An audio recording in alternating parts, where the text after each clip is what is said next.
I was just a month into my freshman year at college, and I never in a million years would have guessed that the night I was pinned against the bleachers of the school football field by bullies was the night that would change my life forever. Well, Sydney, you have two choices. You can kiss my shoe or lose your hair. I have a rule that I never kiss cheap shoes. Now get away from me. Oh, look, she's gonna cry. I have a lot of practice holding in my tears, and these bimbo bullies weren't gonna break me. Hair grows back. I guess you've made your choice then. After they threw me to the ground, I prepared myself for what was coming, but a voice boomed from behind them. What the hell do you think you're doing? Leave her alone. The girls turned around and sprinted away. The person walking toward me was silhouetted by the field's lights, so I couldn't see him. When he got close and helped me up, I saw who it was, and my jaw nearly fell off my face. Are you okay? Did they hurt you? It was Ian Gallagher, the son of the president. He also just started at my school and was the image of perfection. Flowing blonde hair, a chiseled jaw, and deep green eyes. Other than my pride? No, but there wasn't much of that to begin with, so I'm good. Thank you. Maybe you and Sydney should go get some food, Ian. Who was this guy, and how did he know my name? Yes, absolutely. Are you hungry? Joe Jr.'s Diner is just up the street. I'm Todd, Ian's assistant. Our driver will be happy to take you and then bring you back to your dorm room afterward. Right, Ian? Yeah, absolutely. Please stop saying absolutely. Absolutely. I mean, right. I wasn't sure what was happening here, but whatever it was really frickin' weird. Okay then, shall we go so you two can eat and get acquainted? Can you two hold on for just a minute? I need to pause this here. As you already guessed, my name is Sydney, and it would be awesome if you clicked like and subscribe. And while you do that, I'm going to fill you in on some quick backstory. I grew up in a huge house with everything a girl could want. Giant stuffed animals, so much chocolate that Willy Wonka would be envious, and an arcade packed with every video game that ever existed. There was only one thing missing. My parents. Sure, I had an amazing nanny who hated children and would lock me in my room when she wanted to be left alone. But all I wanted was to spend time with my mom and dad. They ran an international hotel business and traveled the world visiting their properties. Even when they were home, all they would do was criticize me and compare me to others, like my spoiled brat of a cousin who screamed whenever she didn't get what she wanted, or their friend's daughter who was forced to perform at the most ridiculous beauty pageants, or even the little girl on the cereal commercial who ate the cereal, acting like it was the best thing ever. That little girl appreciates her life. I've never seen you enjoy your cereal that much, Sydney. I felt so bad about myself that I developed this nervous facial tic where I would squeeze my eyes shut and then open them really wide. Yeah, weird facial tics are like catnip for bullies at school, and when you're the smartest kid in class, it just adds to their joy when they stuff you in the garbage can. So I kept to myself and didn't care about my appearance because there was no point. No makeup, big glasses, and my hair in a bun. I looked like a mini version of the school librarian. Okay, I did have one friend, Monty. We were friends since kindergarten because he was as awkward as me. He was also really smart and had asthma, so he was always walking around sucking on his inhaler. Also catnip for bullies. Okay, that's enough backstory. I think you get it. I thought college would be better, but clearly I was mistaken. Once an outcast, always an outcast, it seems. Now, back to the night I met Ian, because it just gets weirder from here. He took me to the diner, but our table was guarded by his two big, serious-looking Secret Service agents. His tiny assistant, Todd, sat in the booth across from us, just staring. Sorry about all this. It must be really weird for you, Sydney. This? Weird? Nah, I'm used to it. Happens every time I meet a president's son. He laughed. Someone actually thought I was funny besides me. And then he leaned in. Just imagine that your whole life is like this. It was manageable when I was a minor because the media left me alone. But now that I'm 18 and my father is running for re-election, it's like every move I make is under a microscope. Sometimes I just want to disappear. In a weird way, I completely understood. I felt the same way, except I always wanted to disappear. Just then, reporters swarmed into the diner and started taking photos of us. Todd signaled for us to smile, so I did, but I had absolutely no idea what was happening. Okay, that's enough. Everybody out. Why do they want pictures of me with the president's son? My own parents didn't want pictures of me. I think it's time you head back to your apartment, Ian. If it's okay with Sydney, I'd like to stay and chat some more. Considering all the insanity of the last couple of hours, the one thing that didn't feel completely nuts was the connection I had with Ian. It's like we instantly got along. I'd like that. Yeah, no. Sorry, we're leaving. Car's waiting outside to take Sydney home, so it's time to say goodnight. I couldn't believe how Ian's assistant was treating him like a child. And then I felt something touch my hand underneath the table. Ian slipped me a piece of paper with his cell number. But then Tiny Todd stuck his face in mine. Listen to me carefully, Sydney. Under no circumstances are you to try and make any contact with Ian unless you check with me first. Is that clear?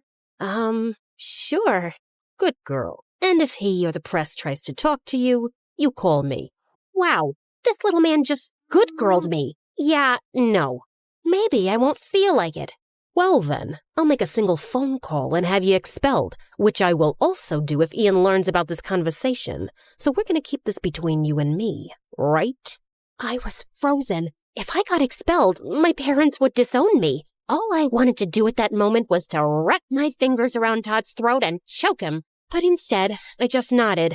When I got back to my dorm room, the first thing I did was call Monty. Yeah, we both applied to and got into the exact same colleges. And then, like the weirdos that we are, we chose to go together. That's crazy. So you hit it off with Ian Gallagher, like for real? I wouldn't say we hit it off, but I feel like we kind of get each other.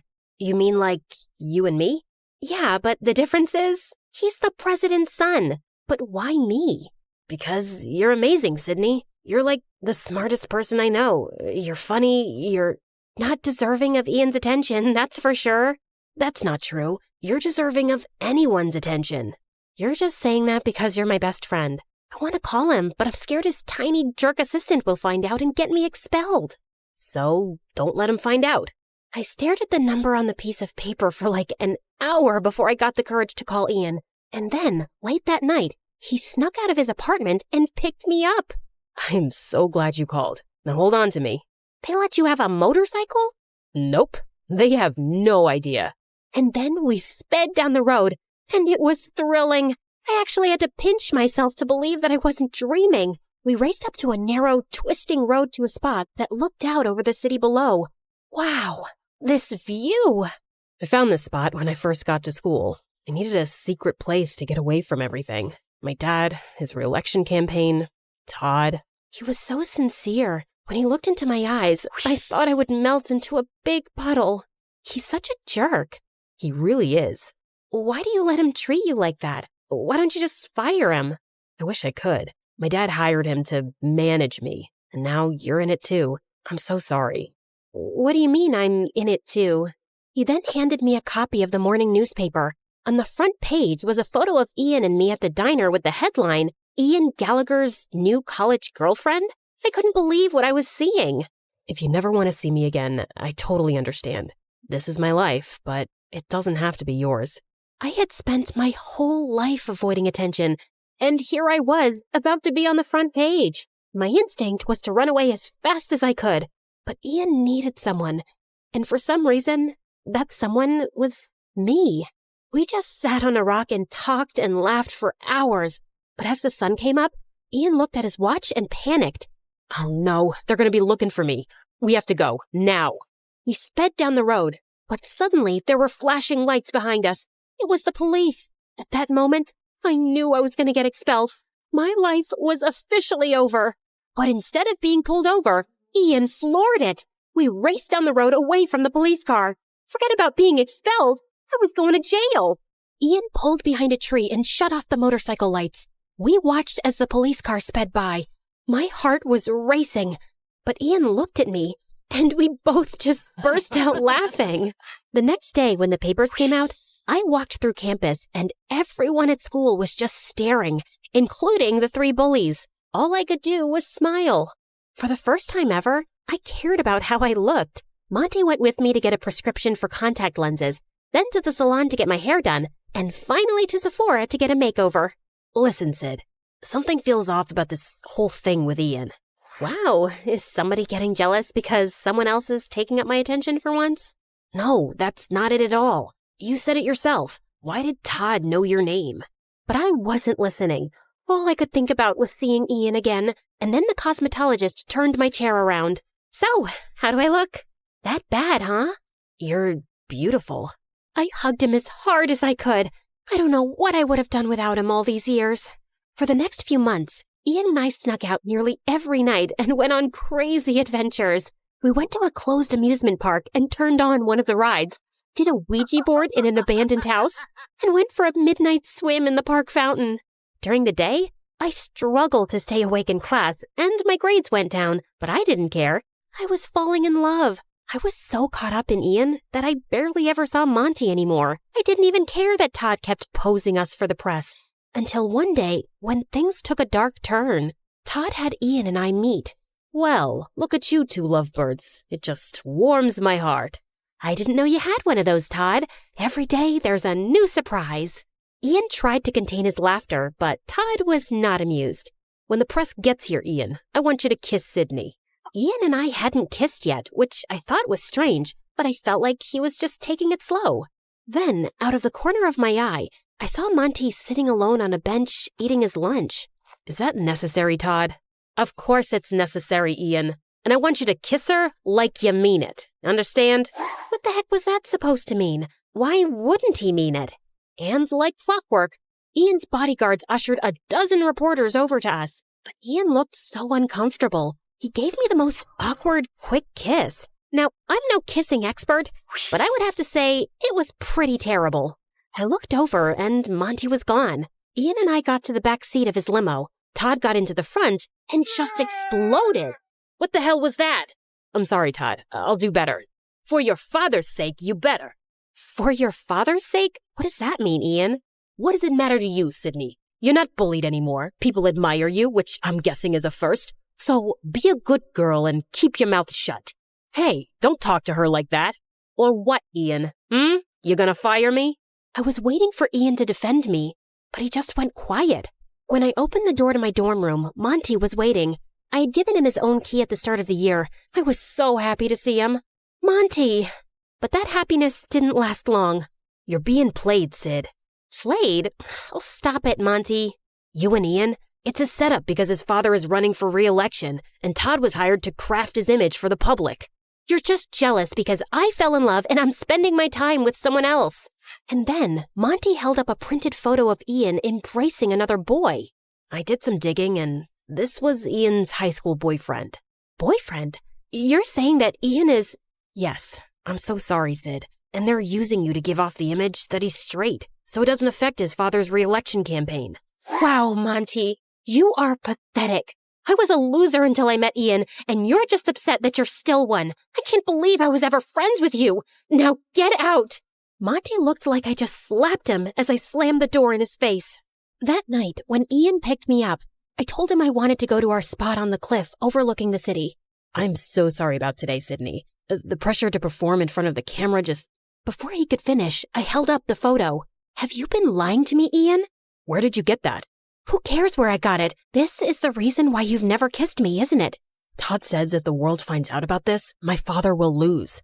I was furious at myself. Monty tried to warn me, but I didn't listen. And now I've probably lost him forever. But it all suddenly made sense. Right. Choose a girl with low self-esteem who wouldn't question what was happening, who would be so thrilled with the attention that she would just go with it. And these adventures at night, were they part of it? Not at first, but the police officer that first night ID'd me, and Todd thought it was a great idea to keep them going. He threatened to tell my dad if I told you. I'm so sorry, Sydney. I never wanted to hurt you. Your dad doesn't know about you? No, that was the only photo ever taken of my boyfriend and me in high school. And Todd found it too. Goodbye, Ian. Sydney, you need to see this through until the election. My dad is coming to campus tomorrow, and if you're not there, Todd will have you expelled. Doesn't matter. I'm dropping out anyway. I'm done. Ian dropped me off in front of my dorm, and I turned to him one last time. If you want to live your life trying to be someone you're not just to prove yourself, it will crush you. Trust me. The next morning, my face was puffy from crying. I loaded up my car with all my stuff and was preparing to head home, back to a life where I wasn't worth anything, back to face the judgment of my parents who already thought so little of me. I got into the car and tried to close the door, but it didn't budge. Monty was standing there holding it. What are you doing here? Stopping you from making a huge mistake? Didn't you already try that? Yeah, well, that's what best friends do, right? And then I just lost it. I am so sorry. I was such a huge jerk.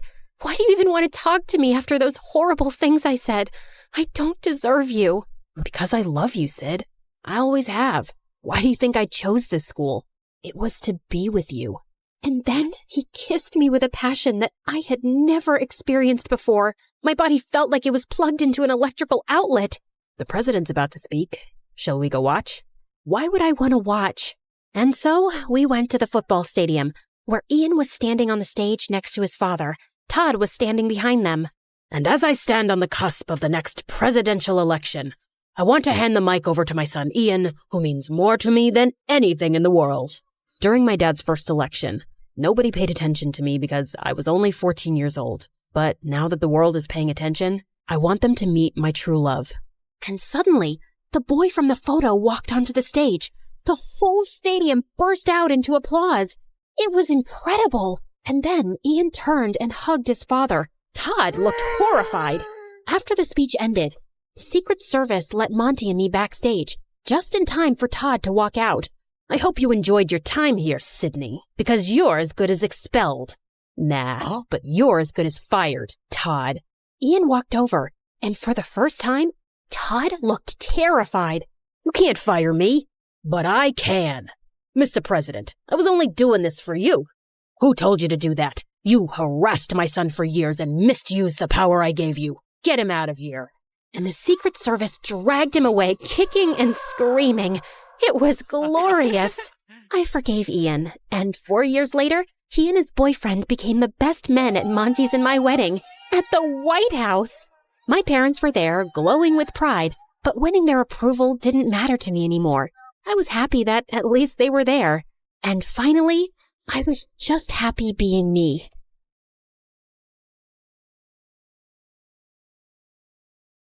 Hi everyone, my name is Marina, and I'm from Nevada. Please like and subscribe. I was raised in a small town by my aunt who owned a small bakery and loved me to bits.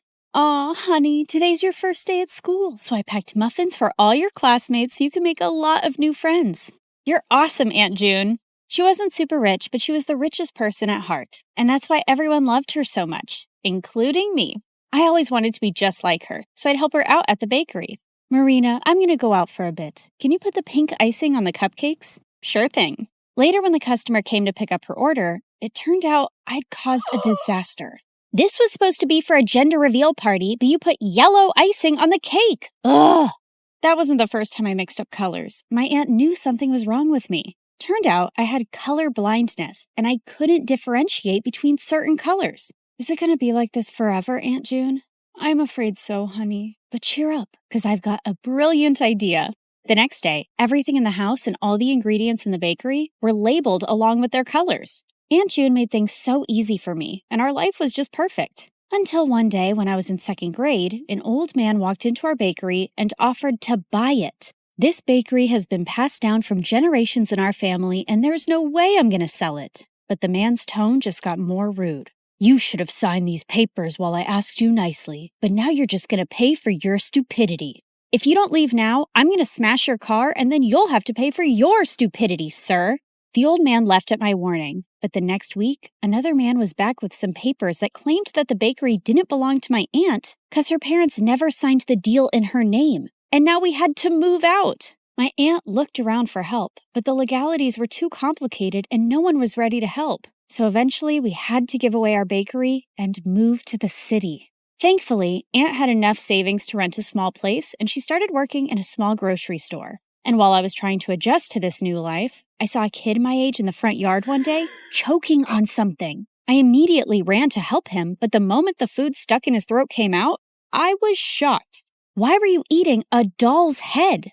I wasn't. He pushed me back and ran into his house next to ours. Turns out he was the landlady's kid, Timmy, and he was so weird. Whenever I'd try to go close to him, he'd just run away. Even when I joined school, I saw some kids throwing popcorn at him, but he wouldn't budge. Hey, why won't you say anything? Why do you let those kids bully you? But instead of answering me, he just ran out of there, and I decided I wasn't going to bother with this guy anymore. But later that night, I was in my room when I heard someone crying. I looked out of my window and saw it was Timmy crying in his room. So I climbed onto the tree outside my window and jumped into his room. And he freaked out. What are you doing here? Look, I don't know the deal with you, but if there's some issue, you really need to talk about it. At first he hesitated, but then he broke down. I miss my dad. Ever since Mom and he got divorced, I haven't seen him, and the kids at school always make fun of me because of that. I hate it here. Hey, it's gonna be all right. I told him things were gonna be easy only if he fought back and didn't let those kids get to him. And it seemed like my advice worked. The next day, I saw Timmy was surrounded by a bunch of kids. I heard the cupcakes we gave you last time had Barbie heads in them. We're so sorry for that. Here, take these. They have cockroaches. And to my shock, Timmy pushed the bad guy away. Get away from me. And don't trouble me anymore or I'm going to tell the principal about you. The other kids ran away scared, and Tim turned to me with a bright smile. Did you see that? I wasn't scared and what you said worked. After that day, we started getting along and became the bestest of friends. And Tim grew up to be really protective of me. He'd keep me away from all the bad guys and trouble in school. Then on my 16th birthday, I told him I was going to start working to support my aunt. But he had a weird reaction. No, you can't do that. Your aunt wants you to study and make a life for yourself. You shouldn't be waiting tables. And if you need money, you can always tell me. Tim was a genuine friend, and I loved how he always cared for me. But now I really wanted to support my aunt, so I took the job without telling anyone. But the very first week of my shift, something weird happened. I ended up making a mistake because of my color blindness, and the customer went bonkers on me. I want to see the manager right now and get you fired. But I told you it was a genuine mistake. But he kept shouting and started pulling my hand when one of his friends got up and stopped him. Let go of her hand and apologize to her right now. Dude, you want me to apologize to this low-life waitress? As soon as he said that, the guy landed a punch on the bad guy's face and my jaw dropped. Holy jeez! The manager immediately threw all of them out, but after my shift was over, I saw the guy who stood up for me was still sitting in the alleyway and his hands were bruised. I immediately got some ice for him. Excuse me, sir, you can use this. But for some reason, he looked really mad at me. Who do you think you are trying to act all nice, huh? Just leave me alone. I could see his eyes were red, like he'd been crying, and I thought it was best to leave him alone. But to my complete shock, I saw the same guy in my class the next day. The teacher introduced him as a new student, James. While the girls were drooling over his handsome looks, he kept staring at me the entire time, and the moment class was over, he came up to me. I don't want you spreading any rumors about me from last night. Do you get that? Before I could even reply, he just stormed away, and Timmy came running to me. What happened? Was that guy bothering you? I didn't want Timmy knowing about my job or anything about how I knew James, so I brushed it off and went ahead to prepare for my chemistry practicals. But turns out, James was already there. Minutes into the practical, I realized some of the labels on the chemicals were missing, so I asked James to help me differentiate, but he didn't even look at me. That jerk. I continued guessing and mixing the chemicals, but suddenly they caught fire, and I almost got hurt when James jumped in and pushed me out of the way. I quickly got up and put out the fire. What are you, nuts? Did you want to die? Suddenly, my eyes went to the burn on his hand, and I rushed him to the nurse's room and gave him first aid myself. Seems like you're always helping people who are hurt. Yeah, especially those who get hurt because of me, and with you, it's every single time. And that's when this tough guy finally let out a smile. You don't look so bad when you smile. I know. I don't want the chicks going crazy over me, so I keep it under check. This guy had multiple personalities. As time went by, we started spending more time together because we had similar projects, and James turned out to be a really fun person to hang out with. He'd often walk me to my work after school, and we'd enjoy all sorts of treats on our way. And even though he was a little mysterious, he was growing on me by the day. But there was someone who just hated our closeness. What's going on between you and that new guy? He's bad news. Stay away from him, Marina. What are you talking about? And how do you know he's bad? Oh, come on. Haven't you seen? He's always covered in bruises. Just stay away from him, okay? Well, I could understand Tim's concern, and there were things I wanted to know about James, too. A few days later, we were at a friend's party playing Truth or Dare when I was given a dare to kiss James. My heart raced with excitement, but I saw Timmy looking at me with furious eyes. I wanted to run out of there, but thankfully, James got up and left first, and I let out a loud sigh. But later, when I went out, he was waiting for me. Was it that bad, huh? The idea of kissing me so you sighed with such relief when I left?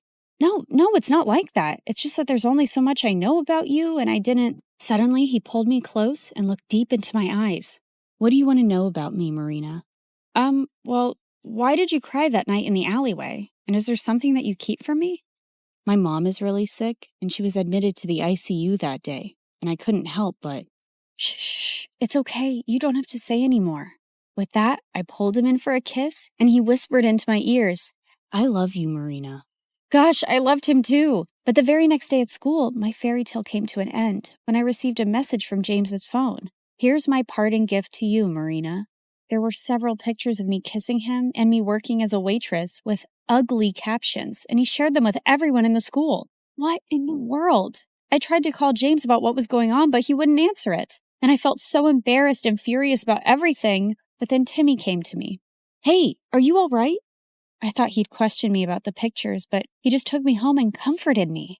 I don't believe what's going on, and I can't even reach James. He left, Marina, and he's never coming back. He then showed me the newspaper articles of how James was the grandson of the same businessman who took away my aunt's bakery. I heard his grandfather sent him here as a punishment because he used to be a jerk at his old school, but looks like he's still going around messing with people's feelings. Gosh, there was no way I was going to forgive a jerk like him, but I wasn't going to cry over him either. I blocked him everywhere and decided to shift to another city for my college, along with my aunt. And after graduation, I joined a top law firm and helped my aunt open a nice bakery in the city itself. For the opening day, we sent out invites to everyone across the city, and it all went so well. After we were done with the day, we were about to close up when Timmy took me to the roof and proposed to me. I love you, Marina. I have always loved you and... Oh, Timmy, please stop. I liked him too, but he was my friend and I could never see him any other way. What is it now? Don't tell me you still love that moron. Timmy, what are you saying? You know I hate him. Then why won't you say yes to me? I tried to explain to him, but he wouldn't listen. And suddenly he pulled me in and tried to kiss me. God, Timmy, just stop. Just then, I saw a man pull him away and punch him hard. James, what in the world are you doing here? How dare you touch her, you filthy. I pulled him away before he could hurt Timmy anymore and slapped him hard in the face. Who do you think you are walking into my life again? Didn't you already mess around enough last time? Marina, what are you saying? I never messed around with you. Oh, really? Then why did you leave? And what about those texts and pictures? What? I have no idea what you're saying. I know it was my fault to leave you like that, but I told Timmy everything. What? What do you mean? That night after you left the party, I received a call that my mom had passed away. My grandfather wanted me to return home. Timmy was right there, and I asked him to inform you. What? I even tried to contact you, but you had me blocked everywhere. And when I called Timmy, he said you hated me and you were with him now. Timmy, what is he saying? Did you hide this from me and lie to him? Yeah, I hid the truth. I didn't want you to be with a jerk like him when I've loved you all my life. So I lied. For you. But those messages from your phone and those posts. I have no idea, Marina. I lost my phone the same night. You didn't lose it, moron. I stole it and sent those messages and those pictures. Timmy, I can't believe you. You son of a witch. No, James, just let him go. He's a jerk and doesn't even deserve that. Oh, Marina, please don't cry. I'm here. I'm here for you now.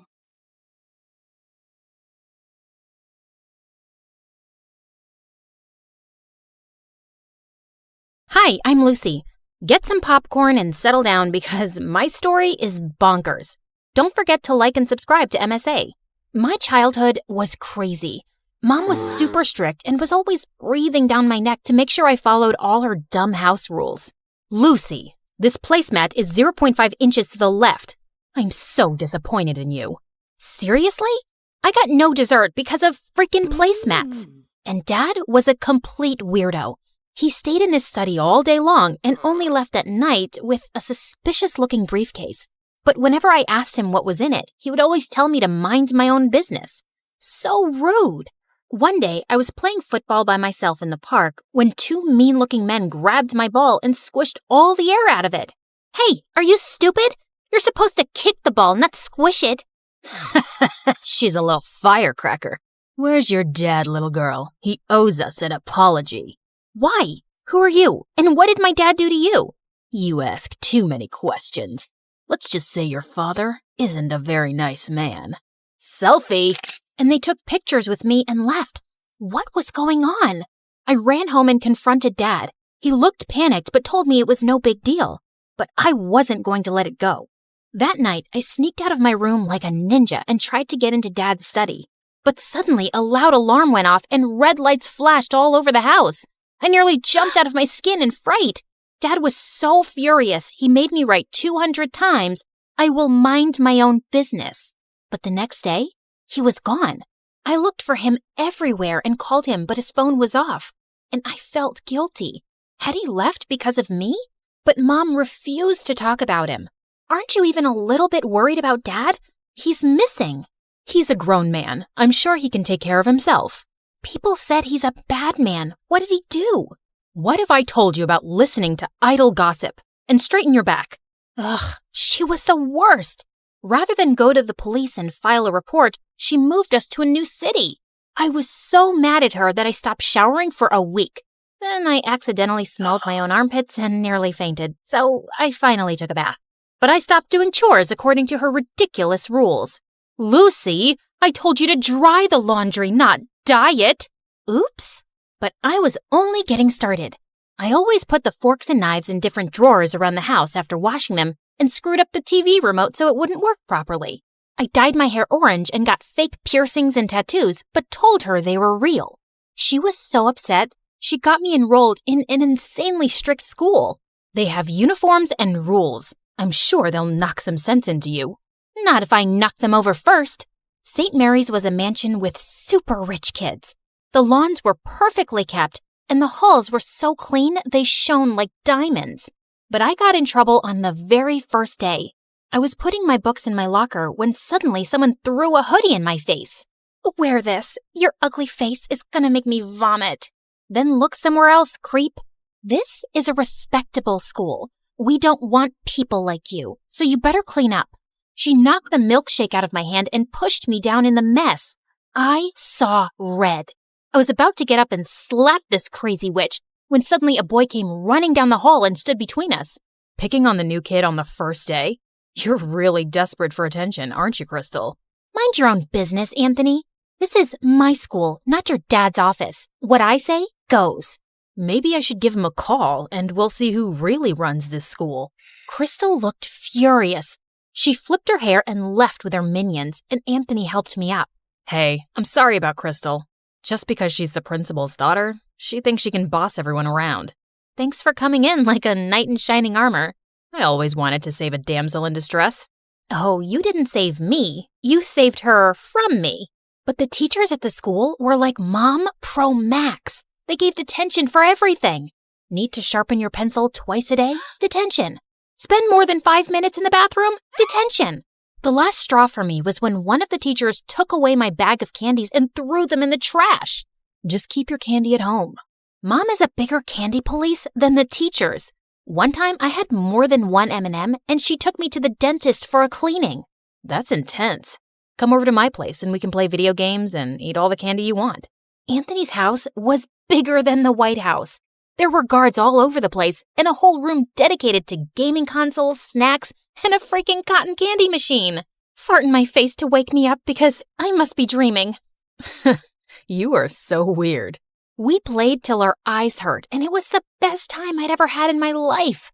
Over a dinner of greasy burgers, I told him all about my parents, how we'd moved so suddenly, and how I'd never had a normal childhood, and how Dad left. I think Dad was a criminal or something. That's the only logical explanation. Is that why he disappeared? Maybe. This is the best burger I've ever had. Mom would freak out if she saw me eating this. That just shows your mom really cares about you. My dad builds bridges and has a whole list of rules that he needs to follow strictly or people's lives could be in danger. Your mom is just trying to build a strong bridge. I'd never really thought about it like that. Maybe Mom wasn't so bad.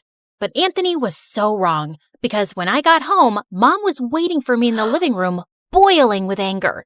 How dare you go to a friend's house without permission? Do I even know these people? You'd know about my friends if you cared about anything other than your stupid rules. You're grounded. I hated my life at home. And Crystal was making me miserable at school. She was the student body president and was always after me for breaking some rule, which she made up herself. Ugh, I know you can't fix your ugly face, but at least have the decency not to smile. Your crooked teeth really make everyone cringe. Detention. For smiling? That isn't against the rules. No, but it should be for you. Well, if I'm gonna do the time, I might as well do the crime. I was getting detention so often that kids in school had started calling it getting a Lucy. It was ridiculous. So I decided to get even in the most Lucy way possible.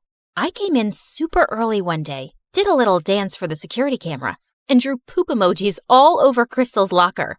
But why stop there? The whole school was a blank canvas. So I drew the little brown swirls on every whiteboard and bathroom stall. The school went nuts. One of the teachers fainted. The principal called me into her office, and soon after, Mom showed up with Dad's briefcase. She told me angrily to go outside for a few minutes. You're definitely going to get expelled, Lucy. That's what happens when you don't follow the rules. But just then, the principal came out looking pale and sweaty. Well, Lucy, I've decided not to expel you. I can see you don't do well with rules, so maybe we can relax a few and make learning easy for you. What? I was shocked, but Crystal had a full-blown meltdown. This loser drew poop all over my locker. She can't get away with this. I want her out, Mommy. Kick her out. The principal had to drag Crystal into her office because she was kicking and screaming like a 5-year-old. And Mom grabbed my hand and took me home for the day. What just happened? What did you say to the principal? Did you threaten her? What's in that briefcase? That's none of your business. Just keep your head down at school. I saved your butt this time, but it won't always work. No, maybe you're a criminal just like Dad. I don't trust you at all. I won't do anything you ask until I know the truth. I ran out the door and went to stay with Anthony. It was the only place I felt safe. Mom kept calling, but I ignored her calls. The next day, people in school were looking at me like I was some kind of hero. One of Crystal's minions actually dusted my locker and opened it for me, while another girl brought me coffee and offered to carry my books. What's going on here? Why are you guys doing this? Because someone finally put Crystal in her place. She's no longer the student body president thanks to you. We were all so tired of her being mean to us. Aw, shucks. But I didn't really do anything. Thanks for the coffee, but you don't have to do this anymore, okay? Life was pretty sweet after that. The teachers left me alone, and Crystal's day of ruling the school halls was over. She was always glaring at me like she was planning something evil in that petty brain of hers. And a few weeks later, I found out what. Someone had spray-painted poop emojis on every teacher's car and left a giant cat turd on the principal's windshield. Don't look at me. I didn't do it. Then who did? You're such a witch, Lucy. Everyone tried their best to make you straighten your ways, but you're a lost cause. Once a criminal, always a criminal. You take that back. You're a criminal. I slapped Crystal so hard that her contacts fell out. I was expelled on the spot, and the teachers reported me to the police for destroying their cars. My case was being investigated, and I was probably going to end up in juvie. But I wasn't a criminal like Dad, and I had to prove my innocence. So that night, I sneaked into the school's security room and got all the camera footage on a USB, and then ran to Anthony's place. Lucy, what happened? Why did you do that to all the teachers' cars? I didn't. Someone's framing me, and I'm going to find out who. We used his laptop to look through the videos, but there were hours and hours of it, and I was getting sleepy. I went to the bathroom to change into my pajamas when I saw something that made the hair on the back of my head stand up. Hey, Lucy, I think I found the footage, but it's no good. The person's wearing a hoodie and a mask. I don't think you'll be able to prove it wasn't you. And that's exactly what you wanted, didn't you? I threw the hoodie and mask in his face. They had the same spray paint stains as the one used to make the emojis. He looked shocked at first, but then an evil grin spread on his face. No one is going to believe a nobody like you. They shouldn't have believed your dad either. What are you talking about? What does my dad have to do with any of this? He has everything to do with this. When you joined the school and I read your name, I knew you had to be that nosy journalist's daughter. Journalist? Stupid, naive Lucy. Doesn't even know anything about her own parents. Yes, he found some stupid stupid evidence against my dad for fraud and ruined his reputation. He sent him to prison. And now I'm going to send his precious daughter to jail. Just then, the door slammed open and the police rushed into the room. Anthony, you're under arrest for property damage. What? It was her. You have no proof it was me. Actually, you slipped up. I have a dashboard camera in my car, and that caught your face when you were ruining it. Lucy, are you okay? Suddenly, Mom came into the room, and I was so glad to see her. I gave her a bear hug. I was so scared, Mom. Anthony told me some weird stuff about Dad. He's a journalist? Yes, sweetie. He is a very brave man who exposes criminals and bad men in the government. People are always trying to harm him, so he had to leave the country. And that's why we moved, to keep you safe. But how did you know I was here? I know I'm gonna sound like a psycho stalker, but I got your phone tracked. You weren't picking up, and I was worried about you. The minute I saw Anthony's last name, I realized who he was, and I knew you were in danger. I am so glad you stalked me. I didn't realize you were living with so much stress. And tell me now, Mom, what's up with the briefcase, and how'd you scare the principal? It has your father's research and proof that he's used to expose people. I told your principal I had dirt on her. Do you?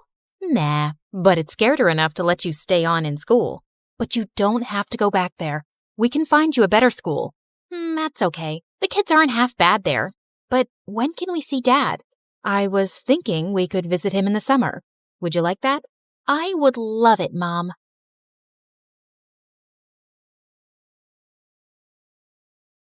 And then finally, a letter arrived one morning.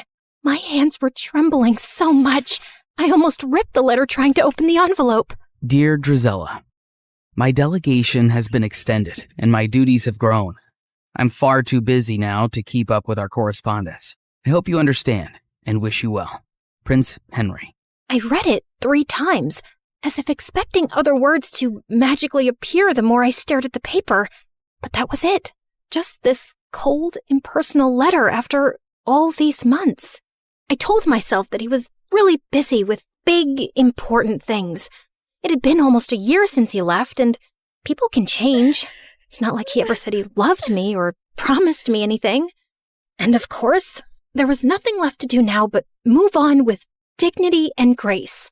I found great comfort in pastries and gained a lot of weight.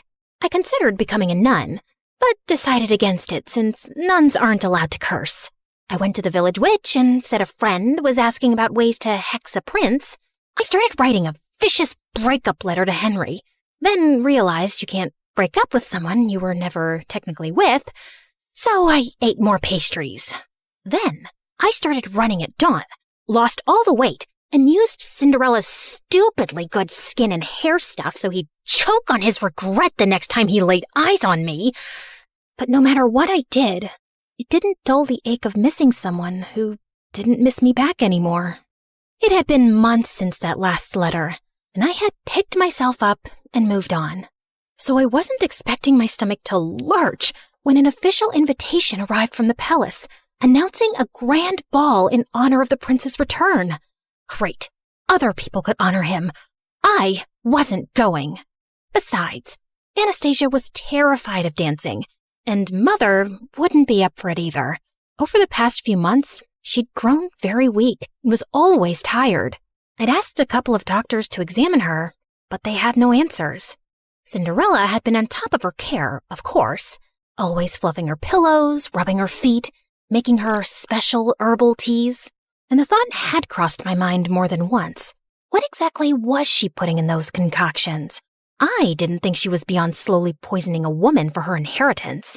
I'd thrown the invitation in the trash. But sometime later, Cinderella came into the living room, clutching it to her chest. You're invited to a royal ball. Can you believe it?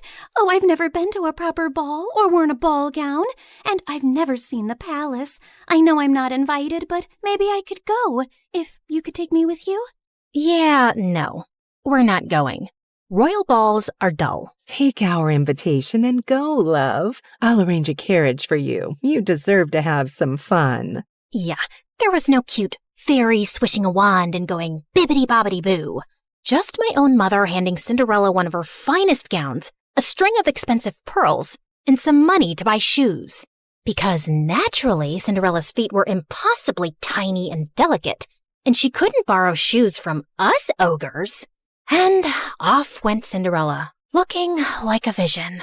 Since she was finally out of the house for a few hours, there was no way I wasn't going to snoop through her room, which was, as I suspected, disgustingly perfect.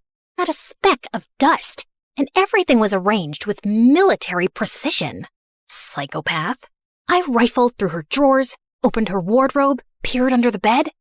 I didn't find some secret stash of poisons or a diary confessing to slow murder. I wasn't even sure what I was looking for, and I was beginning to feel stupid. I turned to leave when suddenly my elbow bumped into a picture frame on her vanity, knocking it to the floor. I cursed under my breath as I picked it up. Luckily, nothing was broken, and the picture had just come out. As I was placing it back in, something slipped out, a folded piece of paper tucked away carefully. And when I opened it, I recognized the handwriting instantly. I would have known it anywhere. Dearest Drizella, I'm so sorry I haven't written in a while. A sudden, strange illness gripped me and I was too sick to be moved or even lift my head. The royal court kept quiet to avoid panic, and it took me months to recover. Even now, the physicians say the worst is not over. I'm healthy otherwise, but my vision has been compromised permanently. They expect it will continue to worsen until I lose it entirely, perhaps within a few months or a year.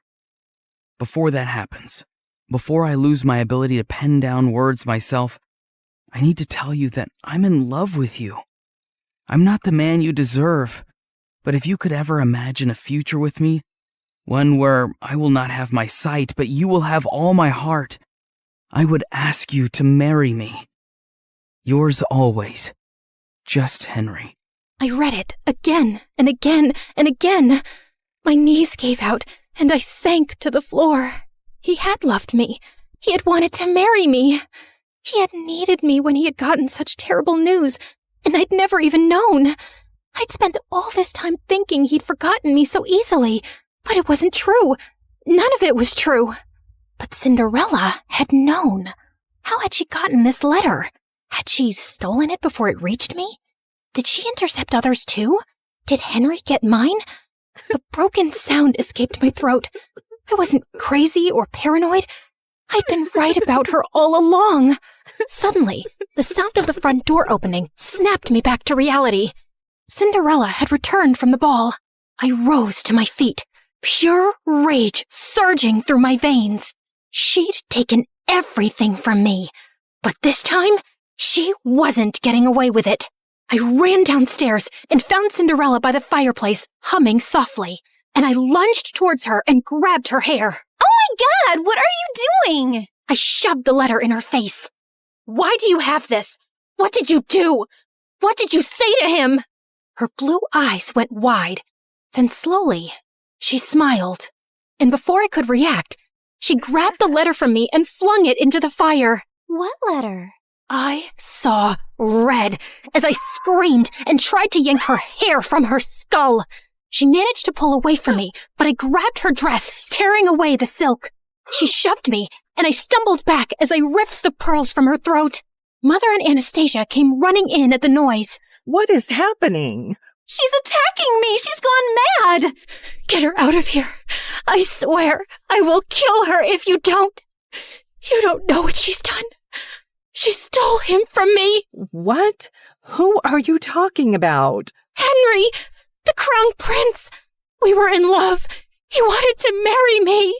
Mother and Anastasia just stared at me like I was speaking a foreign language. She's crazy and jealous. She's always hated me. Drizella, you've lost your mind and you're scaring us. No, I'm not crazy. I'll prove it. I tore up the stairs, running to my room. I flung open the chest under my bed where I'd kept all our letters. They were gone. All of them. I stumbled back down the stairs, half mad with grief and rage. I charged at Cinderella again, but Mother blocked my path and shielded her. You will not come near her again, you hear me? Enough. I couldn't breathe. I bolted from the house and ran out into the cold. I stumbled into the barn and sank onto the dirt floor, sobbing until my whole body hurt. I didn't know how much time had passed, but eventually the door creaked open and Anastasia walked in softly, kneeling beside me. If you say you talked to the prince, if you say you loved him, I believe you. You do? I knew you were hurting this past year. I mean, I know what eating your feelings looks like. But you just shut me out. I wish you hadn't. I leaned into her, the way we used to when we were little girls, feeling scared of thunder, and she pulled me into a warm hug. Thank you. I didn't sleep a wink that night, Henry's letter replaying itself over and over in my mind. Tomorrow, I was going to the palace. I didn't have a plan or some speech prepared. I just knew I had to see him, and I wasn't coming back home without doing it. It was soon after dawn that I prepared my horse to leave, when a servant handed over a letter. Important news! By decree of His Majesty, members of the royal family will be visiting each household in this town today. What? Why would the royal family be doing that? Would Henry be among them?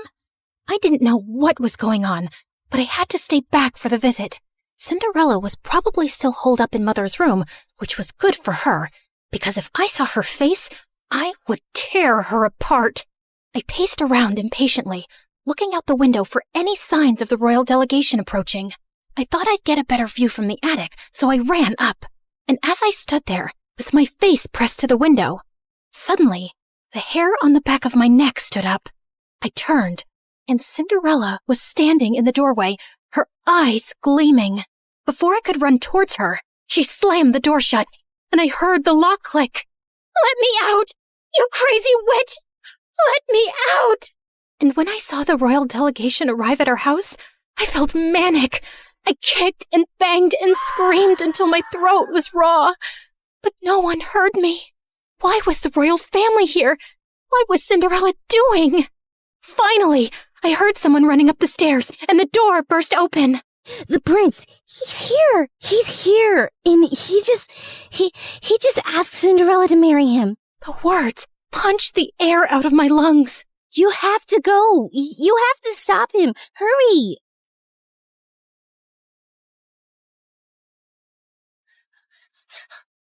Just as the royal delegation was preparing to leave. And there he was. Henry was standing beside Cinderella, his hand cradling hers gently as he bent to kiss her fingers. "Henry, no! You can't marry her! You don't know who she is!" Everyone froze, including him. He slowly turned to me, squinting his eyes hard, and then his face hardened to stone. I told you she would never let me escape. Henry, whatever she's told you, it's all lies. Address me properly, miss. It's Crown Prince Henry. Okay, Crown Prince Henry. You cannot marry that two-faced witch. A ripple of murmurs went through the small crowd gathering around us. I need a moment alone with her. He led me forcefully into the stables away from everyone and slammed the door behind us. You are the biggest liar I've ever met. All the time you whined about your perfect stepsister replacing you when it was just a poor, abandoned girl that you and your family made your slave? I felt like he'd slapped me in the face. She didn't even dare tell me her name yesterday at the ball. She said she sneaked away because she wasn't allowed to exist freely, not even for a night. Then she ran away before I could even ask who she was.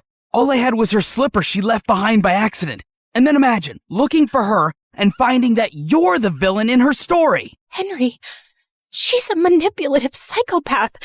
She stole my letters. She stole yours.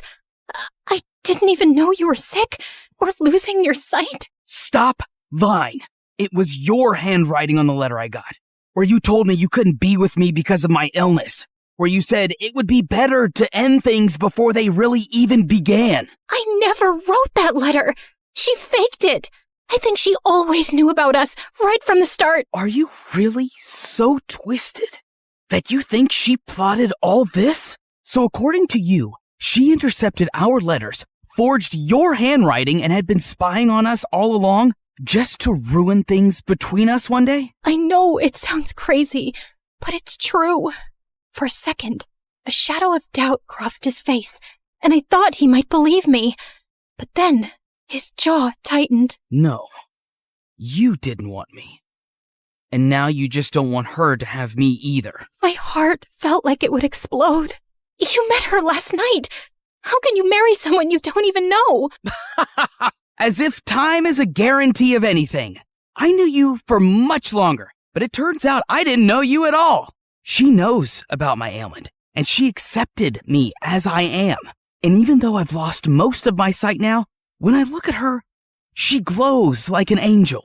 She's kind and beautiful and good. I know she will save me, and I will save her from you.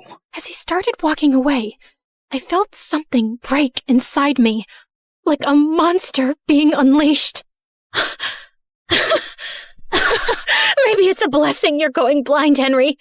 I hope it happens faster for your sake. It's better if you're spared from seeing the snake you're marrying, or the fool you've become.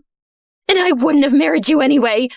A blind fool is no prince, only a burden. Mind your tongue when speaking to your prince. And if you ever cross my path again, I will have you exiled.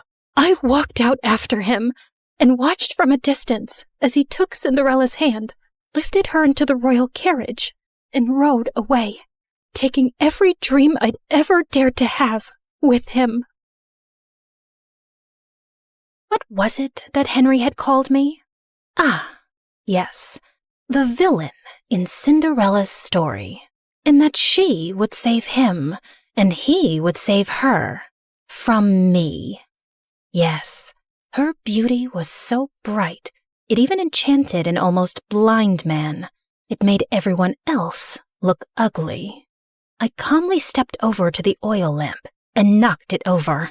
Then I stood back and watched as the flames ran up the curtains, licked up the walls, ate up her belongings, gobbled up all her lies.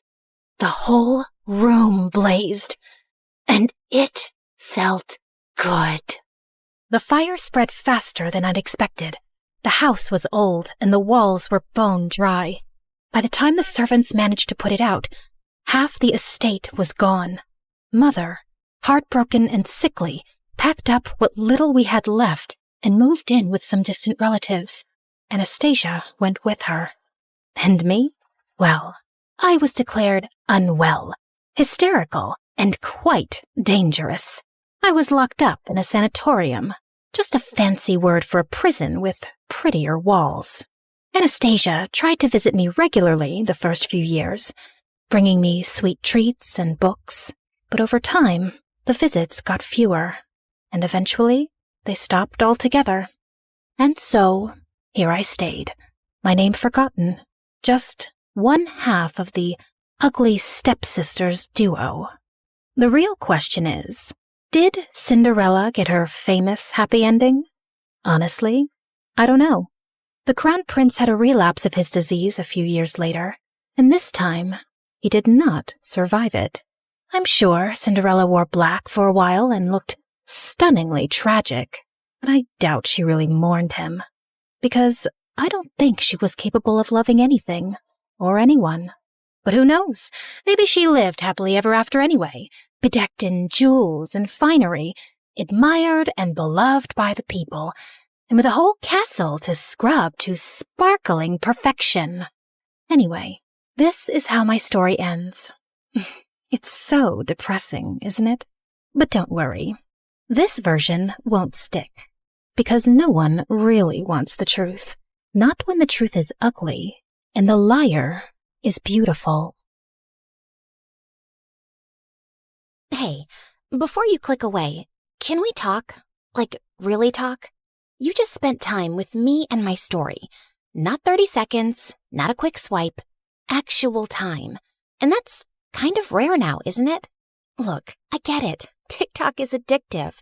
Those quick dopamine hits, one after another. But here's the thing. Do you remember any of those videos from last week? Last month? They blur together, don't they? But a story? A real story sticks with you. It changes how you see things. Maybe after watching mine, you'll think differently about the villains in other stories. Maybe you'll question who's really telling the truth. That's what stories do. They don't just pass time, they change us. We're fighting to keep this alive. Every animation you see took weeks. Every character, every expression, every scene, crafted by humans who believe stories matter. We could pump out 3-minute clips with AI voices reading Reddit posts. We could chase trends. We'd probably get more views. But we don't, because you deserve better. Here's the truth. Platforms push short-form content because it keeps you scrolling longer. But we're not trying to steal your time. We're trying to earn it, to give you something worth those minutes. So if this story made you feel something, anything, then please share it. Not for the algorithm, not for us, but for everyone who's hungry for real stories and doesn't even know it yet. Send it to that friend who says, I wish movies were like they used to be. Drop it in the group chat where people actually discuss things. Because every share is a vote that says, yes, storytelling matters. Yes, we still want narratives that challenge us, surprise us, make us think. The art of storytelling survived thousands of years. From cave paintings to campfires to Shakespeare to cinema. Don't let it die on our watch. Not for a 5-second dance trend. Help us prove that in a world of infinite scroll, some things are still worth stopping for. Share this story. Save storytelling. It sounds dramatic, because it is. Hi, I'm Allison from a small village in France. Please like and subscribe. I lived in a small cottage with my single mother who worked as an artist. Life was tough since we had little money, so when I turned 5, Mom decided to move back to her home city, and it had a freaking palace. Whoa, is that a real palace, Mommy? I want to see what it looks like from the inside. I want to meet the king.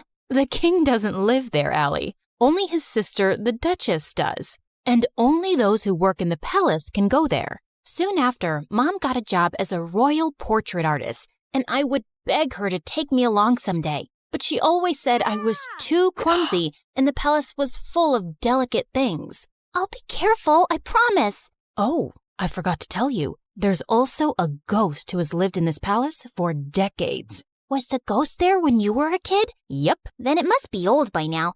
I can easily outrun it. Of course, I didn't believe her. If anything, it made me more curious about the palace. When I was 9, Mom was called by the Duchess to make her portrait, and this time, I followed her. Somehow, I managed to sneak inside without getting noticed. And boy, was it pretty! As I wandered around, I slipped into a nearby room full of toys and blingy things. I'd never seen anything like that before, and it was so fascinating that I grabbed a few of them. But when I reached home, I felt guilty and scared. If anyone at the palace found out, Mom could lose her job, and this was stealing. I'll bring you guys back someday when I work at the palace. Till then, you can hide here. My passion for working in the palace grew stronger as time passed. I begged Mom to teach me how to paint so I could become a royal painter just like her. And by the time I was 17, I was better than her. One day while I was painting, Mom came home with some big news. The king is coming to town after 17 years,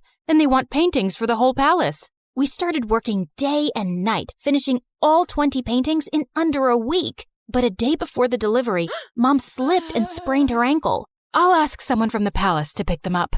No, I can take them. I promise. I won't break a thing. Whoa! Are you sure? We can't lose the job. Yes, Mom. You can count on me. I managed to convince Mom and then left for the palace. I also took the stuff I'd taken all those years back. I could finally put that back. When I entered the palace, it was exactly as I'd remembered. Wow, how dull. This place could really use some color. I was so lost looking around that I tripped over a giant statue's foot, and the paintings flew in the air. Just then, I heard someone scream, and when I looked back and saw a girl, I almost passed out. It was like I was looking in a mirror. I touched her to make sure she was real, and she slapped my hand away. Don't you touch me, you peasant. Don't you know who I am? My doppelganger? We look exactly the same. No, we don't. I'm a princess, and you look like a street rat. If I look like a street rat, so do you, because we have the same face. Wait a minute. Is that gold? Oh my God, you're a thief. The girls started screaming again, and I was surrounded by palace security within seconds. Just as they held me, I bit one of the guards and ran till I reached home. When I told Mom what had happened, she looked at me in shock, and minutes later, the king arrived with the Duchess. Oh, my sweet daughter, it is you. You're what? Mom, what's happening? My mind went blank when the king told me how years ago the nanny had taken me out for a walk, but we both never returned. Your mother and I searched everywhere for you, but we failed. She was heartbroken and no longer wanted to be here, so we left the palace. But today, when the security guards told me of an intruder who looks just like the princess, I just had to come and see for myself. Mom, is that true? I'm not your daughter? It's true, Allie. I found you on my doorstep with a note and some money, but I had no idea you were a princess. Why didn't you ever tell me I'm not yours? Because I fell in love with you the moment I saw you. Now you were my daughter. I am so sorry, Allie. It was just all too much to process, and I ran off. I was a princess, and I had a twin sister. I was living a lie for 17 years? I was walking along the road trying to clear my head when a big sports car pulled up next to me, and a handsome guy got out. Cherry, what are you doing here? It's not safe. Cherry? Do I look like a stupid fruit? Leave me alone. I called you pumpkin before, but you hated that too. What the heck's your problem, dude? This is not a good time. I was saving this as a surprise. But here, will this make you come with me? Holy moly! That diamond was bigger than my fist! Calm down, Allie. Okay, you've got the wrong girl. Whoa! Sorry, I'll have to carry you back home if you don't listen. I punched him in the nose as the guy screamed like a little boy and then ran for my life. This was officially the worst day ever. The next day, the royal staff packed all my stuff and I was moved to the castle. My royal chambers were bigger than my whole house, and everything was beautiful, except it didn't feel like home. Mom wasn't there, and even though I was mad at her, I missed her. I was unpacking when my sister walked in. I know you think you're suddenly a princess now too, but don't let this get to your head. Remember, I rule. Charlotte, dear, don't be so rude to your sister. You should be happy she's back. Okay, Amber. Allison, darling, we're starting with your royal lessons from tomorrow. Be ready at 4 a.m. sharp. Good luck with that. It's not easy being a princess. She wasn't kidding. It was a mad schedule. Mornings were for horse riding, then music in the afternoon, and martial arts in the evening. My body was super sore, and I was exhausted. But within a few weeks, I'd grown tougher and learned a lot. One evening during martial arts practice, someone walked up to me. It was the diamond guy. I thought they were just rumors, but you are prettier than Charlotte. We look exactly the same, like identical. Can't you see that, or did the punch make you blind? Feisty. I'm Prince Arnold, by the way, Charlotte's fiancé. Isn't she too young to get married? Are you jealous? What?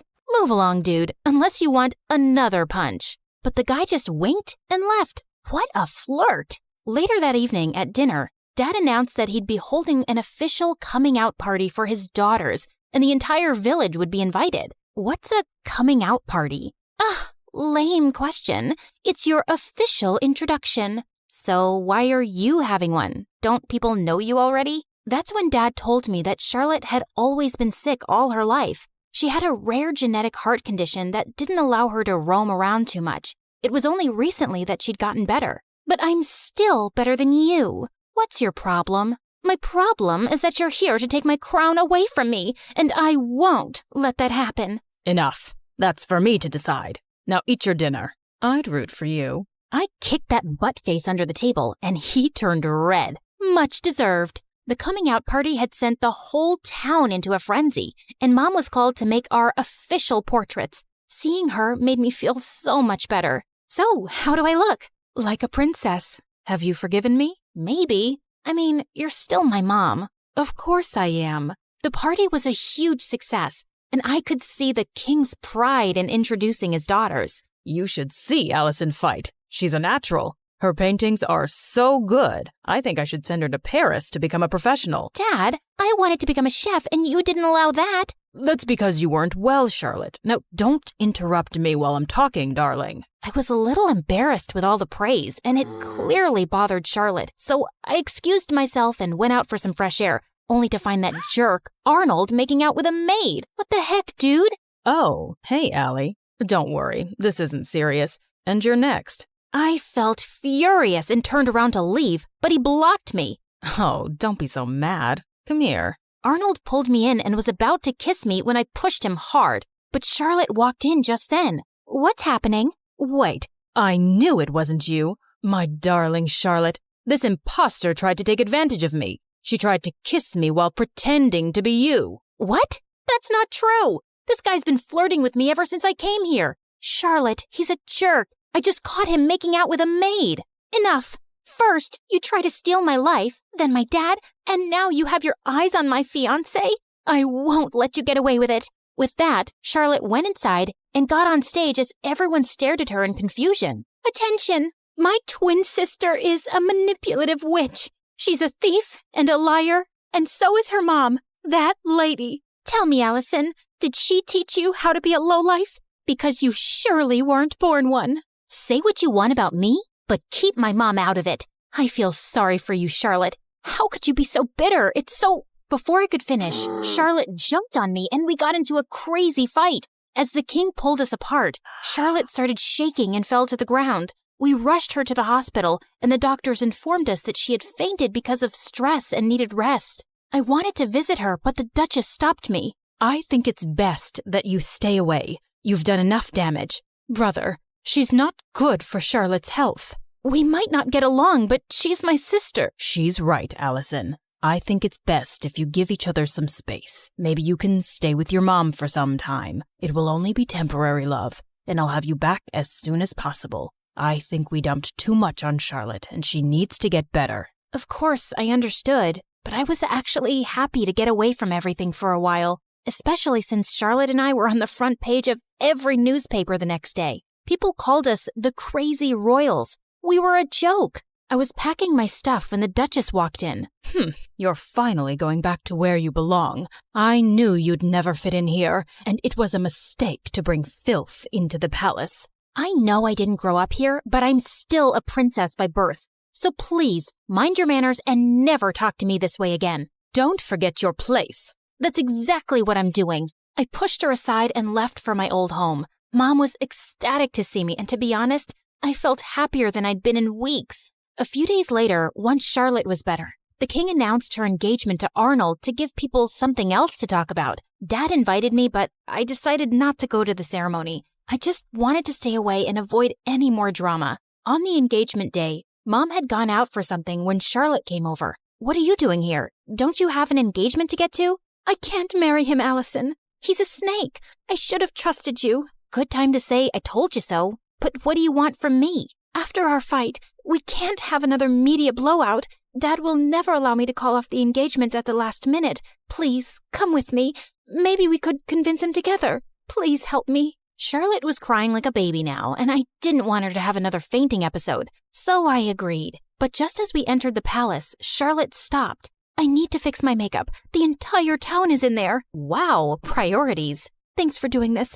I'll be right back. I started to walk around when I spotted Charlotte. She's here. I've done everything you asked me to do, including the fake fainting. Now do your part and make her leave forever before Dad decides to bring her back here again. Leave it to me now, princess. I have the perfect plan to make sure you get the crown. Oh my God, these people were crazy. I had no idea what her plan was, but it sounded dangerous. So I ran straight to Dad, and seconds later Charlotte followed. Allison, I thought you weren't coming, but I'm so glad you did. Of course she had to come. She had to ruin my engagement. She just can't see me happy. Oh my God, Arnold, hold me, please. Oh, shut up already. Don't you guys get tired of manipulating? King, Dad, whatever, you should see this. I played the video for the entire hall to see, and Charlotte turned pale. Charlotte? Dad, I'm sorry, but you seem to like her more because she's tougher than me.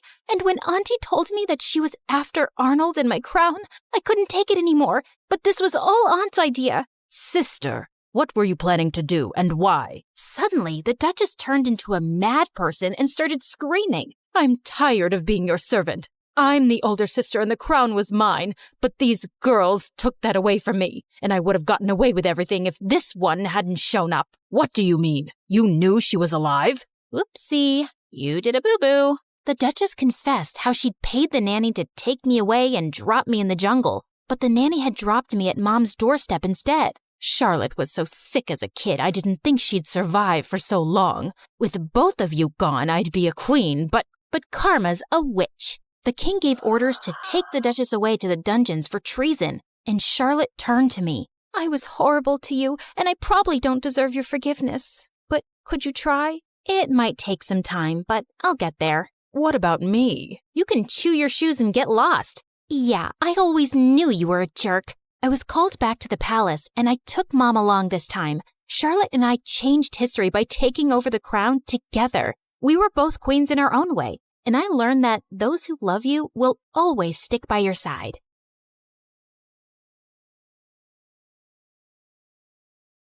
Hi, I'm Joyce, and I'm from China. People think my life is perfect. A pretty face, wealthy parents, and an elite school. But what good is any of that if my family doesn't love me and favors my genius brother? All I ever wanted was for my dad to be proud of me, but I made my brother disappear, and that ruined my life. Let me start from the beginning. I look like Mom, thankfully. Dad's beauty is mostly internal. Mom is the prettiest woman I've ever seen, and she looked more like my big sister than my mom. She looks like you, but I hope she doesn't have your brain, or she'll turn out useless like you. Well, I had learning difficulties and barely spoke more than a few words until I was 5. Dad hated me. He spoiled my brother Dustin rotten. I wanted to impress him too, but Dustin, 3 years younger than me, was already a genius. Dustin loved me, no matter how much Dad compared us. He never let it get between us. Like this one time on my 8th birthday, Dad decided to celebrate Dustin instead of me. He invited all his employees and business partners. Dustin was on stage reciting this long old English poem called Beowulf, and people were already yawning and checking their watches. Mom and I were late because we were at the salon, and when we finally walked in halfway through the poem, every single head turned our way. People looked at us like we were movie stars. Dad came rushing over, looking pissed. What are you all staring at, huh? It's just 2 girls who care more about their looks than their brains. Joyce, you're just a disappointment. Go upstairs. Actually, do us all a favor and stay there. I went to my room, and a few people, including Dustin, gave me the thumbs up and told me how pretty I looked in my dress. So I gave them my best princess bow, threw a couple of kisses like a celebrity, and kept walking. Once Dustin started 1st grade, my parents adored him even more. Dad gave him the entire 2nd floor, 3 private drivers, and 1 jet. Maybe you're wondering why a 6-year-old needs a private jet. Yeah, me too. But when you're that rich and that obsessed with your genius kid, I guess a bicycle just doesn't cut it. Anyway, once, Dustin took me on his jet to France for breakfast. And when Dad found out, he freaked out and grounded me for weeks. I knew I would never make Dad love me, so I thought maybe being close to Dustin would help. Whenever he did something wrong, like breaking a glass or messing up the floor, I'd take the blame, thinking maybe that would make Dad look at me differently. Joyce, stop! You don't have to cover for me. Dad's not gonna love you more because you're suffering, and it kills me when he talks about you like you're nothing. No, you're just too young to get it. Once, when I was in 7th grade, Dustin had a science project and wanted to test gravity and weight. He used a bowling ball from our private bowling alley and dropped it on different items. One of those items was an old watch he thought nobody wanted, but it turned out it belonged to our maid, a gift her mom had given her when she was a child my age. When she found it broken, she lost it and said she would tell our parents. I panicked. I couldn't let them think their perfect kid could be this careless. So I did something I'm not proud of. I knew our maid had a sick mother, so I called her. This is Joyce. I'm sure you know who I am. Your daughter is threatening me and my brother, and I don't like that. I know you're sick and you need monthly medications, and your husband is useless and your son steals from you. And your only provider is our maid. So I advise you to talk to your daughter and tell her to back off, or I'll talk Daddy into firing her. Do it before it's too late. Then I hung up with a tight feeling in my chest. The maid didn't say anything after that. She just kept working quietly for days, and I felt terrible. I kept giving her money from my pocket anonymously for years. Then 9th grade arrived, and something completely unexpected happened. One afternoon, I was humming in the school bathroom when the music teacher happened to be hiding in one of the stalls trying to catch girls who were vaping. She heard me, asked me to sing, and ended up loving my voice. She even said I could be the lead singer for the Christmas choir. I was over the moon. And no, of course Dad didn't come to the choir. Only Mom came. And she didn't even stay until the end because Dad called her to come home for whatever reason. But everyone else was so impressed by my voice that a few people came up to talk to me afterward, including this kind-looking man who honestly resembled Keanu Reeves, if Keanu had a paunch. I'm Peter Anderson. I'm a music producer. You've probably heard the rumors that I'm a fraud, but this town loves gossip more than the truth. Anyway, I see real talent in you, and if you're interested, I'd love to help you become a singer. Here's my card, and maybe we can talk more in my office. I was so happy that someone finally noticed something in me and wanted to help me shine, even if it was this half-fraud kind of a mess person. Of course I kept his card with me, and I didn't tell anyone except Dustin. So I guess you're the child who'll make our family proud after all. What is that supposed to mean? I mean, Joy, people think the perfect favored child is the lucky one, but it's actually the ugly, stupid, neglected one. Like, how would you discover your voice if you lived in a cage chasing someone else's dream? Okay, wow, this is getting deep. Don't worry, I won't go that deep. I know your IQ. Anyway, I need a favor. I know you're going to that Halloween party this weekend, and Dad would never let me go. So maybe you could sneak me out with you? I really, really want to go. They're bringing Chicago-style pizza. And if Dad finds out I snuck out, at least he'll know I was with you. Which will make things even worse. Come on! I'll do your assignments for the whole next semester. For the next 2 years. Fine. Shake on it. Wait, did you like this video and subscribe to MSA? Obviously. Why do you think I turned out so emotionally intelligent? Guys, interact with our video so this story blows up. What are you waiting for? Comment now! That weekend, I snuck Dustin out and we headed to this huge party 5 blocks away. Dustin was wearing a white ghost costume. Way too simple for a genius, but whatever. I dressed like Amy Winehouse, and honestly, I looked really cool. The party was wild. Everyone was having fun, and a bunch of kids were wearing the same ghost costume as Dustin. I kept an eye on him until this cute guy came up to me and started talking. I liked him, and when I saw Stephanie staring at us with jealousy, I realized she probably liked him too. She was a girl from my school who was always jealous of me, so I decided to annoy her even more. She walked over and started talking to him, and he didn't mind. So, Alan, did you know I have a really good voice? I can sing Can't Help Falling in Love by Elvis Presley, if you want. They have karaoke here. It's Derek. The singer? No, my name. Anyway, I'll show you how it's done. Then she rushed to the karaoke machine and sang in front of everyone. Her voice wasn't bad, and I saw Derek nodding along. When she finished, everyone cheered, and she looked like she owned the world with that smug smile. I don't know what came over me, but I ran up, grabbed the mic, and started singing too. Everyone went silent, listening. I even saw kids showing each other their goosebumps. When I finished, Derek came over to hype me up.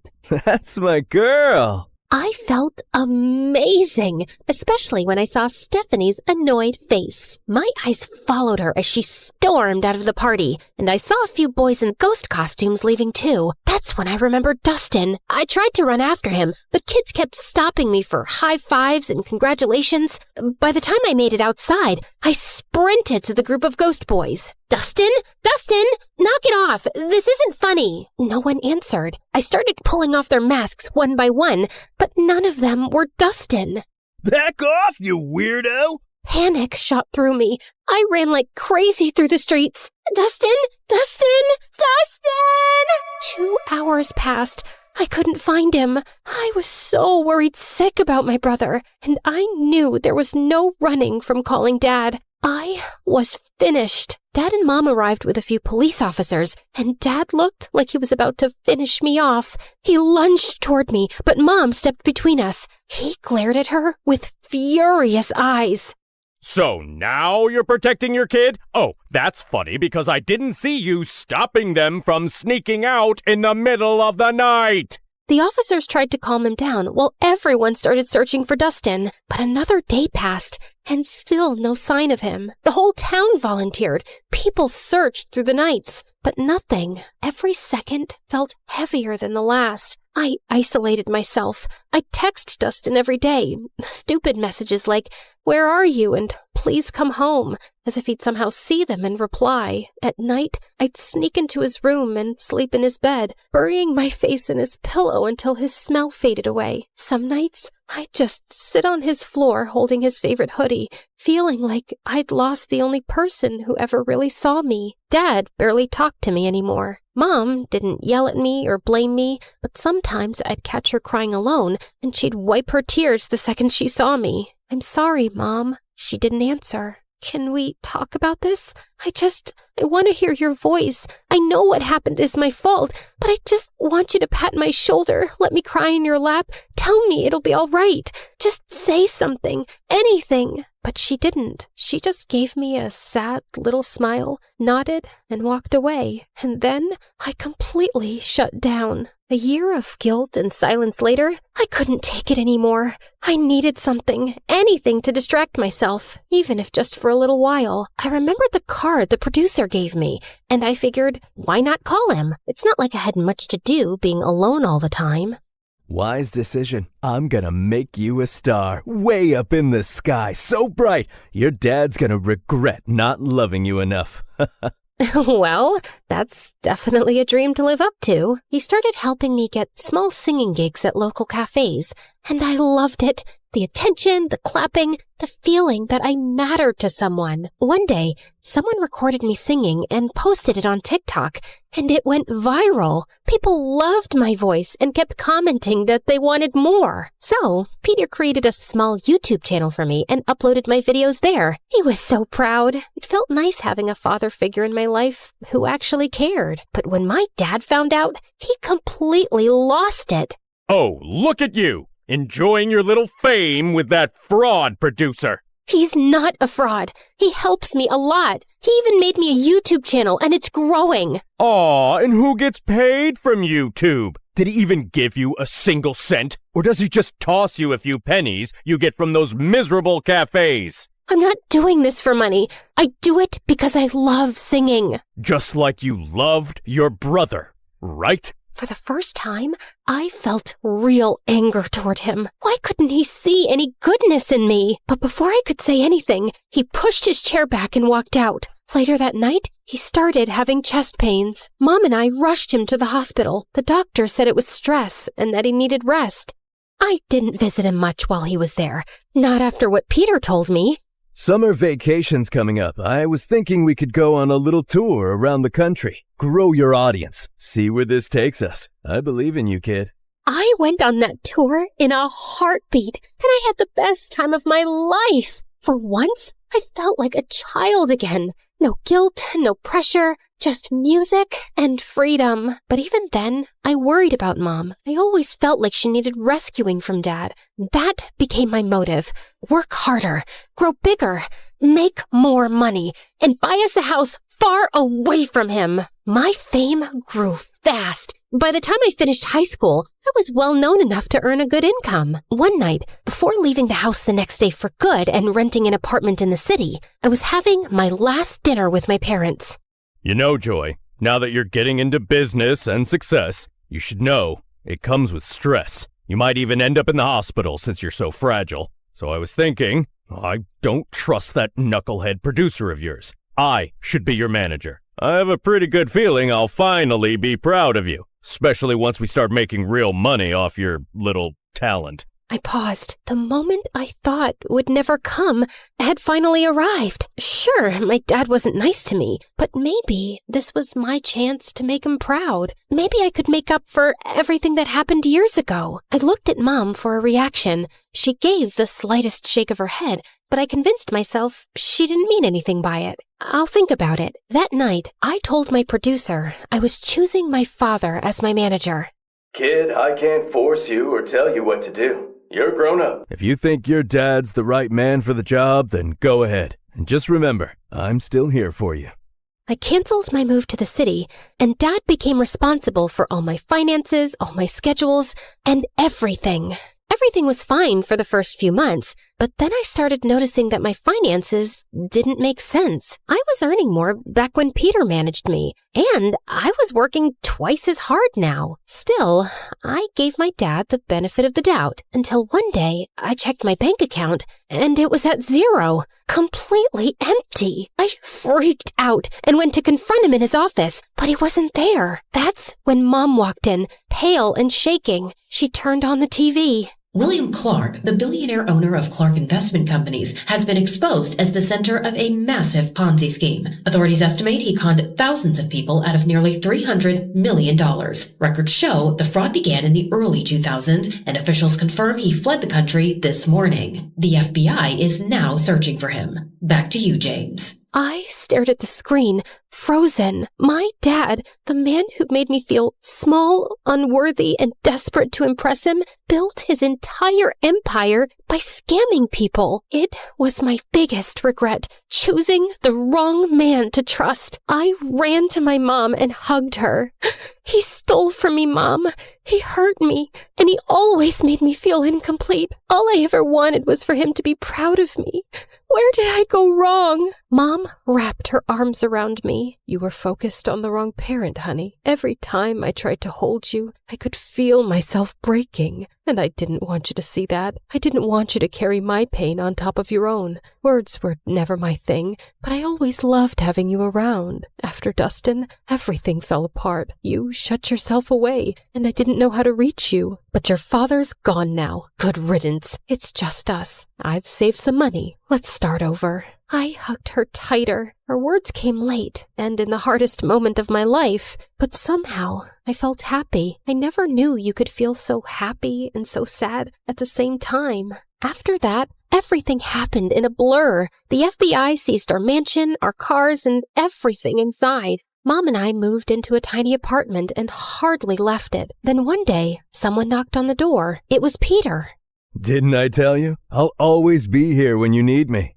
But who's gonna listen to my music after what my dad did? Joyce, what defines Joyce is what Joyce does, not her father. It's time to rock again. Remember your YouTube channel? I've been saving everything we earned from it for something big, and today's the day. No, I can't. I just want a quiet life with Mom. I'm sorry. Actually, I gave an interview this morning. I told everyone what your father did, including how he stole from you. People are sympathetic. I've read the comments. They love you, Joyce. They want you back. Wait, you did an actual interview? For me? Wow. Peter helped me restart my career, and people were happy to have me back. And soon enough, I was a huge success and making good money too. One day, before one of my biggest concerts, Mom told me that Dad had been arrested and was facing decades in prison. She said he wasn't feeling well and wanted to see me. I decided to see him one last time before closing his chapter for good. I know you probably think I was stupid, Joyce. No, you committed every sin in the book, but stupidity wasn't one of them.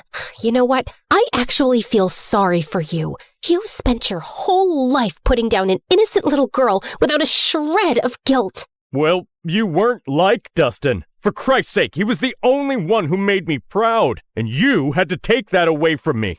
I guess it was for his own good. Otherwise, he would have grown up to be a miserable little fraud like his father. I finally get it. You were never capable of being proud of me. Not because of who I am, but because of who you are. A fraud, in business and as a father. Now, if you'll excuse me, I have a crowd of 200,000 proud people waiting for me. And with that, I spit on him and left. The moment I stepped on stage, the entire arena erupted. I looked out at all those excited faces, at Mom's proud smile, at Peter beaming at me like his daughter had made it. And then I closed my eyes and I saw him, Dustin, with that same cute, confident little smile he always had when he believed in me more than anyone else. I keep running, running, running, like I'm trying to outrun time. I can't stop, I can't slow down with these ghosts still in my mind.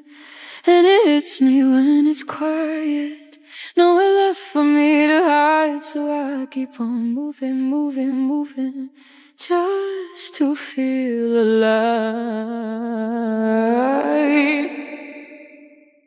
But as I sang, the crowd grew louder, louder than I'd ever heard. I opened my eyes. There was a guy being lifted by the crowd, riding toward the stage, and for a second, I stepped back in fear. But then, my heart stopped. Dustin? I signaled for my security to let him through. He climbed onto the stage, and I swear the world went silent around us. I looked at him like I had just seen a ghost. The hostess rushed forward, tears in her eyes. After your mother's interview about your missing brother, the internet made it their mission to find him. He's been missing for 10 years. We interviewed him and confirmed with your mom. He is your long-lost brother. My knees almost buckled. I couldn't breathe. But Dustin spoke first. I was taken by some shady people. They asked Dad for ransom, but he ignored them. They took me to Mexico. We got into a car accident. I lost my memory. A kind Mexican couple adopted me. I didn't know who I was, but I always felt like someone out there loved me. I just didn't know it was you. My heart shattered and healed all at once. I dreamt about this moment every day, always imagining myself as the stupid, reckless sister who failed you. I never pictured meeting you like this, as a woman with a life and strength and dreams of her own. Welcome home, brother. I threw my arms around him, and he broke too. And when I looked up, the whole arena was crying with us. I turned back to the microphone, wiping my tears. Thank you, everyone. I learned something I wish someone told me sooner. You can't buy love. You can't chase approval. Not even from the people you want it from the most. The greatest person you can learn to love is yourself. And once you do that, everything else falls into place. Thank you again. And now, if you'll excuse me, my brother and I have a lot to catch up on. And with that, we walked off the stage together for the first time in years, and the first time all over again. Because sometimes the people who make you feel the smallest are just trying to make themselves feel big.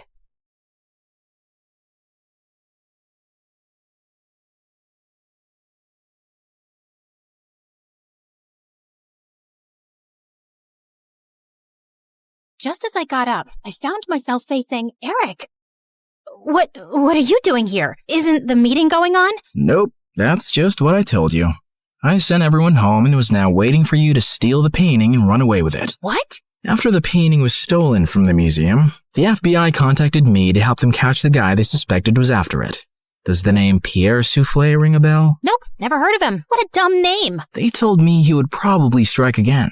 I really didn't suspect you until one of my brothers said something about you looking like a girl we once met in Connecticut, who had a twin.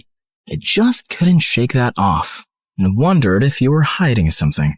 I had the FBI look into you, and most of your information checked out, but then they told me that they'd seen the suspected art thief and a girl your age leave your apartment a few times. Okay, so let me get this straight. Tonight was a trap? How could you trick me? Hello? Should I get a mirror for you? You've been tricking me from the very start. That's different. Only if different means exactly the same. You'd really send me to jail? You'd really walk away with that painting? Eric, I have to do this. I don't have a choice. It's to protect everyone I love from Pierre. And I'm guessing that list doesn't include me, does it?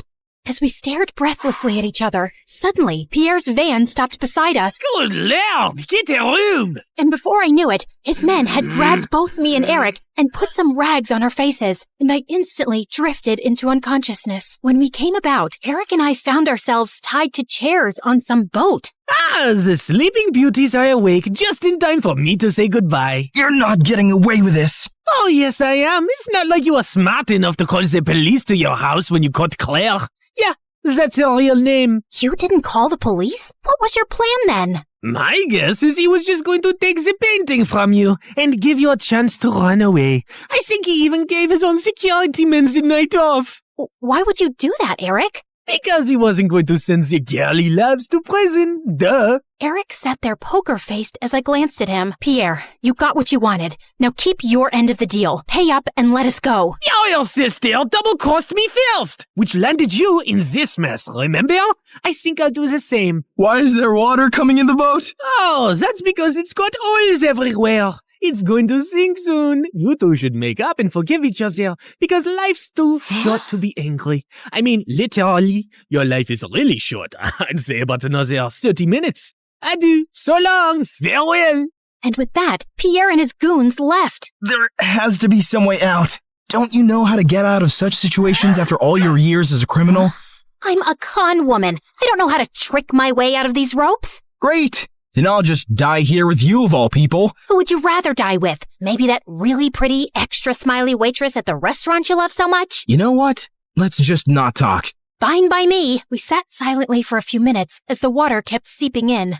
I've never had boba tea. What? You know, a few years ago when everyone really got into boba tea, and I never had boba tea. I always thought I had time to drink boba tea, and now I'll never drink boba tea. It's nothing special. You didn't miss much.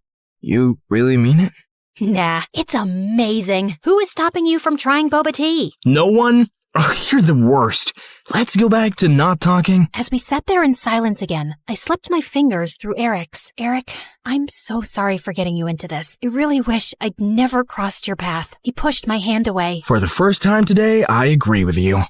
Just then, the door burst open, and Meredith came running in. Thank God, Em. I knew you'd come for me. You could have told me too.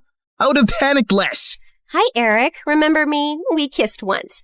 We'll talk more later. Gotta go now. Meredith cut through our ropes quickly, and we splashed through the water, climbed onto the paddle boat outside, and rowed back to shore. I had a feeling Pierre was up to no good. I followed his van to Eric's house and saw him take you two and bring you here. I had to wait for him to leave before I could rescue you, and that jerk left without giving us a dime. We have to get that painting back. He can't get away with it. What is so special about that stupid painting? Why is it for $10 million? Apparently, it's worth much more. My grandmother bought it at some auction a few years ago, but I don't think she ever knew its real worth. The FBI told me that painting has hidden codes all over it. Sensitive government secrets and coordinates of underground facilities, and Pierre wants to sell those secrets to the highest bidder. Jeez. Trust stupid men to make everything so complicated. Who put codes in a painting? Who wants them now? What is wrong with everybody? All I ever wanted from life was to go to Bora Bora, and now we have no money. If you girls know anything about where he's going, help me catch him. I'll tell the FBI you were helping me all along, and you'll go scot-free. Free but poor? Should I offer you a reward for helping me get back a painting you stole from me? That would be polite, yeah. Meredith, do you have any idea where Pierre's going? Yeah. I've bugged everything that man owns. His phone, his coat, his shoes, that painting. I know where he's going. Oh, by the way, Mom wants us to come home. She says she has something important to tell us. And yeah, her memory is back, and she's very angry we made her marry Arthur. What? More about that later. Eric immediately got in touch with his FBI contacts, who picked us up from our spot and followed Meredith's trackers on Pierre. He was headed for a train at the Grand Central Station, and seconds before he was about to get onto his ride, he was surrounded by officers. Don't manhandle me, you orangutans! My outfit costs more than your yearly salary! I lose the day I ever laid eyes on you two! I'll make sure I take you down with me! I'm taking all your coats, Pierre. They fit me perfectly, you tiny mafia boss. Get used to an orange jumpsuit, 'cause you'll be wearing that for a long time. As the FBI officers took him away, I turned to Eric with a worried face. He'll give them information against us. You've helped recover a really important painting and capture a criminal the FBI has been trying to nail for ages. I promise, I won't let you get into any trouble. Thank you. We stood there in awkward silence. Okay, this is super uncomfortable. Do you guys need privacy to talk or something? I'll grab us some hot dogs. Do you want relish or mustard or... No, actually, I think we're done here. I have to go. Good luck and goodbye, Claire. Goodbye, Eric. Meredith and I took the next flight to Connecticut to see Mom back at her old house, and I was really happy to see her with her memory back. And then, Mom shocked us with her whole story. Many years ago, I was a government scientist in Russia, working on top-secret technology, and our team later wanted to sell it to an enemy country. I refused to do that, and destroyed the technology, and after that I had to go on the run, because I knew those traitors would come after me. I had a boyfriend, and he recently found out I was pregnant, so I never told him about you girls and just escaped. I settled in America, and took on the identity of a helpless mom living in the suburbs. Before I left Russia, I set up this laptop as a way to communicate with my father, who sent me a little money every few months to get by. I was even afraid of working in any place for too long, as being part of any system by which I could be tracked down. Whoa! Mom, that's insane and so cool! I'm sorry we never had much, but I was glad you grew up independent and resourceful. When I finally recovered my memory a week ago, I was able to access the laptop and get in touch with my father. He hadn't heard from me in so long, he thought I wasn't even alive anymore. He told me that the traitors working on the project are all behind bars now. It's safe for me to go home. So we're going to Russia? Man, it's so cold there. I always wanted to go to... Bora Bora, I know. That's all you said growing up. We'll visit Russia to see my family, and then we'll go anywhere you girls want. Mom, we're kinda poor, especially since you've left Arthur too. Oh, but my family isn't poor at all. I come from old money. We've been rich forever. There is a God out there. Thank you. Claire, we're finally going to Bora Bora. Yeah, it's everything we ever wanted. I tried to be as excited about the trip as Mom and Meredith, but my heart felt heavy. I wish things had ended with Eric on a better note. On the bright side, I got to meet Freddie, and I was so pleased when he introduced me to his lovely girlfriend. I'm so happy for you, Freddie, and I don't know if I can ever thank you for everything. You're amazing. I know. Just don't forget about me and come to visit, okay? On the day of our flight to Russia, we just reached the airport when Mom and Meredith turned to me with strange smiles on their faces. What's going on? Here's your ticket.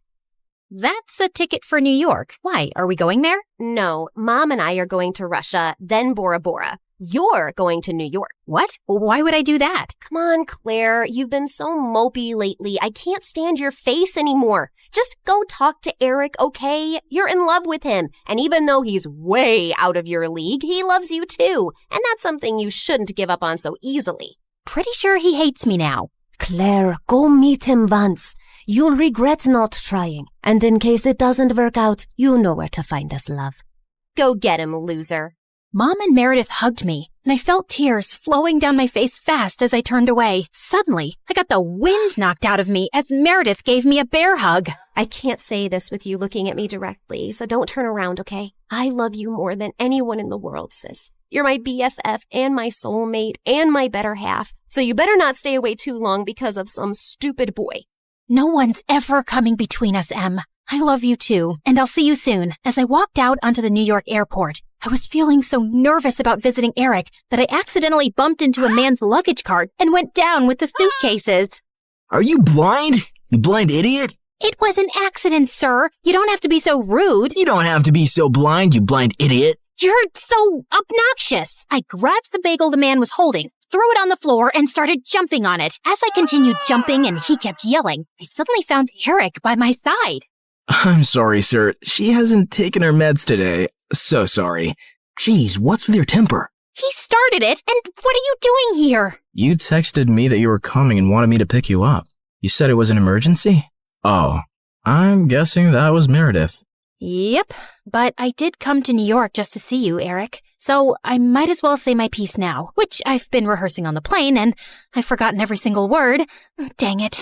Okay, I'll just spit it out. Look, I'm really sorry about the tricking and the lying and stealing and hitting your brother and endangering your life. The one thing that wasn't part of this assignment was falling for you, but I just couldn't help it right from the start. In fact, you made me fall for you years ago, and I often wondered what had happened to you. I really wish we'd met again under different circumstances, and I know I don't deserve another chance, but here I am, asking for one anyway. Well, they say third time's the charm. They do say that, whoever they are. Just as Eric pulled me closer, we suddenly found ourselves surrounded by federal agents. Did you set me up? I swear I didn't. Ma'am, there's no need to panic. We got notified about your arrival in New York when you checked in for your flight. We've also apprehended your sister before she could leave for Russia. We've been looking for you girls for a long time, actually, but you always managed to get away. Now we have a deal for you. Come work for us and help us nail some con artists, and you'll have a clean slate. Are you offering me a job? Yes, and a really well-paying one. The only catch is that you two will have to serve 6 months jail time first. We have to do that as a formality. No, officer, there has to be another way. Eric, wait, it's okay. I think I need to do this actually. Maybe we got away for too long without any consequences. If this gives me a chance to start over fresh, I'm willing to do it. What about Meredith? Oh, she's gonna be pissed, but she'll do it for me. So, will you come see me in prison? It's a date. How many weeks has it been here already? It's just been 2 days. Oh, God. I was so close to Bora Bora. And you're so ugly and orange. How am I supposed to look at you for 6 months? I think you're actually happy we're getting to spend more time together. You know, since I'm your BFF and soulmate and better half. That was so cheesy. Ow!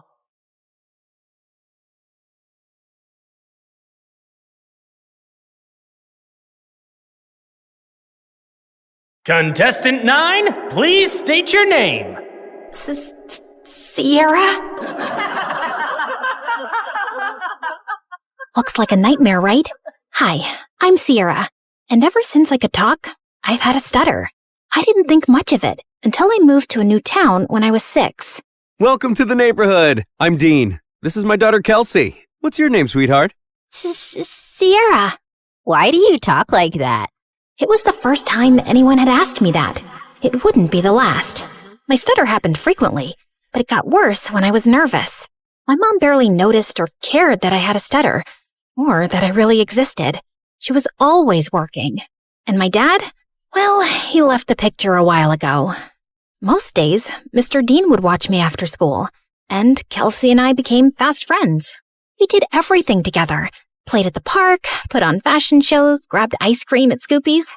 When we went out as a trio, I'd secretly pretend that Mr. Dean was my dad, and Kelsey was my older sister. In those moments, it felt like the family I'd always wanted. But things started to change when Kelsey's mom announced she wanted a divorce and moved out of state. After that, Kelsey started to change. She wasn't just upset. She was furious. She yelled at everyone, and once even smashed the living room furniture in a fit of rage. She lashed out in class and got held back a grade.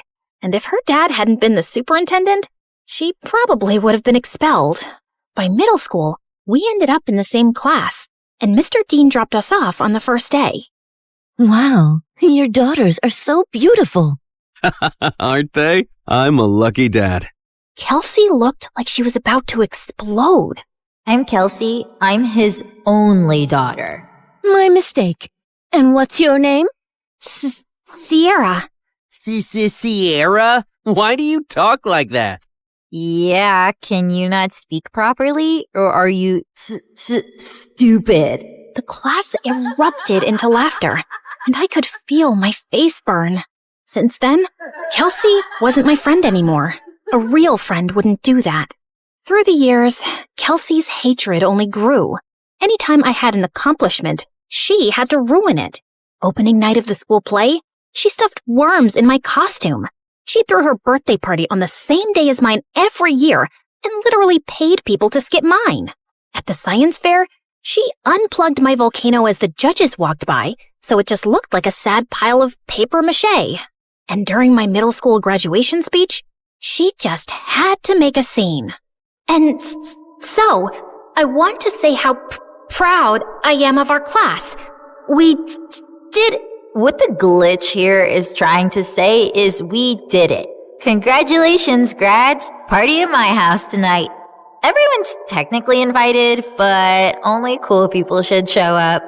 If it weren't for being her neighbor and still being close with Mr. Dean, I would have liked to never see Kelsey again. I'm sorry about my daughter. Ever since her mom left, she's been a different person.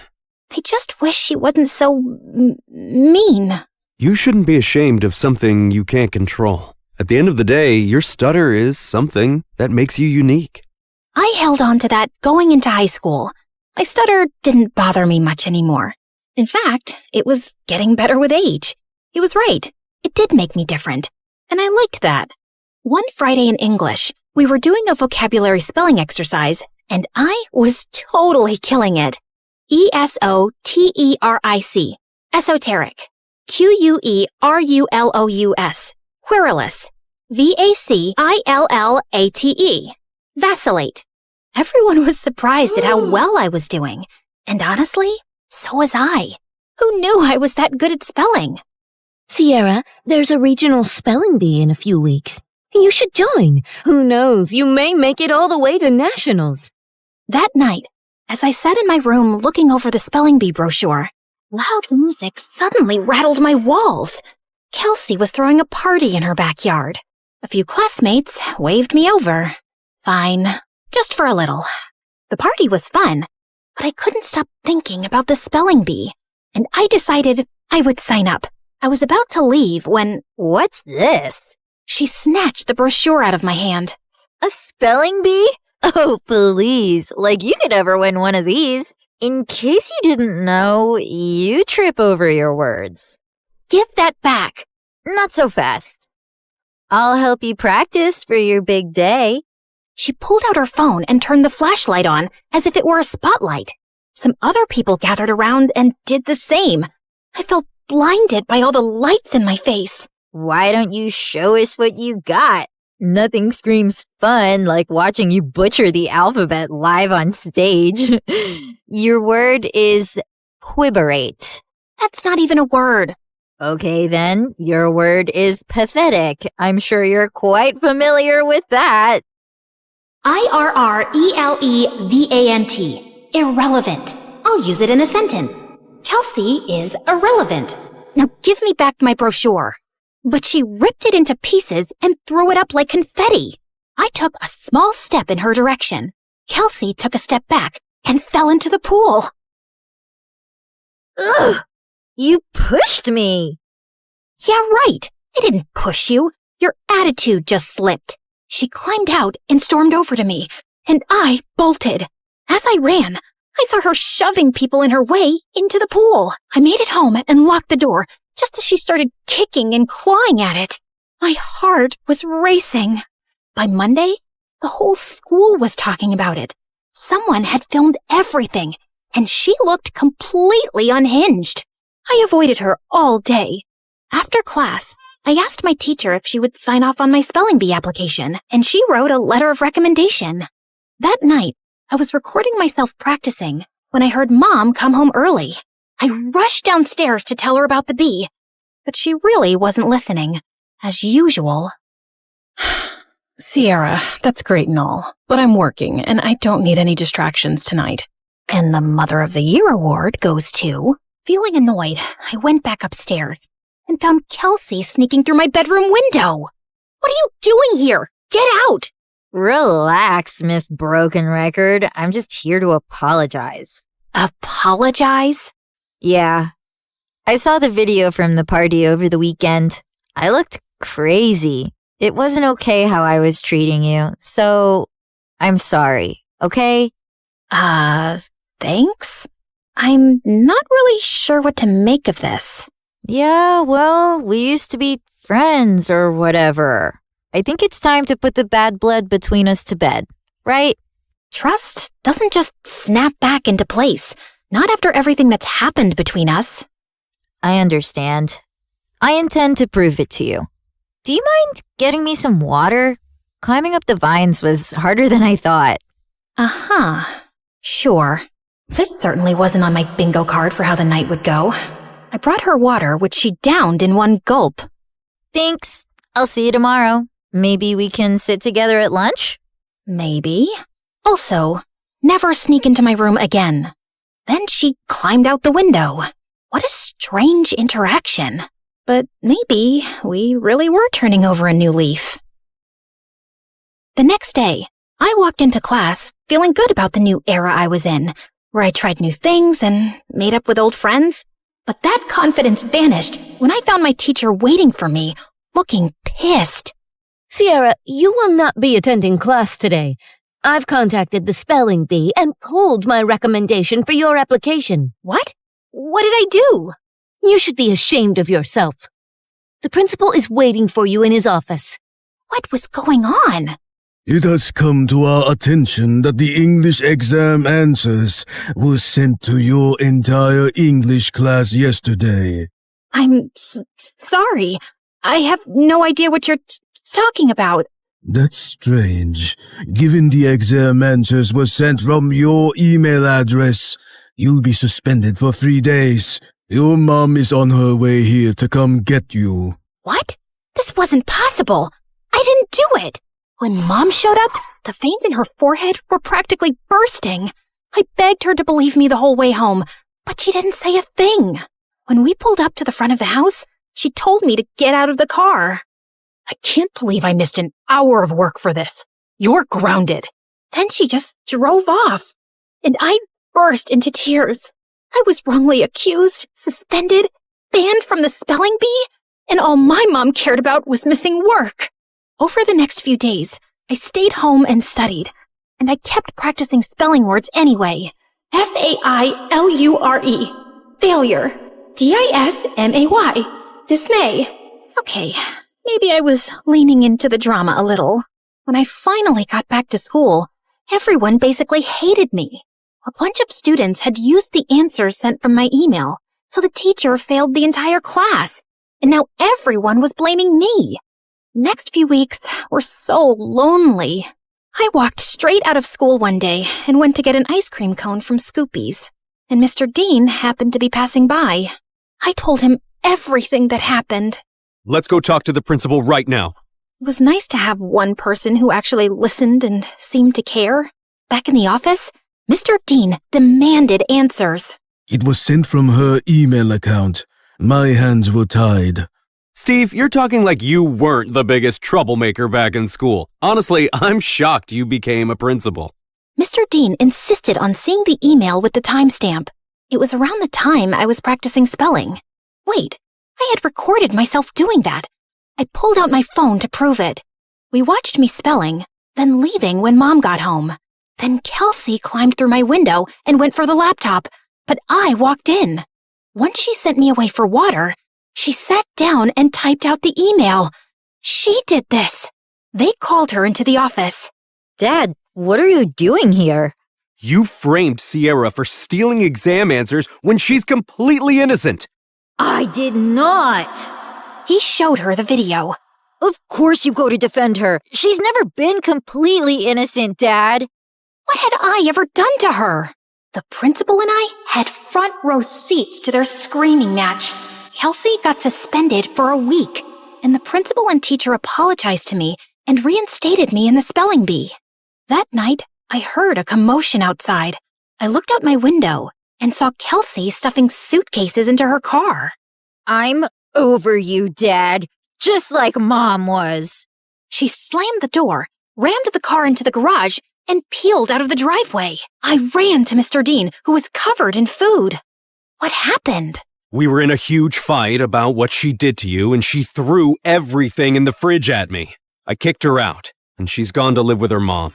As much as I wanted to jump with joy at the thought of never seeing Kelsey again, I didn't want things to be like this.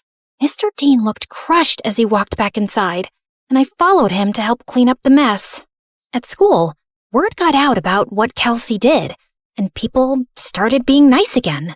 Things weren't just back to normal, they were better. I gave an incredible anti-bullying speech at a school assembly, that got a standing ovation. I started a support club where victims of bullying could share their stories. And at every free moment, I was practicing for the spelling bee, often with Mr. Dean's help. He still seemed down about being alone, but when I was around, he cheered up. He drilled practice words with me every day until regionals. And on that day, he was there in the audience. My mom wasn't. I got second place and was qualified for nationals in a month. Afterward, the top contestants did a group photo shoot. I was smiling for the camera when someone put an arm around my shoulder. I looked up. It was the guy who won first. You were a great competitor out there today. Congratulations. His accent, his eyes. Suddenly, I forgot how to breathe. Thanks. Where do you come from? Where do you come from? Sierra, are you kidding me? Is that how you speak, or did I just fluster you? Oh, no.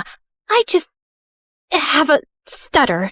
It's adorable. I'm Leon, and I'd love to get your number. We should talk more, since we'll be seeing one another for nationals next month. Yes, please. We exchanged numbers, and I practically floated back to Mr. Dean. It felt like the best day of my life. When we got home, Mom was on the porch, arms crossed. She rolled her eyes when she saw us together. And where have you two been? The spelling bee, Mom. Remember? I won second place. She did amazing. You should have seen her. I'm sure, but I was too busy with the logistics of moving. Moving? Work wants me to relocate to California within the next couple of weeks. Mom, no! I have nationals next month. Well, that's too bad. Work comes first. You know that. Work always comes first for you, Mom. It's never me. Oh, stop being so dramatic. What if she stays with me until the end of the school year? What? I have Kelsey's empty bedroom. She can compete in nationals, finish out the year, and then move out to California. Please, Mom. Fine. Within a week, Mom was gone, and I had moved into Kelsey's old room. Mr. Dean cared in a way my mom never had, and this new life felt good. And to top it off, Leon reached out. He was a foreign exchange student from Spain living in New York, and we hit it off instantly, texting all night, every night. We had so much in common, and he was so easy to talk to. I had a major crush. One night, I even felt bold enough to tell him. I was losing sleep, slipping in school, and didn't care. I had never felt like this about someone in my life. Leon and I even planned our first date the night before nationals. That weekend, I was behind on prep, but I was more excited to see Leon than I was to compete. We planned to meet at a park, and I spent hours getting ready. I waited for him at the park. He was 5 minutes late, then 15, then 30. After 2 hours, unanswered calls, and 20 unread texts, I gave up and walked home. I got in bed and cried. Had something happened? Had I been stood up? I barely slept that night. The next morning, I was exhausted. Mr. Dean and I headed to the bee. I checked in and looked for Leon. Nothing. When it was time to go on stage, I scanned the crowd. No Leon. But then backstage, I heard whispered voices. I turned and saw Leon talking to someone behind him. No, I can't keep doing this. Leon, come on. It's not that hard. He pulled away, and I gasped. Their heads snapped towards me. Kelsey laughed, while Leon froze like a deer in headlights. Was this all just a setup to mess with me? Sierra, wait! My ears started ringing, and I don't remember anything else that happened until... Contestant 9? Contestant 9, please step forward! A contestant sitting next to me tapped on my shoulder, and I walked up to the mic, trying to steady myself. Sierra? Why do you talk like that? Yeah, can you not speak? Are you stupid? You should be ashamed of yourself. Like you could ever win one of these. In case you didn't know, you trip over your words. Contestant 9, please state your name. Sierra? Your word is vicissitude. Vicissitude. VICISSITUDE. That is correct. And just like that, my first round was over. With every ring of the bell that told me I got the word correct, my confidence rose. I shut Kelsey and Leon out of my mind. Contestants were dropping like flies, but I stayed strong. Until it was just Leon and I. Your word is appoggiatura. Appoggiatura. A-P-P-O-G-I-A-T-U-R-A. Appoggiatura. I'm sorry, that is incorrect. Sierra, if you can correctly spell the word, you will be our national spelling bee champion. Appoggiatura. APPOGGIATURA. Appoggiatura. That is correct. I did it! The audience went wild. I got my huge new trophy and went to the lobby to find Mr. Dean. But I heard Leon's voice behind me. Wait, Sierra, please. Leave me alone. Sierra, please, let me explain. It was all Kelsey. She put me up to this. She wanted to get in your head so you'd lose. Wait, don't go to the lobby. I walked through the doors, but Leon lunged at me and pushed me out of the way. The doors had buckets of slime and feathers on them, which all fell on Leon. Why did you push me away? I was trying to save you from this. Listen, Kelsey moved to my school and found out I was going to regionals for the spelling bee. She said she'd pay me to flirt with you and distract you from studying. I'm so sorry. I was just a game to you? I only agreed because I really needed the money for my mom's treatments. That's why I'm even competing in the bee. I didn't expect to end up having real feelings for you. When Kelsey found out, she stole my phone and smashed it. She even threatened to get me kicked out of school. Just then, my mom and Mr. Dean walked up. Mom, what are you doing here? Mr. Dean convinced me to attend, and I had no idea you were so talented at this. We're so proud of you, Sierra. And then Kelsey walked in. Of course my dad is here to support perfect little Sierra. And Leon, I see you've betrayed me too. Guess your mom isn't going to get any better. Why are you so evil? What did I ever do to you, Kelsey? You stole everything from me. Everything! She didn't steal anything from you, Kelsey. Oh, really? Because I remember the night you and Mom screamed at each other when she found out about your little affair, when we both found out Sierra is your daughter. What? Oh, yeah. My neighbor was actually my half-sister, the girl who ruined my family and took my dad away from me. Is this true? Yes, it is. Even though this was the craziest day ever, the news warmed my heart. I'd seen Mr. Dean as my dad since I was a kid. You didn't lose your dad to me, Kelsey. You lost him because of you. You could have told me the truth. You could have been my sister. But you chose to be a liar, a bully, and a sad little lowlife who only feels powerful when someone else is hurting. I may stutter, but I never had to hurt people to be heard. And why didn't you guys tell me sooner? I'm sorry. He didn't know until I told him once we moved in next door. I wanted to tell you right away, but then my wife left me and Kelsey took the news really hard and started lashing out. We thought it would be best for you to not know. For your sake, and Kelsey's. I was planning on telling you. I figured since we live together now, it was the right time. You live together now? She screamed, grabbed my trophy, and hurled it through the convention center's windows. She got arrested for property damage and spent some time in juvie before going to live with her mom. I told my mom I wanted to stay with Mr. Dean for the rest of high school, and thankfully, she allowed it. I gave the prize money to Leon to help his sick mom, but I refused to date him even after all his apologies. My self-worth wouldn't allow me to be with someone who thought it was okay to play with my feelings for any reason. I'm so proud of you, Sierra. Thanks, Dad.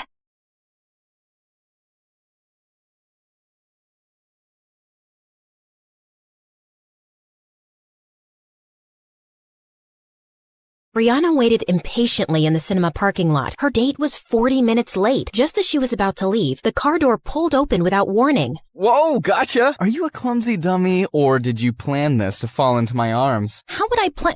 Never mind. We've probably missed half the movie, Elijah. I booked a hall just for us. The movie starts when I say it starts, babe. Once the lights went off, Brianna turned pale. The Ring? I told you, I hate horror movies. But you don't know what you're missing. You're gonna love it, sweet cheeks. Trust me. Brianna cringed as she watched with eyes half closed, and at one point, she screamed and jumped off her seat. That's it. I'm leaving. You call yourself an actress, but you can't appreciate this masterpiece? You're such a baby. And you're such a jerk. I don't know why I agreed to this. Want me to call you an ambulance, baby Brianna? Brianna dumped her popcorn on his head before storming out, and then she walked straight into somebody carrying sodas and fell on her butt. Brianna, are you okay? Jeez, can this night get any worse? Yeah, there are infinite possibilities. You could get struck by lightning, or get robbed, or be kidnapped, or get hit by a bus. Then there are serial killers. It wasn't really a question, dude.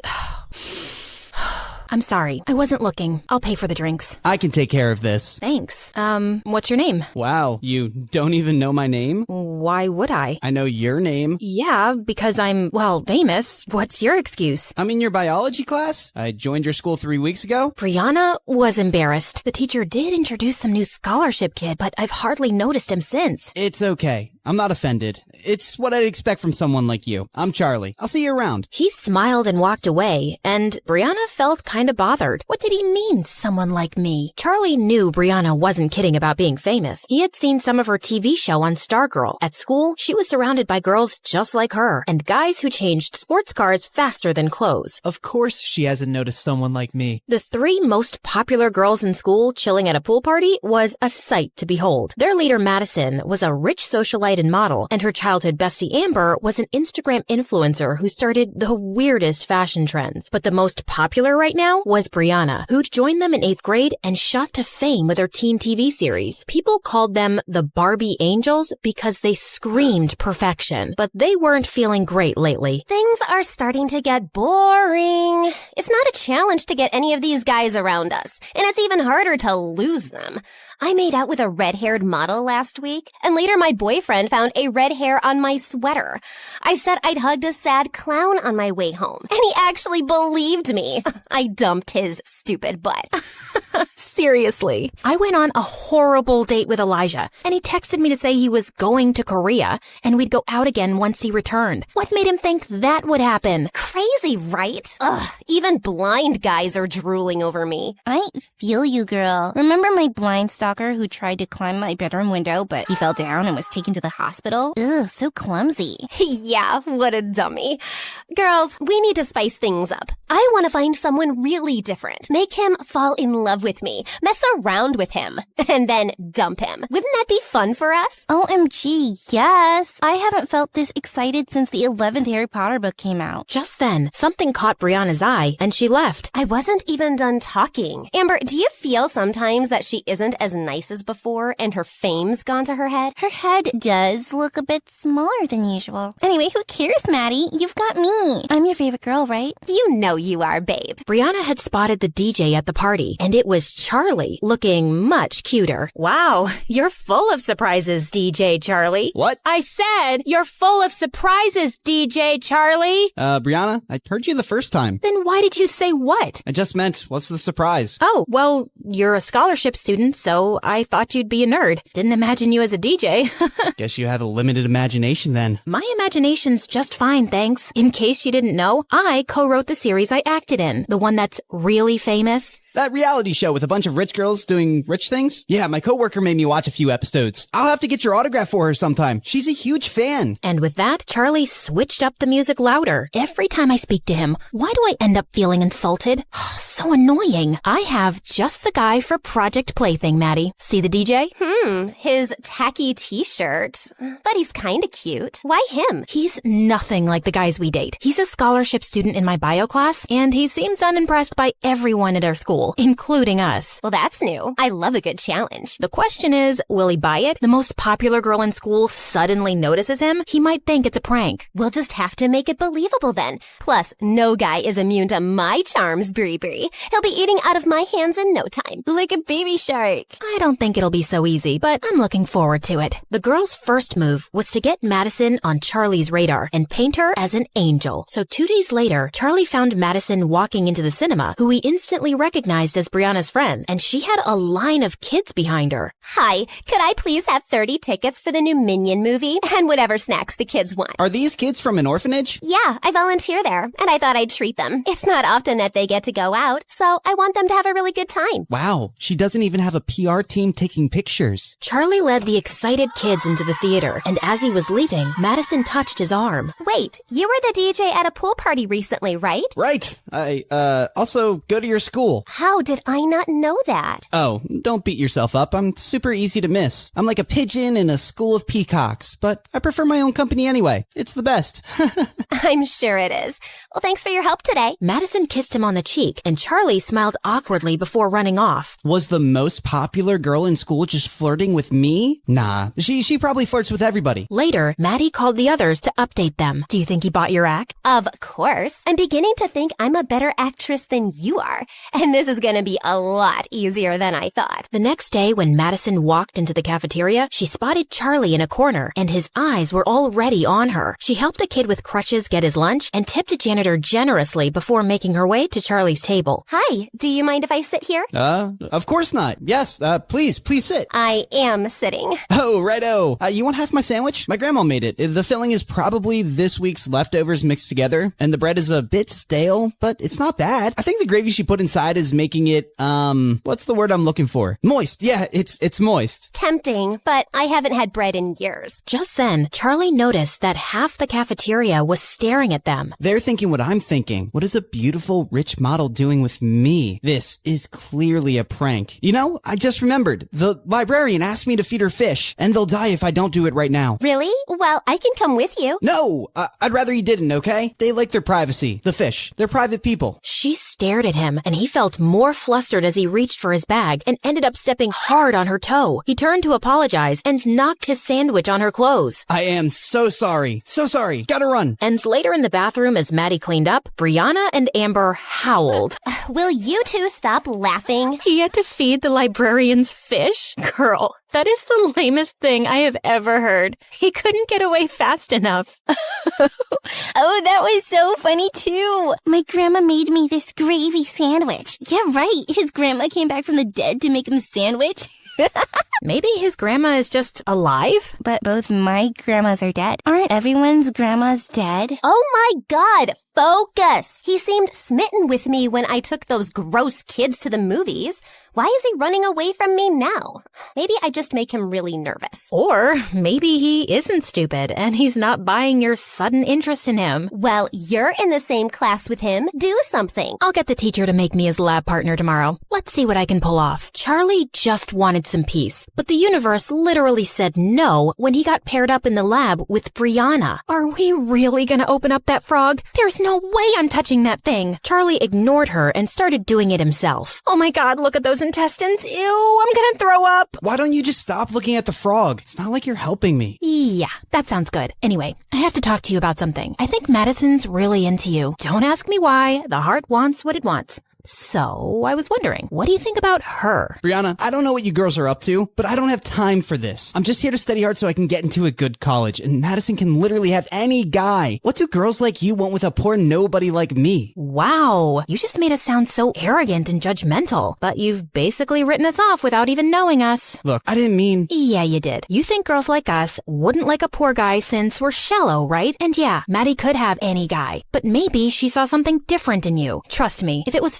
fancy things we wanted, we don't need a guy for that. Charlie felt unsure. Maddie is beautiful, and she seemed sweet. Maybe I misjudged her. So, how'd it go? Brilliantly. I think I've convinced him a bit that you're genuinely into him. We've got to keep the ball rolling. Let's find out more about Charlie's personal life. Madison hired a private investigator and found out that Charlie lived with his grandma. She also found out that he worked in a small club as a DJ on weekends. We know where we're going tonight. Oh, please say Tokyo. I've been craving sushi for weeks. No, to this nightclub, silly. But I'll take you for sushi anywhere after the success of Project Plaything. Later, when the Barbie angels walked into the small club, all eyes turned to them, and Charlie was just as surprised. This really wasn't their kind of place. Once he sees my heart-stopping dance moves, he'll be following me around like a lovesick puppy. The girls moved to the dance floor and had everyone's attention. As the song ended, Madison walked over to Charlie. The music here is amazing. You're really talented. Gee, thanks. Listen, Madison, I've been avoiding you, but I want to say I'm sorry. For that day in the cafeteria, I was such an idiot. I'll forgive you if you dance with me. Oh no, there's a reason why I'm in charge of the music. Those who can't do, teach. Those who can't dance, DJ. Come on. It can't be that bad. Just put a song on and join me. No, really. Just then, Maddie lost her balance a little and her drink fell all over the music dashboard. 2 seconds later, it stopped working. Oh my God, what did you do? It was an accident. The system's fried. The club owner's gonna fire me. You came in here just for your fun and games, but this is serious business for me, Madison. Thanks for nothing. Charlie instantly felt awful as he realized everybody was staring at them, and Madison stood frozen in her spot. Then she burst into tears and ran out. Amber and Brianna ran after Madison to her car, where she lost it. Who the heck does he think he is? You're not crying? Of course not. And it took all my willpower to not claw his eyes out. How dare he humiliate me like that? Oh, once he falls in love with me, I'm gonna squish him like a bug. That was brilliant. Now he's gonna feel terrible because you didn't even lash out at him. And he'll think you're the sweetest angel on earth. Oh, I underestimated you, Maddie. You're the worst. I am the worst. And when I'm done with him, he's gonna wish he was dead. Charlie just couldn't face Madison in school the next day. And after a lot of begging, he finally managed to get her number from Brianna. Little did he know, the girls had decided that Brianna would be the one to talk to him, pretending to be Maddie, because she was the smoothest talker. Charlie felt super nervous as he called her that night. Hello? Hello? Hi. Hello. Hi. Madison? It's me. Charlie. What do you want? Listen, before you hang up, please don't hang up. I'm really, really sorry. I just lost it and you didn't deserve that. And you didn't even scream at me or hit me, which you should have. You still can. Charlie, I get it. You freaked out. I hope you didn't get fired. I did. But it's okay. I'll find another gig. I'm sorry. Are you for real? Don't say sorry to me. Do you think we could just start over? Yeah, I'd like that. Hi, I'm Charlie. Nerd by day, DJ by night, and I get free popcorn once a month at the cinema. You go. I'm Madison, and I'm a famous model. Also, I've been on a diet since forever, so I don't remember what popcorn tastes like anymore. That's the saddest thing I've ever heard. The two ended up talking and laughing for hours, and she kept surprising him. She was funny, well-read, and had great taste in music. It was 4 a.m. when they finally said goodnight. I can't remember the last time I had such a good conversation with someone. The next day, Brianna updated Maddie on everything they'd talked about, but she didn't see Charlie in her biology class. The girls hadn't seen him at recess either. So Brianna sent him a text as Maddie, and he replied, Grandma broke her hip this morning. I'm at the hospital. If you really want to seal the deal with Charlie, you should go see his grandma. Ew, I hate old people with their wrinkly skins and their weird smell. Come on, they're cute. Just be nice to her. Charlie will love it. Should I really interact with her? I don't think I could be nice to an old woman. Brianna then thought of a better idea. After 3 days, Charlie's grandma was discharged, but he had one problem, the hospital bill. He decided to talk to the hospital staff about paying in installments, but then they told him that someone had already settled it. What? Who? The person had chosen to be anonymous, but Charlie insisted so much that the staff revealed the sender's identity, Madison. Why did you do it, Madison? What do you mean? You paid my grandmom's hospital bill and tried to hide it. Why? Because I knew you wouldn't accept money if I offered it to you, and I made you lose your gig. It's the least I could do. I care about you, Charlie. You can have any guy you want, Maddie. Why me? Well, I've dated enough guys from my circle to know they're not very nice people. They're mostly after my money or fame or my parents' influence, and you don't care about any of that. You're like a breath of fresh air. But if you don't feel the same way, I won't hold it against you. Charlie was about to reply when his grandma called called him, but he couldn't stop thinking about Maddie. What she did for me is amazing, but I feel scared about falling for someone like her. Charlie hadn't come back to school for a week, but he and Brianna had been exchanging texts, as Maddie, of course. She was laughing at a meme he'd just sent when she found Elijah by her locker. Ugh, why is he back? Just read something funny? Tell me, babe. I love a good joke. Excuse me? You were just laughing at your phone? I hope it's a joke and not a boy whose butt I have to kick. What are you, my dad? Because you're definitely not my boyfriend. Stay out of my business and don't call me babe again. I've forgiven you for the last tantrum, Bree. Now tell me where you'd like to have our next date. How do I spell this out for you? There won't be a next... Brianna, is this guy bothering you? Charlie, you're back. No. We're done here. Who's this loser? Did you wander here by mistake from some homeless shelter? Just leave him alone, Elijah. Charlie turned around to see Maddie, and his heart skipped a beat. What happened while I was gone? Since when did you girls start mingling with nobodies like him? Suddenly, Charlie walked over to Maddie, and he pulled her close. There you are. I've been looking for you everywhere. I've missed you. And then he kissed her on the lips, and Brianna was even more surprised than Maddie at Charlie's move. Elijah gritted his teeth and walked away. Wow.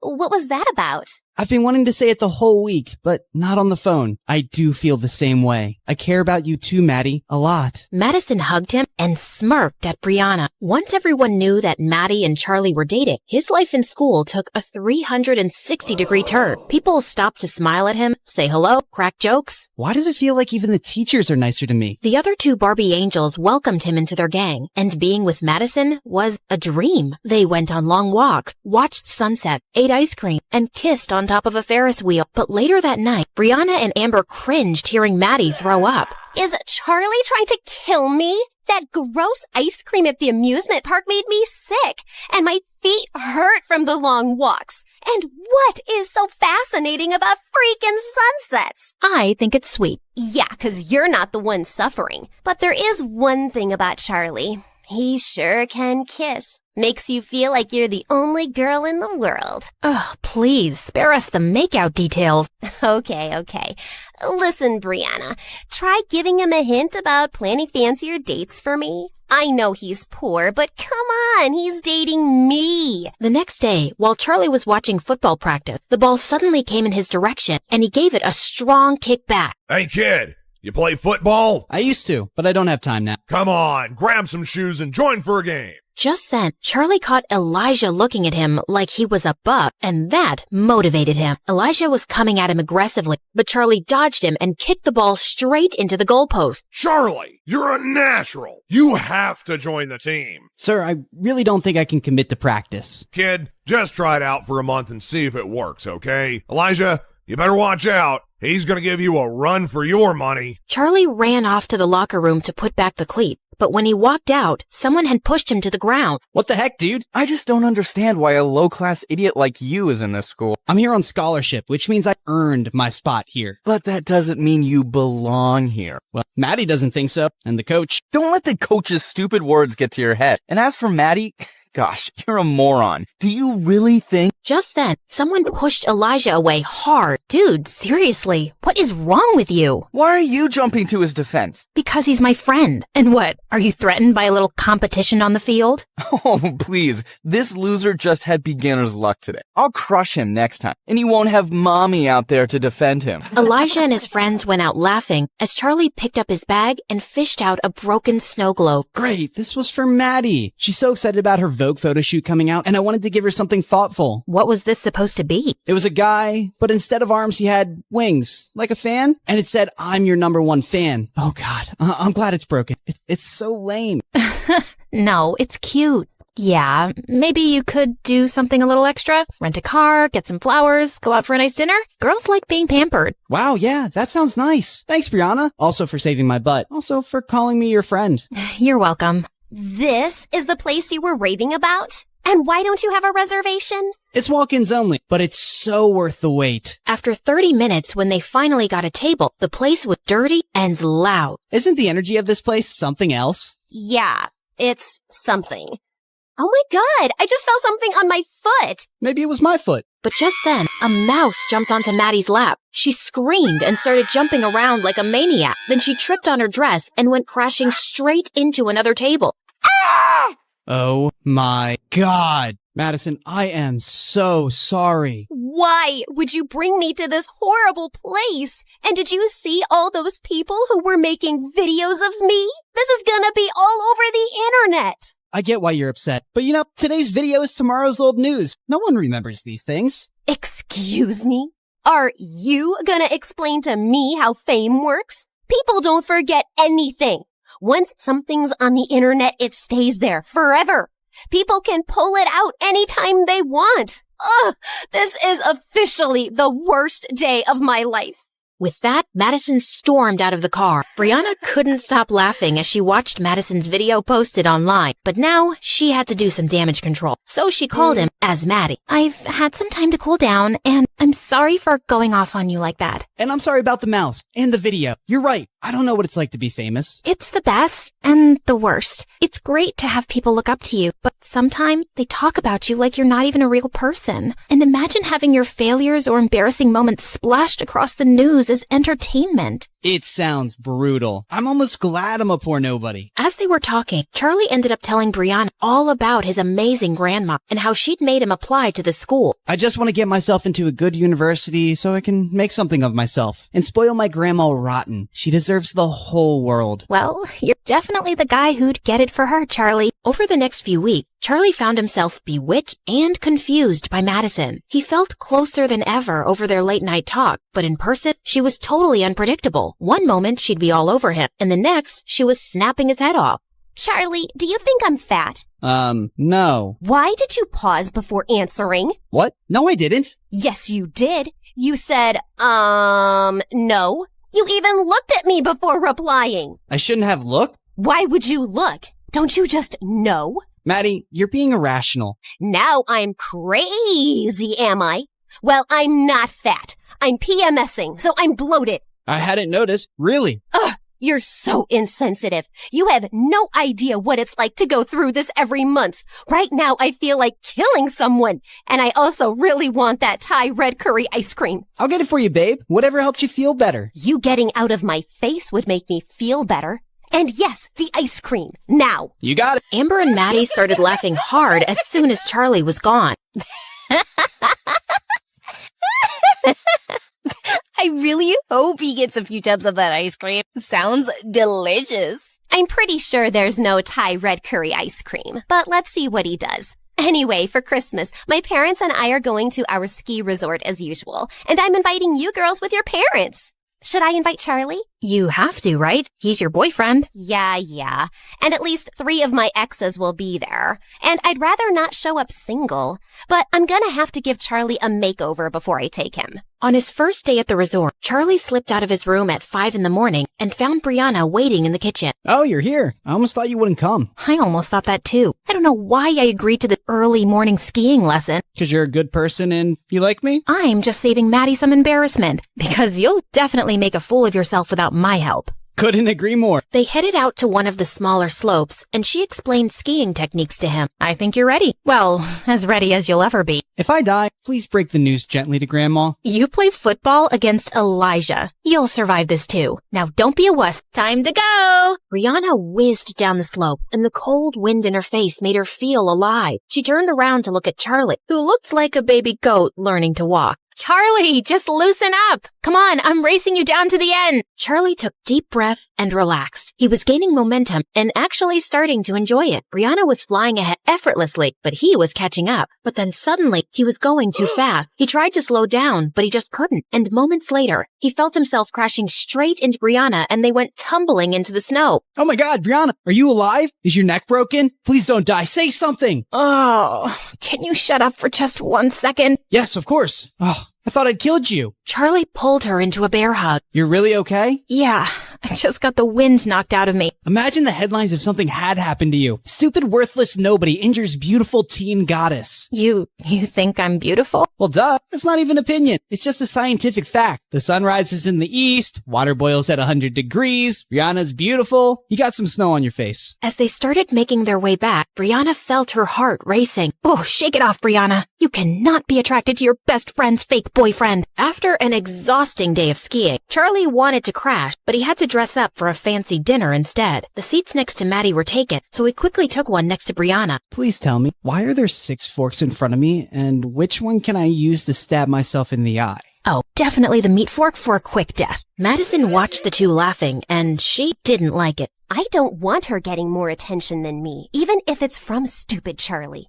Hey, Charlie, could you sit next to Amber, please? Her parents couldn't come, and she, broke up with her boyfriend. She could use some cheering up. Charlie nodded reluctantly and took the seat next to Amber. So, Amber, you want to talk about your breakup? Okay, sure. Why not? It happened 3 years ago, and his name was Leo. And that's what you're sad about today? That's a bit offensive. I'm not sad. Do I look sad to you? Charlie was relieved as they were served their first fish course, but Amber was staring down at her plate in tears. I'm so sorry. Please forgive me.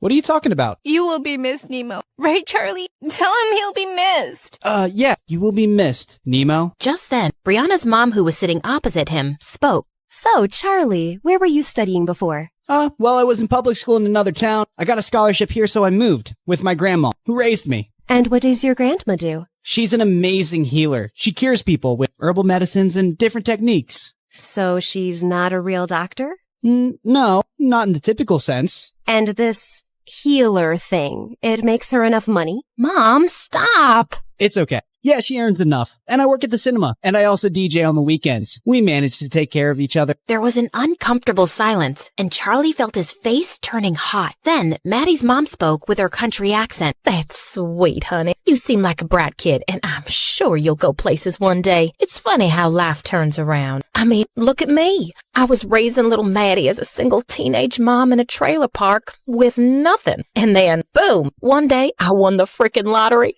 and we were rich. Soon after, I met my husband, and life's amazing now. Let's raise a toast. Our blessing. Brianna looked over at Madison, who looked like she was gonna crush her glass. She always felt ashamed of her past and that she wasn't born rich like everyone else. Just then, Amber said she wasn't feeling well, and as she was leaving, she tripped over the carpet and fell down. Amber, are you okay? Did you hit your head? No, didn't. But it hurts so bad lately. And even my eyes. Like, sometimes I wake up and it takes me like 2 seconds to see the light. And I swear the lights are on. You know, I'm a scared cute mouse, right? I don't sleep in the dark. Okay, I'm gonna take her to her room to rest. When Madison returned later to the main hall, she suddenly overheard Brianna's mom and another woman talking. That woman sure loves to tell her trailer park story. She's been rich for years now, but she still sounds so trashy. Money can't buy class. And now look at Madison's choice of boyfriend. I mean, he's sweet, but no amount of designer clothes can hide where you really come from. Madison's ear burned as she stormed off and ran straight into Charlie in the hallway. Hey, I was looking for you. How's Amber? Why did you say all that nonsense at dinner? What? Oh, I'm on scholarship, and I work at the cinema, and my granny does voodoo. It's not voodoo. And why would I hide all that? It doesn't embarrass me. And even your mom was poor, and she's not ashamed of it. Well, she should be. I don't know why she keeps telling that story so proudly. No one respects her for it, and I don't want to be reminded of the cheap start of my life. She said all that stuff because of you. I've been trying to please you all day, Maddie, but I'm really tired now. I hate skiing, these clothes are pretentious, and I don't like talking about my grandma like that. Charlie stormed off to his room, packed his thing, and called a cab. Charlie didn't speak to Maddie for a few days, but he gave in after all her apologies. I'm really sorry, okay? I just wanted my stepdad to like you, and he is a bit difficult. But I shouldn't have asked you to act differently. I like you, just as you are. Well, if you really want to make it up, you'll have to spend more time with my family now. Of course. I volunteer at the community center for old people and take grandma there every Saturday. You should come. Can't wait. Madison had begged Brianna and Amber to accompany her. Eek. Oh, this place smells like disease and something rotten. Shut up, Maddie, and just act normal. After they'd all met, Charlie asked Maddie to help him set up a game of musical chairs while Brianna joined his grandma. I'm so glad to meet you, girl. Charlie was certain he wouldn't make any friends at his new school. You've raised a pretty nice guy. Oh, trust me, I didn't do much. That kid was born with a heart of gold. Once when he was 8, he came home saying he'd lost his bicycle somewhere, and I was so mad. Well, a week later, I found him 3 streets down, teaching a little girl how to ride the bicycle. He told me that she'd lost her brother recently, and the cycle made her happy. She needed it more than he did. That's what he said. Hey, he's always been special. Later that night, Brianna's heart felt heavy when she got Charlie's text. Thanks for today, Maddie. It meant the world to me, and I love you. I love you too, Charlie. The next day, when Brianna showed Maddie the text, she was ecstatic. Finally, the 3 golden words.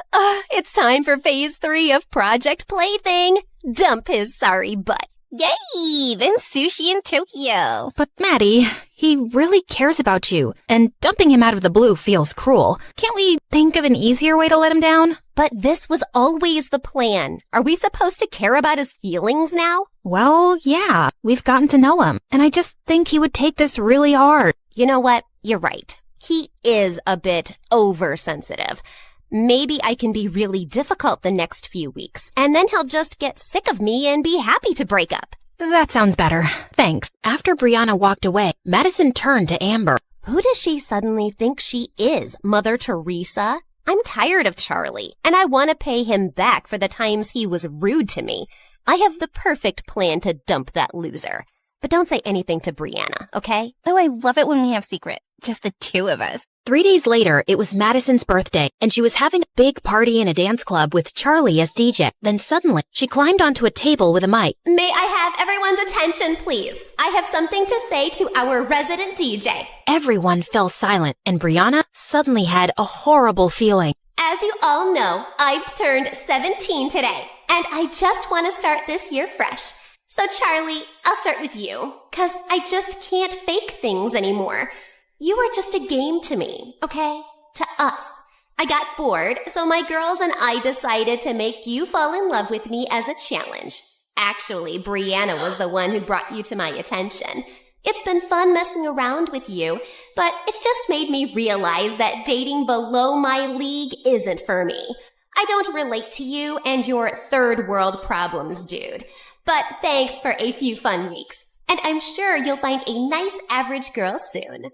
Ciao. Charlie just stared at her, frozen in his place. Joke, right? This doesn't make any sense. He suddenly looked over at Brianna, who looked pale. His head started spinning. Need to get out of here. He threw his headphones aside and started running, but then he tripped and crashed to the floor. Suddenly, Brianna was by his side, helping him up, but he pushed her away. Madison and Amber were laughing like hyenas, and then someone put on a song, and they all started dancing again. Brianna marched over Madison and pulled her aside. How could you do this, Maddie? You said you'd let him down easy. No, Bree. I said I'd crush him like a bug once he fell for me. And you thought I was brilliant then. What changed? What changed is that we found out he's a really nice guy. He didn't deserve that. Not my problem. I wasn't gonna keep dating him just because you suddenly decided to become a humanitarian. Now, please don't create a scene at my party. Tears stung Brianna's eyes. She remembered Charlie's heartbroken faith, and she left immediately. Brianna didn't know how she was going to face Charlie in school the next day, but he didn't show up. He wouldn't reply to any text or call, and he didn't come the entire week. Yes! I checked, and my private plane is free this weekend. They're going to Tokyo, ladies. What? Why? Well, Project Plaything is successfully over, and I promised I'd take her for sushi. Remember? Right. Well, consider me out of this plan. Brianna walked off, and a smirk spread across Madison's face. You thinking what I'm thinking, Amber? If you're thinking about what being by a butterfly feels like, then yeah. No, I mean about Brianna. Why do you think she isn't in any mood to celebrate with us? Maybe she's racist and doesn't like sushi. Or maybe she's in love with that trashy Charlie. Ew, who likes trash? Looks like our Bree does. Imagine crushing on someone with that social status. You know, maybe you're right. When we were at the resort, I saw those 2 sneaking out at 5 morning. I had a headache and I went down to lift some gummy bears. They always make me feel better. Maybe Charlie loves her too. Of course he doesn't. He fell for me, not her. She's pathetic for wanting him. That evening, Brianna went to the cinema, and she was relieved to find Charlie counter. She walked in, her heart pounding. Hey, Charlie. He looked up at her coldly. Can we talk? Do you comment? He walked out from behind the counter and went outside, and Brianna followed. How dare you show up at my workplace and force me to talk to you? I just need a chance to explain and apologize. Please. I know how you must feel. How could you possibly know that when you're heartless? How evil are you, and how empty are your lives that you decided to hurt someone just for fun? Charlie, you're right. It was cruel. Not only did the girl that I thought I loved completely humiliated me, I also find out that the person who acted like my friend is a snake. Don't say that, please. I thought you'd listen. Why? Because I'm a nice guy, so you thought I'd feel better after treating me like dirt? And why are you here apologizing now? I know I was a part of the whole thing, but then I got to know you, and I didn't want to do it anymore, especially after all those late-night calls. That was you? So I never talked to Madison on the phone? No, that was all me. And you and I, we have some connection. What are you talking about? I don't even know you. Just leave me alone. I can't take this anymore. Charlie down against the wall with his head buried in his arms. Just then, his colleague came running out. He's been having a very hard time. Please, don't make it worse. Just go. Rihanna turned and ran away, her heart about to burst. On Monday, Rihanna was sitting on the bleachers during football practice when she saw Charlie walk onto the field. Oh, thank God, he's back. Hey, kid, where have you been all week? I had a family emergency, and I'm quitting the team, sir. No, Charlie! You're so talented! I'm sorry, but I have a scholarship to maintain, and it's all I can film right now. Thank you for giving me an opportunity, though. I was expecting to run off like a scatty little cat soon enough. No trash talk, Elijah. All right, let's take a break, everyone. Just then, Madison and Amber came and sat on the bleachers, and Charlie made eye contact with Maddie for a few seconds, then walked off. Wow, he really looks heartbroken over me. And to me, or does Charlie look kinda hot with that broody cold face? He was just too nice before, like a puppy. Looked like a loser before, looks like a loser now. I just knew you couldn't be dating him for real. He's twice the guy you'll ever be. You said something, Brianna? Yeah, I said he's twice the guy you'll ever be. Oh, really? How'd you reach the conclusion? Well, firstly, he's clearly better than you at football. Secondly, he's definitely smarter than you. Thirdly, he's a pretty cool DA. And fourth, and most importantly, he's not some arrogant, self-absorbed jerk like you who makes me cringe every time I look at him. There was a stunned silence as everyone stared at Brianna. Elijah forced a grin. Feisty. I like that. So how about we go on third date and you can continue talking about there? Not even in your dreams. As Brianna started walking off, Elijah blocked her way to tease her, but she suddenly pushed him with unexpected force. He fell down a couple of steps and his knee hit the ground hard. What is wrong with you? Brianna looked just as shocked by what she'd done. At the dinner table, Brianna's dad was cheerfully trying to make conversation, but Brianna seemed lost. Just then, her mom walked in, looking mad. Brianna, do you just enjoy making my life difficult? Look, if this is about Elijah, you pushed him down the bleachers? He was pestering me, so I just pushed him away. I didn't mean for him to fall. He's hurt his knee seriously, and he's on bed rest for 2 months. His mother, my new business partner, is furious. If she pulls out her investment, She said it was an accident. Surely his mom would understand. well, it's not like Brianna hasn't rejected Elijah or been rude to him before. I don't expect his mom to understand anything. I don't care what his mom thinks. Because you don't care about me. I've built everything for you. But no, you'd rather be an actress. And now you're bent upon ruining. Oh, God, I can't have this conversation again. Just because I don't want your company doesn't mean I don't care about you. And stop trying to make me feel bad. If it's any consolation, I feel terrible already. Brianna stormed off with her mom staring after her. She's always been difficult. But something extra's been going on with her lately. I never thought she'd be violent. That's an exaggeration. And you never try to actually talk to her. She doesn't talk to me. I'm going to ask her friends what's up with her. Charlie had returned to school, but he just kept his head down, talked to no one, and pretended Brianna didn't exist. She kept her distance from him, but she also found excuses to stay away from Amber and Maddie. One day, she was reading in the empty gym during recess when Madison snatched her book. Come on, Bree. This is getting ridiculous. It's time for an intervention. What? We know you're going through something. Even your mom is so worried. I told her you've been avoiding us too. And well, I think I know what the problem is. You lied to me about your breakup with Charlie, and I'm mad. But it's not just that, right? I think you have feelings for him. Yes, I have feelings, 'cause I'm not a robot. And I'm also mad at myself for being a part of this horrible plan. It's making me think about the kind of people we are. Kind who like to have fun. We have everything, Maddie, and we decided to pick on the poor orphan who's working hard to support his grandma for fun? Who the heck cares? I care.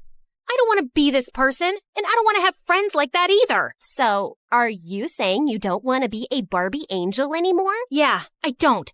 And for the record, that's a really stupid name. Wow, you're so ungrateful. When you came to school as a nobody, I made you one of the most popular girls. And in case you've forgotten, I got you your first audition. How could I forget? You never let me. Yes, you got me the audition, but I got the role because of my talent, and it's not a good enough reason for me to follow you and do whatever you say anymore. We're done. Oh, if you think. Just then, Amber fell to the floor with a thud. Amber, get up! That's not funny. But Amber was unresponsive. She'd actually fainted. They immediately rushed her to the hospital, where she regained consciousness, and the doctors ordered some tests. Oh, my head. It feels like there are 1,000 cactuses inside. You're gonna be okay. Just go, Brianna. It's not like you care. You made her faint by stressing her out. You were the one shouting at me. Please, both of you, shut up. All of Amber's tests turned out clear. Her parents even sent her reports to the best doctors around the world, but no one could figure out her problem. Meanwhile, her headaches and fainting spells continued. But one day, Brianna's mom brought up something unexpected while visiting Amber. Someone at work had a back problem, and she swears this healer fixed her after the doctors gave up. I know it sounds a bit ridiculous, but maybe you could try it? At this point, we'll try anything. Who's this healer? Well, these girls know her grandson. It's Charlie's grandma. Amber's parents went over to Charlie's house, and they were told she can't see them. What did you expect? She hates us, of course. Why is she making this personal? Why won't she help someone if she can? Look, maybe if we go in there and convince her how sorry we are, she might listen. Fine. The three girls went over to Charlie's place one evening, and to their dismay, Charlie opened the door. What are you doing here? Don't flatter yourself. We're not here for you. We want to talk to your grandma. She doesn't have time for people like you. I made that clear before. Charlie, please, I need your grandma to take a look at me. Something's really wrong with my head. You got that right. We're not messing around, really. Amber is suffering, and the doctors can't figure out what's wrong. Not my problem. You people are rich enough to find someone else. Just leave me and my grandma alone. Wait, I'll see her. No, you don't have to do that, Grandma. Step aside, Charlie. Charlie stormed off angrily, while Grandma led the girls to her healing room. After Amber described all her symptoms, Grandma made her lie down and prepared her healing herbs, then started a strange ritual on her as the others watched. Once she was done, Grandma made Amber drink some tea. How do you feel, dear? I feel good. My head feels lighter, like there was a whale sitting on it before and now it's jumped off. I haven't felt like this in weeks. Thank you, thank you. Grandma told her to come for 2 more sessions, and the girls got ready to leave. I need to apologize to you for what we did. Maybe you think I'm lying, but I really am sorry. I wish I could take it back. I don't think you're lying, Brianna. I'll see you girls soon. After they left, Grandma found Charlie sulking in his room. You turned away Amber before, too. I wasn't expecting this from you, Charlie. Why does everyone keep expecting me to be an angel? You know what they did. They're awful. But it's my duty to heal people, whether they're awful or not. And what they did was wrong. But you have to let go of the anger and move on. I'm trying, Grandma. I really am. I just feel so stupid. How could I let someone treat me so badly and humiliate me? It's because you see the good in people. Yeah, it's called being an idiot. Don't lose that heart of gold, kid. You'll find the right person one day who will really love you for it. Charlie decided not to let the spoiled brats get to him anymore. He worked really hard for the midterms, and when the results came, he was at the top of his class. What are you grinning about, Charlie? Found a golden ticket in a chocolate bar? Wow, I'm surprised you actually read a book. And I'm just happy about my grades, which have improved since we stopped hanging out together. Maybe your dumbass was rubbing off on me before. You can't talk to me like that. Just because your grandma helped Amber doesn't mean you're anything special. You're still a nobody. I'd rather not talk to you at all, Madison. And thanks for making it so easy to move on from you. I can't even remember what I liked in the first place. You go, Charlie. As Charlie walked away, Brianna impulsively called out, "Hey, Charlie, wait." What is it? I just wanted to say thank you to your grandma for helping Amber. I'm sure you already thanked her. Yeah, but I was hoping, Charlie, is there no way we could be friends again? We used to get along so well. But that wasn't real, right?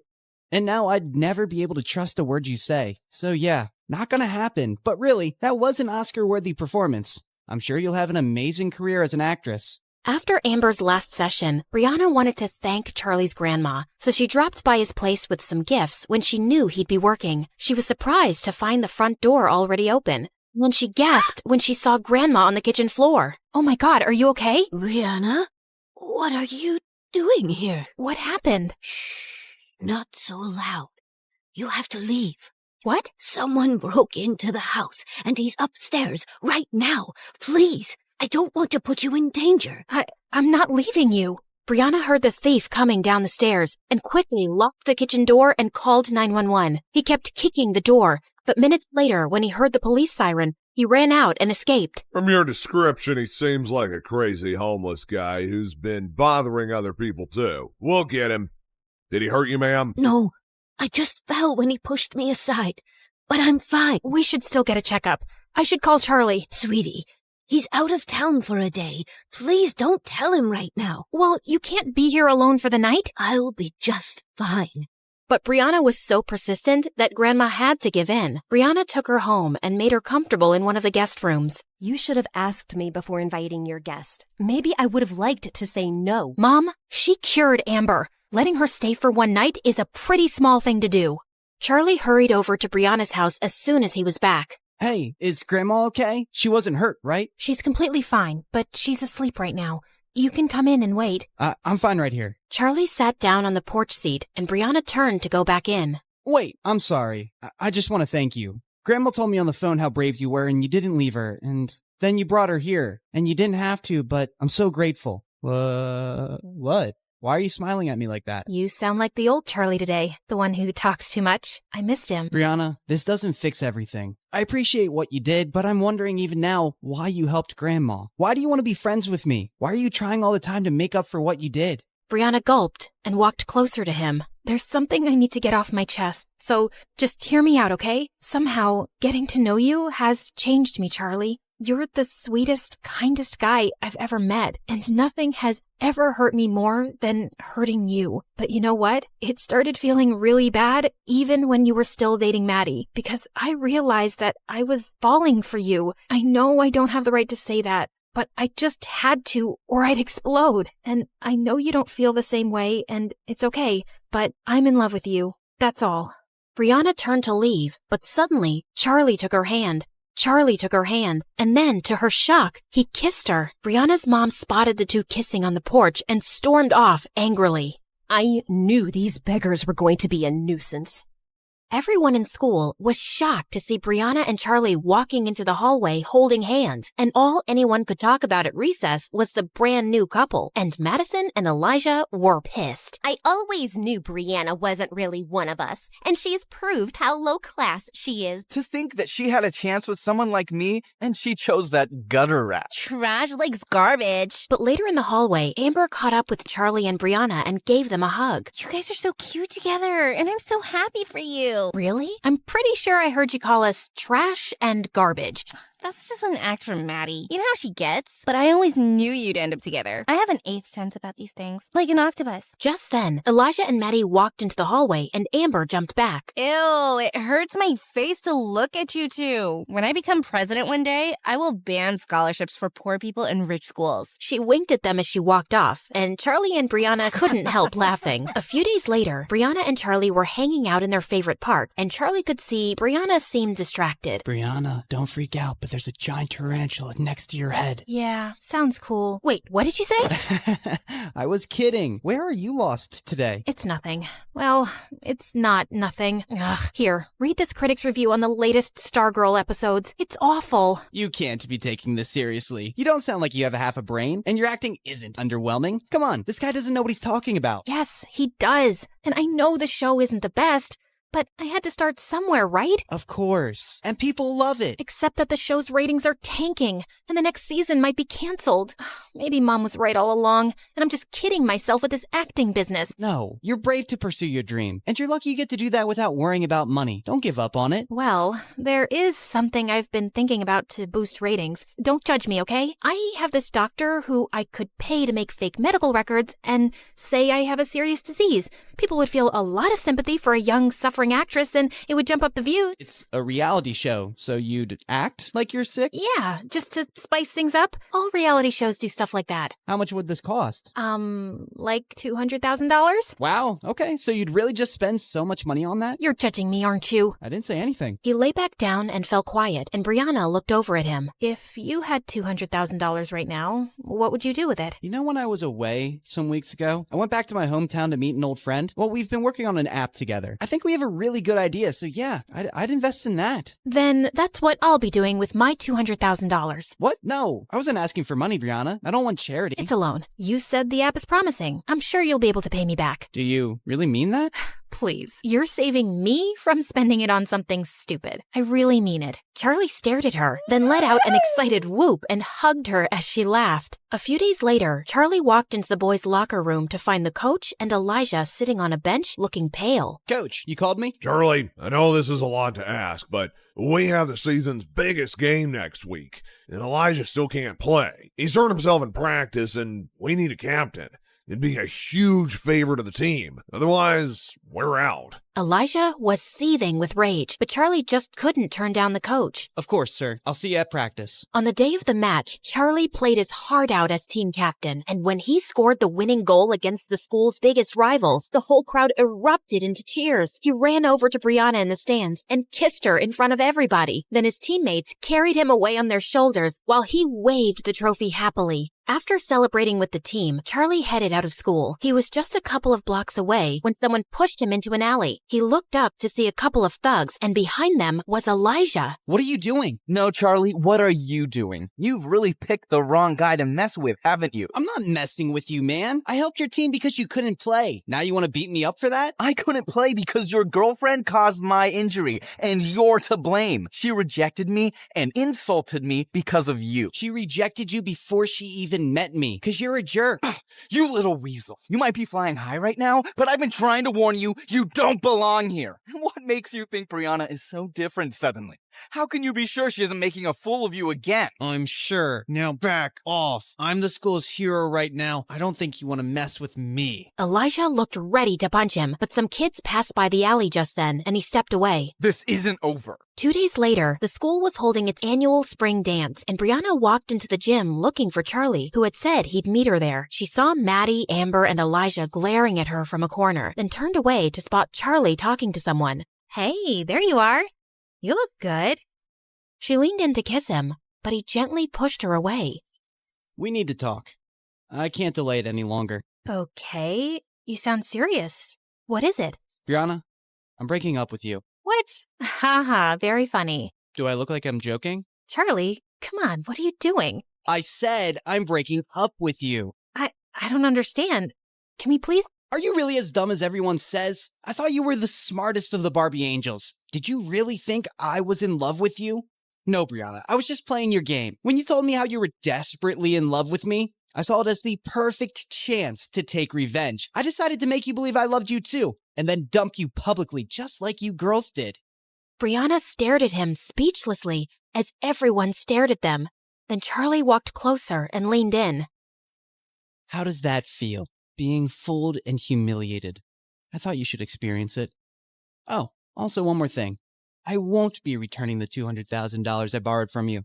I've spent it already, treating myself to some nice things. I figured it's fair compensation for everything you've put me through.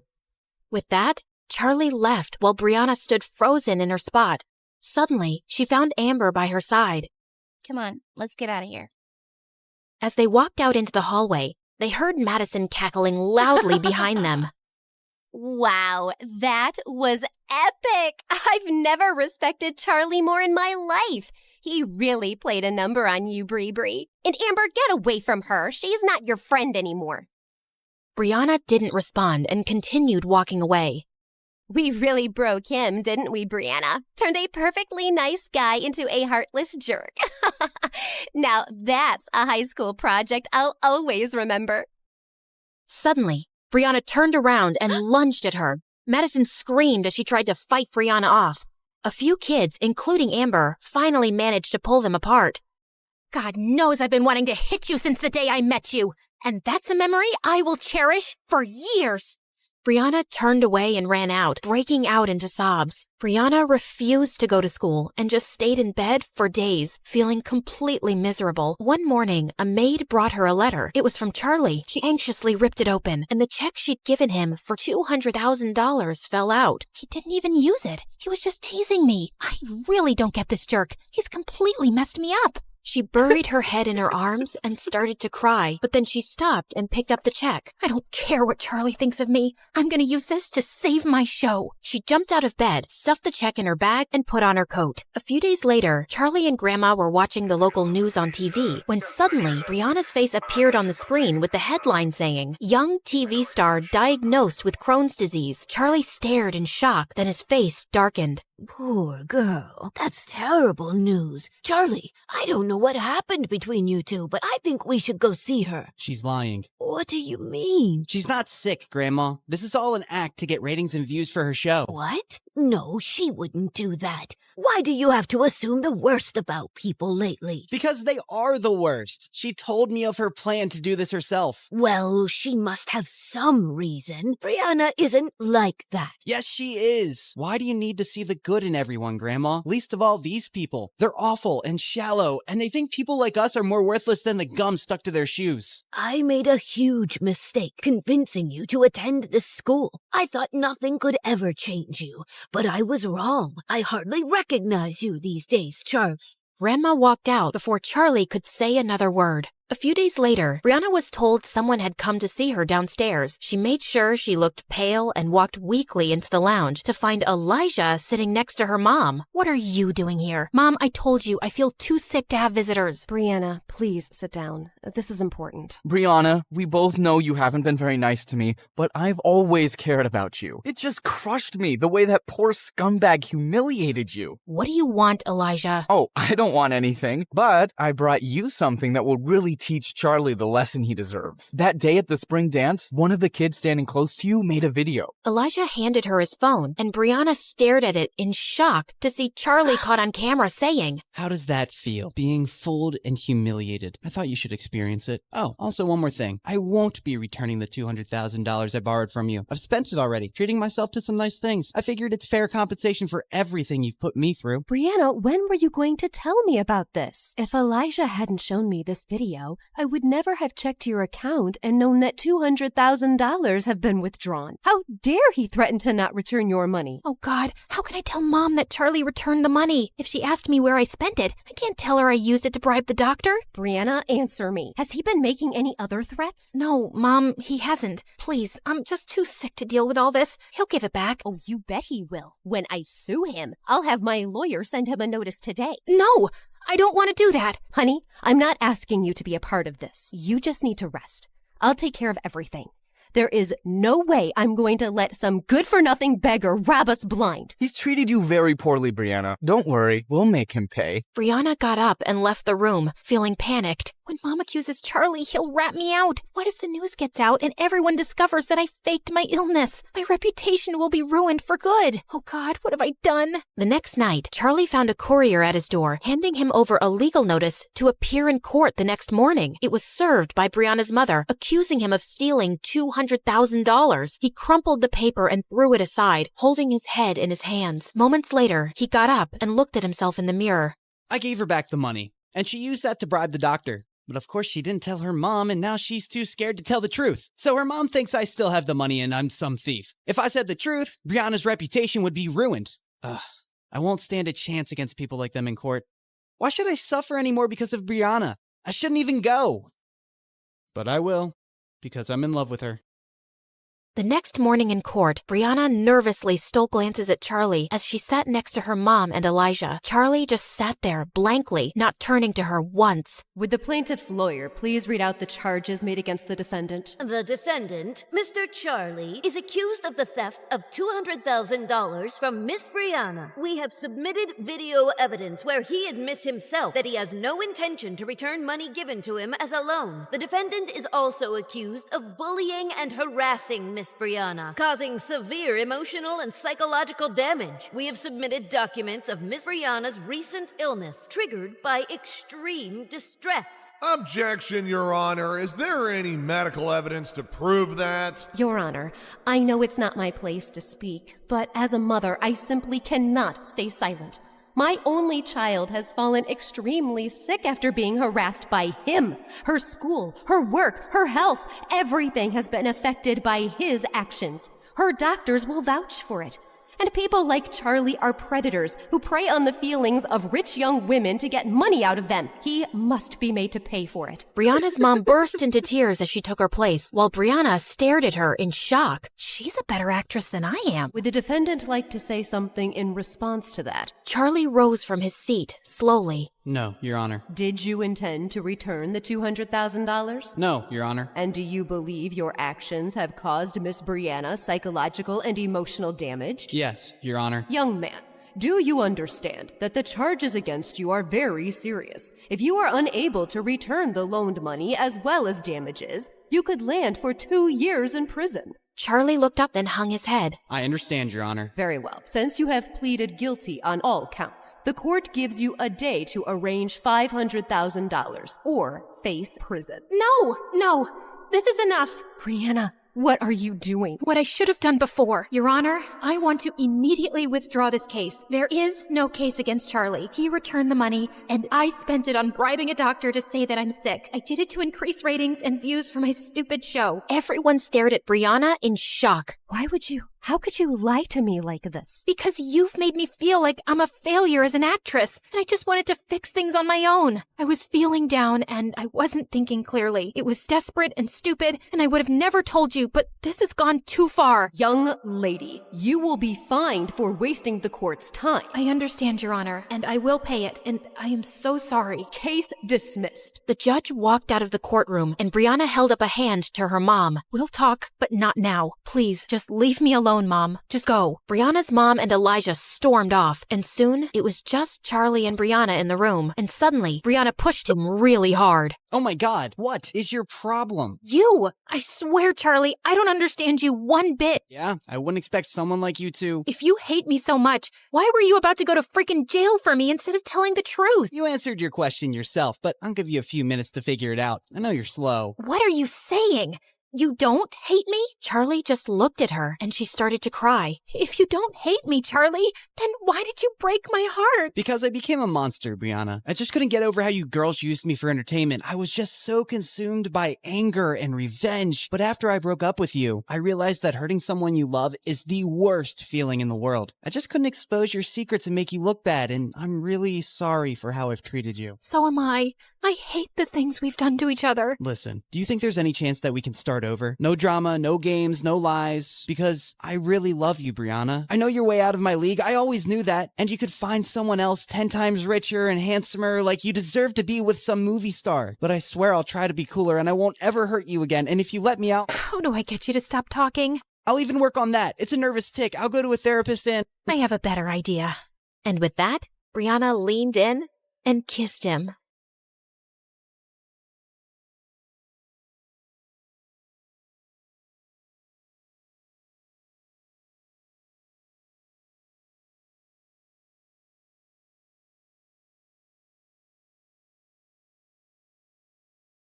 Hi, I'm Catherine from Arizona. Please like and subscribe. When I was born, my parents were very young. Dad was an inventor and Mom was an aspiring model. Mom spent most of her time at auditions and fancy parties, while Dad and I stayed home in his lap. The two of us would go from business to business trying to sell Dad's inventions, but no one ever bought anything. I love that Dad let me help with his experiments, even though I was clumsy. Like once when I was 7, I tripped over my shoelace and ended up spilling some beakers, and the whole lab stank of rotten eggs. Nobody could pass by our house for a week without gagging. Another time, I left a burner on the lab and went to the park, and by the time I returned, I found a fire brigade outside the house. Mom was furious when she came home, but Dad always had my back. He was the sweetest, but Mom fought with him over everything, especially the fact that he didn't make enough money. And then one day, Mom just left with her new friend. Dad said she was going on a business trip and would be back soon. Well, Mom never came back, and Dad did his best to keep me happy. Once when I was 9, we were at the supermarket and Dad picked up the last bag of marshmallows when suddenly a lady started yelling at him. Hey, I was about to take that. Give that to me. Ma'am, I picked them up first. So what? I saw them first. Don't you have any manners? It's ladies first. Dad gave the bag to her, but I was furious. He was just too nice, and I had to protect him. Plus, there were marshmallows on the line. I acted nice and offered the lady some gum. And seconds later, the witch started to scream. It was a spicy gum that made your mouth feel like it's on fire for 10 hours. One of my favorite inventions. Dad and I kept working together, and by the time I was 12, we had developed something spectacular. He sold our invention to a huge corporation, and overnight, we became millionaires. We moved into a huge house, and Dad started his own company. But I couldn't help noticing that sometimes he was really sad. What's wrong, Dad? Nothing, honey. I'm totally fine. Then one day, a magazine named him the city's most eligible bachelor, and suddenly, he was going on dates every weekend. I was jealous.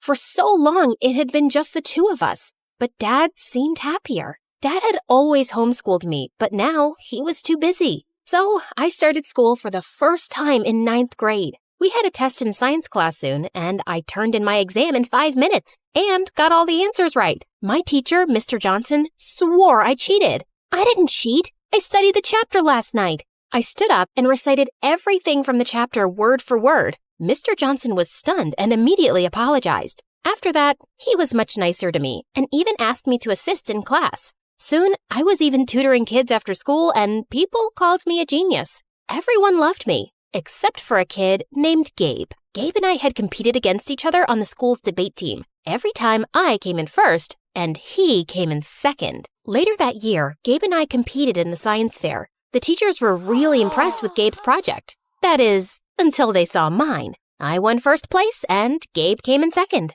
You think you're so awesome, don't you? Well, you're not. Things are just easy for spoiled brats like you. Excuse me? You heard me. You're a billionaire's daughter. You have everything handed to you. People only love you because of your money. Your dad probably buys you the first prize every time. I didn't want to admit it, but his words did hurt. I knew Dad gave a lot of donations to my school. Did everyone just like me because of my father? A few nights later, Dad brought home a pretty blonde woman. Catherine, this is Layla. She's my new friend. The next thing I knew, Layla had moved into our house. Dad was head over heels for her. He showered her with gifts and followed her around like a lovesick puppy. Ew, can you two get a room? Layla was the worst. First, she threw out all my favorite foods. She painted my room bright pink, and on one occasion, she dragged me out of the lab to take me to her stylist. You're such a pretty girl. Don't hide your face with all that hair and baggy clothes. Wow, honey, you look like a clown. Layla is the worst. Don't be rude. She's just trying to help. She's ruining everything. After a while, I hardly recognized our house anymore, and Dad spent all his free time taking Layla shopping and on romantic getaways. I didn't trust her one bit. She was probably just after his money. But it didn't matter what I thought, because soon, Dad and Layla were married. A few months later, while Dad was away on a business trip, I woke up at night to get water when I found Layla talking outside with a man in a hoodie. The two argued for a while, then she hugged and kissed him. I saw her coming back in and ran upstairs. What? The next morning, Dad was back and I found him with Layla in the kitchen. Good morning. I made your favorite pancakes. What's the matter, honey? Is something wrong? Yes, it is. I saw Layla with a strange man last night. She kissed him. What? Kat, are you sure you're okay? I was out like a light last night. It was probably just a dream, silly. I felt like an idiot. Layla just lied to Dad's face, and he was too love-struck to believe me. A few weeks later, Dad went on another business trip, and at 2 a.m. in the morning, I heard a strange man whispering with Layla in her bedroom. I was pissed. I grabbed my cell phone. This time, I'd get evidence. I crept towards their room. The door was closed, but I could hear the man's voice through the walls. I pressed record and sent the audio to Dad. The next morning when Dad returned, he and Layla confronted me. Are you spying on Layla? Dad, she's cheating on you. I sent you the evidence. I left the television on, Kat. That's what you heard. I love your dad. I'd never cheat on him. That wasn't the television. It was another man. I swear. She's a liar. I am so disappointed in you, Catherine. She's done nothing but be nice to you, and you've treated her horribly. You need to accept that Layla and I are together, and your lies won't change that. Dad grounded me for a week. After that, I didn't say a word about Layla's late-night excursions. If Dad wanted to be with a cheater, so be it. I focused on school and preparing for the next big debate competition, but I noticed that Gabe wasn't there. He wasn't my favorite person, but I started to worry when a few weeks passed and none of the teachers or students knew why he was absent. Then I remembered that Gabe worked at a local deli after school. One afternoon, I decided to stop by the deli. I saw Gabe at the counter looking like he hadn't slept in days. Gabe, are you okay? What are you doing here? I was just worried about you. I brought you the homework you missed from class. Why are you being nice to me? No one's ever nice to me. You might be my nemesis, but I still care. Suddenly, Gabe burst into tears. He told me about how his mom was sick and he was working day and night to pay for a special surgery she needed. I'm scared I won't be able to raise enough money in time. I can give you the money. I don't want your charity. It's not charity. Consider it an investment. Competing with you keeps me on my toes. Gabe accepted the money, and a week later, he ran up to me and gave me the biggest hug. Whoa, I can hardly breathe, buddy. Mom's surgery was a success, and it's all thanks to you. Also, I'm sorry, Catherine. It's not true that you win everything because you're rich. You're just better than me, and I know that. Soon, Gabe and I started spending all our time together. We studied together every day, texted late into the night, and sent each other our favorite MSA videos. I was happy being at his place anyway because I wanted to avoid Dad and Layla as much as I could. One day as we were walking home, he was unusually quiet. What's wrong? You look like you swallowed a lemon. I don't know how to say this, but I was thinking, just contemplating if maybe you would consider or like to, Just spit it out, man. Do you want to go with me to the winter dance? Oh, I don't know. That might not be such a good idea.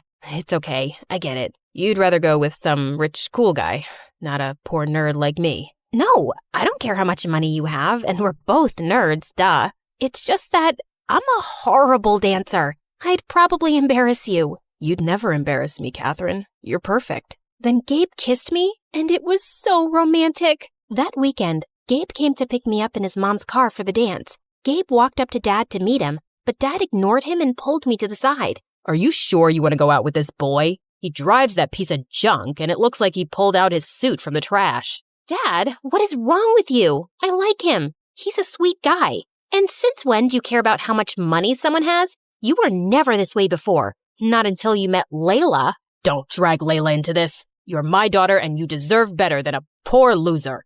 You're being impossible. Let's go, Gabe. Gabe and I had a blast at the winter dance, and we officially started dating. I started inviting Gabe over to my house, and thankfully, Dad didn't create a fuss again. He even tried to be pleasant to Gabe, and I was sure he felt sorry for his behavior. One day, Gabe and I were studying a math test in the kitchen when Gabe excused himself to go to the restroom. He came back a few minutes later, and then Dad stormed into the room. You thief! What? What's going on? Honey, calm down. I saw him roaming through the house near my study, and now my wallet's gone. I know he took it. No, I didn't. I swear. Dad grabbed Gabe's backpack and tossed its contents onto the floor. Then he made Gabe turn out his pockets, which were empty. I know you stole my wallet. Where is it? Stop it. Leave him alone. Gabe ran out of the house terrified. I didn't speak to Dad or Layla for the rest of the night. The next morning, I tried apologizing to Gabe. We need to break up. Your father hates me. No, Gabe, we can make this work. No, we can't. You're a millionaire and I'm poor. Your dad'll never accept me. I love you, Catherine, but I can't do this. I have my pride too. After that, Gabe didn't speak to me again. He blocked my calls, and when I went to his house, his mom said he didn't want to see me. Days passed and I focused on my studies, but I still missed Gabe and felt so angry. Catherine, your father is upset that you've been ignoring him completely. He didn't mean what he said about Gabe. The things aren't always what they seem. He's been under a lot of pressure at work, and I don't care about your excuses, Layla. All I know is that my dad was amazing and we were happy till you came along, and now he's changed and everything's awful. A few weeks later, Dad and Layla had their anniversary, and Dad made dinner reservations for us at a fancy restaurant. I said I didn't want to go, but Dad looked upset, so I reluctantly agreed. I was getting ready and decided to wear my favorite diamond necklace, which was in Dad's safe. I went into Dad's office and opened his safe, and inside there were suitcases full of money, stacks of gold bars, and duffel bags full of diamond jewelry. But then my eyes wandered to the table, to Dad's lost wallet, and next to it were some newspaper clippings that made my blood run cold. They were all from unsolved bank robberies with pictures of the masked robber. I examined the photos, and one of them had a close-up of the robber's neck and the birthmark on it. It was just like my dad's. Dad? What's wrong, honey? I showed Dad the newspaper clippings. This is you? How could you do this? What? No, I don't understand. This can't be. I didn't. Then Dad fainted and hit his head. Layla called the ambulance and Dad was rushed to the hospital. I sat in the waiting room while Layla spoke to the doctors. Then she asked me to come into Dad's room. Layla and I have been keeping a secret from you. I have dissociative identity disorder, also known as a split personality. I struggled with it when I was younger, and I had it under control for years. I was his psychiatrist and fell in love with him. He was good for a while, but then his condition got worse. That was your dad in the hoodie outside the house that night, and he was the one you heard in the bedroom. He was supposed to be out of town getting treatment, but both times, he came home acting strange and saying things that didn't make sense. He didn't ever let me tell you because he didn't want you to worry. I have no memories of the robberies, Kat, I swear. I didn't know things had gotten that bad. I'm so sorry, honey. I hugged my dad and Layla. I felt so bad for Dad and for how I'd treated Layla. Dad was released from the hospital. The judge decided not to press charges for his crimes, but ordered him into therapy, and we returned all the stolen goods. Layla and I supported Dad through his treatment, and a few months later, the doctors released him from the psychiatric facility. And over this time, Layla and I grew closer. One day, when I got home from school, I opened the door to see Gabe and my father standing inside. Layla told me I chased your friend away, and I've apologized for how I treated him. I'm sorry for the pain I've caused you both. I would never stand in the way of your happiness, Kat. Thank you, Dad. Gabe rushed over to me and kissed me, and from then on, he never let me go.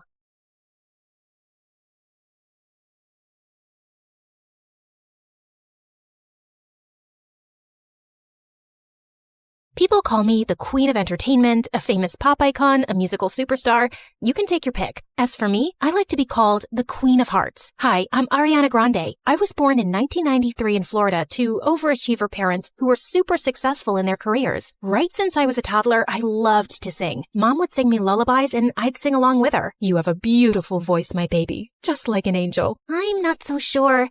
I didn't get selected for the school choir. Don't let that dishearten you, sweetheart, and have confidence in your talent. I'm sure you're meant for greater things. Although I loved singing, I was also fascinated by theater and acting. I performed on stage for the first time when I was 8 in a musical named Annie. Are you nervous, Ari? No, not at all. In fact, I can't wait to set the stage on fire. And I did just that. That musical was a great success, and it marked the beginning of my musical theater journey. After that, I performed in so many other local productions like Beauty and the Beast and The Wizard of Oz. Life was going smoothly, but then my parents got separated. I felt devastated for a while, but thank God I had my pet dogs to keep me going through that tough phase. Just so you know, I have 10 rescue pups. One of them is named Sirius Black. Yeah, I'm quite obsessed with Harry Potter. But then, aren't we all?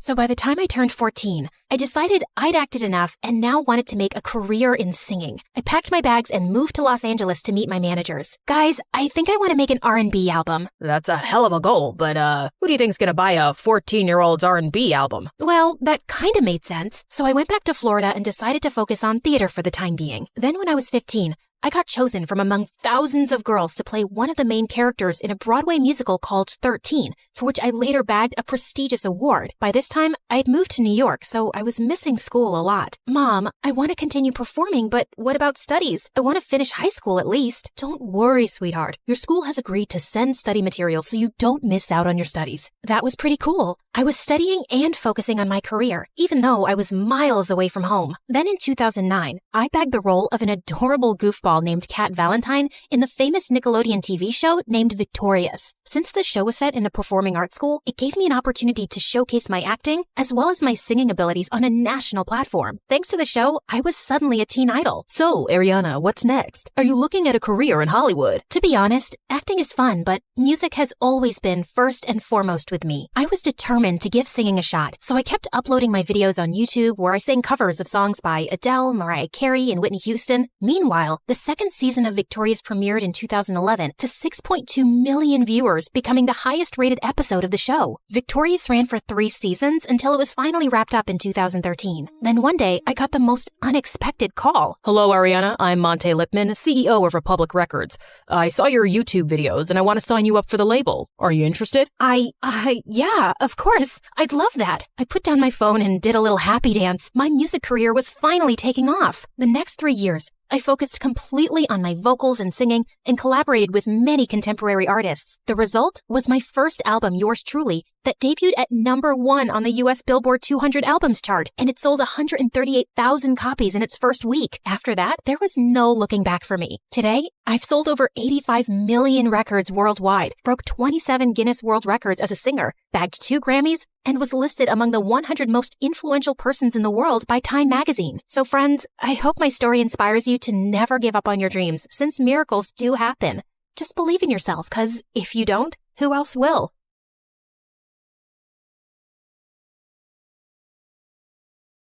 And I opened the door to find the most gorgeous boy ever standing outside. Hello, I'm Eric. We got some of your mail. I came to return it. I just stared at him, dumbstruck, feeling acutely aware of how terrible I looked. Just then, Meredith pushed me out of the way. Hey, thanks. You're such a lifesaver. Haven't seen you around before. I just moved into the house across the street. The big white one with the quadruplets? Yeah, they're my brothers. What? No, they can't be related to you. They're very unattractive. Meredith, can't you ever sugarcoat anything? I am sugarcoating. Did I call them ugly ogres? I am so sorry. It's okay. People have this reaction often. I'll see you girls around. He flashed his beautiful smile at us and then left. Wow, Eric stole his brother's luck, the schoolboy's luck, the neighborhood boy's luck, and his mother's and his father's luck, and the whole town's. I agree. He's beautiful. I hope he's smart and funny and kind too. I'm sure he is. I never believed in love at first sight till I met Eric. Okay, maybe love is an exaggeration, but I was crushing on him hard.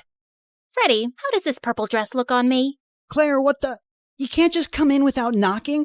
What if I wasn't wearing a towel? Well, you are. So unclench your butt. Now, what do you think about the dress? Hey, Freddie, I want your opinion on this red dress. Oh, hi, Claire. I didn't know you were here. Have some respect for my privacy. What are you talking about? Actually, I don't care. Now tell me, I look hot, right? Of course I look hot. I could wear a potato sack and I'd look hot. I can do hot in my sleep. What's the dress for? The party at Eric's place? What, did you think you're the only one who got invited? The red's a bit much for a casual housewarming party, no? Yeah, you're right. It's more of a second date dress. Thanks, I'll look for something else. And your dress looks lovely. I am not your sister, and you can't treat me like this. I am a man. Okay, thanks for the newsflash. Come on, Claire, let's go before Freddie has a heart attack. The party was coming up soon, but I knew there would be many guests, and I wouldn't really get a chance to talk to Eric then. So I decided to drop by to borrow some sugar one evening. But my heart sank when I spotted Meredith and Eric in the kitchen, and they were kissing. I couldn't believe that witch. It was so obvious I was crushing on Eric, wasn't it? Can you give me some mashed potatoes, Claire? I lifted a spoonful and threw it straight at her face. Claire! What the heck? Oh, I'm sorry. You didn't want them on your face? You should have been clearer then. You got a problem with me? What a genius. Since you're so smart, I'm sure you already knew I liked Eric, but you went after him anyway. Yeah, I saw you two kissing. Oh my God, what? You like Eric? I had no idea. You should have been clearer too. Cut it out, okay? You knew. Did not. Okay, so now that you know, will you stop seeing him? No, duh. Are you really into him? Not really. I barely know him, but he's cute and rich and he likes me. You did see that he was kissing me back, right? I flung another dollop of mashed potato straight in her eye and stormed off. Fine, that jerk could have Eric. I wasn't even gonna go to the party now. But on the night of the party, when I heard music floating from across the street, I couldn't help myself. Eric had just known Meredith for 2 days. This battle wasn't over yet. I knew I looked smoking hot as I marched up to Eric and Meredith in her stupid red dress. She looked furious to see me before she turned sickly sweet. Oh, hi. I thought you were unwell and not coming, honey. How are you doing now, honey? I'm good, honey. How are you, honey? I'm great, honey. Do you like my honey, honey? What honey? Honey? The honey, honey. I see no honey. Honey? What's happening here? Don't worry about it. Let's go get some honey, honey. We don't have any honey, Meredith. Honey! You ruined it. You should have ended the sentence with honey. Don't mind her, Eric. You already know she's rude. And she has a vile temper. She once tried stealing money from an old lady and kicked her hard when she resisted. Oh, so that's how it's gonna be, huh? Eric, did you know that Claire is so dumb? I told her when we were kids that if she ate bluebells, her eyes would turn blue like mine. She ate a bunch and then pooped her pants in school. Didn't Meredith tell you she used to fart in the neighbor's jacuzzi just because they said they liked me more than her? It went on for a month. Oh, how about the time you dropped Mom's toothbrush in the toilet and just put it right back? Imagine someone being so awful to their own mother. Meredith has a boyfriend who works in a mental institution, and he steals the patient's clothes from there for her. Imagine doing that to sick people. Claire keeps acting like she doesn't know her best friend is in love with her, and she keeps using him for his money. What? Are you talking about Fred? I've never used him, and he's not in love with me. Oh, please. A blind person can see Freddie's been in love with you since day one. Shut up! You shut up! How about you shut the heck up? Not till you shut up first! I pushed Meredith out of my way, but I ended up pushing a little too hard and she crashed straight into the punch bowl. She got up and charged me, and we landed straight on the food table. As Eric was trying to pull us apart, Freddie suddenly ran in. Claire, Meredith, stop!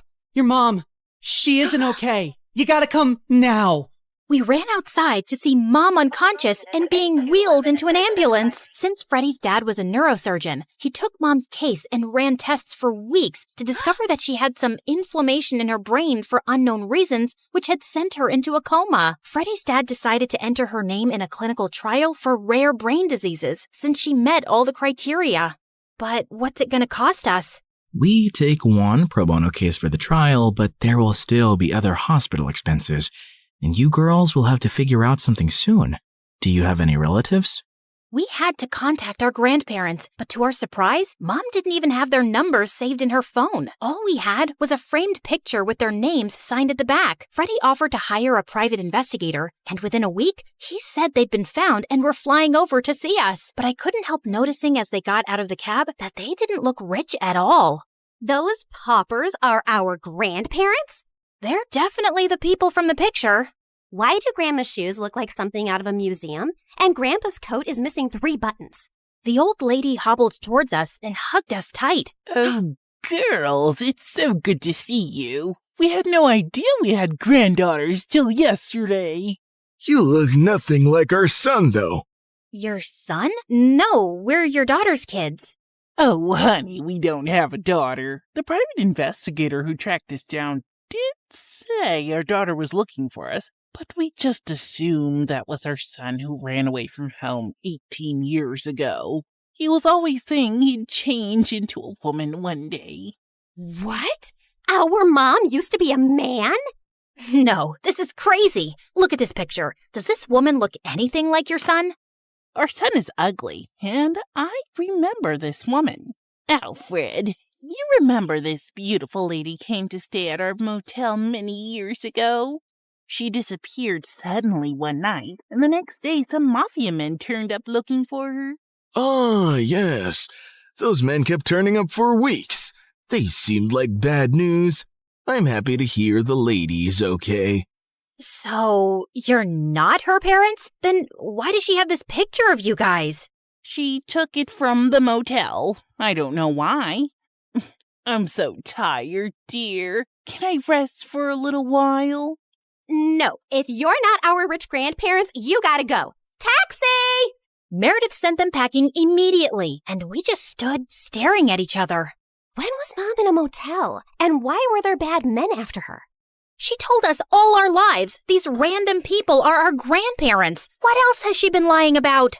Apparently, a lot of things. When we checked out if she had any health insurance, she couldn't be found in the system. I went to the diner where she'd been working for years to see if the manager could help, only to find out that no one there had ever seen her. We had no clue where she'd been going all this time while she was pretending to work, or where she got her salary from. Meredith and I tore up Mom's room looking for more clues. We didn't find anything in the closets or under the bed, but I pulled the rug away and came across a loose floorboard. We pried it open to find a laptop and so many fake IDs and passports, all belonging to Mom.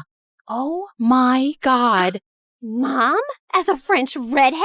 Her hair is black here, and she's Swedish. We opened the laptop, but we couldn't get past the security code. We asked Freddie to come over and told him everything. And when he went over the laptop, he let out a low whistle.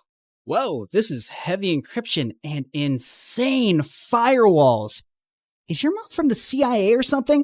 Have you ever seen her using this laptop? Yeah, I have once, but she told me she borrowed it from a friend to watch Keeping Up with the Kardashians. Who is this woman? We really had no idea, except that her hair dye started fading soon, and we discovered she was a natural blonde. We still desperately needed the money and contemplated selling the house, but we couldn't even find any documents for it. For the first time in my life, I felt overwhelmed and completely out of ideas. Then one night, as Meredith and I were sitting on the porch, Freddie joined us, looking grim. I need to tell you guys something about the clinical trial. There's only a 50% chance that your mom will get the drug that could make her well. What do you mean? Doesn't everyone get the drug? No, half the patients get a placebo drug. Oh God, I did something really wrong. I checked the files of everyone on the clinical trial, and your mom has been assigned the placebo drug. She's not going to get the treatment. So that's it? We're just gonna sit back and watch, knowing there's no chance of her getting better? Make your dad give her the drug! I can't. Dad would lose his medical license if anyone thought he interfered with the trial.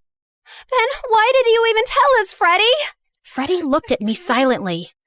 He told us because he and his dad can't do anything, but we can. Whatever you plan, I can't be part of it, but you have to do it soon. The trial starts next week. Thank you, Freddie. You don't know what this means to us. Of course. I'd do anything for you, Claire. For the first time, I saw what had maybe been so obvious all along. Freddie was in love with me, and I was about to use it to my advantage.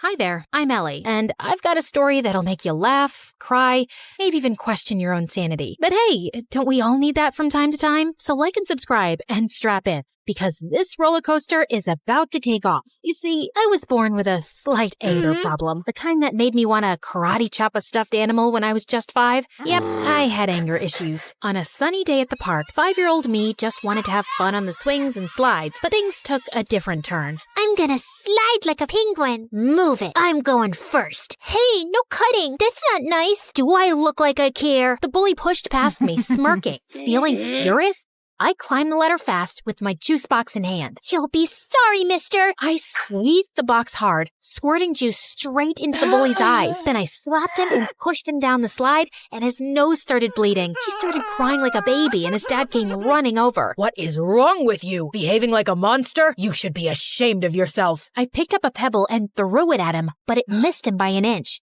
Don't tell me how to feel. You should be thanking me for teaching your awful kid a lesson. I threw another pebble at him and then ran away. Mom and Dad yelled at me all the way back home. I cried and said sorry. Then I jumped onto my parents and smothered them with kisses till they forgave me. Yeah, I think I'm a kind person in general. I mean, as long as I'm not angry. Fast forward to 1st grade, and there I was, little Ellie, eager to make friends at school. One day during recess, I spotted a group of girls playing hopscotch, and I approached them. Hey you, I think we should be friends. No thanks, I already have friends. Well, that didn't go as planned. planned, but I wasn't giving up so easily. Oh yeah? Well, you haven't met a friend like me. I started shouting and spinning with my arms spread out like a wild little windmill. I even threw my sandwich on the ground. I'm fun, I'm cool, and I'll bring snacks to share. So why wouldn't you want to be my friend? Say yes, or you'll regret it. Say it. The girl hesitated, then let out a sigh. Okay, fine, I'll be your friend. Please, just stop yelling at me. And just like that, I made a new friend. Her name was Lucy, and she was the best. 2 years later in 3rd grade, my family told me one day that we had to move for Dad's job. Scared of losing Lucy, I got really angry. I won't leave Lucy. She's my best friend, and I'm not going anywhere. I protested by staying in our backyard treehouse, and I refused to come down till my parents changed their mind. We know you're upset, but we have to think about what's good for the family. But when I didn't budge, my parents caved after a few days. I was so happy, I finally climbed down from the treehouse. And I learned that standing up for what matters can make a difference, and that my anger was the best thing I had. It gave me whatever I wanted. What I didn't realize back then, though, was that Lucy eventually figured she could take advantage of my anger issues to get her way, too. If she wanted something from someone, she'd come up with a sneaky plan to get me all riled up against that person. Yeah, it always made me the bad guy fighting and bullying people, while Lucy looked like she was the nice, calm friend of a monster. But no one got seriously harmed. As we entered middle school, though, Lucy started doing it more frequently and for bigger things, and I began getting into serious trouble. Like one day, Lucy came to me saying that Mrs. Thompson had called her into her office and said she was giving her a C- on her project. You know what else she said? She told me that I should get myself a better friend because you're distracting me with all your fights and affecting my grades while you get good grades yourself. She even said that you hang out with me just so you can feel better than me. Can you imagine? What? That's not true. Of course I know that. Listen, in today's lesson, I'm gonna confront her about this psychological manipulation. And if she sneezes a lot, it means she's nervous that I've told you everything she said. You know all the teachers fear you, but Mrs. Thompson is always sneezing because of her allergies. Yes, but sneezing a lot means she's nervous and she's hiding something. She told us that once, but I guess you forgot. Lucky you have me to remind you. When it was Mrs. Thompson's class, Lucy gifted her a red nose, and seconds later, when she confronted her about the manipulation, Mrs. Thompson started sneezing like crazy, and I felt furious. How could you? I thought you were a nice teacher, but you're just like the rest. And with that, I pushed her hard. She fell down and screamed in pain. While everyone's attention was focused on me, Lucy sneaked into Mrs. Thompson's laptop and changed her own grade on the project. Mrs. Thompson broke her arm, and I got suspended for 3 weeks. My parents were furious with me and insisted that I tell them exactly what happened. When I did, Mom said that Lucy was the manipulative witch here. I yelled at her and didn't talk to her for days. How could she say that about my BFF? Days later, I visited Lucy, and her mom opened the door and looked at me like I was some cockroach. Ugh, you again. What do you want? I heard what happened with Mrs. Thompson. Why can't you be a normal human being? Poor Lucy, she almost failed her project because of you. What? Yeah, you're crazy and you're affecting my child. She'll end up failing all her classes because of you. Why does everyone keep saying that? Because it's true. Hey, listen, you silly woman. I was about to scream at her when Lucy showed up and pulled me inside her bedroom. Please, Ellie, you can't talk to Mom like that no matter what she says. But I'm a good friend and I forgive you. Now calm down, girl, and take the Snickers bar. I know it's your favorite candy. Lucy had clearly been spreading lies about me, but I was too blind to see it back then. And when I returned to school, things were a bit different. A new girl, Isabella, had joined our class. She was rich, pretty,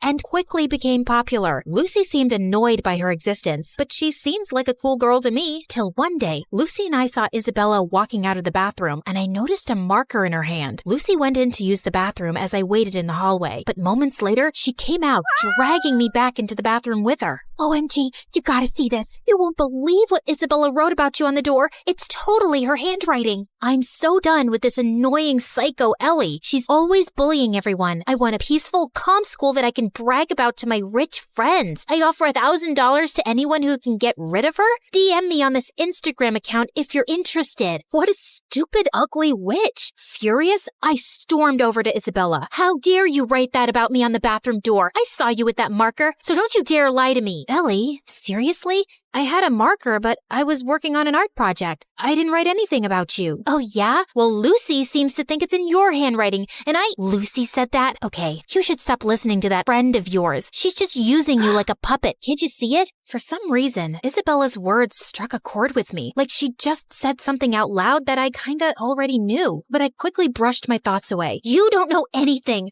Just leave me alone. But Isabella didn't leave me alone. She'd always make an effort to talk to me and waved at me with a smile. I started warming up to her, and we got closer. But that drove Lucy crazy. One day during lunch, I was sitting with Isabella, laughing and chatting, when Lucy stomped over angrily. Ellie, how could you ditch me for Isabella? After all we've been through together?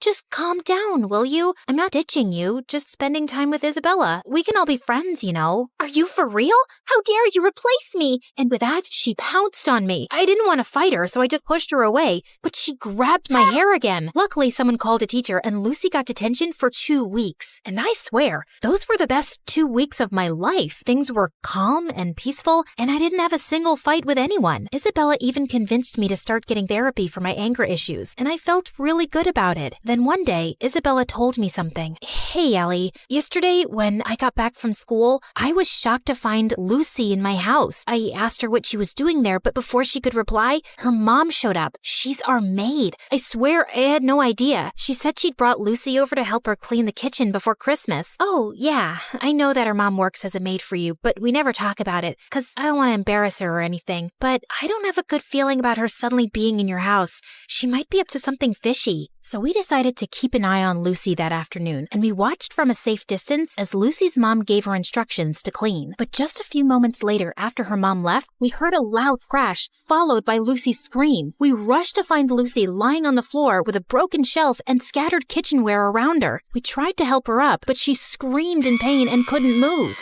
Just then, Lucy's mom and Isabella's parents came running too. Oh my God, what happened? Oh, Mom, I was just reaching for something on the shelf, but it was unstable. It just all came crashing down on me. Lucy's mom turned to Isabella's parents furiously. This is all your fault. You knew this shelf was broken and you never bothered to fix it. I told you so many times. Now my daughter is injured because of your negligence. I'm gonna sue you for this. You'll pay for the harm you've caused my daughter. Isabella's parents tried apologizing repeatedly, but Lucy's mom didn't listen to a word and called an ambulance to take Lucy away. I couldn't help feeling sorry for Lucy, although I was almost sure she'd hurt herself on purpose to cause trouble for Isabella and her parents. She probably hadn't expected it to be this bad.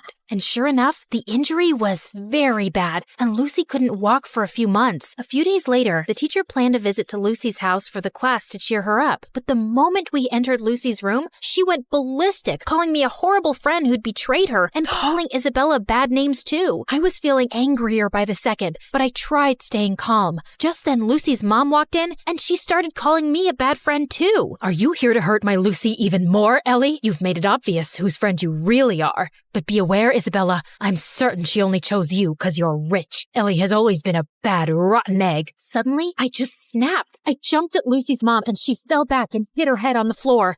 Everyone looked shocked, and I knew I'd messed up big time. I ran out crying. When Mom found out about it, she was so mad. Ellie, I can't believe you attacked Lucy's mom. She called me, threatening to contact Child Services and telling them that you need to be put in some rehab center because you're a danger for other people. I honestly felt terrified hearing that, and my first instinct was to lash out and scream in my defense. But instead, I took a deep breath and thought of my friendship with Isabella, and it helped calm me down. Mom, I know it was wrong, and I'm really sorry. I'm working on controlling my anger. I'll be better, I promise. Mom looked really surprised and then nodded, but she still took my phone away and grounded me for a month, and I didn't protest. I knew I deserved that. Back at school, Isabella told me Lucy's mom was going ahead with the lawsuit, and I really wished there was something I could do to help. Lucy or her mom wouldn't listen to a word I'd say. But then one day, I was in the school's bathroom when someone knocked on the stall door. It was Lucy's mom. Ellie, I need to talk to you. I've been reading Lucy's diary, and I've discovered the truth about her actions. She's been using your anger issues to her advantage. I sometimes had a feeling that something was off with Lucy's behavior, but I never knew for sure. Are you still gonna sue Isabella's parents or report me to child services? No, I just wanted to apologize to you, and I won't be causing you or Isabella's parents any more trouble. I'll also get Lucy the help she needs. We might even move to another town and live with my sister if it means Lucy can get better therapy. I'm so sorry for everything, Ellie, and I want to thank you for being a good friend to Lucy, despite everything. With that, she gave me a quick hug and left. I felt tears pricking my eyes. I was kinda sad I wouldn't get to see Lucy again, but I also felt lighter and free. Moments later, Isabella walked in. Ellie, everything's gonna be okay. Isabella hugged me tight, and for the first time in a long while, I felt like everything would be okay.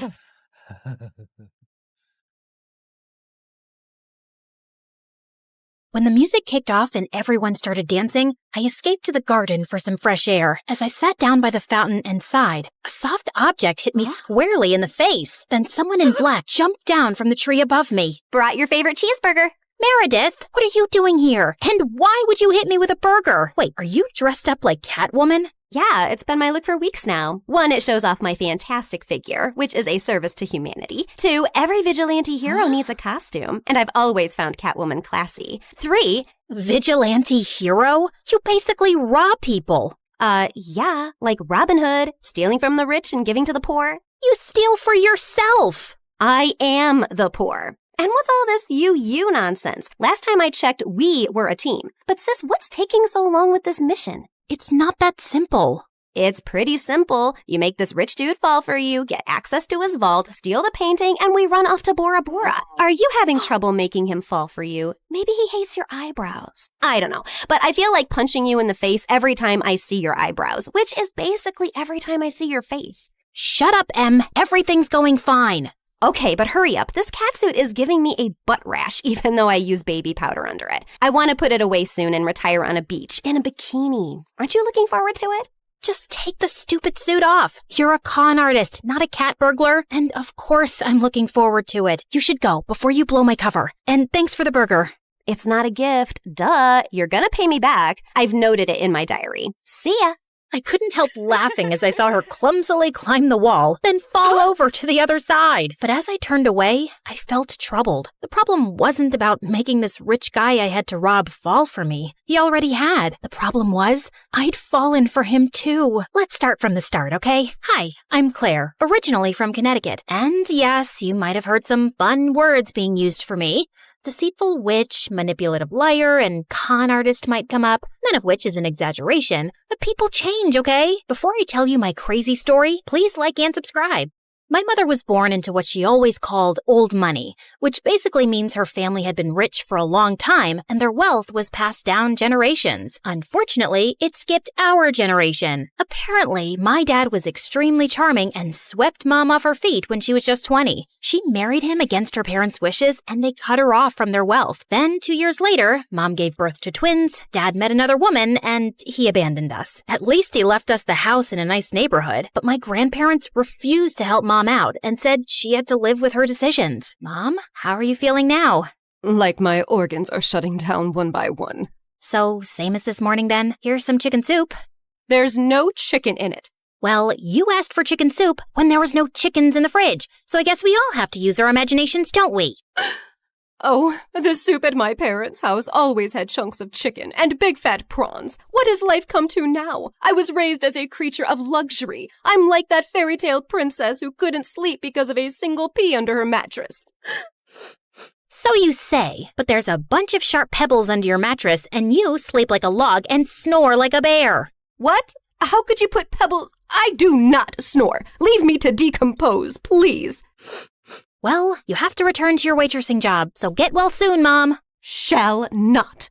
I loved Mom, but she was basically a spoiled, selfish child who just couldn't adapt to her change in fortunes and start acting like a freaking parent. My sister Meredith and I were twins, but we looked nothing alike. With her soft blonde hair and big baby blues, she looked like the kind of sweet soul who saved kittens from trees, helped old people across the road, and sang to birds. She didn't look like she had an ounce of evil in her, which wasn't true, like at all. But we'll come back to that later. From an early age, it was clear to me and Meredith that we had to be be resourceful for money. I started doing odd jobs for our rich neighbors in the 8th grade, like raking their gardens, walking their dogs, and babysitting their kids. But Meredith was always finding more creative ways, like taking stupid boys in her class on paid exclusive tours to an alien site she'd discovered in the nearby forest. I'd seen her digging up the crater where the spaceship had landed, or selling youth water to high school girls, claiming she'd traveled far to the Fountain of Youth over summer break and had a limited supply. They actually thought she was telling the truth because it tasted different. Yeah, that's because she was filling up bottles from the neighbor's gross jacuzzi. People eventually caught on and stopped buying from her, and that's when she started stealing from me. But whenever I'd confront her, she'd throw a tantrum and deny it like I'd accused her of killing someone. So the next time, I hid money in my diary and made my latest entry. Dear Diary, guess what? What? When Mom took Meredith to the hospital for her sore throat the other day,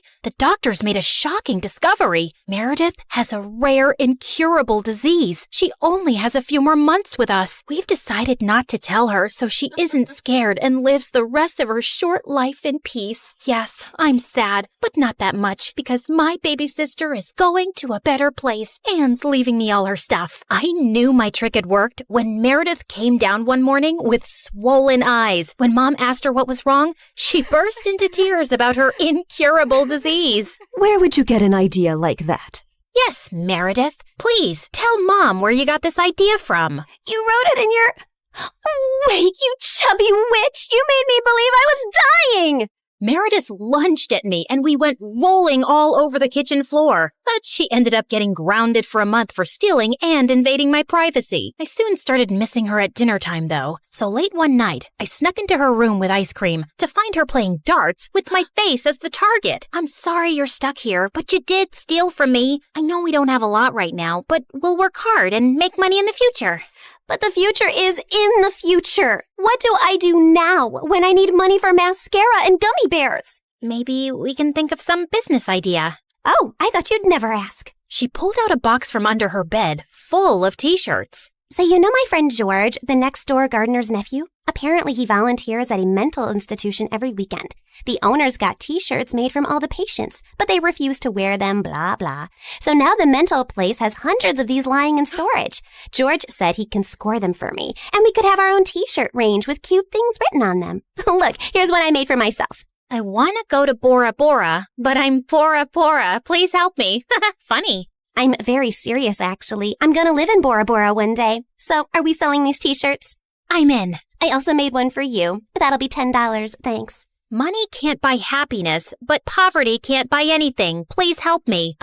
You should pay me for wearing this. Meredith didn't have the best reputation in our neighborhood or school to sell things, so we decided to hit the other end of town and set up a t-shirt stall outside a private school. With my salesmanship and Meredith's flirting, we managed to sell quite a few on the first day. We started setting up shop at different locations, and one day as we were heading home, Meredith suddenly said she had to pee really badly. So we walked up to the closest house to ask if they'd let us use the bathroom. We rang the bell, but no one seemed to be home. I was peeking in through the window when suddenly I turned around to see Meredith already crawling halfway through one. Are you crazy? That's breaking and entering! I'll kick in your face so hard that you'll need plastic surgery, which we don't have money for. If you don't want to be ugly for the rest of your life, let me pee. I let her go and was standing guard at the door when, to my horror, a car suddenly pulled into the driveway and a snooty woman stepped out. Hey, you girl. What are you doing lurking around my house? Were you thinking of breaking in? What? No, of course not. I'm a Girl Scout selling cookies. Yeah, I study in the, Aston Bridge School for Girls. Oh, I see. It's a lovely school. I know many people whose children go there. Sorry for my mistake. I'll be happy to buy some cookies from you. Put me down for 20 boxes. Sure. It's, $5 a box, so that'll be $100. I'm putting your name down on my list, and I'll drop them by tomorrow. That's perfect, sweetie. Here's the money. I'll see you soon. Just then, I saw Meredith slip out the window, and as soon as the lady went in, we ran like crazy down the block and then collapsed on some grass. Look, I took some pastries from her kitchen. Perfect for a spontaneous picnic. That's stealing. Oh, you're one to talk. I heard the whole cookie conversation from inside. You took that lady's money and you're never going to give her any cookies. I was just trying to distract her before she caught your butt. I didn't think she'd be dumb enough to actually give me the money. I can return it. Look, she didn't do it out of the goodness of her heart. She's a rich snob who was being really rude till she thought you were someone rich too. You didn't force her to give you money at gunpoint. Oh, Claire, this has just given me the best idea. You're not serious. Yes, I am. Dumb people deserve to be tricked. And what does $100 mean to someone who has a gold toilet seat? I knew it was wrong, but it was also so easy. And before I knew it, Meredith and I were wearing private school uniforms and hitting different neighborhoods, collecting money for Girl Scout cookies that we had no intention to deliver. We made $2,000 in a month. But one day, when we went up to a rich old lady's house, she invited us in and even offered us cake as we signed her up. How many boxes will that be, ma'am? Oh, none, thank you. You see, I don't buy imaginary cookies. What? I'd heard that there were 2 conning Girl Scouts in town, and I was ready for you. I've called the police, and you 2 will end up in a detention center. Just then, there was a loud bang, and the power went out. In the confusion, Meredith kicked the old lady and yelled, "Run!" As we were sprinting down the street, I suddenly noticed a nerdy-looking boy my age running beside us too, grinning and waving at us. Hey, hold on. Who are you? I'm your new neighbor, Freddie. I'm the one who saved you from that old crow. What? I'm so confused right now. New neighbor? You moved into the house next to ours? Why are you here? I was bored and saw you girls leaving your house, so I followed you for fun. Don't worry, I won't tell anyone about your little cookie secret. When I heard that old lady threatening you, I went to the main circuit board and pulled out a wire with my tweezer, which I always keep handy. You could have been electrocuted. You're either incredibly smart or exceptionally dumb. My mom says the exact same thing, except for the incredibly smart part. Listen, you geek, what do you want? If you think you're gonna get a cut of our profits. No, my parents are well off. They're neurosurgeons. I just want to be friends. I swear, I don't have any siblings and I don't know anyone here. What if we say no? I'll keep following you around until you say yes. Okay, fine. Congratulations. You got yourself 2 friends. Oh, I'm so happy. Merry Christmas and a Happy New Year.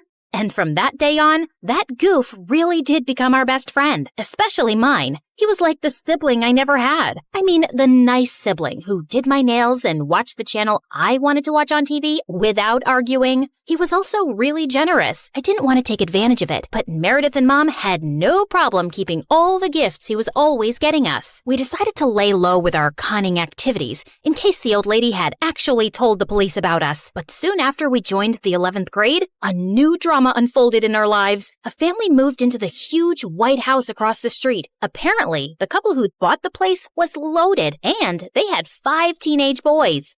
Finally, some eligible bachelors on our street. Thanks. My feelings aren't hurt at all.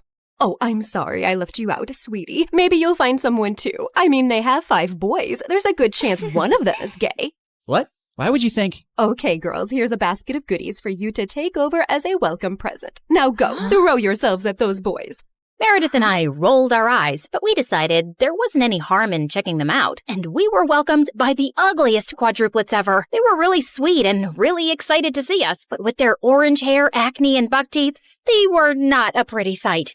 Man, I feel sorry for those parents. Like, you know, Mom got one average-looking kid, but God made it up by giving her me. But those parents, oof, God decided to use copy-paste on that ugly model. They must have done something terrible to deserve this. Huh? You are so rude. Oh, shut up. I know you're thinking the same. I just have the guts to say it out loud. But then a day later, I'd just woken up when the bell rang, and I opened the door to find the most gorgeous boy ever standing outside. Hello, I'm Eric. You got some of your mail? I came to return it. I just stared at him, dumbstruck, feeling acutely aware of how terrible I looked. Just then, Meredith pushed me out of the way. Hey, thanks. You're such a lifesaver. Haven't seen you around before. I just moved into the house across the street. The big white one with the quadruplets? Yeah, they're my brothers. What? No, they can't be related to you. They're very unattractive. Meredith, can't you ever sugarcoat anything? I am sugarcoating. Did I call them ugly ogres? I am so sorry. It's okay. People have this reaction often. I'll see you girls around. He flashed his beautiful smile at us and then left. Wow, Eric stole his brother's luck, the schoolboy's luck, the neighborhood boy's luck, and his mother's and his father's luck, and the whole town's. I agree. He's beautiful. I hope he's smart and funny and kind too. I'm sure he is. I never believed in love at first sight till I met Eric. Okay, maybe love is an exaggeration, but I was crushing on him hard. Freddie, how does this purple dress look on me? Claire, what the? You can't just come in without knocking? What if I wasn't wearing a towel? Well, you are. So unclench your butt. Now, what do you think about the dress? Hey, Freddie, I want your opinion on this red dress. Oh, hi, Claire. I didn't know you were here. Have some respect for my privacy. What are you talking about? Actually, I don't care. Now tell me, I look hot, right? Of course I look hot. I could wear a potato sack and I'd look hot. I can do hot in my sleep. What's the dress for? The party at Eric's place? What, did you think you're the only one who got invited? The red's a bit much for a casual housewarming party, no? Yeah, you're right. It's more of a second date dress. Thanks, I'll look for something else. And your dress looks lovely. I am not your sister, and you can't treat me like this. I am a man. Okay, thanks for the news flash. Come on, Claire, let's go before Freddie has a heart attack. The party was coming up soon, but I knew there would be many guests, and I wouldn't really get a chance to talk to Eric then. So I decided to drop by to borrow some sugar one evening. But my heart sank when I spotted Meredith and Eric in the kitchen, and they were kissing. I couldn't believe that witch. It was so obvious I was crushing on Eric, wasn't it? Can you give me some mashed potatoes, Claire? I lifted a spoonful and threw it straight at her face. Claire! What the heck? Oh, I'm sorry. You didn't want them on your face? You should have been clearer then. You got a problem with me?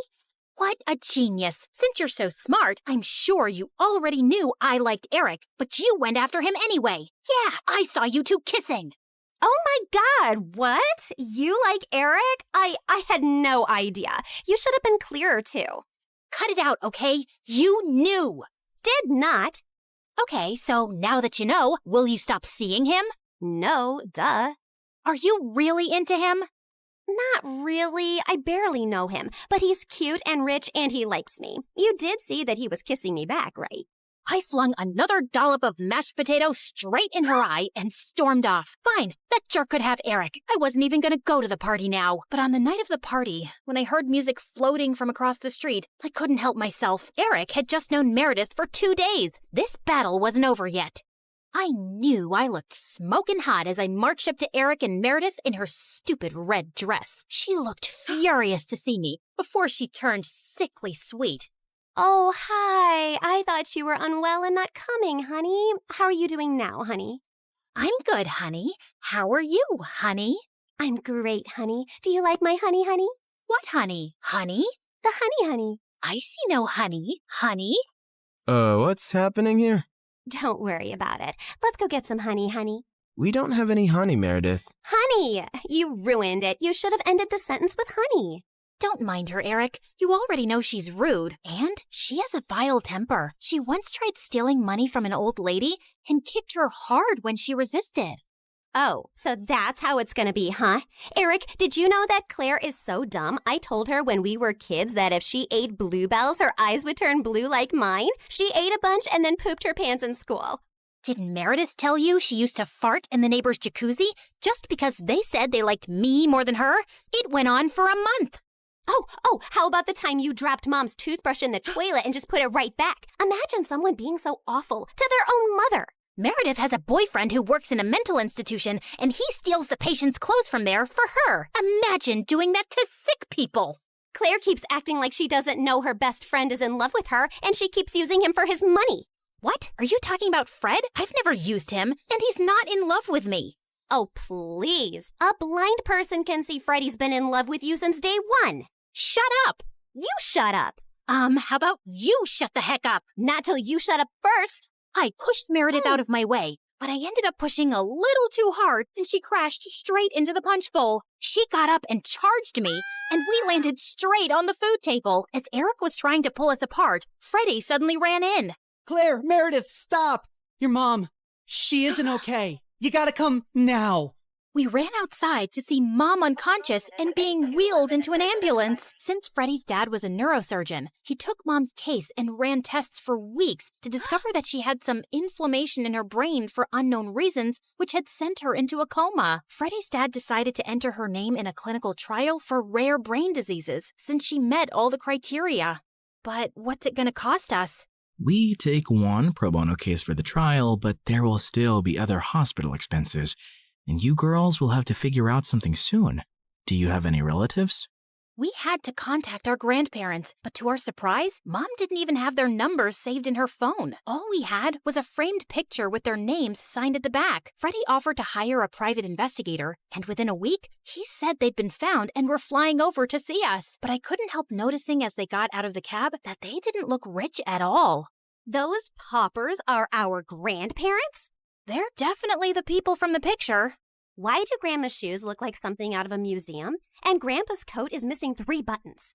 The old lady hobbled towards us and hugged us tight. Oh, girls, it's so good to see you. We had no idea we had granddaughters till yesterday. You look nothing like our son, though. Your son? No, we're your daughter's kids. Oh, honey, we don't have a daughter. The private investigator who tracked us down did say our daughter was looking for us, but we just assumed that was our son who ran away from home 18 years ago. He was always saying he'd change into a woman one day. What? Our mom used to be a man? No, this is crazy. Look at this picture. Does this woman look anything like your son? Our son is ugly, and I remember this woman. Alfred, you remember this beautiful lady came to stay at our motel many years ago? She disappeared suddenly one night, and the next day some mafia men turned up looking for her. Ah, yes. Those men kept turning up for weeks. They seemed like bad news. I'm happy to hear the lady is okay. So, you're not her parents? Then why does she have this picture of you guys? She took it from the motel. I don't know why. I'm so tired, dear. Can I rest for a little while? No, if you're not our rich grandparents, you gotta go. Taxi! Meredith sent them packing immediately, and we just stood staring at each other. When was Mom in a motel? And why were there bad men after her? She told us all our lives these random people are our grandparents. What else has she been lying about? Apparently, a lot of things. When we checked out if she had any health insurance, she couldn't be found in the system. I went to the diner where she'd been working for years to see if the manager could help, only to find out that no one there had ever seen her. We had no clue where she'd been going all this time while she was pretending to work, or where she got her salary from. Meredith and I tore up Mom's room looking for more clues. We didn't find anything in the closets or under the bed, but I pulled the rug away and came across a loose floorboard. We pried it open to find a laptop and so many fake IDs and passports, all belonging to Mom. Oh my God. Mom? As a French redhead? Her hair is black here, and she's Swedish. We opened the laptop, but we couldn't get past the security code. We asked Freddie to come over and told him everything. And when he went over the laptop, he let out a low whistle. Whoa, this is heavy encryption and insane firewalls. Is your mom from the CIA or something? Have you ever seen her using this laptop? Yeah, I have once, but she told me she borrowed it from a friend to watch Keeping Up with the Kardashians. Who is this woman?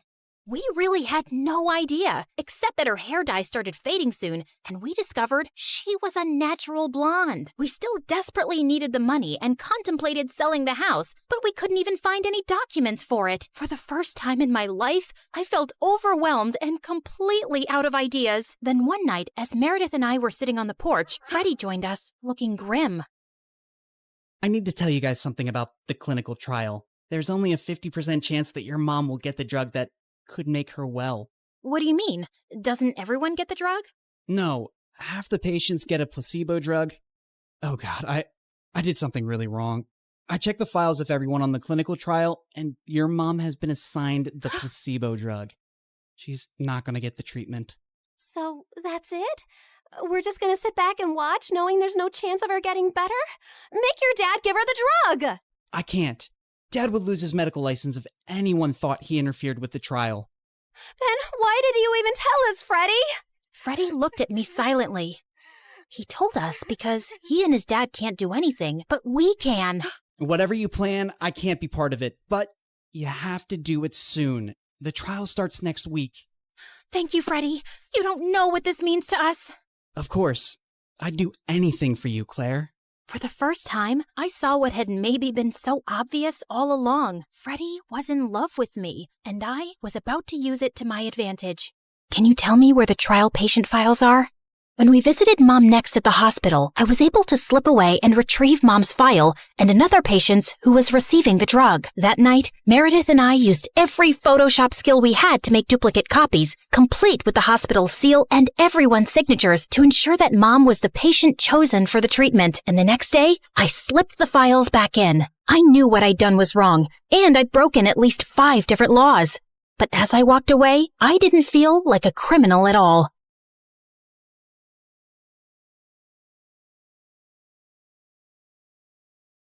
I was walking down the hospital corridor with Freddie when Meredith came running towards us. Where have you been? Mom's awake. She's finally awake. Oh my God, seriously? This better not be a joke, Meredith. I swear on my beautiful face, it's the truth. The doctors are just checking her vitals. Can you girls stop making so much noise?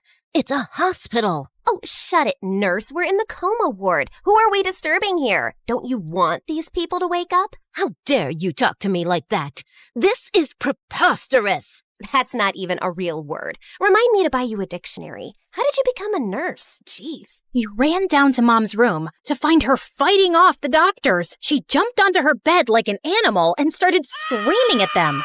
Where am I? Are you doing a science experiment on me? You will not touch the daughter of Vladimir. I learned how to catch fish with my bare hands when I was 3 and tackled a bear when I was 5. You think you are any match for me? Ma'am, we mean no harm. We're your doctors. How are you old enough to be a doctor? You have pimples like a teenager. I'm fully qualified. Shut up, little boy. Tell me where I am before I take your eyeballs out and play bubbles with them. Mom? Mom turned and stared at me with wild eyes. Let's get out of here before she attacks us. For once, I agree with Meredith. Who are you? And what did you just call me?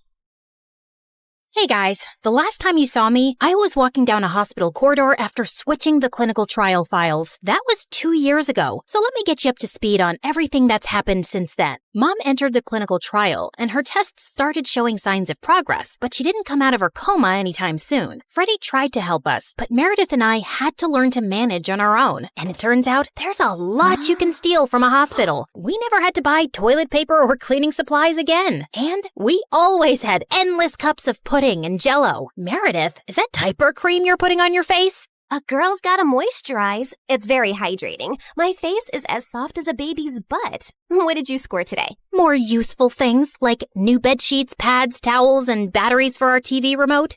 Time for our show and more Jell-O. Woohoo! But we still needed money, and after high school, we went back to our conning ways. I always pushed away the guilt and justified it to myself with things like, we needed the money, we had no other choice. But I have to admit, I also felt a thrill every time we outwitted someone and got away with it. It started out small, like hitting venues of concerts and games in different cities and selling fake tickets to desperate fans, hoping to get in at the last minute for twice the regular price. By the time they figured the tickets were bogus, we were gone. Or going to the American Idol audition venues and convincing hopeful contestants that we were part of the TV show crew, and we'd get them through to the next round if they paid us a little money. Then, we set up an Instagram matchmaking business account with tons of fake success stories. We were getting booked for our services by loads of women. We'd always meet at the client's house in disguise. What is this exquisite dessert? It's like a cloud melting in my mouth. It's a Japanese cheesecake, delivered fresh every day from Japan.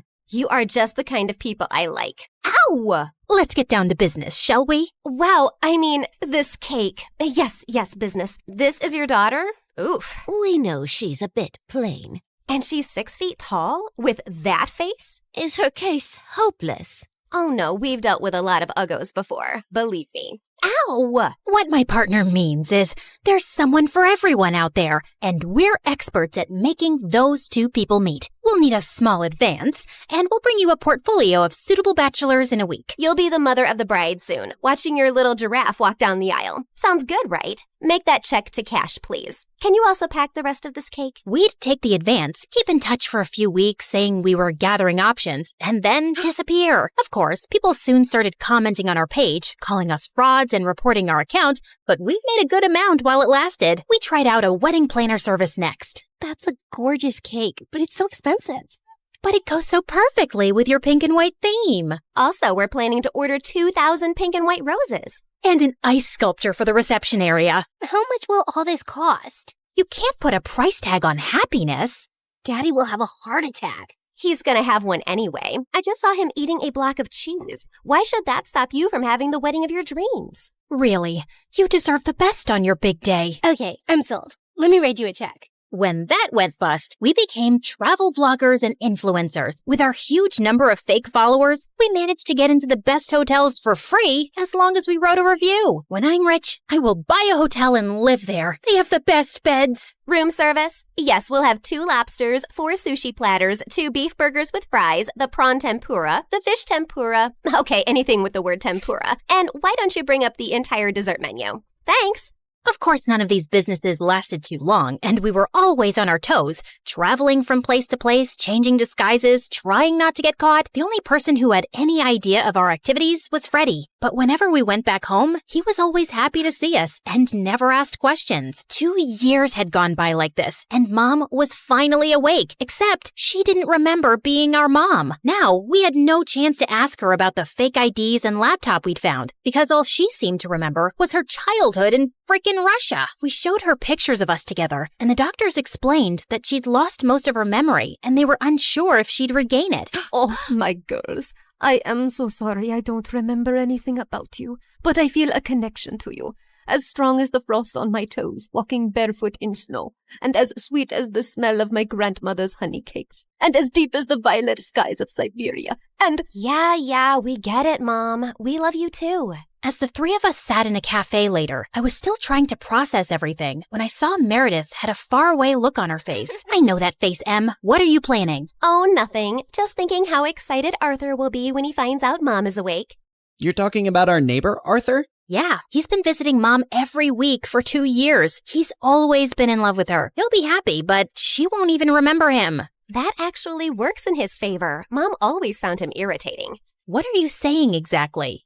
What if we convinced Mom that she was deeply in love with Arthur before she went into a coma? I'm sure he won't have any problem playing along. Maybe we even say that they were engaged before she got sick. If we set them up, Mom will be taken care of for life. Arthur is rich with a capital $sign. Wow, Meredith, you're a frickin' genius. Jeez, why are you girls always scheming? Because our parents are not neurosurgeons. You can't use that excuse forever. Watch me. Like we expected, Arthur immediately agreed, and we got to work. We photoshopped tons of pictures of Mom and him, and soon he even turned up with a giant emerald ring. You chose this Russian emerald ring from an antique shop where I proposed to you. Oh, it is so beautiful. I wish I remembered all of these moments. But I do feel a connection to you, as strong as the smell of lavender on a Russian summer breeze, and as warm as Papa's fur coat, and as comforting as a bowl of kidney pickle soup, and— Kiss her, now! As Arthur and Mom kissed, Meredith and I walked out of the room and burst out laughing. We laughed till we almost peed our pants. Oh God, my tummy hurts. Are we doing the right thing? Fooling Mom? She's no fool. She asked me how rich Arthur is yesterday. Now she feels very connected to him. And within a month, Mom was walking down the aisle in a grand wedding in Arthur's garden. Of course, Meredith and I had made all the arrangements and totally overcharged Arthur. I promise to cherish and to love you forever, and follow you to the ends of the earth. We will go to Russia and start our new life there in the lovely house you have bought me as a wedding gift. And yes, I will cherish and love you and whatever, etc., etc. Now you may exchange rings. Did you just hear what I just heard? Are they moving to Russia? That can't happen. Is it too late to object to this wedding? Shh! You guys are ruining the ceremony. What's wrong with you? Are you a moron? You know she can't go to Russia. Why not? She's Russian, isn't she? Oh. Oh yeah, she shouldn't go to Russia. Hold it, everyone! Sorry, Mom, but you can't go to Russia. Oh, sweetie, I will take you girls with me, don't worry. We're taking them with us? No, no one's going to Russia. Can we, discuss this later? You're ruining the moment. Arthur, shh! Listen, Mom, we need to talk. As I got up to talk to Mom, I tripped on my dress and crashed into this big cage holding 100 pigeons, and they all started flying off. This was supposed to be for after the ceremony! But suddenly, those pigeons turned vicious and came back to attack everyone. They clawed at people's hair, poked them with their beaks, and pooped everywhere. As the guests ran around in chaos, someone slammed straight into the wedding cake. Meredith and I grabbed Mom's arms and dragged her home. What is wrong with you two?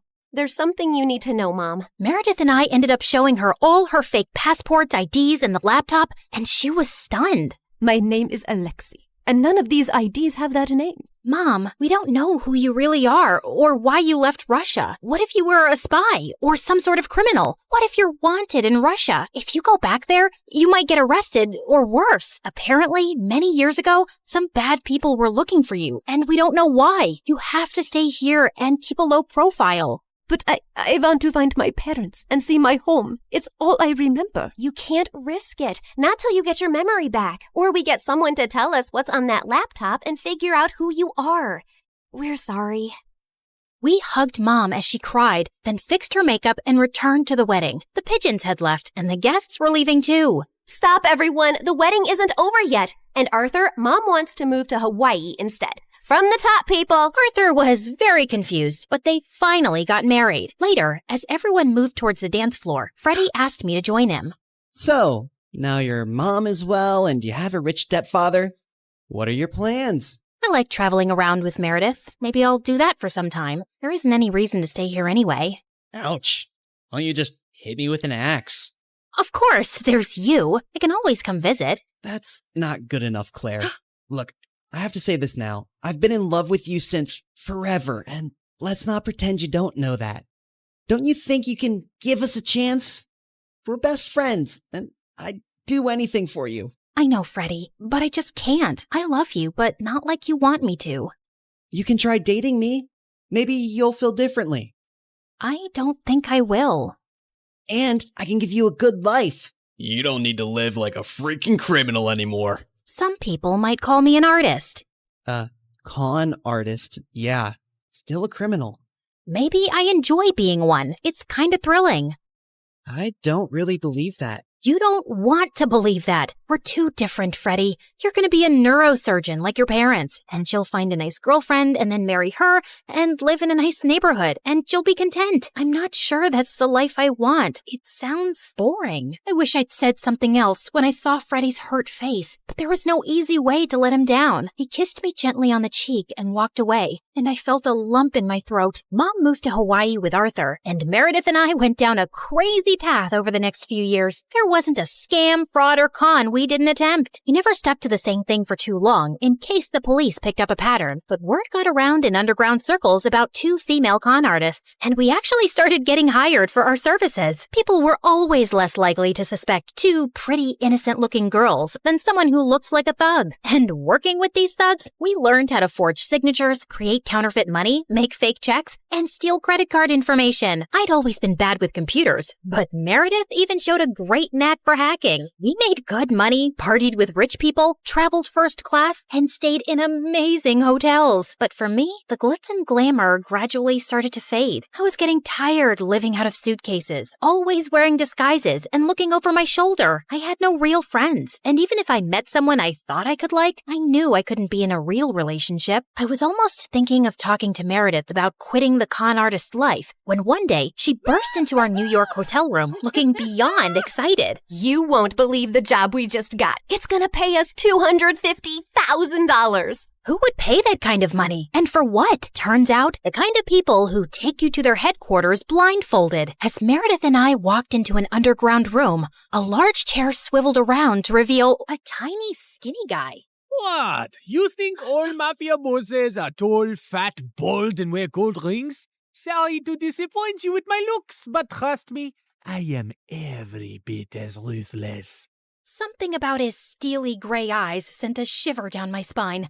I believed him. His name was Pierre Soufflet, which was obviously a lie, and the job he had for us was to steal a priceless painting from a museum and replace it with a fake. That's the painting? It's, tiny. What's your problem with tiny things and people?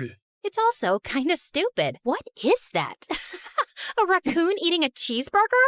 It's worth $10 million, so the joke's on you, dummy.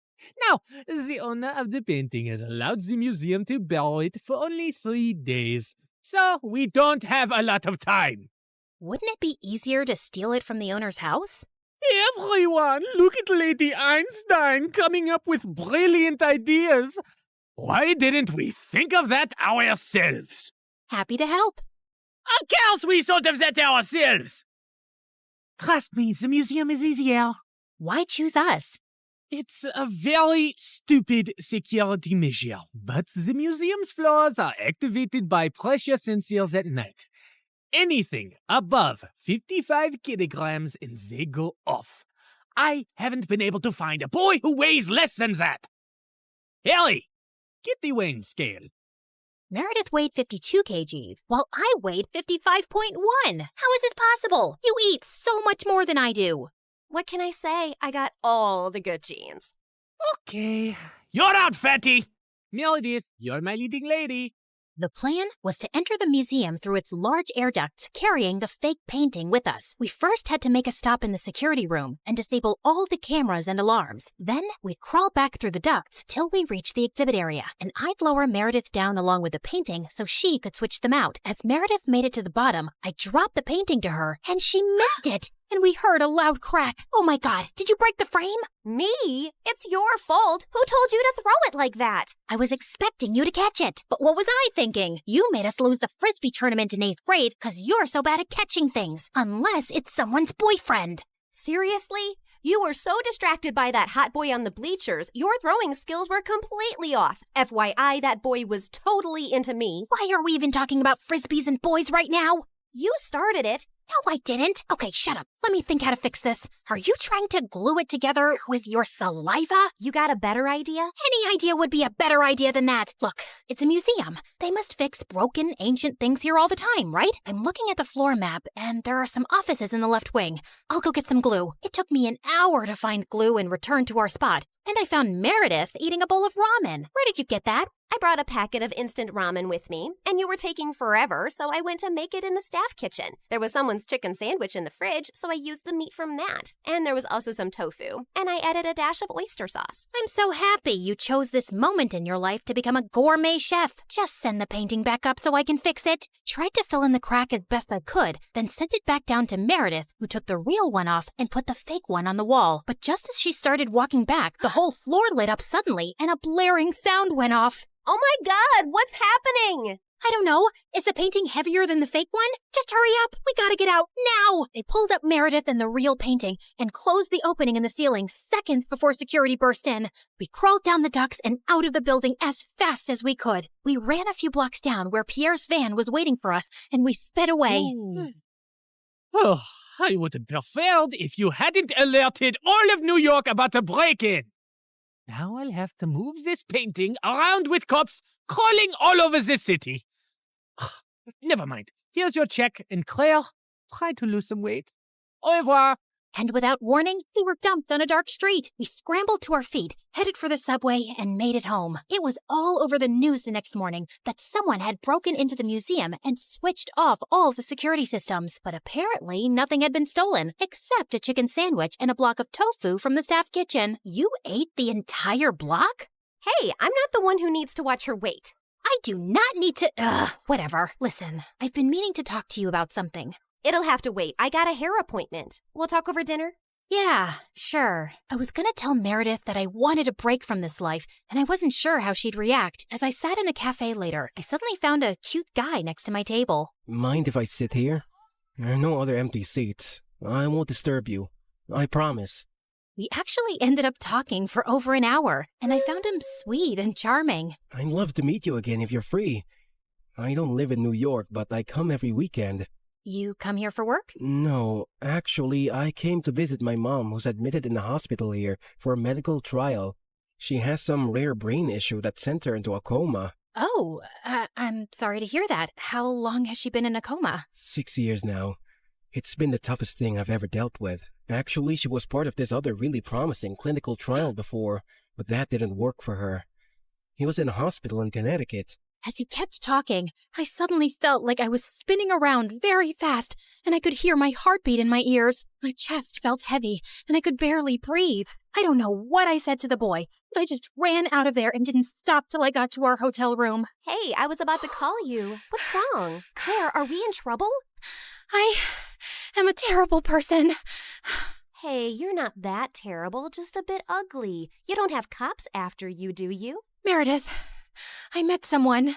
It's not a cop, is it? No, I met a random guy in a cafe, and his mom was in a clinical trial. I hope this gets interesting at some point. In a hospital in Connecticut. Oh my God, the same hospital Mom was in? And the same trial?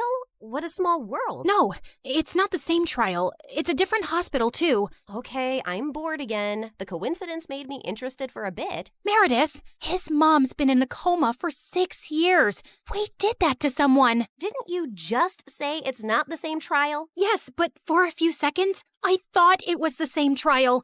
And I just realized for the first time today that we did something awful to someone out there. When we switched the patient files, we took away someone else's chance to get better. You realized this just now?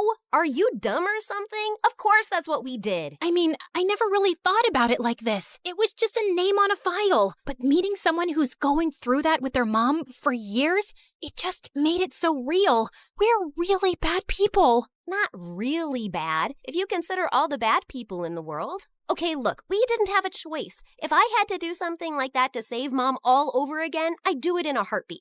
Okay, so we did that to save Mom, but what about everything else? We had a choice to not continue living this life, but we didn't stop, and I want to stop. What's the big deal, man? It's not like we're stealing from poor people. It doesn't matter who we steal from. It's not about them. It's about us and the people we've become. I don't want to be this person anymore. Look, just calm down. I'll get you a pina colada and everything will seem better. But I pushed her away angrily and she landed on the floor. She looked up at me, stunned. No, I am done.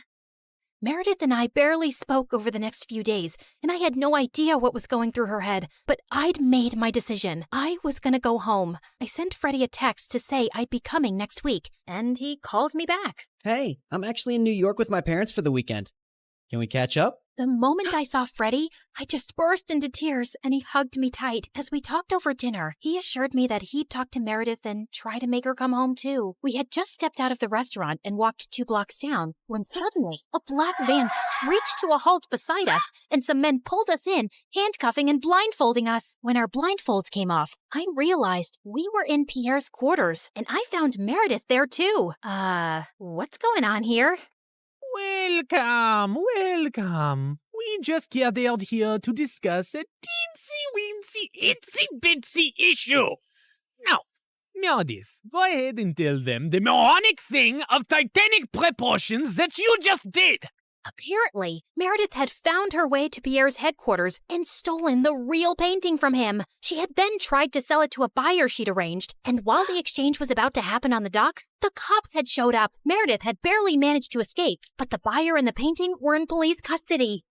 The police didn't let it get out in the news, but they knew the real painting had been stolen and replaced with a fake.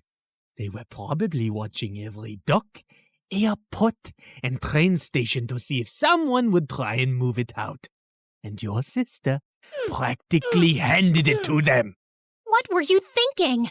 It's your whole quitting the biz talk that made me do it. I did it for us, so we could sell the painting and retire to Bora Bora for good. And what the heck is Freddie doing here? Hi guys, I'm Freddie. Old friend. Nice to meet you. Not terrified at all. You made me lose a fortune, and you double-crossed me. And Pierre does not take betrayal well. Harry! Sam! Yes, sir! You know what to do. Boss? I'm not really sure how I feel about punching a girl. Yeah, boss, I am not really comfortable with this. Maybe we can just punch the boy. I'm not really a boy. I used to be a girl. Ask Claire and Meredith, we practically grew up like sisters. Please don't hurt him. He has nothing to do with this. Silence! You buffoons! I didn't say hurt anyone yet. I just wanted you to threaten them, but of course, you're useless. I'll do myself. Torture Harry and Sam after this meeting. Now, get lost. Then Pierre shifted his cold gaze to me. That painting is everything to me, and I want it back. And now the only way we can get it is from the owner himself. You, Claire, will be executing this mission. The heir of that painting is a young, charming millionaire, and you will get to know him, become his girlfriend, kiss, cuddle, yada yada. You need to earn his trust completely, so he lets you into his life and his home. Then, when the time is right, you'll steal the painting from a high-security vault inside his house and bring it back to me. You will do this if you care about your moon sister and this girl/boy and his family and your mother and your stupid husband and your whole neighborhood. What if I fail? I don't think you want the answer to that. But once you succeed, I'll give you two enough to go to Bora Bora and never return. I'd be ecstatic to never set eyes on you annoying girls again. I had my eyes on the target from across the street. As soon as I saw him walk towards the cafe, I headed for the entrance. Just as he opened the door, I bumped straight into him, spilling coffee all over his shirt. Oh, God, I'm so sorry. I wasn't looking. I'll pay for the dry cleaning. His arm rested gently on mine. Hey, it's okay. It was an accident. I looked up into his bright green eyes. In fact, you're the one who's without a coffee now.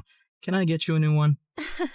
Sure, I'd like that. Can we also start over? Hi, I'm Christina. Hello, I'm Eric. Do y'all remember Eric? You know, the guy Meredith and I were fighting over the night Mom went into a coma? The guy who was so hot he made boiling water look cool? The guy whose smile shone brighter than the sun and whose eyes were deeper than the Amazon rainforest? The guy who... He looks familiar. Oh my God, I've kissed this guy once. Yeah, the guy who stole my heart the minute I saw him. And then Meredith kissed him. Do you girls know him? Not super well, but I'd rate him number 8 on my list of good kissers. And I've kissed tons of people, so that's pretty high. Oh, Pierre, you really gotta see his brothers. They look like... Ugly old girls, I know. I know everything about him, but how well does he know you? He and his family lived in our neighborhood only for a month, and that was years ago. I don't think he'd recognize me now. Yeah, she's not that memorable. You're all still going in disguise. We have to convince him that you're just a stranger who has randomly bumped into him with no agenda. Also, he must believe you're very rich, so he doesn't think you're a gold digger. From Pierre, we learned that Eric's mom had passed away at his birth, and his dad had remarried a woman years later who already had children of her own, the quadruplets. The world makes sense again. Thank you. Eric's maternal grandmother recently left the painting to him in her will. His father is a big business tycoon, so they always have security at the mansion. But the painting is even harder to access. The only way you'll make it in and out of there is if you're welcomed into their home. I couldn't believe that of all the millionaires in the world, I had to pretend to like Eric, make him fall for me, and then rob him blind. And how was he even better looking now? Over the next few days, I took on the identity of Christina Delafore, a wealthy socialite with a law degree who lived in a beautiful apartment in a posh area and wore only designer brands. Wow, this Givenchy coat is stunning. It's Givenchy, you moron. Okay, geez. Also, Pierre, can't someone do a background check on me and easily find out that I did not graduate from Harvard and that I don't have parents who made a fortune out of selling toilets in India and now live there? If anyone runs a check, they'll find all this information to be accurate. I've made sure of it, and no one is interested in the law or toilets. So they won't ask you many questions. Now, show me how to walk in heels like a rich lady. Fine. Meredith, pass me the Jackie Chim Chews. Oh my god, I'll know you're fake in a second. I was joking. Relax. I've hung out with enough rich people to pick up a few things. I got this. And then, a week later, I was inserted into Eric's life. We talked over coffee for an hour, and I thought it was going really well. But when it was time to part ways, he didn't ask for my number and just left. Ugh, I'd failed to capture his interest. I'd have to plan another encounter without seeming suspicious. As I was walking away distracted, I ran straight into a garbage can and stuffed my toe hard. Son of a biscuit! Holy mother of fudge! I was still hopping around when I crashed into a woman pushing a stroller, and a doll went flying out of her hand onto the road. Just then, the car ran over the doll and turned it into a pancake. You destroyed my child's precious doll! I'm so sorry. It was an accident. I'll get your little girl a... Wait, your child is a cat? Yes. And that was my childhood doll, which I passed on to my baby. Look, here's some money. Get your baby another doll. She loves that one, and they don't make those anymore. Your baby is a cat. She doesn't love that particular doll. She probably doesn't even love you. She'd eat your face in your sleep if you weren't the one to feed her. Now, please. Just then, someone tugged hard at my purse, and I saw a thief running away with it. You've got to be kidding me! I took my heels off and sprinted after the thief. He jumped over a fence into a park, and I followed. I was gaining on him and sent a flying heel at his head. Just then, someone ran past me, pounced at the thief, and pinned him to the ground. Gotcha! Eric? The park security immediately arrived on the spot and took the thief away. Aren't you glad I followed you and came to your rescue? My rescue? I hit him with my shoe to slow him down and was about to catch him, but then you swooped in at the last minute, and now you want credit? Whoa, easy. I was just flirting with you. Oh, sorry. Wait, you said you followed me? Yeah, I felt stupid that I left without asking for your number. I definitely want it now. You became even more interesting when you stubbed your toe, murdered a doll, yelled at the cat lady, and chased a robber. Eric and I started seeing each other, and even though I knew it wasn't a real relationship, it still felt wonderful. We both hated rom-coms, but were always up for watching horror movies. We supported different baseball teams and had heated debates about who sucked more, and we both loved eating from street vendors and walking around the city at night. I enjoyed his company more than I cared to admit, and my heart skipped a beat every time he took my hand or gave me a goodnight peck on the cheek. And then one night, as we watched a fireworks show in the park, he pulled me close and kissed me, and I practically melted in his arms. Soon enough, he told me his parents were hosting a party at their house, and he wanted to introduce me to them. This was the first time I'd be in his mansion, and I needed to make sure I got invited often enough to find out where the vault was. Eric's dad was lovely, but his stepmom looked at me with a stare so icy it could make hell freeze over. I escaped from the party for a while when the dancing started. Yeah, that's when Meredith dropped by as Catwoman with a cheeseburger, but soon enough, Eric came around to call me in for dinner, where the quadruplets also joined us. So, Eric told us your parents sell toilets in India. Yeah. It's a great business because everyone needs a toilet, right? And you know the population of India. Multiply that with toilets and you have a fortune. What is the population of India? Well, I don't have an exact figure. It's just a lot of people. Suddenly, I had a queasy feeling in my stomach. Didn't you get made fun of as a kid? If you were in my school, you'd be called the Toilet Princess. Rubber Queen. Duchess of Poop. Guys, cut it out. You're not in high school anymore. Wait a second. Have we ever met before? What? No, I really don't think so. Oh God, why was my stomach churning? You know I'm really good with faces, and you remind me a lot of this girl we met in a neighborhood in Connecticut years ago. Guys, remember? She had a twin sister. Oh yeah, I remember those twins vaguely. The blonde one was prettier, right? Dang it, has to be someone else. I'm an only child, and I've always lived in Boston until I moved here. Yeah, Eric told us you're a lawyer from Harvard. So who's the baddest person you put behind bars? Not that kind of lawyer. I'm actually an environmental lawyer. I was really feeling sick now. Maybe it was that burger I ate? Like you have trees as clients? What do they pay you with? Leaves? Hey, why are you turning green? You love trees so much that you're becoming one? You guys stop.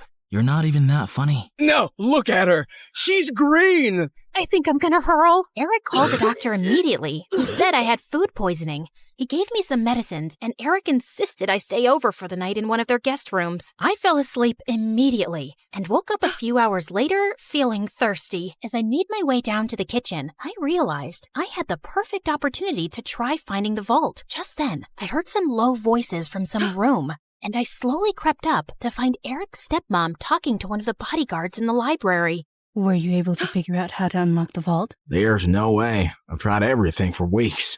I'll have to use a tiny explosive device to destroy the lock. The vault is all the way up in the attic. No one will hear a thing.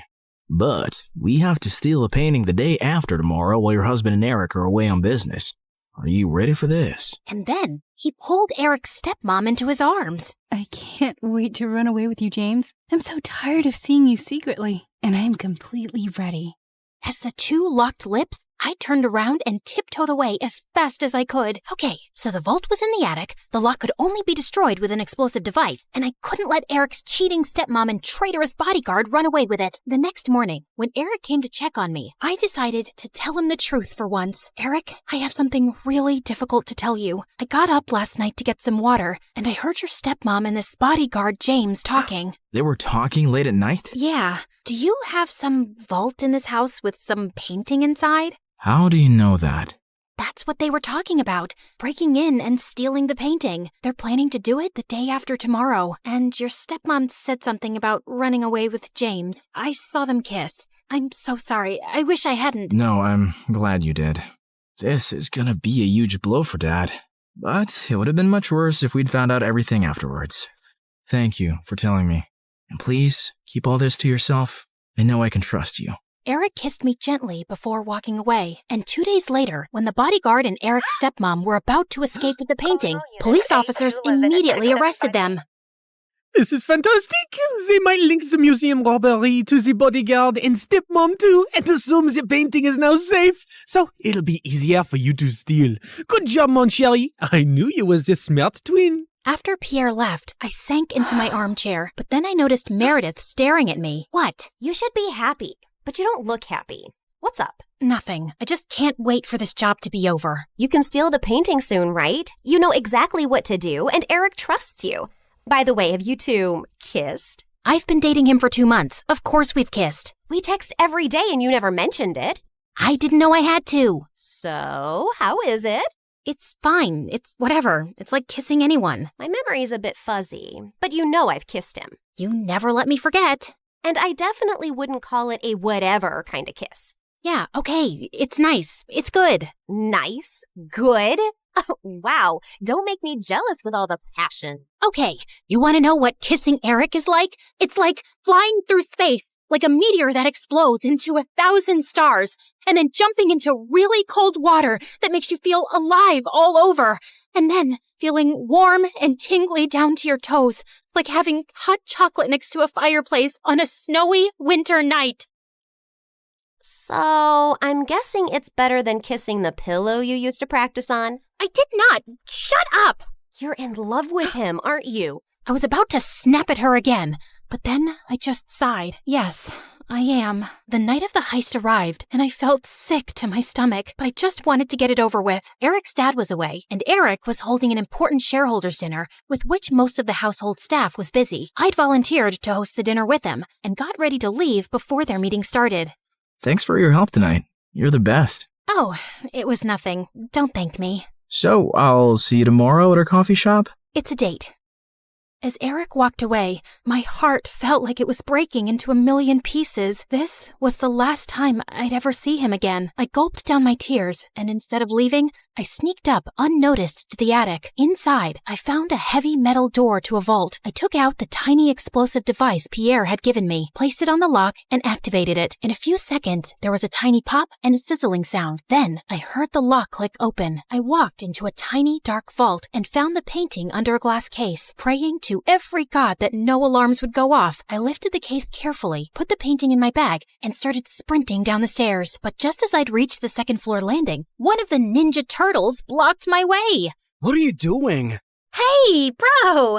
You know when I stayed over a few weeks ago? I dropped a necklace and I was looking for that guest room and I got lost. But it's fine. I'll just get new earrings. See you later. He suddenly grabbed my bag and pulled out the painting. Do you think I'm a moron? A moron? You? No way! Sorry, which one are you? Michelangelo. Okay, no one has time for that. Now listen, Mike, you're definitely the smartest of your brothers, and just a tiny bit better looking than all of them too. We're identical. That's what they want you to believe, but I know you're better.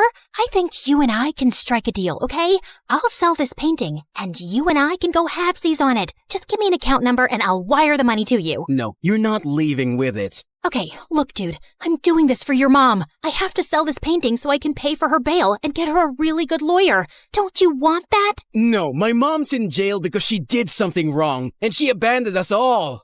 She shouldn't have stolen Eric's painting. What do you care about Eric? Don't you hate Eric? He's so good looking and smart and perfect and gets all the ladies. It makes you guys look even worse than you really are. You should want to hurt him. So let me take the painting.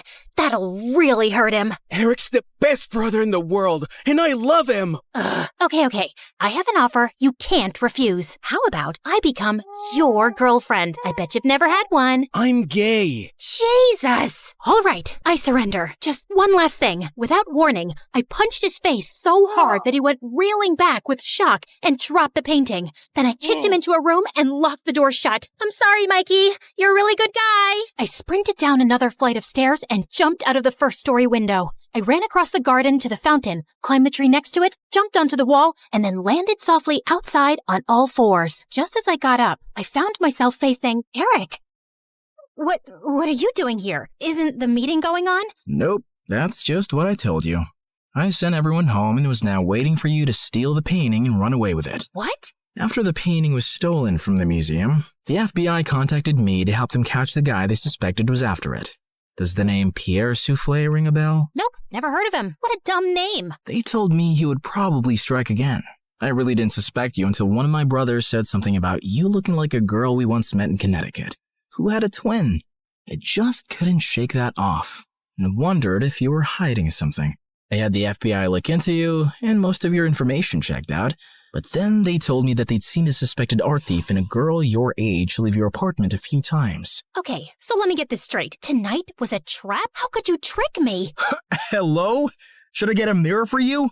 You've been tricking me from the very start. That's different. Only if different means exactly the same. You'd really send me to jail? You'd really walk away with that painting? Eric, I have to do this. I don't have a choice. It's to protect everyone I love from Pierre. And I'm guessing that list doesn't include me, does it? As we stared breathlessly at each other, suddenly Pierre's van stopped beside us. Good Lord, get a room! And before I knew it, his men had grabbed both me and Eric and put some rags on our faces, and I instantly drifted into unconsciousness. When we came about, Eric and I found ourselves tied to chairs on some boat. The sleeping beauties are awake just in time for me to say goodbye. You're not getting away with this. Oh, yes, I am. It's not like you are smart enough to call the police to your house when you caught Claire. Yeah, that's her real name. You didn't call the police? What was your plan then? My guess is he was just going to take the painting from you and give you a chance to run away. I think he even gave his own security men the night off. Why would you do that, Eric? Because he wasn't going to send the girl he loves to prison. Duh. Eric sat there poker-faced as I glanced at him. Pierre, you got what you wanted. Now keep your end of the deal. Pay up and let us go. Your sister double-crossed me first, which landed you in this mess, remember? I think I'll do the same. Why is there water coming in the boat? Oh, that's because it's got oils everywhere. It's going to sink soon. You two should make up and forgive each other because life's too short to be angry. I mean, literally, your life is really short. I'd say about another 30 minutes. Adieu. So long. Farewell. And with that, Pierre and his goons left. There has to be some way out. Don't you know how to get out of such situations after all your years as a criminal? I'm a con woman. I don't know how to trick my way out of these ropes. Great. Then I'll just die here with you of all people. Who would you rather die with? Maybe that really pretty, extra smiley waitress at the restaurant you love so much? You know what? Let's just not talk. Fine by me. We sat silently for a few minutes as the water kept seeping in. I've never had boba tea. What? You know, A few years ago, when everyone really got into boba tea, and I never had boba tea. I always thought I had time to drink boba tea, and now I'll never drink boba tea. It's nothing special. You didn't miss much. You really mean it? Nah, it's amazing. Who is stopping you from trying boba tea? No one? Oh, you're the worst. Let's go back to not talking. As we sat there in silence again, I slipped my fingers through Eric's. Eric, I'm so sorry for getting you into this. I really wish I'd never crossed your path. He pushed my hand away. For the first time today, I agree with you. Just then, the door burst open, and Meredith came running in. Thank God, Em. I knew you'd come for me. You could have told me too. I would have panicked less. Hi, Eric. Remember me? We kissed once. We'll talk more later. Gotta go now. Meredith cut through our ropes quickly, and we splashed through the water, climbed onto the paddle boat outside, and rowed back to shore. I had a feeling Pierre was up to no good. I followed his van to Eric's house and saw him take you two and bring you here. I had to wait for him to leave before I could rescue you, and that jerk left without giving us a dime. We have to get that painting back. He can't get away with it. What is so special about that stupid painting? Why is it for $10 million? Apparently, it's worth much more. My grandmother bought it at some auction a few years ago, but I don't think she ever knew its real worth. The FBI told me that painting has hidden codes all over it. Sensitive government secrets and coordinates of underground facilities, and Pierre wants to sell those secrets to the highest bidder. Jeez. Trust stupid men to make everything so complicated. Who put codes in a painting? Who wants them now? What is wrong with everybody? All I ever wanted from life was to go to Bora Bora, and now we have no money. If you girls know anything about where he's going, help me catch him. I'll tell the FBI you were helping me all along, and you'll go scot-free. Free but poor? Should I offer you a reward for helping me get back a painting you stole from me? That would be polite, yeah. Meredith, do you have any idea where Pierre's going? Yeah. I've bugged everything that man owns. His phone, his coat, his shoes, that painting. I know where he's going. Oh, by the way, Mom wants us to come home. She says she has something important to tell us. And yeah, her memory is back, and she's very angry we made her marry Arthur. What? More about that later. Eric immediately got in touch with his FBI contacts, who picked us up from our spot and followed Meredith's trackers on Pierre. He was headed for a train at the Grand Central Station, and seconds before he was about to get onto his ride, he was surrounded by officers. Don't manhandle me, you orangutans! My outfit costs more than your yearly salary! I lose the day I ever laid eyes on you two! I'll make sure I take you down with me! I'm taking all your coats, Pierre. They fit me perfectly, you tiny mafia boss. Get used to an orange jumpsuit, because you'll be wearing that for a long time. As the FBI officers took him away, I turned to Eric with a worried face. He'll give them information against us. You've helped recover a really important painting and capture a criminal the FBI has been trying to nail for ages. I promise, I won't let you get into any trouble. Thank you. We stood there in awkward silence. Okay, this is super uncomfortable. Do you guys need privacy to talk or something? I'll grab us some hot dogs. Do you want relish or mustard or... No, actually, I think we're done here. I have to go. Good luck and goodbye, Claire. Goodbye, Eric. Meredith and I took the next flight to Connecticut to see Mom back at her old house, and I was really happy to see her with her memory back. And then, Mom shocked us with her whole story. Many years ago, I was a government scientist in Russia, working on top secret technology. And our team later wanted to sell it to an enemy country.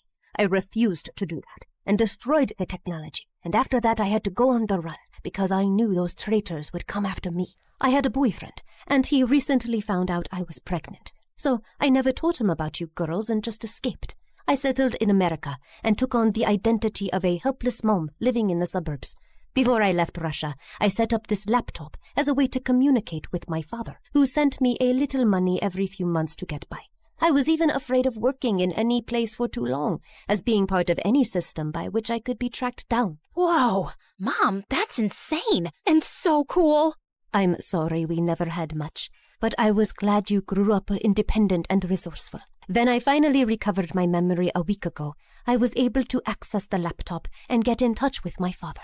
He hadn't heard from me in so long, he thought I wasn't even alive anymore. He told me that the traitors working on the project are all behind bars now. It's safe for me to go home. So we're going to Russia?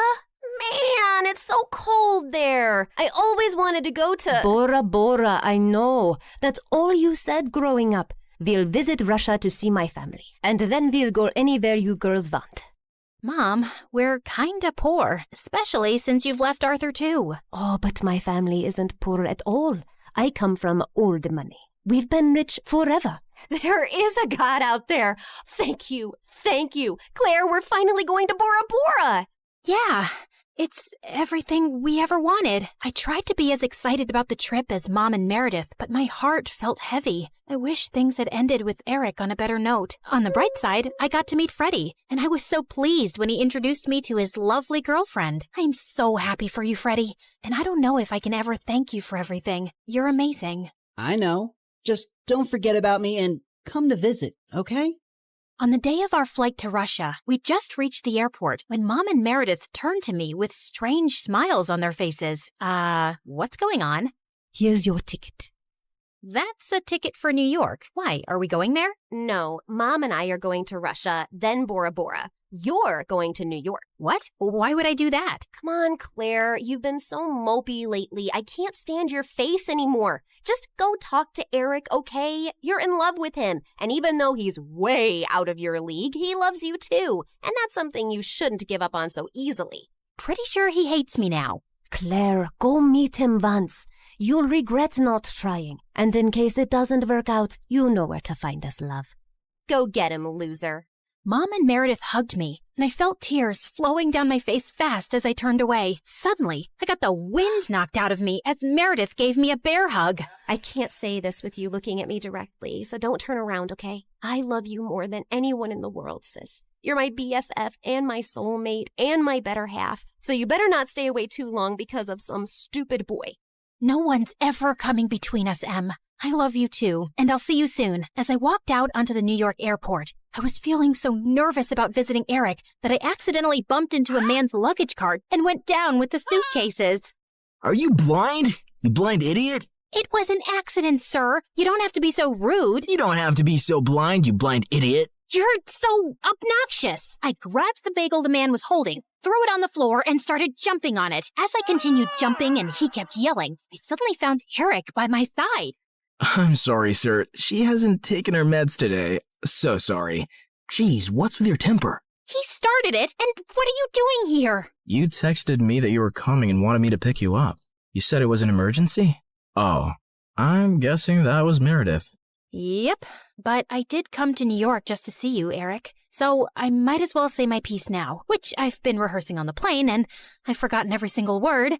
Dang it. Okay, I'll just spit it out. Look, I'm really sorry about the tricking and the lying and stealing and hitting your brother and endangering your life. The one thing that wasn't part of this assignment was falling for you, but I just couldn't help it right from the start. In fact, you made me fall for you years ago, and I often wondered what had happened to you. I really wish we'd met again under different circumstances, and I know I don't deserve another chance, but here I am, asking for one anyway.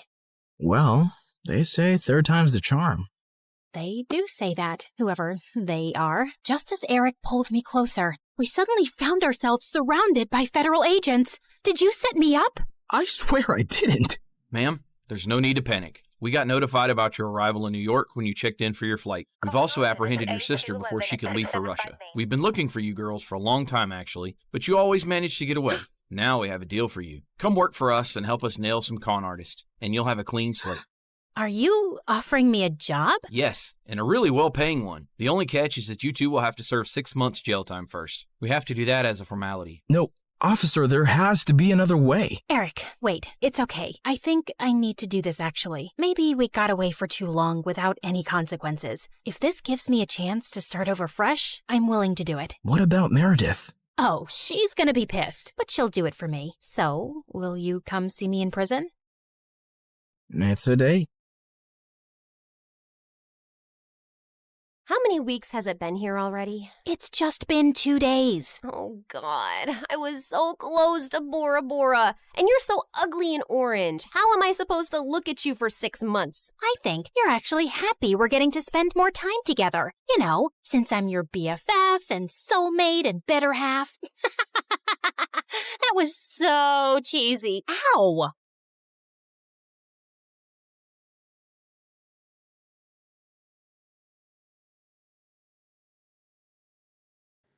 Hi, I'm Blair, and I'm about to tell you a crazy story. Before we continue, please like and subscribe to MSA. Growing up, my parents fought constantly over money. Dad was a struggling sculptor, and Mom, who was a waitress, cursed the day she met him because we constantly had money problems. She always said dropping out of school was her biggest mistake, so she made sure I studied hard. That's how I earned a full scholarship to one of the city's top schools. But my true passion was painting. I fell in love with it at 5, taught myself through YouTube, and by 13, I was winning major school competitions. Dad was proud, but Mom didn't like it one bit. Art's a hobby, Blair. You can't make a career out of it. Definitely not a successful one. It was my dream to become a world-famous artist. Well, mine and my best friend Ashley's. She was an artist just like me, and we'd been best friends since middle school. Ashley was rich, so she got to go to amazing art classes and shared everything she'd learned with me. And whenever my parents argued, I'd sneak over to her mansion. Life was just better with Ashley around, except for her annoying twin brother Dexter. He mocked our art, hid our supplies, and chased us with his paintball gun. Whenever we complained to Ashley's parents, Dexter would just put on his innocent face and get away with it. Even at school, everyone adored him for his sense of humor. Ashley absolutely hated him, and I could see why. Like on their 15th birthday, Ashley spent hours getting ready, and she looked beautiful. But the moment Dexter walked in, everyone gathered around him, completely ignoring Ashley. Look at him, smiling like he owns the world. I will never understand what people see in him. Probably his athletic body. I mean, if you look at it from an artistic point of view, Dexter's pretty much perfect for a portrait. What? I mean, so what if he's good looking? You've got a great personality. That's what you tell ugly people, Blair. You're also so much more creative and way smarter. People would notice that someday. Notice what someday? That you're a total jerk. Aw, are you jealous because no one's paying you attention? Go away, Dex. It's her birthday too. Don't make things worse. Fine, I'm sorry. Here, I got you a flower, little sis. Happy birthday. But as soon as Ashley took it, the flower squirted water all over her face, ruining her makeup, and Dexter ran away laughing. As we grew older, Dexter just got more annoying. At 17, he joined the football team, became the most popular guy in school, and a serial heartbreaker. Every day, some girl would be crying over him, and it was nauseating. As for me, my parents were fighting a lot more lately, and one day, Dad just packed his stuff and left. Shortly after, he filed for divorce, and Mom went bonkers. She refused to shower or step out of the house, and a week later, she came home and told me she'd quit her job. Between rent and expenses, we soon ran out of our savings and didn't even have enough money for food. Do you have cash? Sure. Let me just grab some from the secret trust fund your dad left me. No, I don't have cash, you moron. Just run the card again. I've already tried 3 times. It's not working. Pay or leave. Mom just started yelling at the cashier like a madwoman. He called security, but as they approached, Mom grabbed a bunch of stuff and bolted in the other direction. She went round and round in circles before the security guys finally caught her and dragged her out.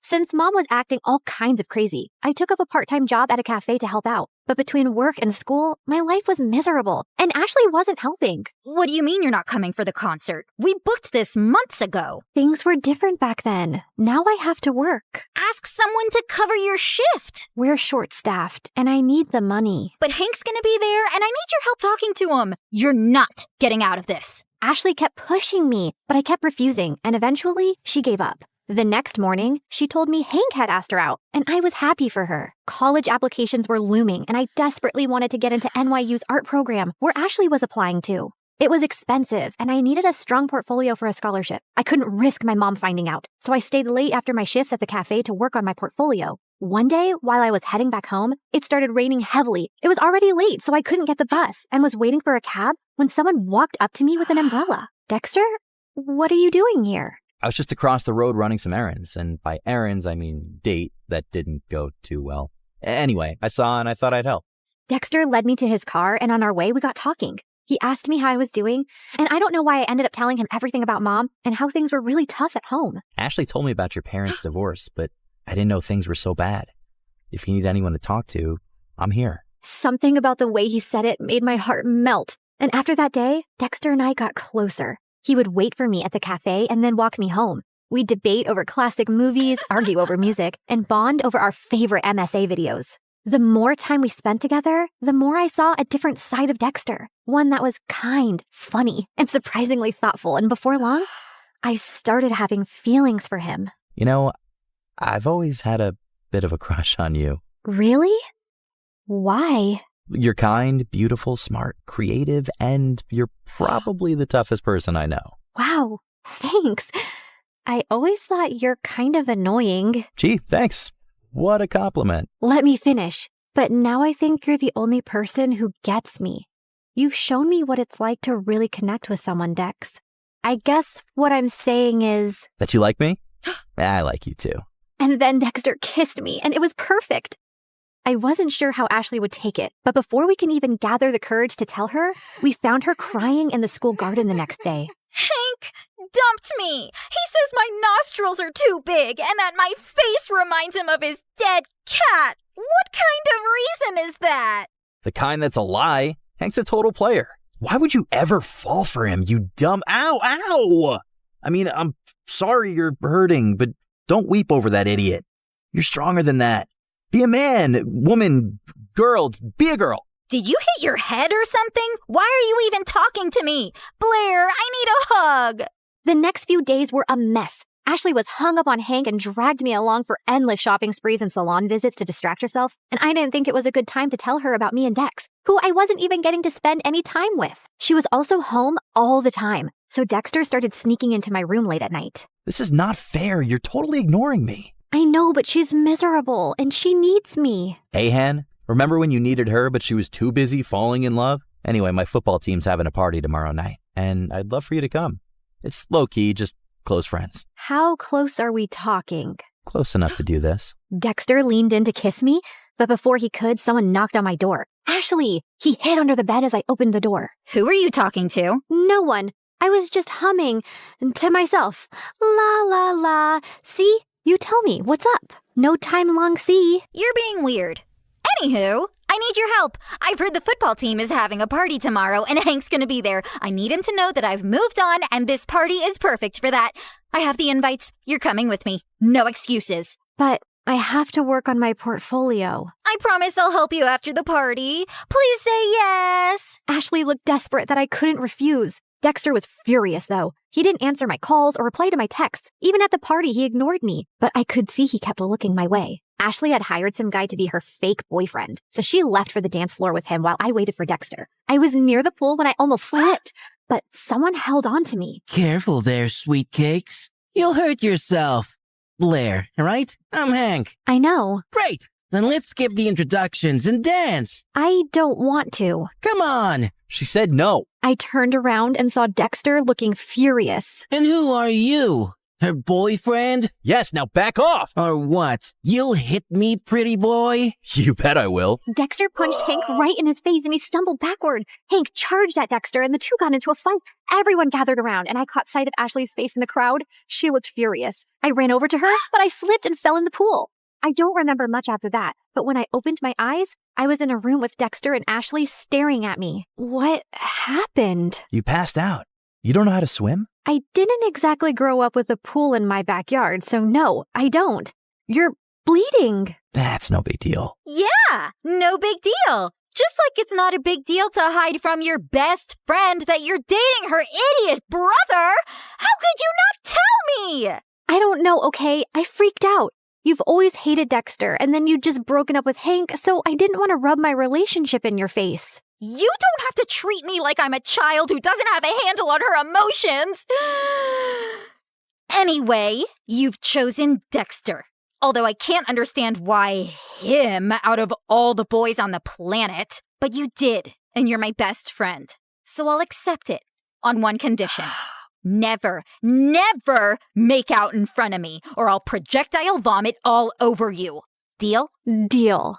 After that, things went smoothly. Dexter and I could now date openly, which made me really popular. One of his friends asked me to create a portrait for her dad. He loved it so much that he gave me a lot of commissioned work. Soon, I was making enough to quit my job at the cafe, and life became a lot easier. I even finished my art portfolio and was working on some last-minute changes one night when Mom barged in. You're applying to an art college? Why didn't you tell me? Who told you? Doesn't matter. Have you forgotten how much we've struggled because of Dad? And who will even pay for this college? I don't have that kind of money. I'll get a scholarship, Mom. I made a portfolio. Look. No, art school is too expensive and not worth it. You'll join a community college and stay close to me. Now give me that. Mom snatched the portfolio from me and left. I followed her, but she locked herself in her room. No matter how much I begged, she wouldn't open the door. Mom didn't get out of her room the whole day, and since submission was only 2 days away, I had no choice but to give up on my dream. I was talking to Ashley and Dexter about it when he came up with a brilliant idea. Dad knows the dean personally. How about I talk to him and get you a personal interview? And we can ask my friend whose dad bought paintings from you to let us borrow those. It could be your portfolio. That'll work. It should. I'm not letting you give up on your dreams, Blair. What about Mom? She just has to make peace with it. I know you love her, but what she's asking of you is not fair. She's acting like the kid in this relationship. The interview was scheduled for 2 days later, and I spent every second preparing. On the big day, I felt really confident, but as I was on my way, I got a call from the admissions office saying that my interview was canceled. Apparently, I had called and canceled my interview, claiming my mom was unwell, even sending medical reports as proof and withdrawing my application because I needed to take care of her. I tried telling them so many times that it wasn't me, but they just cut the call. I had no idea how Mom had found out about my interview, but I was furious that she'd done this. I went back home to confront her, but to my shock, I found her passed out on the floor. I called 911 and immediately rushed her to the hospital. On my way, I messaged Dad, and by the time we reached, he was already there. And what he told me next shocked me. A month ago, your mom fainted at work and was diagnosed with a rare heart disease.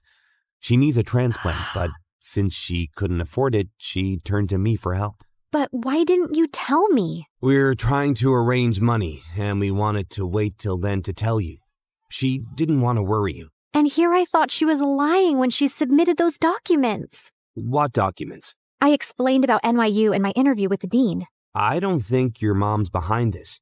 She was skeptical, but after seeing your portfolio, she was impressed. She told me she was changing her mind about you pursuing an art degree. I thought she threw my portfolio away. No, sweetie. She was proud of you. But Dad, if Mom didn't call them, then who did? Does anyone else know that she's sick? Yeah, Ashley's dad knows. We needed money for tests, so I asked him for a loan and sent pictures of your mom's report to prove it. I told him to keep it a secret so you wouldn't find out. I immediately understood who might have done this. But just to be sure, I called the admissions office and asked them for the number they received the call and reports from. And when I saw who it was, my mind exploded with anger. I took a cab, reached Ashley's place, and barged into her house. You called the admission office and told them that my mom was sick and I won't be attending the interview?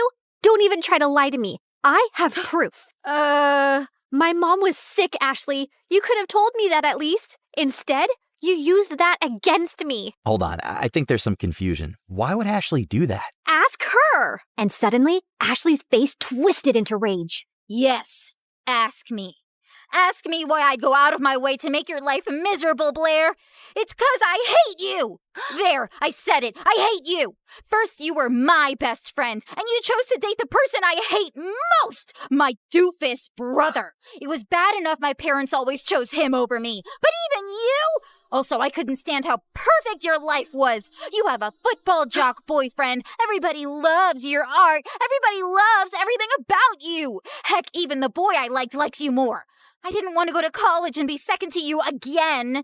So I told your mom about your art school plans, hoping she'd stop you. And when she failed, I used the pictures and did what I had to. I can't believe I trusted you. I thought you were my best friend.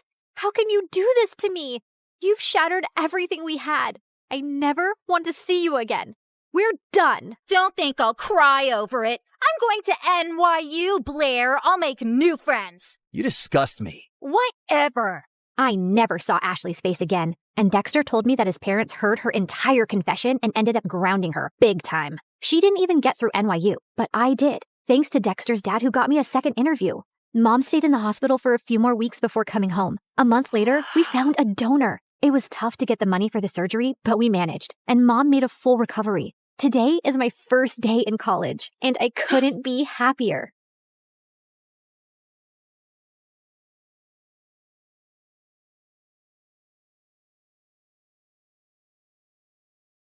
My thumbs flew over the controller at lightning speed as I battled my coworker Andy while everyone else cheered from the sides.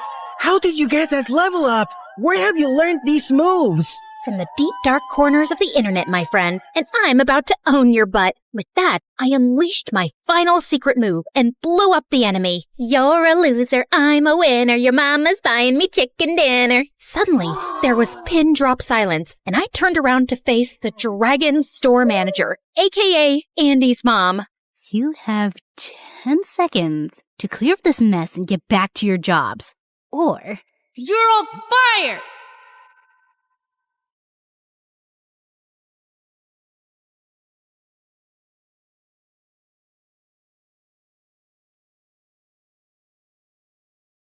Hi, my name's Ellie. I'm a computer expert, gamer, hacker, and overall top-notch geek. I led a very exciting life in the virtual realm, but in the real world, my life was pretty average. Until one day, everything changed. Yeah, we say that a lot around here, don't we? But before I continue, please like and subscribe. Ever since I was a kid, I was obsessed with computers. And by the time I was 12, I was writing code, developing software, and even doing some basic hacking, and I was addicted to video games. I thought I was cool, but that was not a popular opinion. By the time I reached high school, I was pretty much used to having a seat at the outcast table, and things weren't much different at home. I was raised by my single mom, who was my polar opposite. She was a social butterfly who loved throwing lavish parties for her wealthy friends and was always trying to set me up with her sons. A nightmare. Mom, can I go to my room? I ate too many dumplings earlier. I don't feel so good. You're not fooling me, Ellie. See that boy over there? He's single and very rich.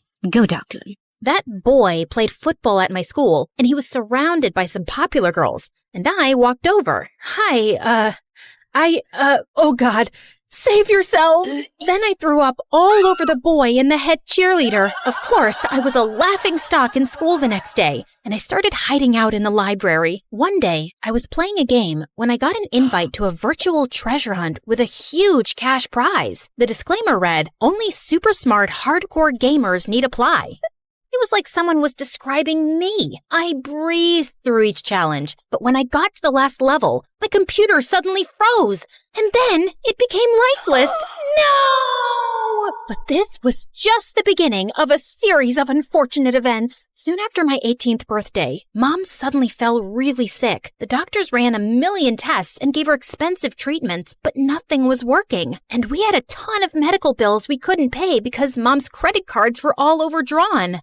We're poor and I'm sick. Find a rich man so you can have a good life. How am I supposed to do that? Boys don't even notice me. We're poor. Find a rich man. A rich man. Find my daughter. What did I say? Daughter, find rich? My man? Find a rich man. And then my mom slipped into a coma. My life turned around 180 degrees. I had no idea when Mom would be okay. I was drowning in debt. My grades were suffering, and I felt so alone. But then one day, as I was leaving my work shift, a strange man came running to me and shoved a device in my hand, then fled the scene. You've been selected for a top secret mission. This message will self-destruct in 30 seconds. I read the details fast. I'd make a ton of money and work with computers and security systems all day. Was this for real? My life was at rock bottom anyway, so it was worth finding out. I accepted, and a second before the time ran out, I tossed the device into the air, and it exploded. What in the Mission Impossible? And the next day, I was whisked away in a private jet to a state-of-the-art facility with a dozen computer geeks. All day, we worked on hacking software, computer codes, and sophisticated simulations. We were given board and lodging, too, and for the first time, I was with people I had something in common with. A week later, I was busy working at my desk when this guy a few years older than me walked in, and I felt like the Matrix had glitched. Like I was Ellie in a parallel dimension where it was possible for Ellie to fall in love with a boy at first sight. And he was like a young Keanu Reeves, but with spectacles. So hot. I don't remember the part where I floated away from my seat, but suddenly I found myself standing in front of him. Can I help you? Maybe I can help you. I'm very helpful. Help me help you. What? Sorry, ow, I just poked myself in the eye. Let me introduce myself. Hi, I'm Ellie. It's short for Eleanor, or Elena, or Elaine. I extended my hand, and as he shook it, I screamed. What? What happened?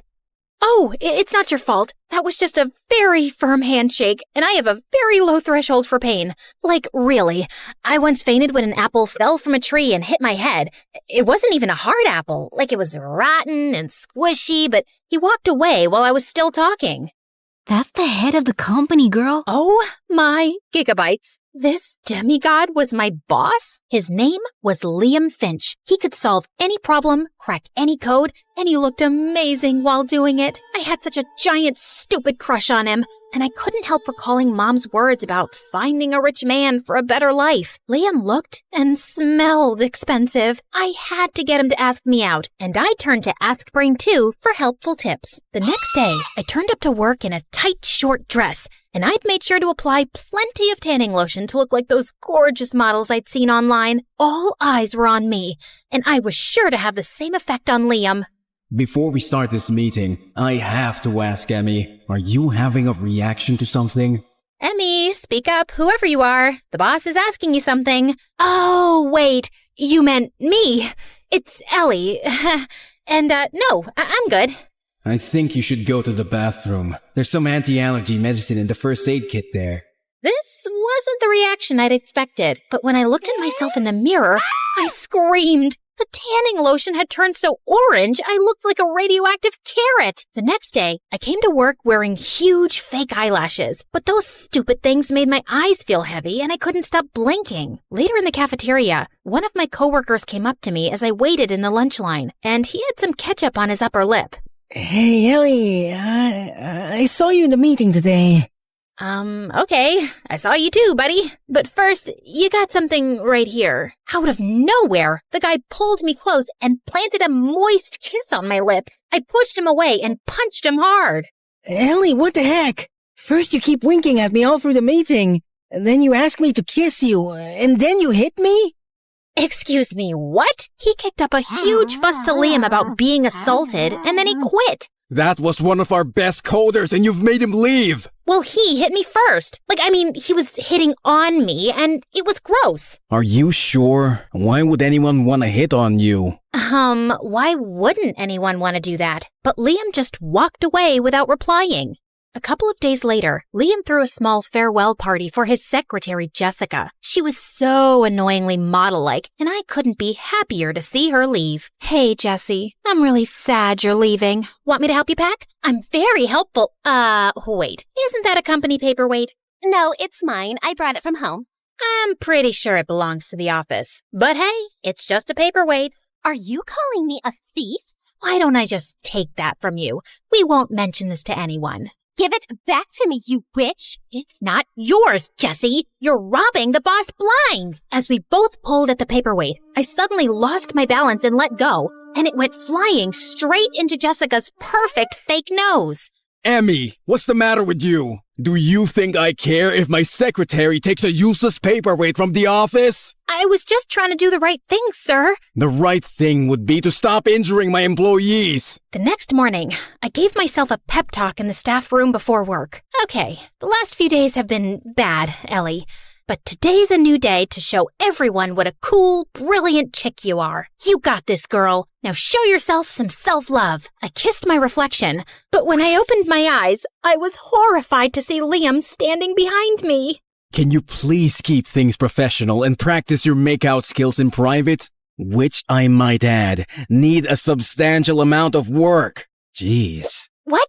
No, that's not what it was. Oh, God. This was almost as bad as the day Mom went into a coma. The next day, while I was busy coding, I couldn't help thinking about my makeout skills. I turned to my trusty advisor, Google, but when I opened up the first link, some kind of virus popped up on everyone's screens. Your system is under attack and will be immediately destroyed. Goodbye. And then every screen went blank. There was a wave of shocked silence across the room.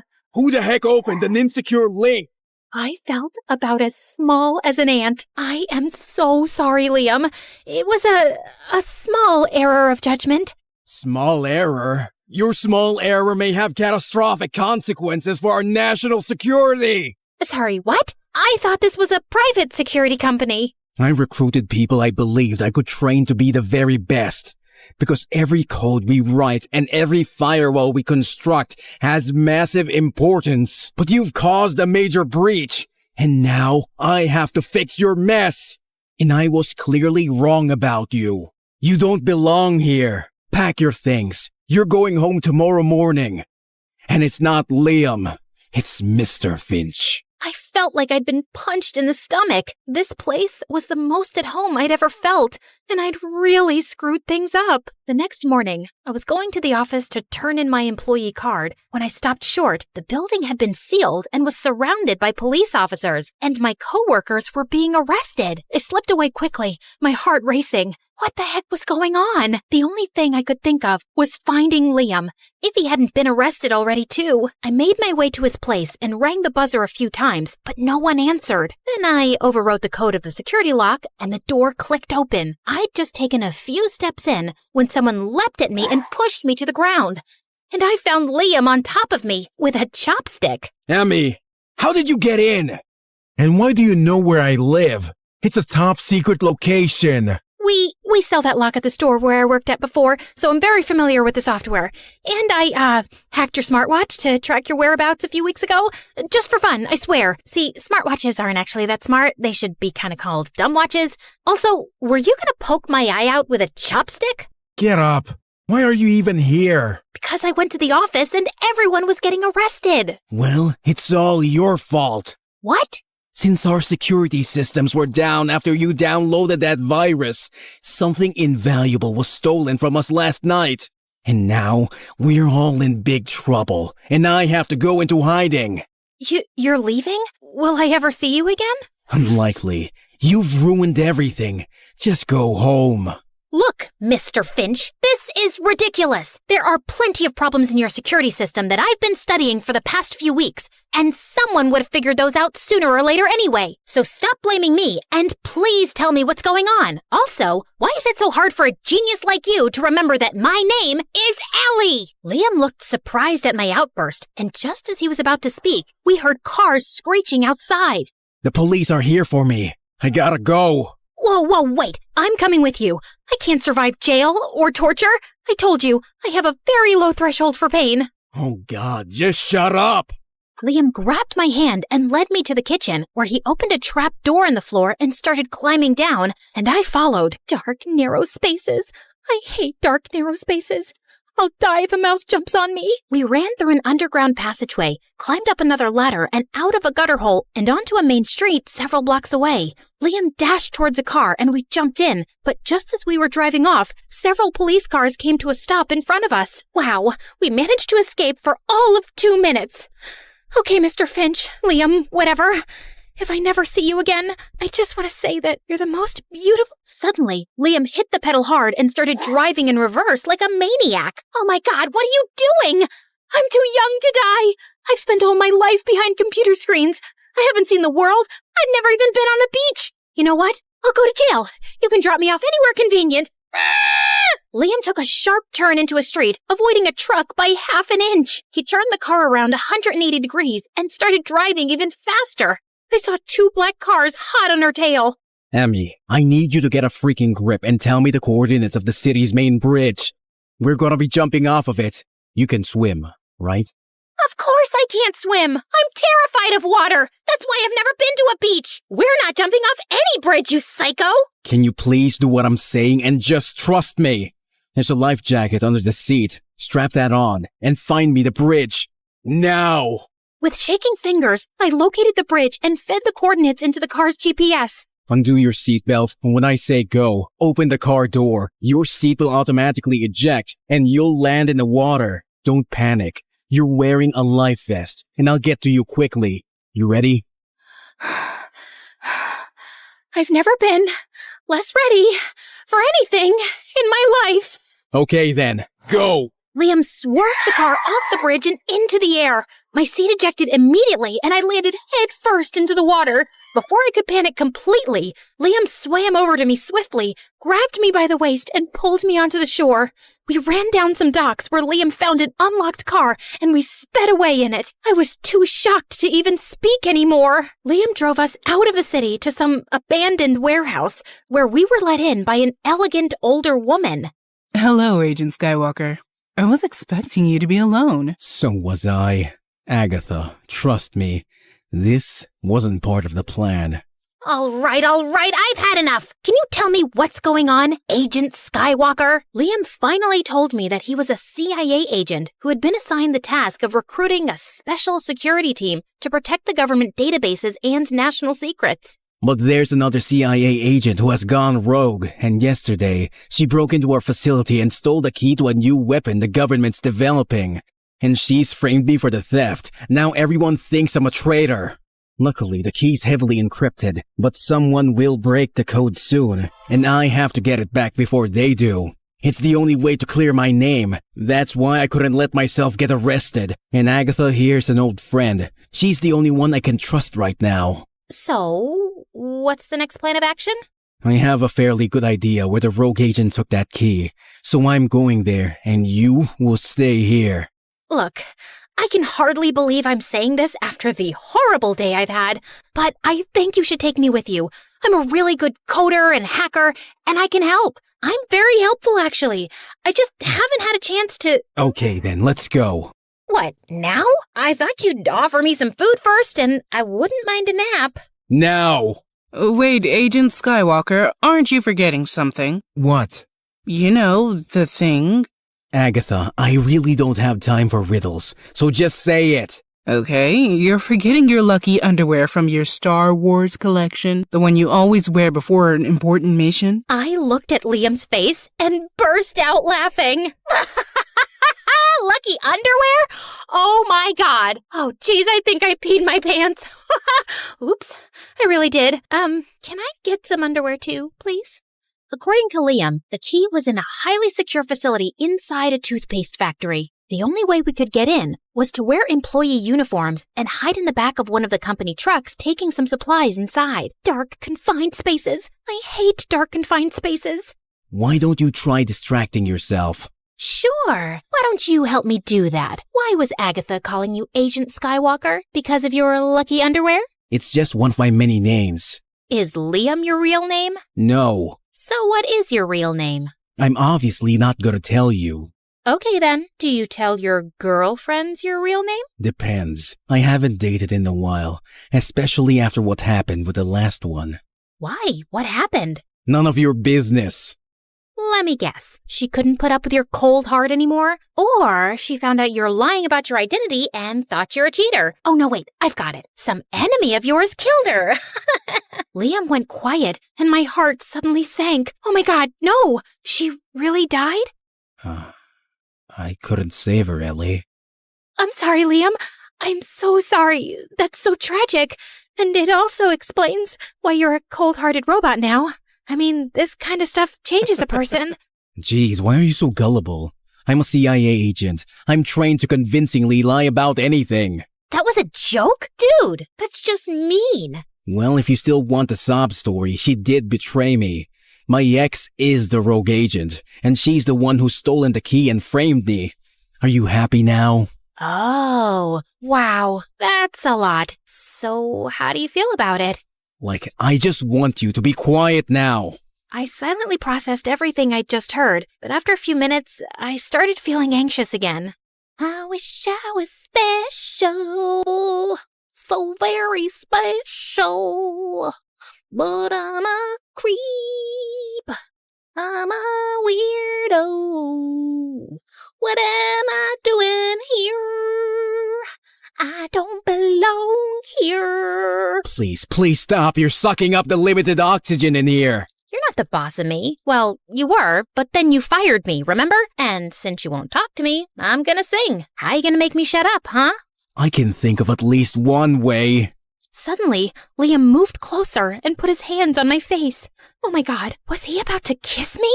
Just then, the truck jolted to a halt and Liam pushed me away. Rude! We quietly slipped out and made our way to the entrance. We scanned the fake IDs Agatha had given us, and we were inside the building. Liam had the building's blueprints, and he led the way to the surveillance room. We peeked inside to see a security guard observing the screens, and Liam quietly crept up to him. Just then, my nose started itching like crazy, and I tried desperately not to sneeze. The guard turned around and Liam punched him hard in the face, then stabbed him with a tranquilizer. Why do you look like you're gonna be sick? I've only put him to sleep. Oh, I know. I'm just terrified of needles. I think I told you, I have... Yeah, a very low threshold for pain, I remember. Okay, we gotta check all the rooms in this place. There's gotta be a team working hard to decode that key. We scanned all the screens, but it seemed like there was hardly anyone in the building. Just then, I spotted an empty room with only a glass case in the center. Liam, do you think the key's in that vault? Yeah, it looks like it. Listen, Ellie, I need you to hack into their system and find out whatever you can about the security measures in that vault. I'm gonna be by the door to keep an eye out. You got it. I was totally lost in my work when suddenly my eyes flitted to one of the screens. Liam, what did you say your ex-girlfriend looks like? I don't think I said anything. Would you say she's a skinny supermodel type with lovely blonde hair, a perfect jawline, and very, very long legs? Yeah? Why? Well, if we don't scram out of here in the next 3 minutes, I think you're about to be reunited with your ex. She's coming this way. Liam grabbed my hand and we ran out and down the corridor like crazy. Suddenly, security alarms started blaring all over the building. I guess she found the unconscious guard in the surveillance room. Ellie, why have you stopped running? I'm so out of breath. I'm a computer person on my butt all day. Not used to running. Suddenly, Liam swept me up like a sack of potatoes, flung me over his shoulder, and started running again. All the entrances were being sealed, and Liam managed to get through the last one seconds before it slammed shut. We went rolling onto the ground, then got up quickly and sprinted as some guards chased us. As soon as we got outside the gates, a car screeched to a stop in front of us. Get in! Hurry! Yet another narrow escape. Was the mission successful? Far from it. We didn't manage to get the information we needed to break into the vault where the key's being kept. What are you talking about? I downloaded every single piece of information on their system in this flash drive. This one. No, wait. Not this one either. It's the neon green one. It's my favorite. Aha! Here you go. What? Oh my god, Ellie. You're amazing. He pulled me into a hug, and I was so startled that I didn't even hug him back. I wanted to kick myself for this wasted opportunity. And when we got back to the safe house, I crashed onto my bed like a malfunctioned hard drive. I was exhausted, but I kept having nightmares, and at some point, I woke up in a cold sweat. Just then, I screamed to see a dark shadow hovering over me, and I punched it hard. Ow! Liam, what are you doing here? You were shouting in your sleep. I was just checking on you. Aw, you came to see if I was okay? Well, that's too much to hope for. I already know you're unhinged. Jeez, I think you've broken my nose. What, with these jelly arms? Come on, don't be a baby. A baby could punch harder than me. I'm not being a baby. Ugh. Since you're finally up, let me show you what we found from that information you got. Agatha and Liam then proceeded to tell me that we didn't need to break into the vault. Apparently, they discovered a foreign delegation was visiting the embassy in 2 days for a big event, and the stolen key would be exchanged there. The rogue agent, Princess Leia, will be disguised as a journalist. She will be secretly handing it over to this undercover foreign... Whoa, hold on. Your ex-girlfriend's code name is Princess Leia? Oh, now I get why you're Agent Skywalker. That's really cheesy. Can you focus on what's actually important? Leia might recognize you, Liam, even in disguise. I can get you in the building as the kitchen staff. But we need to send someone else in as a guest, preferably a pretty harmless-looking girl who can get close enough to the arms dealer to find out when the exchange is happening. I'm not sure I can. Wait, Ellie, you're a girl. Gee, thanks for finally noticing. She's not a trained agent. It's too dangerous. Yeah, man, stop putting me in danger. You'll just be like any other guest at the event, and I'll be close by and constantly in touch with you. Please, Ellie, this is my last chance before the key leaves the country. Okay, fine. You can act like a cute, flirty girl, right? I'm used to my mother throwing me at rich guys, so yeah, I have some practice. You should be prepared for anything. You know, once I was working the field, I had to kiss a mafia boss to distract him. It brought down his whole operation. She's not very good in that department, Agatha. I've seen her practicing in a mirror. That's not what I was doing. Look, I'm a pretty good kisser, okay? Well, it's an important skill any undercover agent should have. So, prove it. Prove it? How? You could just kiss me. Duh. What, like right now? Is that really necessary? Maybe she just finds you ugly, Agent Skywalker. I didn't say that. I mean, who would find him ugly? He's very good looking. That's just a fact. Like, I'm sure even a lesbian would find him attractive. Then it's just your bad kissing skills stopping you, I guess. Let's hope you don't need to use them. You know what, man? Just shut up. I suddenly grabbed Liam and kissed him hard. He kissed me back, and my brain exploded with fireworks. Well, that was not half bad. It was good. Great, even. Yeah, she'll be fine. I'm gonna get some more coffee. I'm proud of you, kid. 2 days later, as I was getting ready for the event, I felt sick with anxiety. Just then, someone knocked gently, and Liam walked in. Wow, you clean up nice. I mean, your dress is pretty. I think I'm gonna barf all over it soon. Don't be so nervous. I won't let anything happen to you. Here's your earpiece. It has a tracker in there. I'm just not cut out for this, Liam. I'm not so sure about that. Do you know anything about your dad, Ellie? My dad? No, I don't. He left when I was just a few months old. Yeah, because he was an undercover CIA agent too. What? Your dad was one of the best agents in the field, and he was brilliant with computers. He's not around anymore, but he served his country well.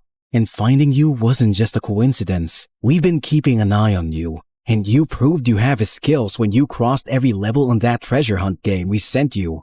So maybe you are meant for all this. It's in your blood. You've met my dad? Yeah, once. You have his eyes too. He tucked my hair behind my ear and gave me a warm smile, and my heart nearly fell out of my chest. Just then, Agatha walked in, saying the car was ready. At the event, I was looking everywhere for the arms dealer, and I finally spotted him. Just then, a tall, dark girl with glasses approached him and whispered something in his ear, and they both started walking out of the hall. Princess Leia is on the move. I think the exchange is happening now. Follow them to see where they're going. I'll come after you. I rushed out of the hall and saw them going down a corridor. They walked to the end of it and entered the room on the left. I inched closer, and as I tried peeking through the door, I suddenly lost my balance and fell inside. And all eyes turned to me. Oh, I'm so sorry. I thought this was the bathroom. Sorry. You can continue with whatever you were doing. Not so fast, girl. Ow, that hurts. Hey, maybe it was just a mistake. She seems like a harmless little girl. Oh, really? Is that why she is wearing an earpiece? That's my hearing aid. Who do you work for? What? I can't hear you. Look, we can't do the exchange right now. This place is probably surrounded by federal agents. Leave immediately. I will create a distraction. And you, girl, you're staying here. Sit down. I plopped my butt into a chair as the girl took out a laptop and started typing like crazy. What you doing? You know, I'm very good at computers. You need any help? Oh, I'm just activating an explosive device linked to this laptop that will go off in 5 minutes and blow up half of this place. So that should create a nice distraction. What? I gotta run, babe. It was nice meeting you. Ciao. She then ran out of the room and locked it from outside. Oh my God! I stood frozen in panic, staring at the screen, seeing my life flash before my eyes. But then somehow, I managed to muster some courage. Okay. Calm down, Ellie. It's just a laptop. Any software can be overwritten. Anything can be decoded. You can do this. You got this, girl. I tried everything I knew, but nothing was working. And then I had a brainwave. I opened Google and typed in the website from where I downloaded the virus at work. I clicked on it and the screen turned red. Your system is under attack and will be immediately destroyed now. Goodbye. And then the laptop went blank. I'd actually done it. Oh my God. I collapsed to the floor. And just then the door burst open and Liam pulled me into his arms. Ellie, are you okay? Leia took your earpiece and I ended up following her instead. Did you manage to stop her? Did you get the key? Yeah, I did. Agatha hadn't told me before, but she'd call in the other agents to help. And I'm really glad. We needed it. Leia's under arrest, and so's the arms dealer. That's amazing! And Liam, did you know that I just defused a very large explosive device and saved many lives? You did what? The federal agents evacuated the embassy and scanned the entire building and found the device that had been linked to the laptop. You're a hero, Ellie. Seriously. You're the smartest girl I've ever met. I'm hiring you back immediately. We can train you to be a field agent. That's very kind of you, but I'd actually like to go home. Earlier today, I got a message from the hospital that my mom's out of her coma. She's been asking for me. Oh, wow, that's great news. But you can come back when she's better, right? You know what? I don't think so. Yeah, my dad was an agent, but I'm not meant for this life of high stress, crippling anxiety, and close calls. I'm just an ordinary nerd who's happy behind a computer screen. Okay, no field agent, just a desk job then. Ellie, I'm trying to say something here. I would personally like you to stick around. Maybe we can even go out for dinner sometimes. I owe you a decent meal. Look, Liam, it's not exactly a secret that I've had a giant crush on you since we met. But the truth is, I don't have a crush on the real you because I don't know the real you, and I probably never will. I mean, what's your real name? Liam just looked at me silently. Yeah, I thought so. But I get it. You're meant for this life, and it suits you. But it's not for me. Just one thing. Can I take this dress with me? It's all yours. I extended my hand and he shook it gently. Then I got into the car waiting for me and left. Back at home, I was overjoyed to see Mom doing well. And with my large paycheck, I was able to take care of all our bills and then some. Oh, my daughter, we're rich! Did you find Rich Man? No, Mom. I worked very hard for this money. And I'm in charge of the finances now. But to celebrate Mom's recovery, I decided to throw her one lavish party with all her friends at Christmas. And I was trying not to zone out of a very boring conversation with some rich, dumb jock when suddenly the doorbell rang. Liam, what are you doing here? It's Norman. Huh? What's Norman? My real name! Oh, Norman! Ouch! That's not a cool name, dude. I know that. Listen, Ellie, I miss you, okay? You're crazy and you talk a lot, and you're an awful singer. There's never a dull moment with you around, because you're also smart and beautiful and adorable. And I tried to keep a cold front because I didn't want to get too close. But despite my best efforts, I can't stop thinking about you. You're anything but ordinary. So yeah, my real name's Norman, and I'm willing to tell you more if you agree to go out with me. I'm not even your type. Evil Longlegs Barbie is your type. Not anymore. Geeky Jelly Arms computer nerd is my type now. And then he pulled me into a kiss.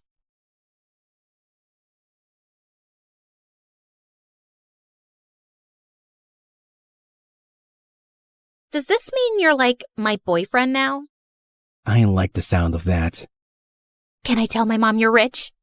I am rich. Like, really rich. Perfect. Mom, I found a rich man.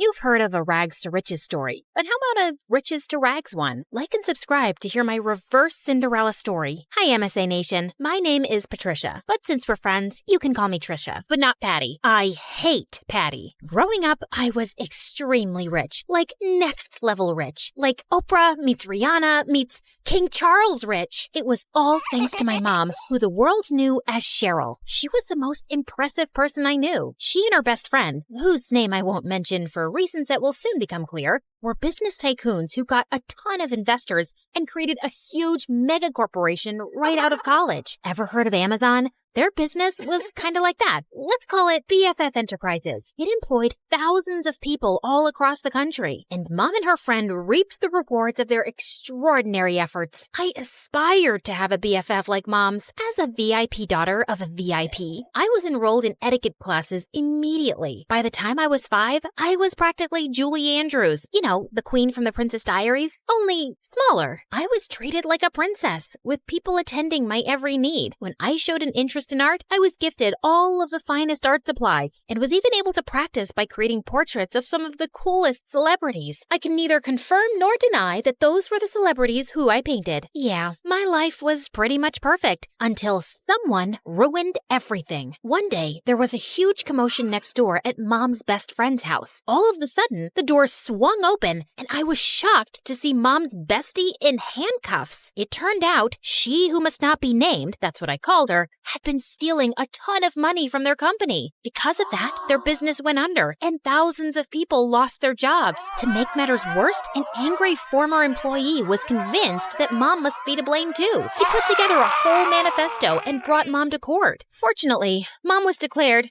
innocent. I knew she always would be, of course. She who must not be named was proven guilty and sent to jail. The employee who had lodged a case against Mom ended up behind bars for defamation too. Mom's name was cleared, and she and I lived happily ever after. That's the end of my story. Thanks for tuning in. Just kidding. It got a whole lot worse from there. Even though she was innocent, the public knew Mom as the face of the company, and they were mad. Mom and I weren't exactly well-equipped to fight off an angry mob, so the government intervened for our safety, and we were forced to join the Witness Protection Program and completely change our identities. We were given cover stories and everything. So, remember before when I said my name was Patricia? Well, that was sort of the half-truth. I had a different name before all of this mess. A gorgeous name. But that and everything else were taken from me when she who must not be named ruined my life. I was pulled from my life of glamour and ease and relocated to here. Yeah, the house was a serious downgrade from what I was used to. See what I mean about an opposite Cinderella story?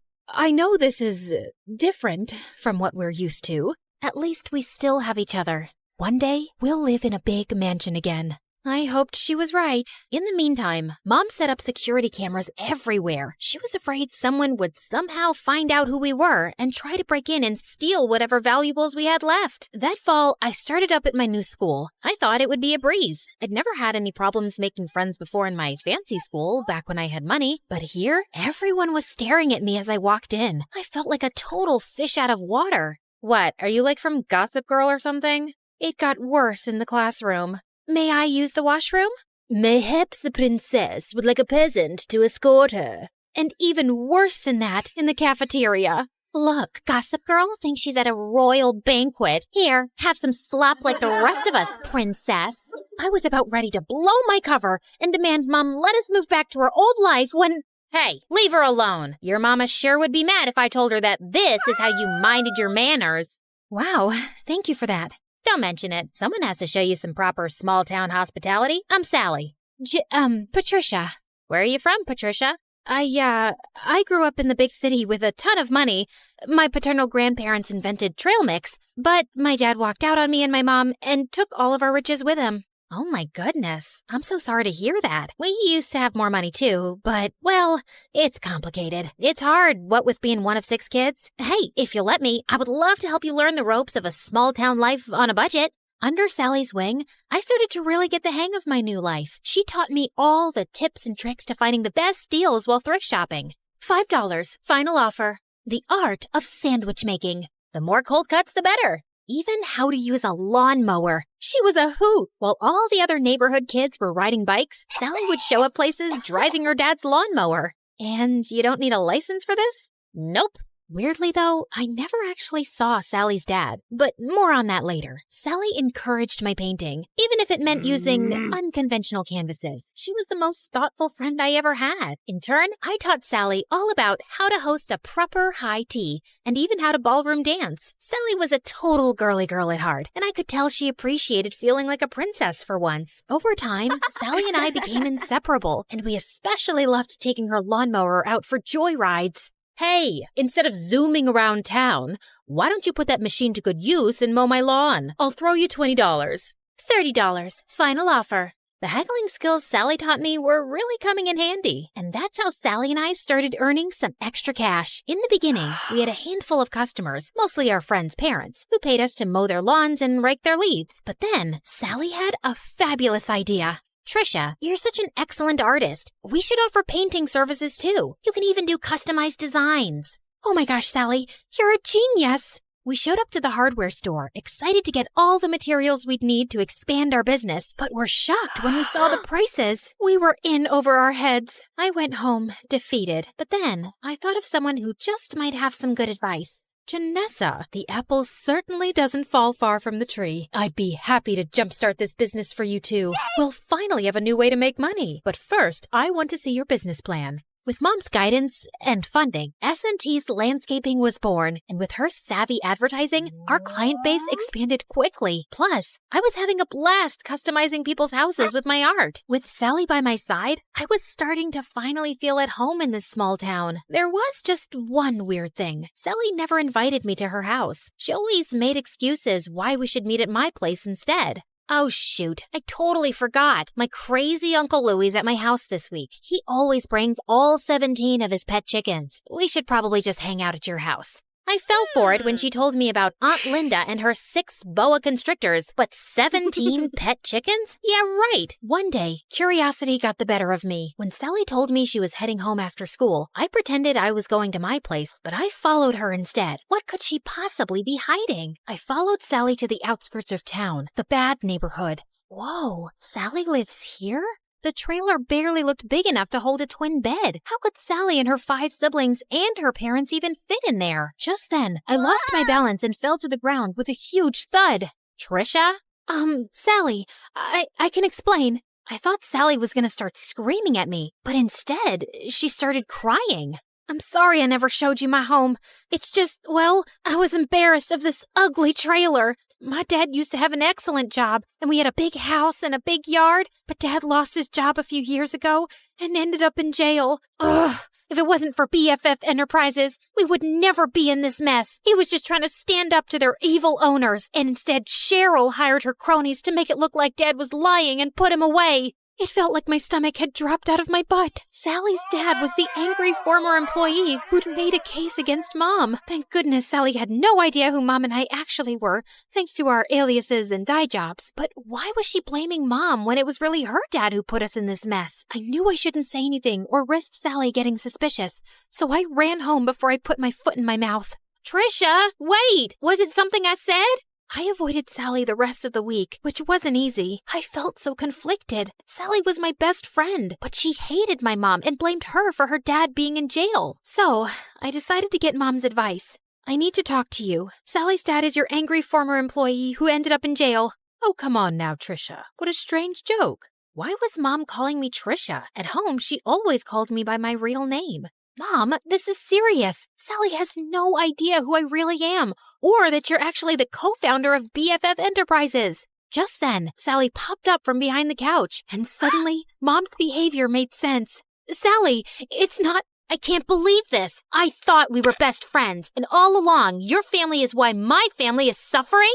Sally, please, leave me alone. I don't want to talk to you ever again. I've heard of surprise birthday parties gone wrong, but never this badly. I probably lost my BFF forever. But Mom was more preoccupied that Sally would out us both. What are you doing? Follow her. Make sure she doesn't talk. Do whatever it takes. I hadn't seen Mom this stressed out since the trial. I tried texting, calling, even showing up at Sally's window, but she wouldn't even look at me. I returned home, completely hopeless. Did it work? Will she keep quiet? She won't even talk to me. Just then, Mom turned into a fire-breathing dragon. Well, not literally, but I'd never seen her this angry. Then we need to move again, now. But this is her home. Sally is my friend. Some friend. As soon as she talks, I'm going to jail. Mom, what are you talking about? Why would you go to jail? The judge said you were innocent. Of course he did. I bribed him. My business partner and I were both stealing funds from the investors because we deserved more. But unlike me, she was dumb enough to get caught and unwilling to do whatever it took to stay out of jail. And Sally's dad figured it all out and tried to get me behind bars too. But I showed him I am not to be messed with. I couldn't believe it. I was so blinded by all of her generosity over the years. I'd never even once suspected that she could have done anything criminal, and I felt so awful for Sally and her family. They didn't deserve this. But then again, how could I choose between my mom and my best friend? What Mom said next, though, made everything totally clear. You got us into this mess. Now you have to get us out. Me? I'm just a kid. You're the one who was so greedy that you stole money and ruined your company and all of your employees' lives. You even let your own best friend take the fall. You cared so much about money, you forgot about what really matters, friendship. Trisha, come back here. My name isn't Trisha, Mom. It's Janissa. So, let me reintroduce myself. Hi, MSA Nation. My name is actually Janissa. Pretty, right? Okay, back to the action. I grabbed the security cameras on my way out and headed straight to the police station. It had our conversation and Mom's confession recorded. The police took my mom away, and because I had just turned 18 recently, they let me take care of myself. And that night, the story was all over the news. I knew I'd done the right thing, but I'd never felt lonelier. The next morning, I woke up to a knock at the door. Sally, you have to believe me. I didn't know about my mom. She told me everything for the first time yesterday. I can't believe you did that for me, Patricia. Well, I had to. It was the right thing. I mean, sure, I probably could have bounced from town to town with Mom for years, pretending to be someone I'm not, but I don't want to be like Mom, throwing my friends under the bus and not caring about hurting other people. I would choose friendship over luxury 1,000,000 times. And, by the way, my real name is Janissa. It took months, but after campaigning tirelessly, we finally got Sally's dad out of jail and back home where he belonged. With Mom behind bars, I was finally free to come out of hiding. Even though I was totally free to move back to the city, I decided to stay put in this small town. After all, this had become my home. I even asked Sally's family to move in with me. Plus, Sally's dad was able to take over the landscaping business. With him in charge, business is booming. Everyone is just so thrilled that he's back home where he belongs. We did have a company name change, though. I'm just so happy to have my best friend by my side.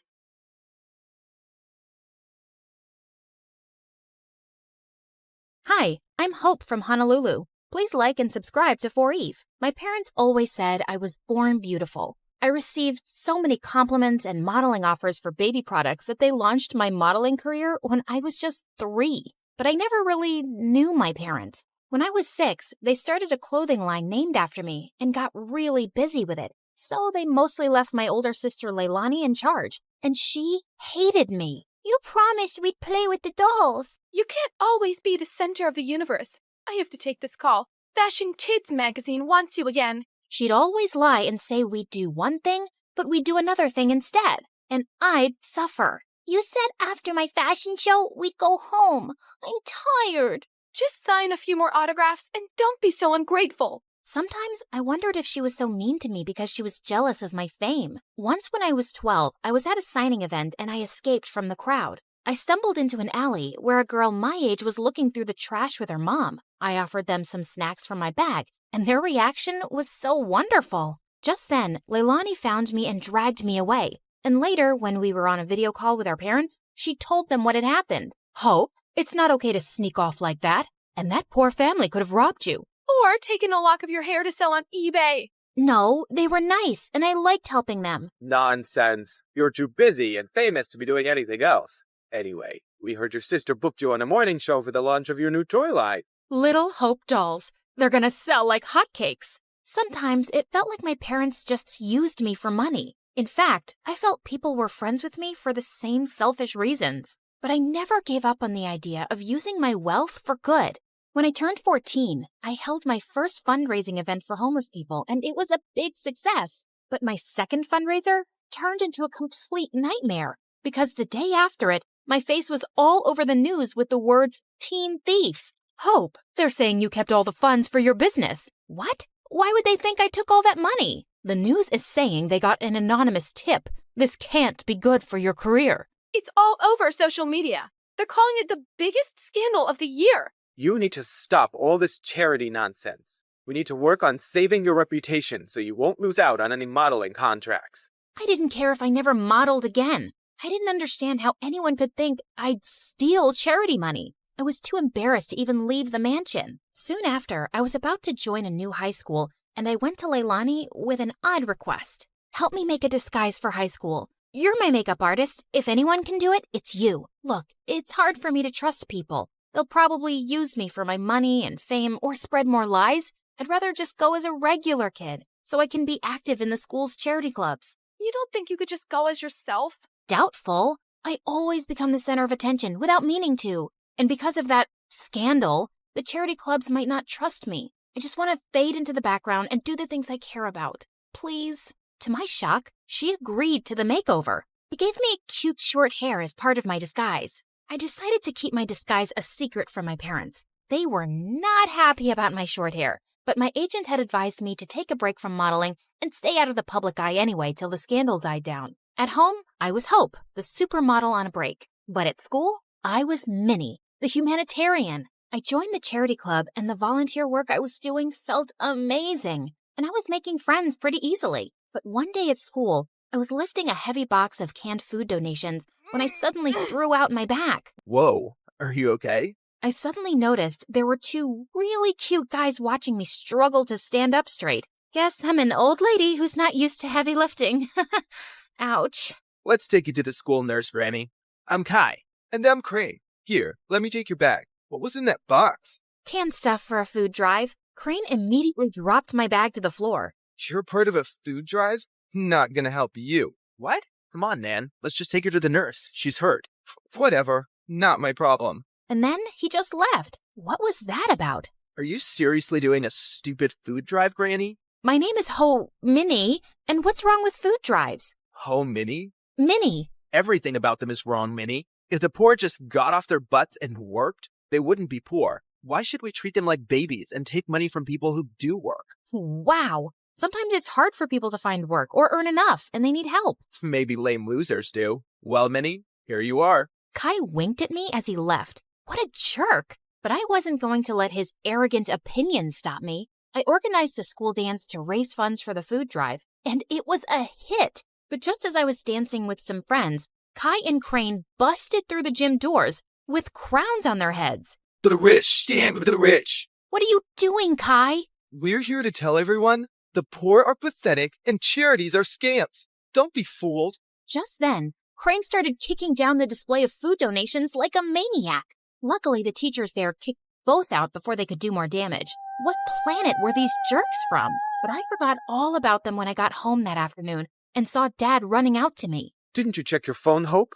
I think the battery died. What's wrong? Your mom and sister got into a car accident, but the doctor said they'll be okay. They both had some broken bones and will need bed rest. I started to cry, and Dad hugged me. I couldn't remember the last time he'd done that, and I decided I'd stay home for the next few weeks to take care of Mom and Leilani. The next evening, my bodyguard drove me down to the food bank to drop off the school's donations. To my shock, I saw Kai step out of his car in front of us, and he was dropping off bags of donations. What the hot fudge? I snapped a picture of him, and I confronted Kai in the school hallway the next day. Saw you at the shelter last night. What are you talking about? This? How did you...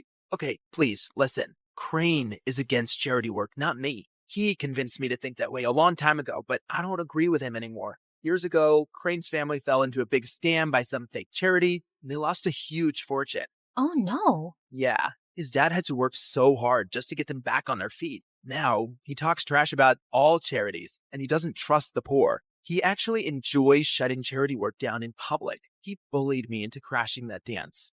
And well, I'm sorry I did, really. He looked really sincere. If that's the truth, I understand. But you gotta stand up to Crane sometime. You can't keep pretending to be someone you're not. Kai offered to walk me to class, but I explained I was just there to collect my books as I was homeschooling for a while. He asked for my number, and I kinda left with butterflies in my stomach. Kai and I texted every day for weeks, and he even started coming over. I kept saying it was best to give my mom and sister space to recover, so we'd always hang out in my backyard. Keeping Minnie away from my parents and Hope away from Kai was getting exhausting. I was also developing the biggest crush on the real Kai. He was nothing like the jerk I'd first met. Once I found him waiting for me in my backyard with the most amazing picnic laid out. Hey, what's all this? Just a little surprise for your big day. Happy birthday, Minnie. Kai, my birthday isn't for another 5 months. What? Really? I looked for you over social media, but I couldn't find you because you're apparently the world's most private person.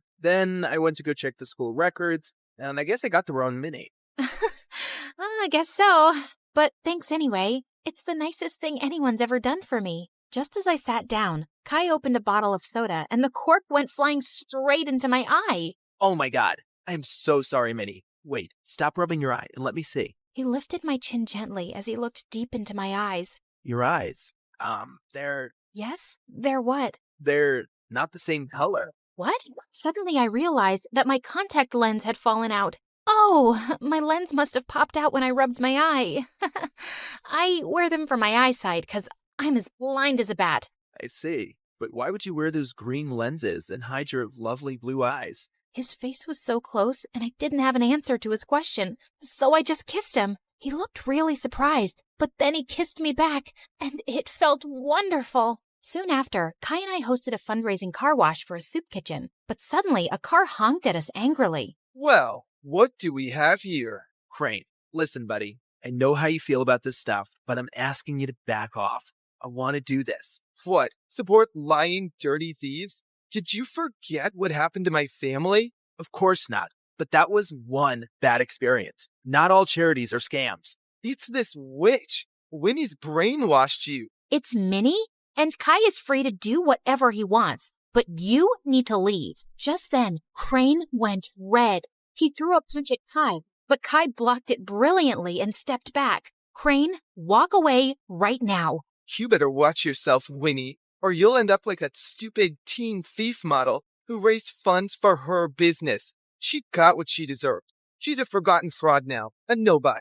Suddenly, I froze in my spot. Was it possible that Crane had started that rumor? He was crazy enough to do it. And what if Kai had been involved back then too? Crane drove off angrily, and Kai turned to me. This may be the end of my friendship with Crane, but I feel relieved. I'm proud of how you stood up to him. Kai smiled at me warmly, but now I felt guarded. Did I fall for someone who might have framed me? Later that evening, as he drove me home, Kai suddenly took my hand. Minnie, I love who you are and who you've helped me become. Will you be my girlfriend? Kai, no, I can't. What? Why? I thought you felt the same way. You kissed me. And maybe that was a mistake. I'm sorry, but I can't be with you. Not only did I feel paranoid about trusting him, he had no idea I was Hope. I hated lies, and now I hated lying. Things were a mess. Kai begged to see me and kept messaging me, but I just ignored him until he gave up. One afternoon, I was fluffing Leilani's pillows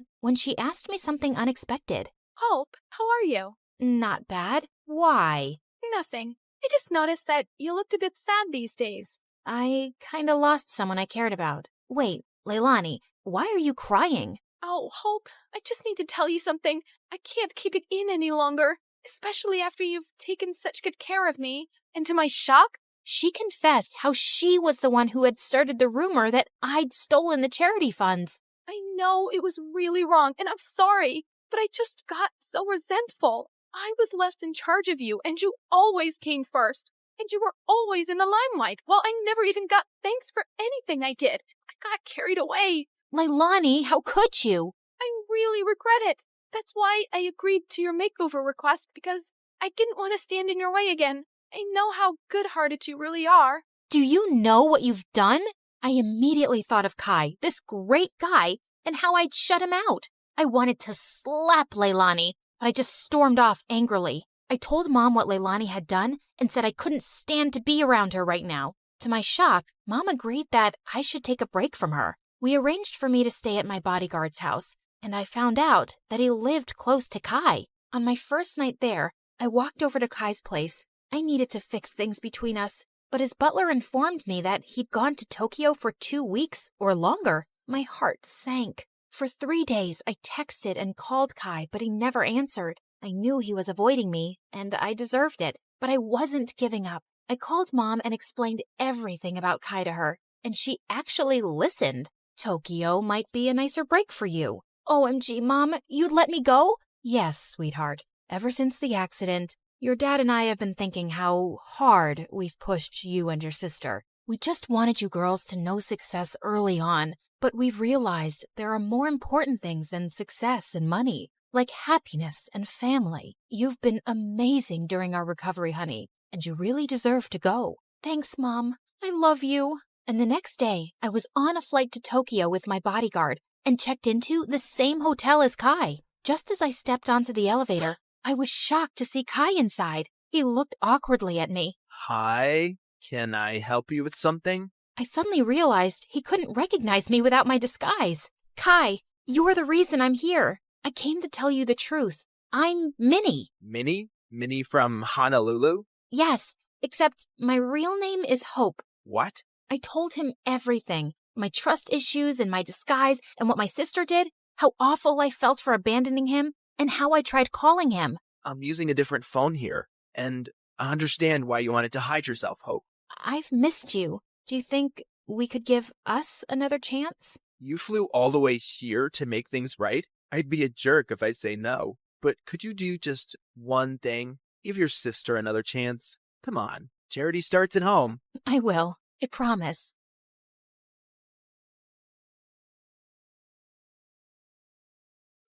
Good day, everyone. My name is Odette, and I'm in the 10th grade. They say you can tell a lot from someone's face. Mine says, "Please look away." I'm an only child with only child parents, meaning I have no aunts or uncles. My life is boring. My parents are calm and reasonable in that polite, suburban way.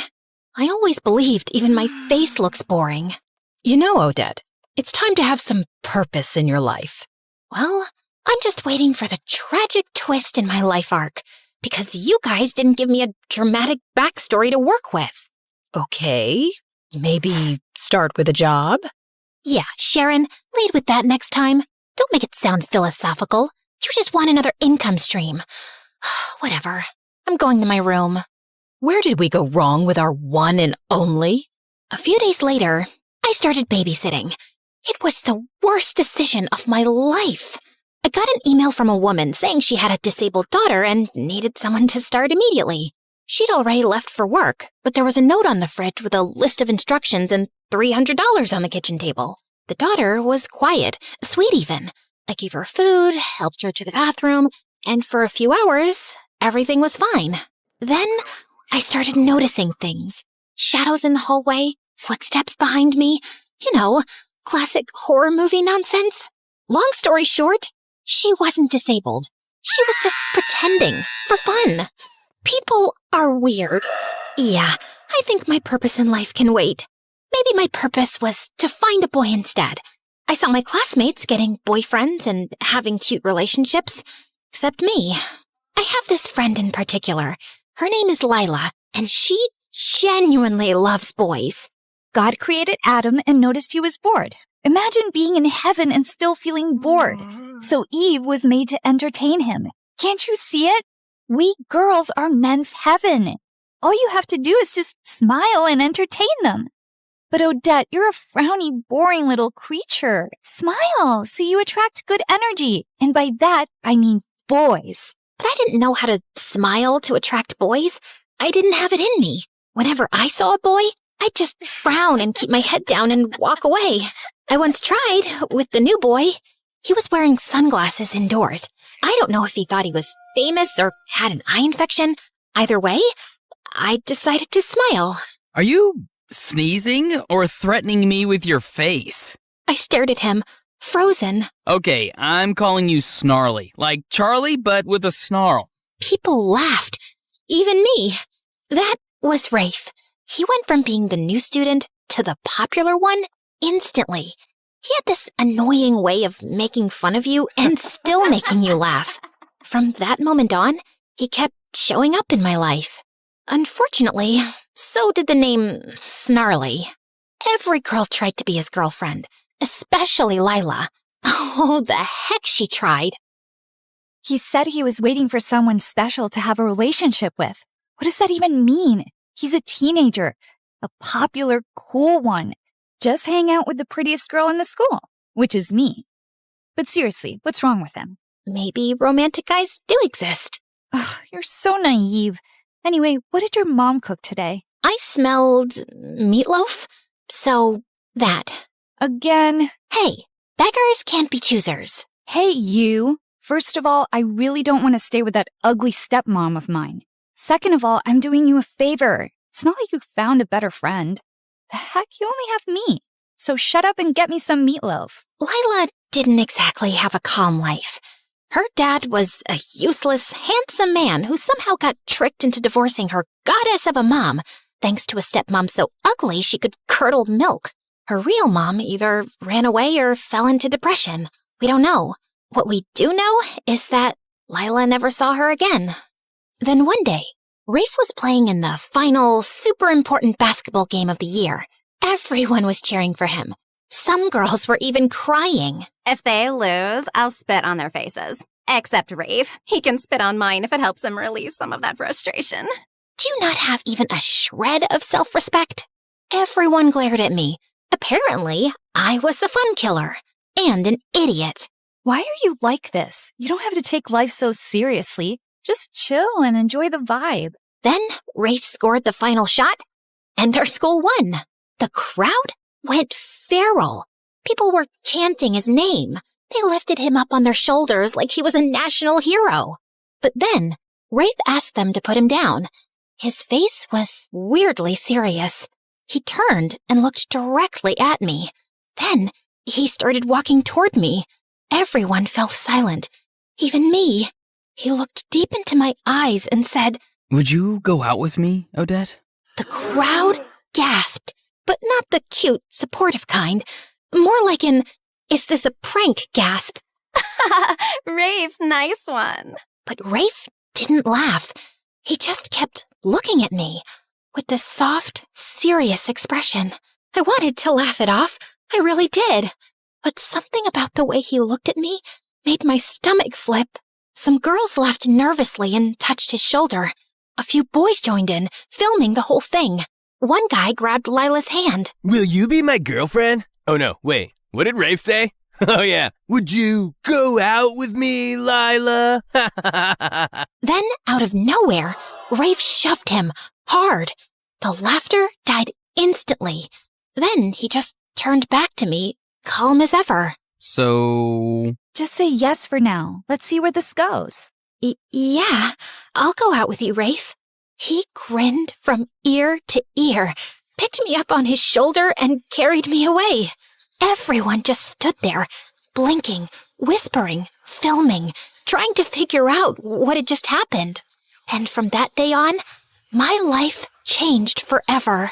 For a while, everything felt perfect. Rafe and I became that couple, walking the halls hand in hand, skipping class to sit behind the gym and share terrible vending machine snacks. My parents were totally against me dating Rafe. I don't get it. He's handsome, funny, and successful. Yeah, but something's off. Like how he just sat in our living room with his feet on the coffee table. Little things like that say a lot. Oh, come on, Daddy. Listen to your old man, daughter. He's no good news. For God's sake, last time I checked, you're an accountant living a boring life with dead parents, no siblings, and 0 friends. Since when are you a psychologist, David? Oh, Dad, come on, honey. It's his vibe, his aura. Are you a psychologist? No. Do you read psychology books, human behavior? Facebook posts don't count. No. Then please, just let me have this one. Finally someone notices me, and he's not just anyone. He's the most popular boy in the entire school, maybe the whole city. That's what makes it even more fishy. Why would he choose you? Honey, that's not how we agreed to phrase. Aha! So it is because he chose me, not his aura or his feet on the coffee table. Why am I not even surprised? Can we please never talk about this again?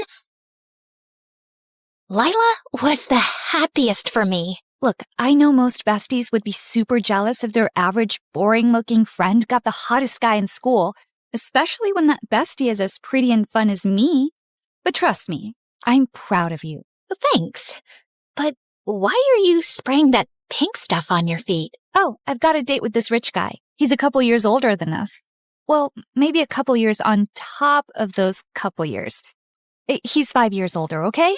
But love doesn't care about age. I just want everything to be perfect, including my feet. So you're gonna tell him, nice to feet you? Ha ha. You're actually so stupid sometimes. I love it. So, how's everything with Rafe? It's fine, I guess. But there's this nagging feeling. Like something's off. I don't know. I know that feeling. It's called insecurity. Just live in the moment, babe. Stop overthinking. Oh, and I just had meatloaf. But brace yourself. It was actually good today. Like, edible. Anyway, I gotta go. Love ya. Mwah.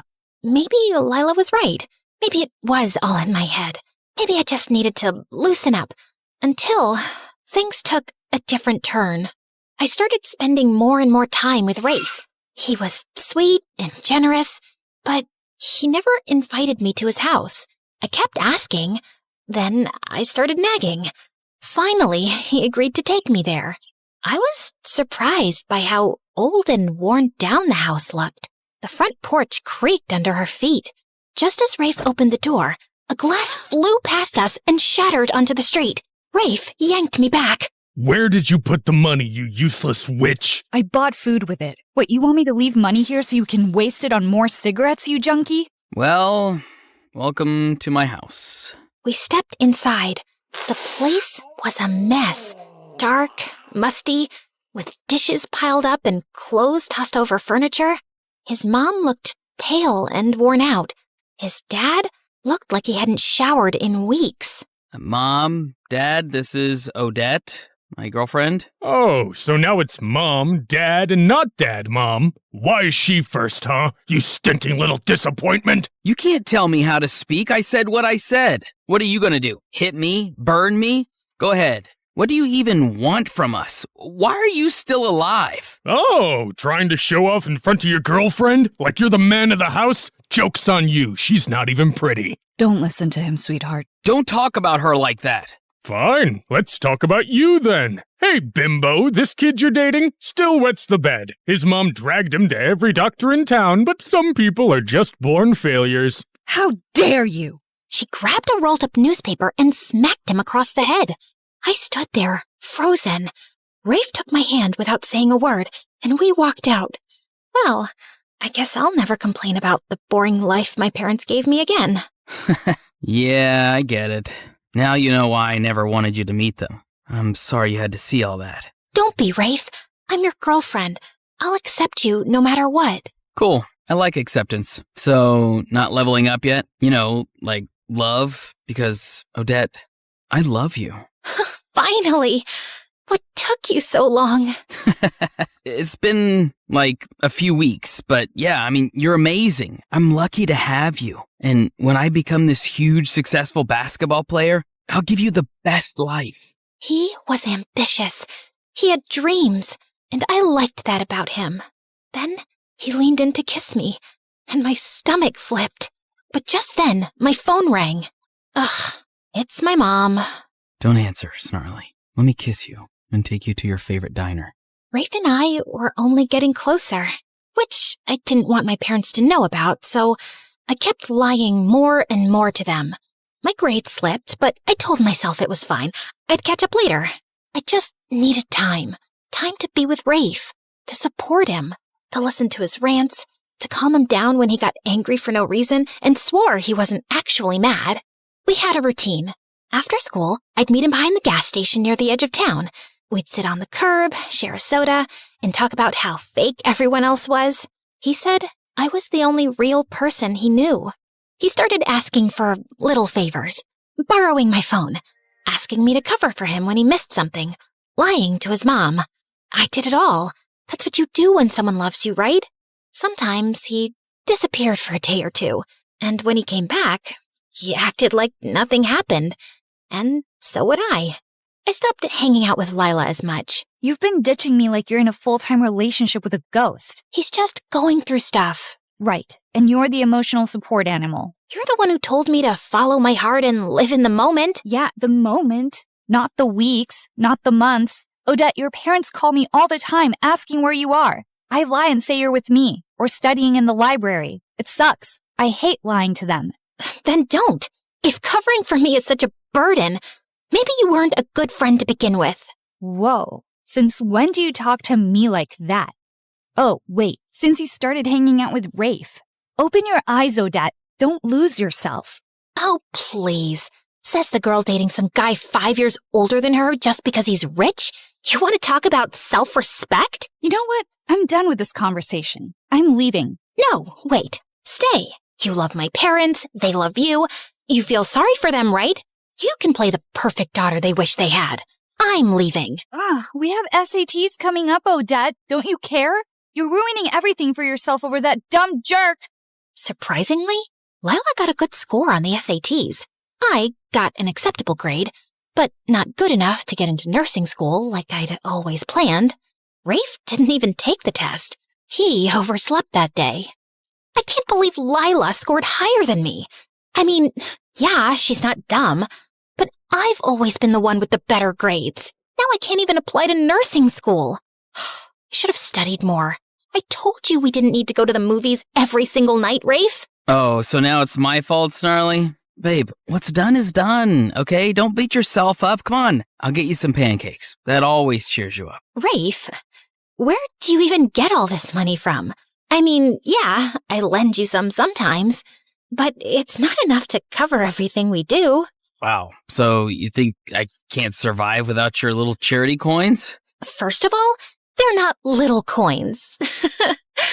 Oh, come on, I'm joking. You know I don't mind helping. I was just asking. No, you weren't. You were judging me, belittling me. Why do you care where the money comes from? I take care of you, don't I? I feed you, I spoil you. Isn't that enough? I'm sorry, babe. You're right. I didn't mean it like that. I'm sorry, okay? Tell me what I can do to make it up to you. You can come with me on a country tour. I got this RV from my uncle. We'll travel, see the world, hit every state.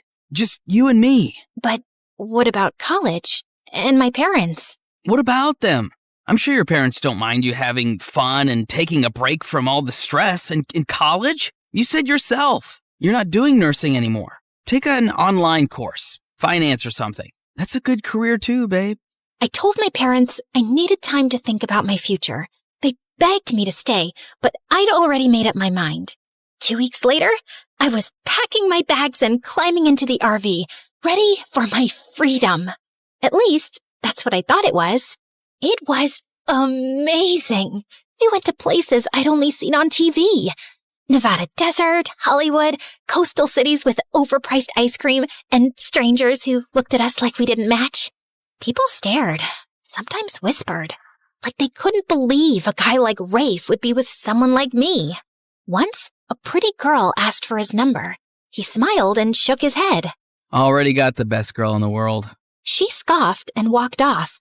He never saw me watching, but for the rest of the day, I couldn't stop smiling. I once posted a picture of us eating instant noodles on the RV steps. The caption said, "Love in the little things." It got a lot of likes. My parents still called. Sometimes I answered, and sometimes they were just yelling, begging me to come back. Eventually, I stopped picking up. Once, in Wyoming, there wasn't much to do. I went to sleep early. When I woke up, Rafe wasn't next to me. I called him many times, and it went straight to voicemail. Evening came, and still nothing. I decided to look around for him. Just as I stepped out of the RV, a police officer, a woman, was walking up, about to knock. Miss Odette, you're under arrest. Anything you say or do can be used against you in court. What the actual heck? She flipped me around and cuffed me. I tried to resist, tried to ask what was happening. She didn't answer, just shoved me in the car. The RV is stolen. I mean, what else do you think we deal with out here? The Wall Street crash? What? It's not even mine. No kidding. That's exactly the problem. The guy who actually owns it just reported it's stolen, and he says you were the one driving it around. Can I make a phone call? I'm allowed one, right? Ugh, these movies. Everyone thinks they get one call. Fine, go ahead. Call the president if you want. I called my parents, and I prayed they'd come to help me out. What do you mean, arrested? Odette, where are you? Wyoming. Is that in Japan? No, honey, give me the phone. Sweetie, that's like 7 hours away from here. Yeah? And I'm your only daughter. We're coming, honey. Just stay strong. Just then, Rafe showed up. Where the heck were you? I ran to him, hitting his chest with both fists. The officer stepped in and pulled me back into the cell. You don't have to lock her up. I talked to my uncle. He's coming to sort this out. That jerk filed a report because I'm behind on paying him back. Where were you, Rafe? You've disappeared before, but this time I was alone in a strange place, scared. And your uncle reported you? Nothing about this adds up. I'm sorry, but I called my parents. I think I'm gonna stay with them for a while. No, babe, please don't say that. Don't give up on me. You're all I have. Please. I can't be without you. Don't make me beg. You already are begging. Is that part of your dream too? The one where you become a famous basketball player and give me the perfect life? Yeah. How's that going so far? Funny thing, I once had someone beg like that. I didn't give him a chance. Thought I was being smart. And then I lost him. Not saying what you should do, but some things haunt you. I hated how much that got to me. The thought of losing him, of him disappearing forever, made my stomach twist. I wasn't strong enough yet. Fine. I'll call my parents. Then let's go, babe, before they get here. As we walked out, the officer leaned in and whispered in my ear. How'd you land someone that hot? Good for you, girl. You know what might even make him hotter? Liking this video and subscribing to MSA like everyone else? I called my parents, but they had already booked their flight and were heading to the airport.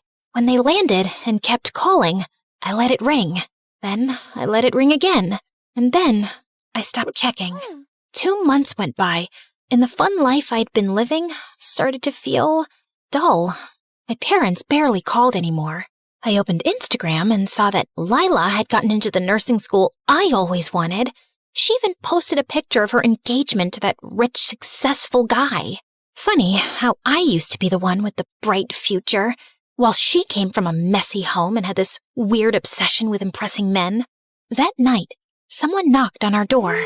Rafe started acting weird, like he didn't want me to see who it was. But I pushed past him and opened the door, and saw a bunch of dangerous-looking guys with tattoos on their faces. Why am I not even surprised at this point? Babe, it's not what it looks like. I just borrowed some money and they're being dramatic. You're saying it like we just met you yesterday. You've been working for us for years. Now, are you paying up, or can I take a closer look at your pretty little girlfriend? Don't touch her! I mean, babe, he thinks you're pretty and not boring. Don't touch her, you idiot. How much do you owe them? Just $25,000. Add a zero to that. 250,000 US dollars? And just like that, my stomach flipped. I gagged and nearly threw up on the mafia guy's boots. Whoa, she's so shocked she's about to hurl. I'm pregnant, you idiot. Rafe looked shocked, but also happy. His eyes lit up. Then he turned to the mafia guy and said, So, no baby discount? Are you seriously negotiating right now? I started hitting him, and one of the mafia guys actually pulled me away. Relax, miss. It's not good for the baby. For the next few days, Rafe was acting super nice. It was almost humiliating how hard he tried to please me. Cutting my toenails, kissing my feet, and deep down, I felt sorry for him. With that dysfunctional family and the belittling jerk dad he had, I was sure it all made him the way he is. But I also believed I had lost so many years with him. I knew what was happening was wrong. It was just too hard to let go. That night, I left while Rafe was asleep. I had contacted Lila on Instagram sometime earlier, and we'd agreed to meet up. When I saw her, she didn't even look happy to see me. She was cold and dry. What, you want money now that you know I'm engaged to that rich guy? Whoa, you've changed a lot in the past 2 years. What the heck, Lila? Okay, fine. That was too much, I know. But still, why did you want to meet up, considering your poor life choices? I know you've had problems ever since that thing happened when we were kids, and you can't carry a baby. So, I'm offering you something. Please don't take it as charity. I'm pregnant, and I thought maybe you'd want to adopt the baby. Lila looked shocked. Then her eyes lit up. She smiled wide and hugged me. Oh my God, my man doesn't even know I can't have kids. I've been too afraid to tell him. He'd probably leave me. But this is perfect. I'll just fake being pregnant, and when you give birth, I'll take the baby as mine. Wait, you don't mean legally? You don't want the papers to show I'm the biological mom? Who cares? You always said your life was boring. Abandoning a baby just fits you. I know this might feel hard because, well, having a baby might be your only achievement in life, but babe, if cats can do it, it's not that deep. Let me get this straight. You think this is about achievement? Do you even know how hard it is to give up a baby that came from your own body? Not so hard for you, apparently. I mean, you're handing the baby away the second you found out you had one. What kind of mother does that? And bam! I slapped her. She slapped me back. This'll slap you back to reality. You were my safest place, idiot. Look at you now. Take this. Do you hear yourself? Wake up, you stupid witch. Take this and this and this. So, what are you gonna do? If you can't adopt my baby, then maybe adopt me. Odette, nothing is forcing you to stay with him. But he loves me. And let's be honest, Lila. Girls like me don't exactly get love stories. That's a lie Rafe told you to believe. You're lovable. You just forgot. And sometimes love destroys people, Odette, especially when it's too much, when it blinds you. But he's a victim, Lila. He grew up with an abusive dad and a wrecked home. That messed him up. Maybe so, but your support has to stop when it starts destroying you. Don't turn yourself into the victim of your own choices. I don't even know why I gave him another chance. Maybe I didn't have the strength to leave, or maybe I was afraid of being pregnant and alone. Maybe I believed him when the tears came and he promised he'd change. In the next months, Rafe came home bruised, limping, once even from jail. Other times, he just didn't come at all. I spent nights alone at the hospital while he lost track of time. And when he did show up, it was with apologies and bruised knuckles, not flowers. Then one evening, I came home from a long hospital checkup to find him sitting outside the RV, staring into nothing. I have to sell it, the RV. I owe them and they want their money. Wait, what? No, don't sell it. I think I can help. He looked at me like I was a ghost, then grinned. You're gonna borrow money from your parents. Borrow. As if we'd ever pay them back. I didn't answer. What, are you gonna rob a bank or maybe call a friend that hates me? Just wait for tonight. You'll know. I love you, Snarly. What would I do without you? That night, I messaged Lila, asked her to meet me halfway. I told her I needed to go home, and she came and didn't ask me any questions. The drive was mostly silent. I watched the highway lights. She hummed softly. When we reached my parents' house, I braced for anger and shame. Instead, Mom opened the door, saw my swollen face and belly, and pulled me into an embrace so tight it cracked everything I'd been holding in. Oh, sweetie, welcome home. We missed you so much. I thought being loved meant being useful. I mean, why else would a handsome guy love someone like me? Dad draped my old blanket, the one I'd sworn I didn't need, over my shoulders. The next morning, I enrolled in online classes. Nothing grand, just something manageable with a baby coming, and a life to rebuild. Weeks passed. I got bigger, slower, tired, and then the baby came. It was a long night, too long. I was sweaty, shaking, crying, maybe screaming. I don't remember half of it. But when the nurse placed him in my arms, everything went quiet. He was so tiny, red, wrinkly, angry at the world already. His eyes didn't even open yet, but mine did. I looked at him, and I swore, I'm going to give you the life I never had, the love I spent years begging for. You won't have to earn it. You'll just have it. I found out sometime later that Rafe had been arrested for attempting some robbery. I guess he'd gotten desperate to pay off his debts. I almost felt relieved. He was better off in jail than being killed by some criminal on the streets. And he was no longer my problem, because some people just can't be helped. But my mom was by my side, holding my hand. My dad brought me soup, and Lila sent a message that just said, "I'm proud of you, idiot." And for the first time in years, I didn't feel like running. I was exactly where I was meant to be. Sometimes, the bravest kind of love is the one you give yourself.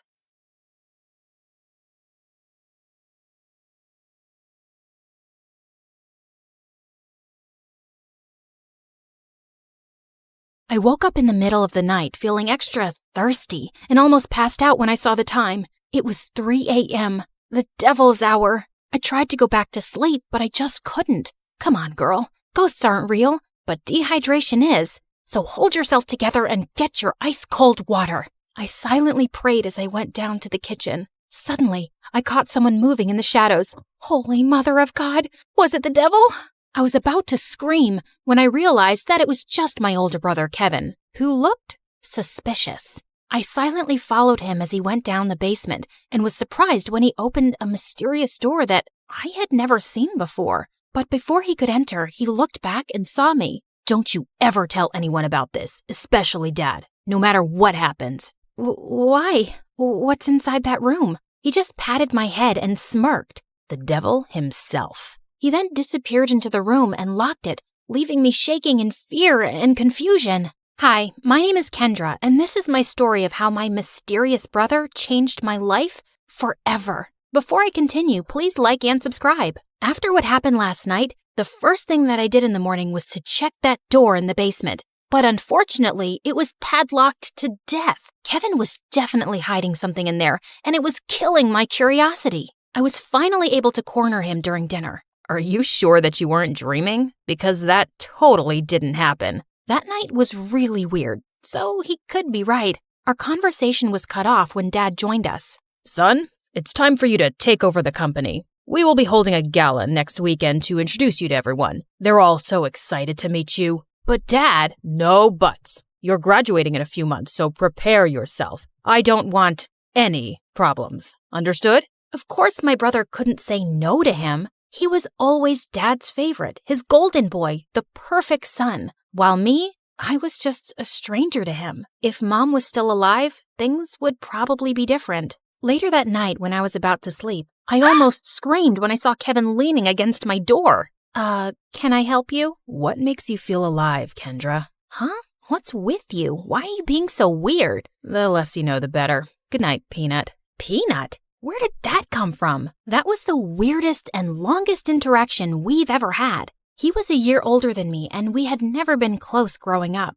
His time was spent in his room reading, in the piano corner perfecting his sonatas, or with Dad talking about business while playing chess. We also didn't see each other often at school because he was always with his best friend Cedric or surrounded by their crazy fangirls. The next morning, I woke up to Dad screaming from the library. I dashed to check what it was and found out that one of our maids found a letter under Kevin's pillow. I read it and froze. Kevin left. He didn't say where he went and when he was coming back. All the note said was, "Do not wait for him." I would expect something like this from you, but not my son. Kevin is a responsible young man. Well, the note says otherwise. The gala is this weekend. I need your brother to be there no matter what it takes. We tried looking for Kevin everywhere, but no one knew where he was. Even the police couldn't find him, and it was driving Dad crazy. One night, he just walked up to me and started inspecting my face. You would do. You were going to be him. Be who?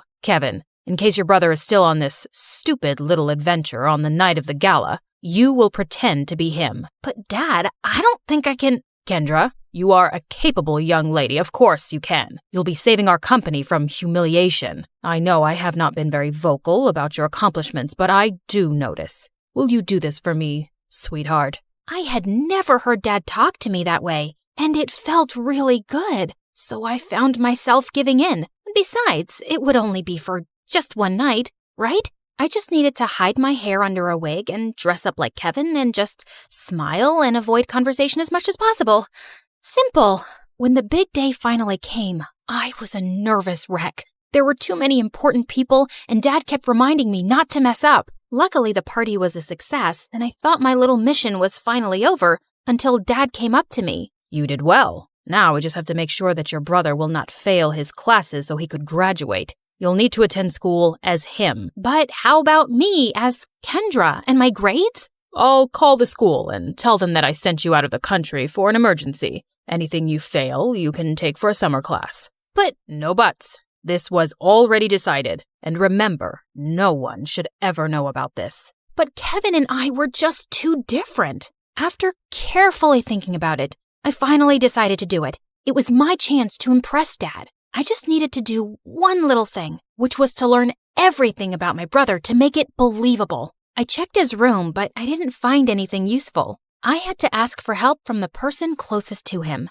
Cedric. But there was one problem. At school or whenever he visited my brother, I would usually lock myself in my room because every time our eyes met, I felt like passing out. The guy looked like a demigod, and I just couldn't handle him. But this time, I had no choice, and I knew exactly where to find him at school, the music room.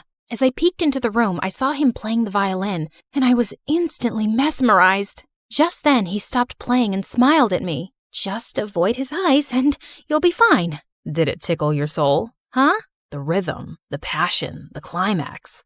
Sorry, but I'm not into music. I stepped back and he started walking towards me. How about this? Did it tickle your soul? I suddenly became mute. This is the first time you talked to me, and I'm surprised. What brings you here, Cupcake? Cupcake? I got a grip of myself and slapped his hand away. First of all, I'm not food. And second, I'm not here to talk about souls and music with you. It's about my brother. Suddenly, his face turned serious. I had already talked to your dad about it. Kevin ran away and he didn't want us to find him, and there's nothing we can do about it. I know, but I need your help with something. I told him about Dad's demands, and he suddenly laughed.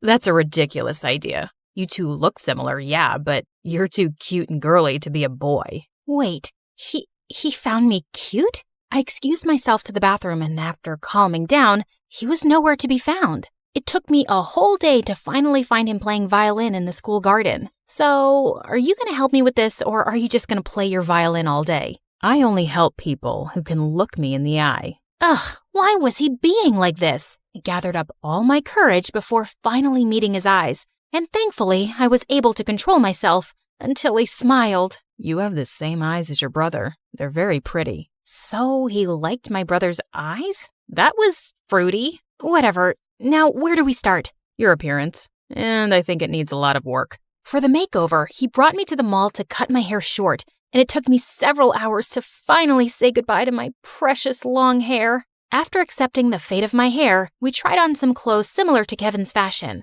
As I walked out in a leather jacket, he came up to me to zip it up. He was so close, I could hardly breathe. Looks perfect now. He then taught me about my brother's stance, walk, and gestures. I told you to walk faster, not like a gangster. And stick out your chest more.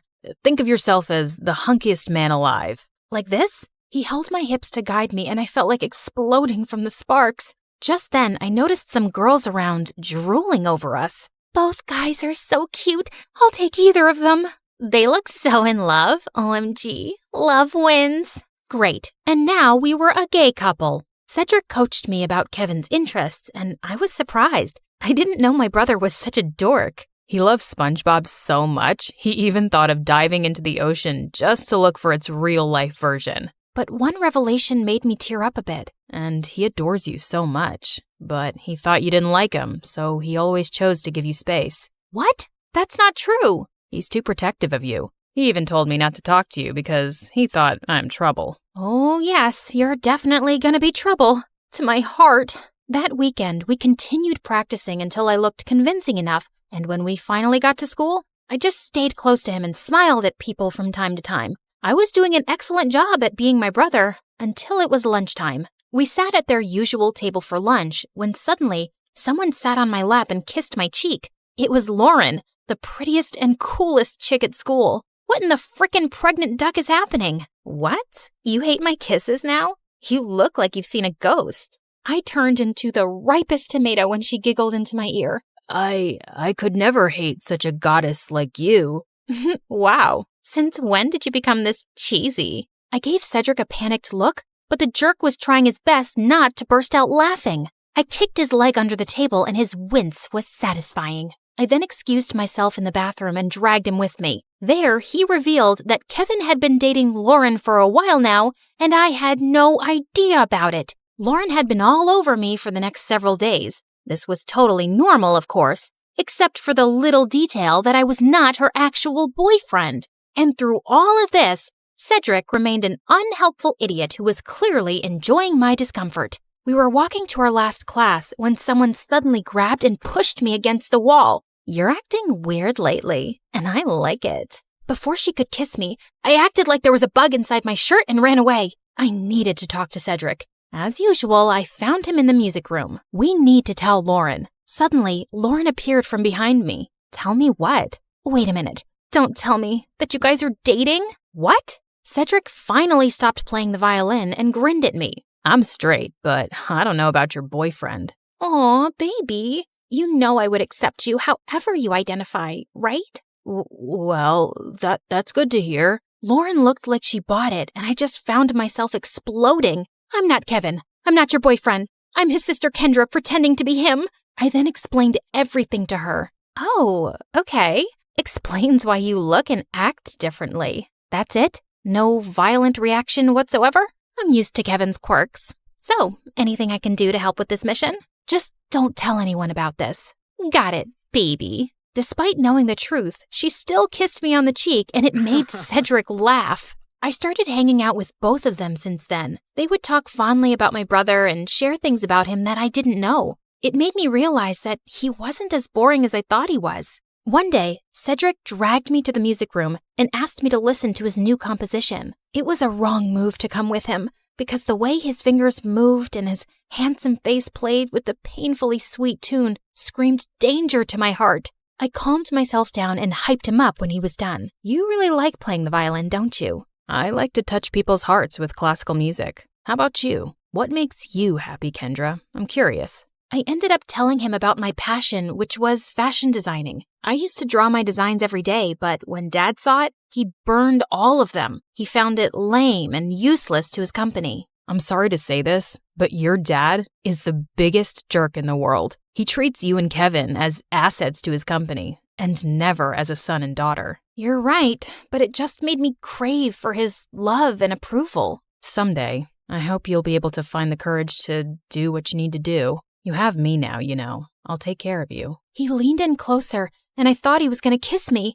but to my surprise, he pulled away and walked back to the platform to play again. What was that all about? After the incident in the music room, I started thinking that maybe Cedric liked me too, until one day I heard him talking to Lauren in an empty classroom. You like Kendra, don't you? What are you talking about? She's off limits. And besides, she's just like the little sister I never had. Those words were enough for me to accept the truth, that Cedric will just be my dream. To distract myself, I invited Lauren for a sleepover, and as she was trying on some of my favorite clothes, I couldn't help but admire how beautiful she was. Just then, I found her smirking at me through the mirror.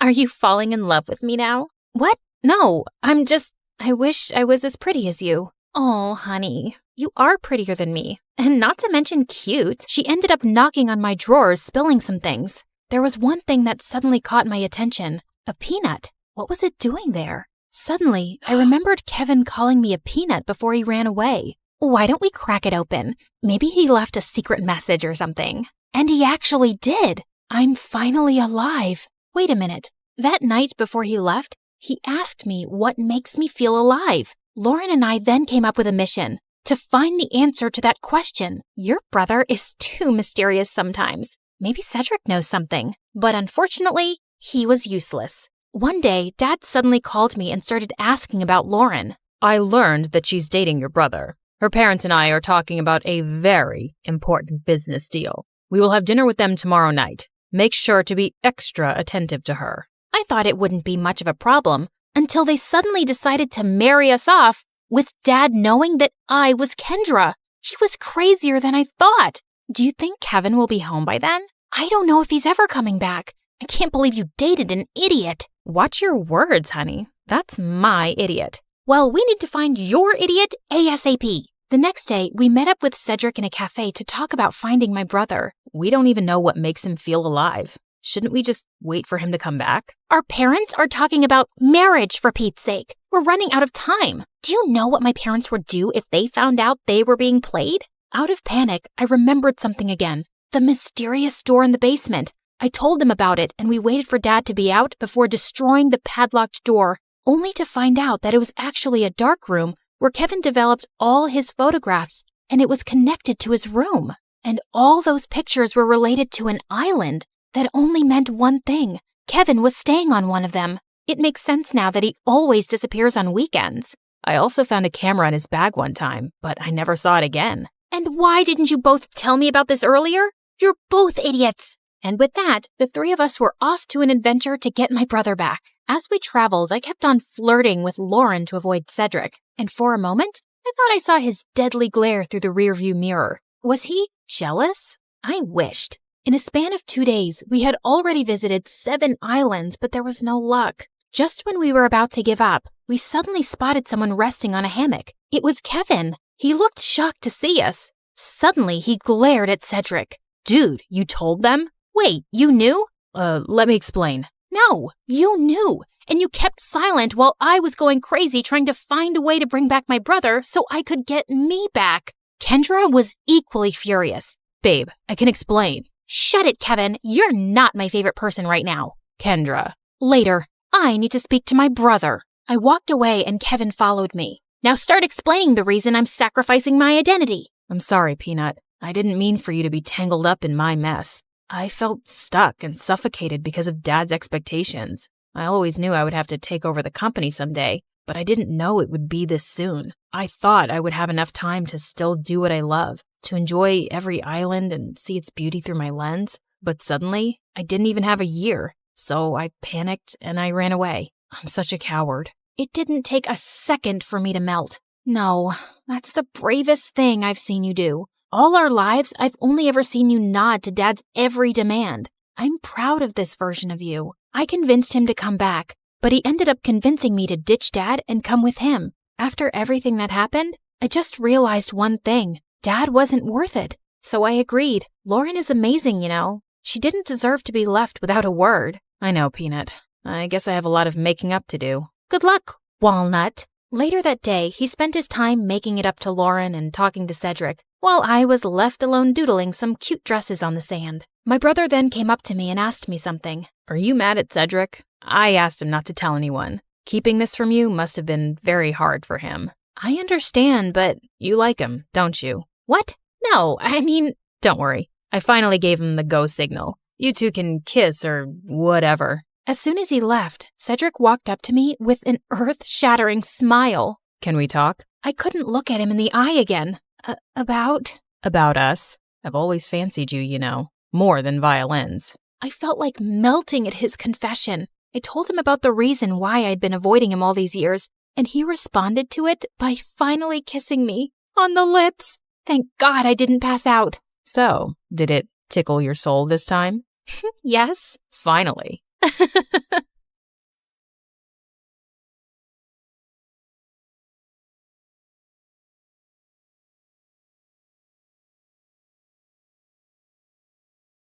Hi, I'm Carly. This is my crazy story. Before I continue, please like and subscribe. I was born to a single mom who worked very hard to raise me and my twin sister Blake. Blake was born with a rare condition that impacted her kidneys, and she was always sick. Since Mom was busy juggling things at home and work, it was my duty to look after Blake.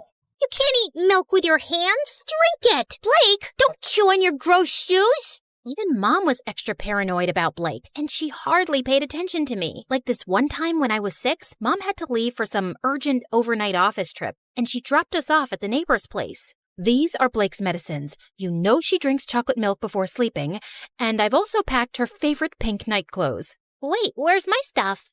The bag's too small to carry both your things, but hey, I packed your toothbrush. You'll be okay, right? I wanted to say no, but Mom already looked tense, so I nodded and she left. Everything was going great, but right before bedtime, I went to get milk for Blake, and I heard a huge thud. I rushed to see Blake crying on the floor with a bleeding nose. Apparently, Blake was jumping on the bed with the neighbor's son, and he thought it would be fun to push her off of it. Thankfully, the injury wasn't big, but when Mom found out, she went ballistic on me. Carly, I trusted you to look after her. And I did. I was just getting her milk, like you asked me to. And she's okay, Mom. Everyone falls sometimes. Your sister isn't like everyone else. After that day, Mom banned both me and Blake from participating in any extracurriculars at school or playing in the park afterwards like other kids. I was always stuck at home with Blake, so I never really got a chance to make new friends. And those at school joined clubs and got busier. I missed having a normal life, but Blake needed me more. Mom got more paranoid with time and took special care preparing food for Blake. I knew how tired she was, so I'd get by with frozen meals. And over time, I started taking comfort in junk food,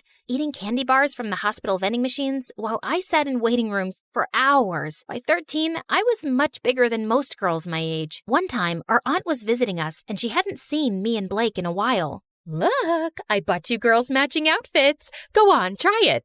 I'll just wear it later. What are you saying? Come here. Aunt pulled me to her and tried her best to fit me into the dress, but it barely got past my neck. I was so embarrassed, I went to my room and didn't come out till Aunt left. Don't be so sad now. So what if you're a little bigger? Easy for you to say. You don't have to wear clothes 3 times your age. You're thinking too much. Here, I got you these. Blake's health improved as we got older, and by 16, she was much better and put on medication to manage her condition. Soon after, Mom got married, and a year later, she delivered my twin brothers, Jake and Jonah. I was happy for Mom, but I could tell Blake wasn't adjusting so well. Oh, I want to pluck out my ears. They cry so much. I know for a fact Jonah hates me. He farted and gave me the stink eye. That one's a devil. I knew Blake didn't mean that. She just missed Mom since she was busier than ever. And I tried my best to make Blake comfortable, but she was constantly throwing tantrums and hardly ever helped me take care of the boys. Oh, Jonah pooped his pants again. Quick, hand me a nappy. Right. What's that? Forget it. Can you just warm up the milk? Actually, I don't feel so well. I'm getting a headache in my stomach. A stomach in my headache. You get the point, right? And when I asked Mom to hire a babysitter, she just gave me a lecture on money and expenses. My grades were getting affected too, and I was an overall mess. I knew it had something to do with my eating habits, so I started taking care of my health. I went for runs, ate better, and over time, I could see the results. One day I was jogging when I saw someone taking my picture, hiding in a bush. I caught him by the collar and dragged him out. What do you think you're doing? I just thought you were pretty. I'm good at taking pictures. Here, have a look. Wow, that's me? Yeah, whatever. But you should be asking me first rather than acting like a creep. I get it. I'm sorry. Can I make it up to you with some coffee? Fine, but I want a copy. Deal. Eli and I went to a coffee place close by and hit it off instantly, and soon we became good friends. He was into filmmaking and would always have his camera around his neck. Watching him, I got interested and tried my hand at handling a camera too, and it was love at first sight. Okay, so that's how you focus. Now look at that sunset. Beautiful, isn't it? Yeah, you know so much about the camera. It's really fascinating. I've always wanted to make movies, you know? And I love the ocean too. I'll tell you a secret. I'm part mermaid. Oh yeah? Prove it. Eli got up from the rock he was sitting on and started doing an awkward dance, flapping his arms like fins. Okay, I believe you. Well, good, because I was afraid I'd have to splash you with my tail. Really? That was on your mind? Well, that and something else. With that, Eli jumped down and pulled me in for the most magical kiss. Eli and I started dating soon after, and I decided to make him finally meet Blake. So the next time he invited me out, Blake tagged along. But the moment she saw him, she burst out laughing. Oh my God! Where did you get that shirt from? Your grandpa's closet? Actually, yeah. He has a really good shirt collection. Do you like it? I can get you one. Ew, no thank you. I'd rather wear a tent than slip into something so cringe. Come on, Blake, that's not very nice. What? I'm kidding. I'm sure Ebola can handle a few harmless jokes. Eli. Blake made it painfully obvious that she didn't want Eli around, and even though Eli kept his cool, I knew she made him uncomfortable. Then one time, Eli invited me and Blake to the launch of his dad's new restaurant. I appreciated the effort he was making with her, and I hoped she would too. But I was so wrong, because minutes into the event, Blake threw a massive tantrum over pickles. What do you mean you're out of pickles? Pluck them from a tree or something. Could you please keep it down, Blake? Everyone is staring. So, you care about all these fancy people, but not your sister? No one understands me. I just had a very big lobster, and I feel like throwing up. You know pickles calm me down. This is such bad customer service. Hey, you have pickles, and you, and you. And then she started taking pickles off of everyone's plate till Eli intervened and dragged us outside. What's the matter with you, Blake? What? It's not my fault your party sucks. At least I brought some entertainment to it. Blake, let me handle this. Eli, I'm really sorry for the mess, but what? Your sister's not normal. And you are? You're so boring. If someone stole your identity, they'd give it up because it sucks. You really need to watch your tongue. And you need to watch your hands around my sister. Guys, please. Before I could say another word, Blake started hyperventilating and fainted. We immediately took her to the hospital, where the doctors told me that she passed out from anxiety and high blood pressure. Thankfully, she was out of danger. I'm really sorry about Blake, but that girl's out of control. You've got to draw a line somewhere. You saw what happened, Eli. You can't just scream at her like that. She's my sister. I can't be around her, Carly. This is going to be a problem. I wanted to stop Eli, but there was nothing more I could say. Blake was my sister, and she came first. I didn't meet Eli for a few days, and a week later, he told me that one of his movies that I'd helped him with had gotten selected for a local film festival. He wanted me to come, but Blake was still recovering, and I couldn't leave her alone. But when he came back, he told me something shocking. Everyone loved the movie, Carly. One of the biggest film schools in New York wants to take us both in on full scholarship. How amazing is that? I don't know what to say, but I don't think Mom would let me go to New York, Eli. You're a great filmmaker, Carly, and you should give it a fair shot. And think about it. You could finally live your life on your terms. God knows you need it. I was numb for a second, and then I felt like someone gave me new wings. It did sound like an amazing opportunity. All I had to do was convince Mom, but when I told her, she looked at me like I'd asked her for her kidneys. Have you gone crazy? You can't move to New York. Your life is here with me and Blake. I applied to this marine biology course on behalf of both of you, and you guys got in on scholarship. This was always the plan, and it's the right one. But that's not what I want to do. I want to make movies. I'm really good at this. Everyone says that. Everyone or Eli? Who's Eli? Just this dumb boy she's dating. I'm sure he's the one who's filled your head with this sawdust. How can you even think about leaving me? I just want to do what I want for once. Can't you give me a few years for my own life? Oh, stop being so dramatic. And not another word about this movie business, Carly. You'll stay here with us. Is that clear? Mom left and I turned to Blake angrily. You couldn't take my side for once? What did I do? Oh, you mean telling Mom about Eli? I don't think she even noticed. I left the room angrily and didn't speak to Mom or Blake for the next few days. I thought I could confide in Eli, but suddenly he was acting really cold. Every time I tried to talk to him, he would turn the other way, till one day I finally cornered him after class. Am I imagining things or are you ignoring me? Neither. I'm just busy. So, I told my mom I want to make movies and she went bonkers, but look, Carly, you and your family have issues and I don't want to get in the middle of it. Do whatever they say. But you told me to live my life. You said... Yeah, I did. And now I'm saying I don't care. You'd choose your clown sister over everything. I've seen that. So good luck, but I don't think I can be with you anymore. Eli, wait. Tell your sister she won. I felt frozen in my place as Eli walked away, and a week later, he left for New York. I couldn't believe he'd just dumped me like that. I felt so bummed out that I didn't come out of my room for days, and Blake was the biggest pain in the butt. Come on, we need to go shopping. It's painful to watch you in those pajamas. I'm not in the mood, but I am. Also, we'll have a nice lunch, watch a movie, just like old times. I said I'm not in the mood. Back off. Jeez, why are you so snappy? Because of that stupid boy? He wasn't stupid. I loved him, Blake, and now he's gone. Because I chose you over him, like always, and you don't care about my feelings, like always. Carly, just leave me alone. Blake left with a small face, and I felt kind of bad, but I was too mad to go after her. The next day, I calmed down a bit and was about to call Blake when her phone started buzzing like crazy. I picked it up, and I was shocked to see it was Eli. Before I could answer, the call got disconnected, and a text message appeared. I did what you wanted. Leave me alone.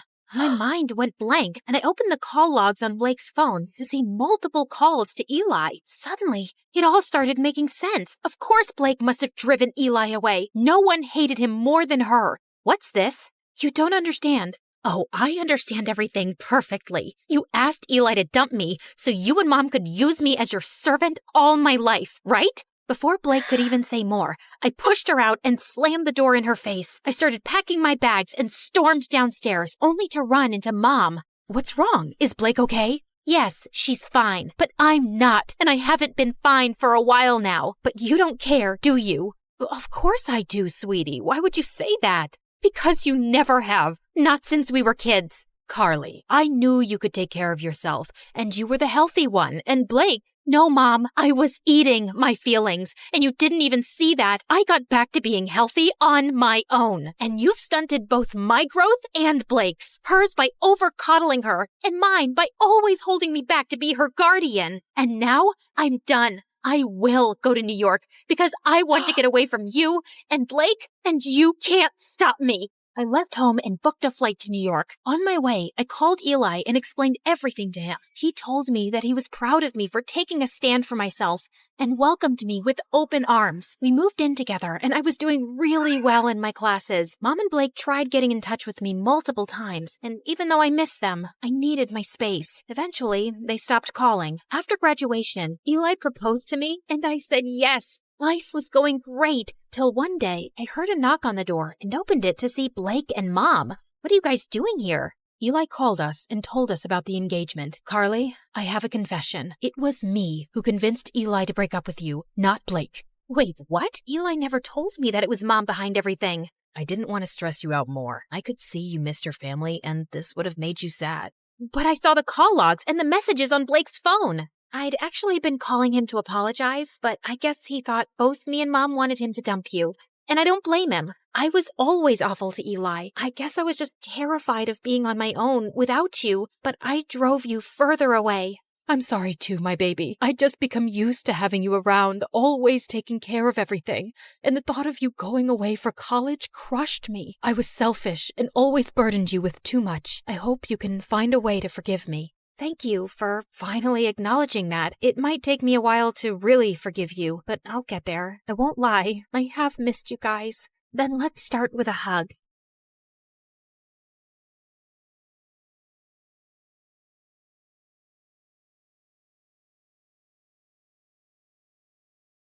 Hi, I'm Nova, and my life sucks. I used to think I was just unlucky, but thank God I later discovered it was a full-blown family curse. No, seriously. I grew up with a twin brother, Dorian, who was 2 steps ahead in everything. For starters, everyone thought he was the much better-looking twin. He'd play video games all the time and ace his tests, while I'd stay up all night studying, and my grades were still average. He was good at sports, I was just clumsy. Even our parents favored Dorian, especially Dad, who dreamt of making him a football legend. In 8th grade, I tried out for the small school talent showcase, just a silly cheer routine I made up on my own. I asked everyone to come, but that same day, Dorian had his big football practice match, and guess where everyone went? Yep, including my parents.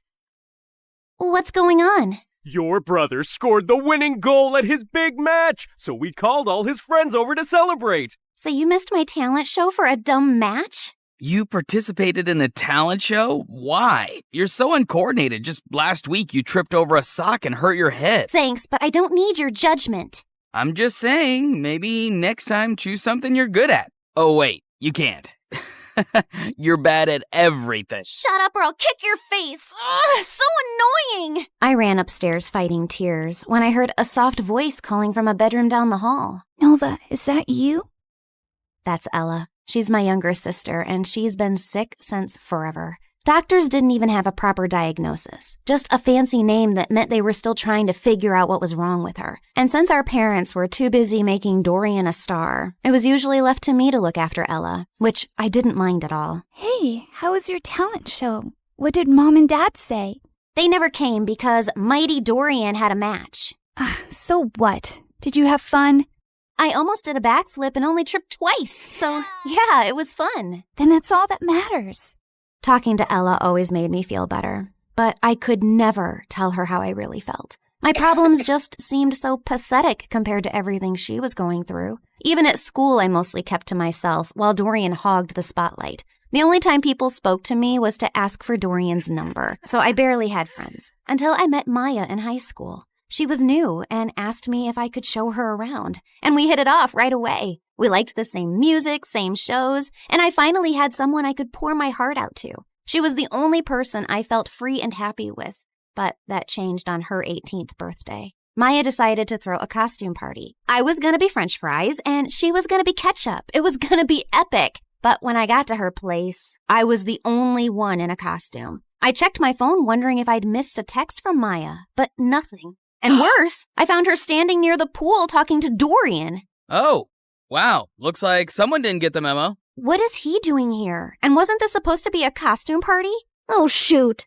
I thought I texted you. I wanted to have a costume party, but Dorian thought it was stupid for an 18th birthday. And since when did you start taking advice from Dorian? Since we started dating. What? He asked me out last week, and I said yes. Why? Of all the men on the planet, why him? And you couldn't stand that there was finally someone who liked me more than you, could you? Would you stop overreacting? You look like angry McDonald's French fries, and I can't take you seriously. Also, my feelings for Maya are totally genuine. Genuine my butt. Everyone at school knows you change girlfriends faster than you change underwear. Maya, listen to me. Whatever garbage this guy's been feeding you, it's not worth it. But I love him. No, you're infatuated. Like every normal girl your age is with some butthead like him. Come back to your senses. Fine, I can see this is a total waste of time. So before I embarrass myself any further, I'm leaving, and we're done. I stormed off dramatically, only to walk straight into the birthday banner. I tried to fight it, but stumbled and knocked over an entire balloon arch. Maya ran to help me, but I spun around mid-fight and accidentally slapped her in the face. Did you just hit my girlfriend? I grabbed a paper cup and hurled it at Dorian's head. Ow. Wow, that really hurt me, Nova. How will I ever recover from this concussion? Everyone laughed as I ripped the last streamer off my leg and stormed out, and went straight to Ella. She was the only person who'd understand me. Oh, wow. You look tasty. I don't know about tasty, but I am definitely tragic. Mom never let me have fries. Said they're too oily. Here, take a bite. It might cheer you up. You're weird. And you're stuck with me. And I put my head down, and we dozed off. The next morning, I woke up to a bunch of missed calls from Maya, but I ignored them. So she sent me a bouquet with my favorite ice cream scoops, flew drones past my window with "I'm sorry" banners. At one point, she actually climbed up to my window to talk to me, but I just drew the curtains and ran into the attic so she wouldn't find me.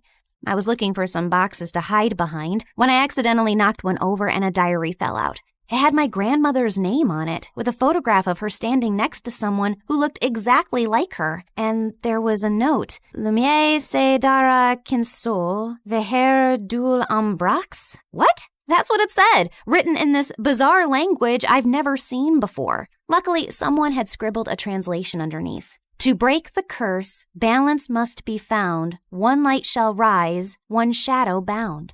I read more and found out that my grandma had been overshadowed by her own twin, too. So she teamed with a psychic named Margot and crafted spells to break the twin curse, a generational cycle where one twin always thrived while the other faded into the background. I knew it sounded ridiculous, but this just couldn't be a coincidence. I was constantly lagging behind Dorian, not because there was something wrong with me, but because I was cursed. The note also said that to unlock the curse, like and subscribe to this video and leave a comment. Gotcha. She didn't write that. But seriously, like and subscribe. Things are about to get weird. I had to find out more, so the next day I skipped school and tracked down the psychic Margot. It wasn't too difficult since Grandma had her address in the diary, and by afternoon I was already knocking at the door of a rundown apartment. I waited for some old witchy lady to open the door, but instead it was a girl not much older than me. Sorry, I think I must have gotten the wrong address. No, you're in the right place. We've been expecting you. Like me and the spirits. They told me you were coming. You're Nova, right? Hilda's granddaughter. You know me? I know a lot of things. Like it's gonna rain in about 5 seconds and you should come in. And right on cue, it actually started raining. Freaky. Anyway, I walked in and the girl told me she was Margot's granddaughter and her name was Coco Lin. My dad's Chinese and my mom's American. They couldn't decide whether to give me a Chinese name or an English one, so they mashed them together. Kinda has a ring to it if you say it on repeat. Coco Lin, Coco Lin, Coco Lin. Cool, right? I think it's very cool. Like, it's also pretty cool that I'm my grandma's reincarnation. I've retained some of her memories and her power to see the future, talk to ghosts, and read your star chart, yada yada.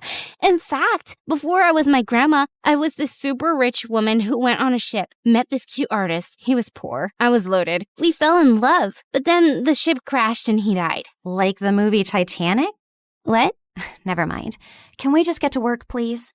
I gave her the diary, and she invited me into this small room. As I settled into a beanbag, Coco Lin took the diary in her hands. Then suddenly, she threw her head back dramatically. Before I could ask if she was okay, she snapped her head forward like a possessed owl, then started spinning in slow circles. Then she dropped to her knees, flapped forward, and after a full minute of silence, popped back up. All done. The curse is now reversed. Whatever once belonged to your brother is now yours. Wait, what do you mean by reversed? I wanted you to end the curse. Yeah, well, unfortunately for that, you'd have to find the original witch who cast the curse on your family. And she's probably dead. So unless you have a shovel and a time machine, this is the best I could do. Now remember, every spell has its repercussions, so just be aware of potential side effects. What kind of side effects? Mild nausea, headaches, nosebleeds, and in rare cases, hallucinations. It depends. On what? On how badly cursed you are. Just kidding. I fixed the curse, remember? You'll be fine. Would you like some tea? But I just thanked her, paid her fee, and got out of there as fast as I could. The whole way home, I kept thinking if what I'd done was wrong. But was it really that bad if Dorian suffered a little? Also, Coco Lin was kind of a weirdo, so I wasn't too sure if her chaotic head Roomba fixed anything. But boy, was I wrong. I looked around and I froze. This wasn't my room.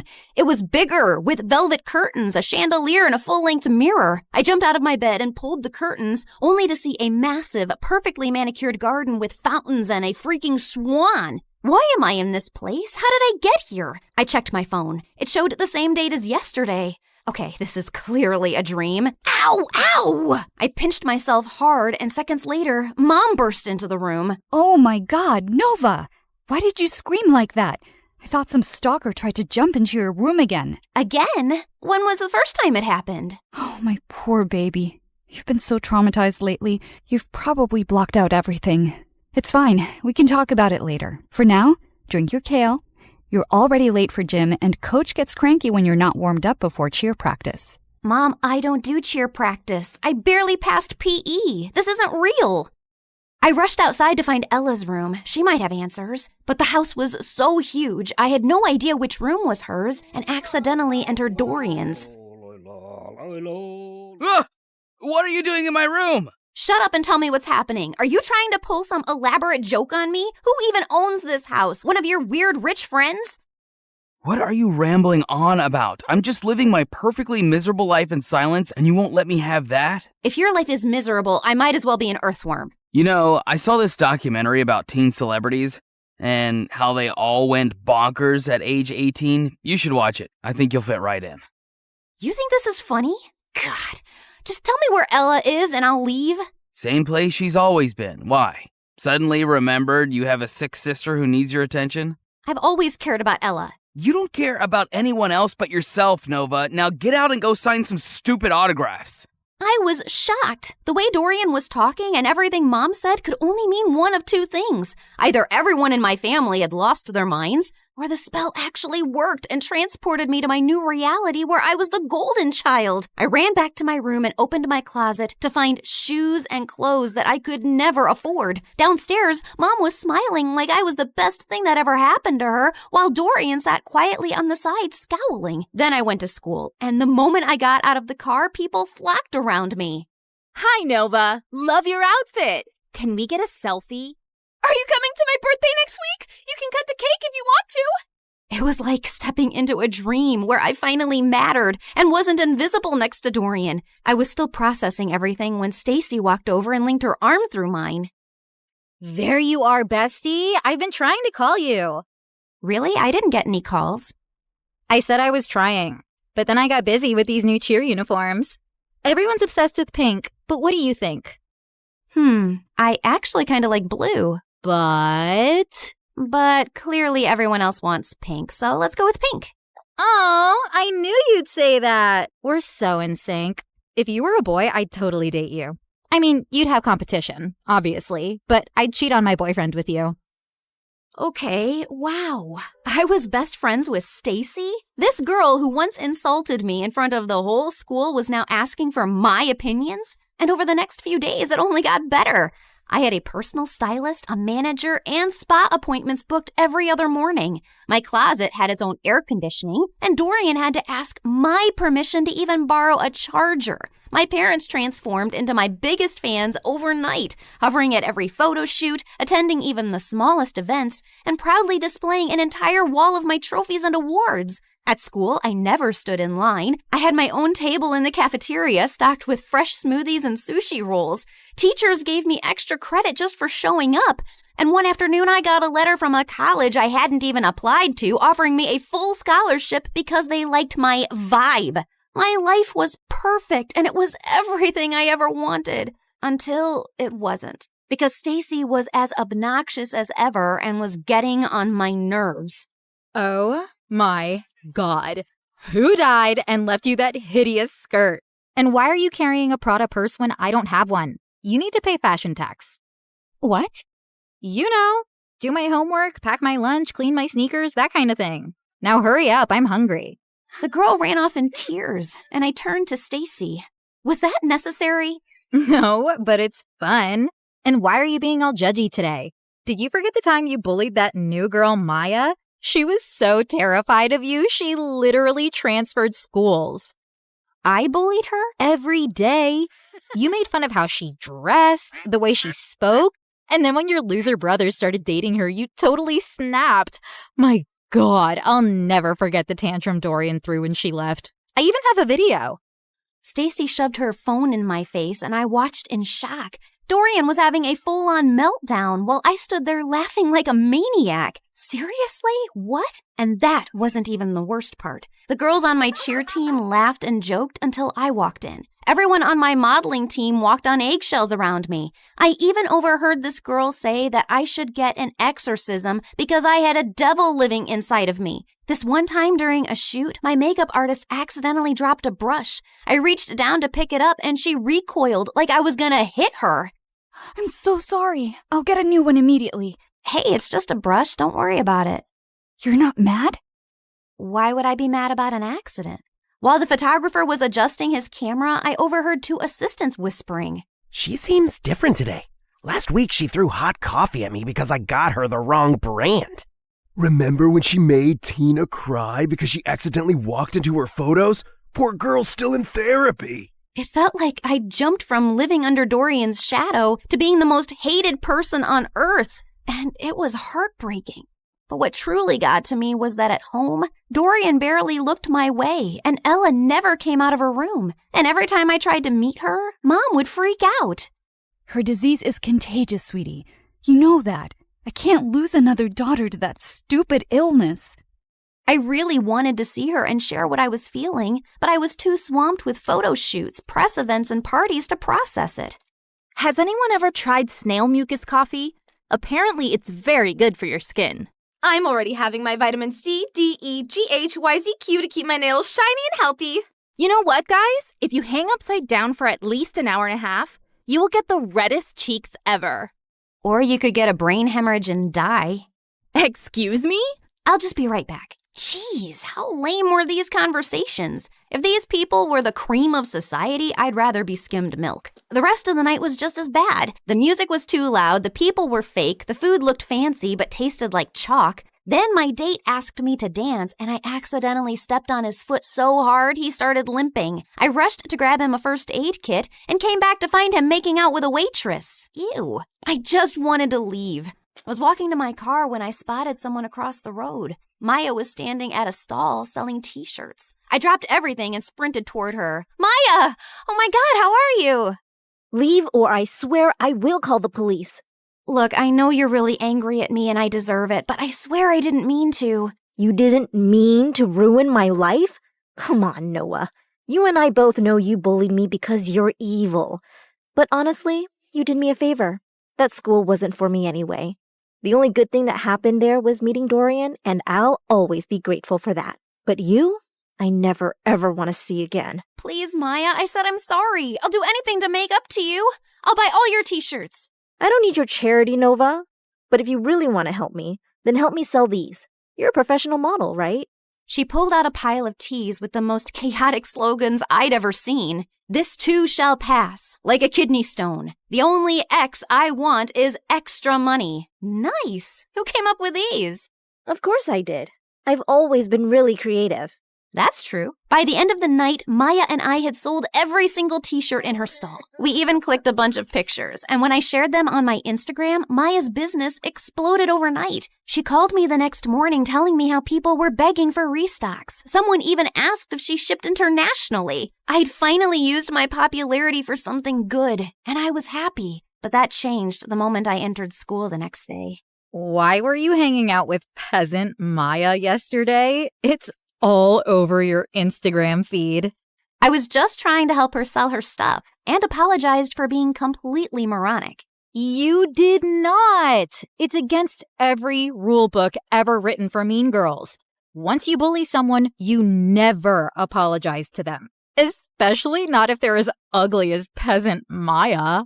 Stop calling her that. She's a brilliant and hardworking girl, and she's 10 times the person you'd ever be. 10 times fatter, sure. She's a real inspiration for stretchy t-shirts. Say one more word about her and I swear.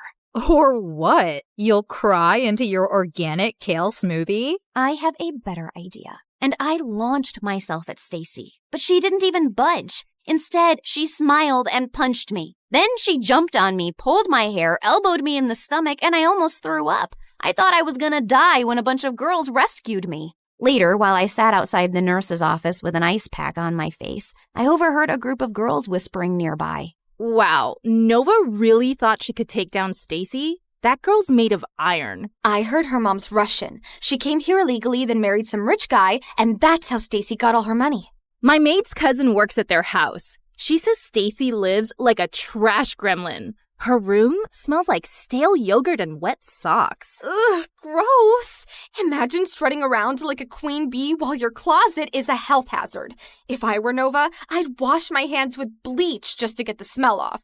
They kept going, but I tuned out. Not because I was offended. Honestly, it all made sense. Stacy didn't rule the school out of confidence. She did it to distract people from the disaster she actually was. Anyway, I was feeling better, so I decided to take the day off and go home, when suddenly Dorian came running down the hallway. Nova, it's Ella. They're moving her to a hospital. Her condition's getting worse. The world blurred for a second, and I pushed Stacy out of the way and ran through the gates. We reached the hospital and saw Mom and Dad were sitting in the waiting room. Where is she? What happened? She took a turn for the worse.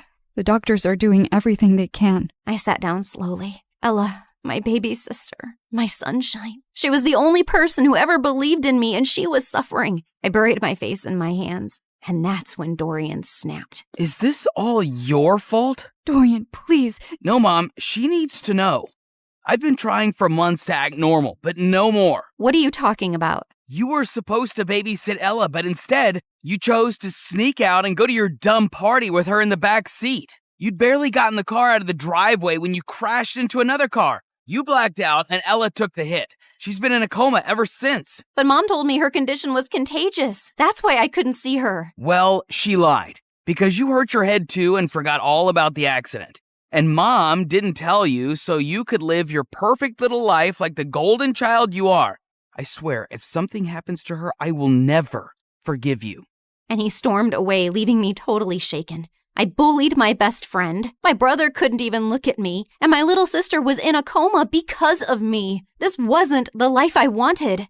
I stood up quietly while everyone was still talking to the doctor, slipped out of the hospital, and ran straight home. I stormed into the attic, flung open every box until I finally found the diary. The next morning, before going to the psychic's house, I went to the hospital. I just had to make sure Ella was okay. And thankfully, when I got there, she was sitting on her bed smiling. I stopped a doctor walking by.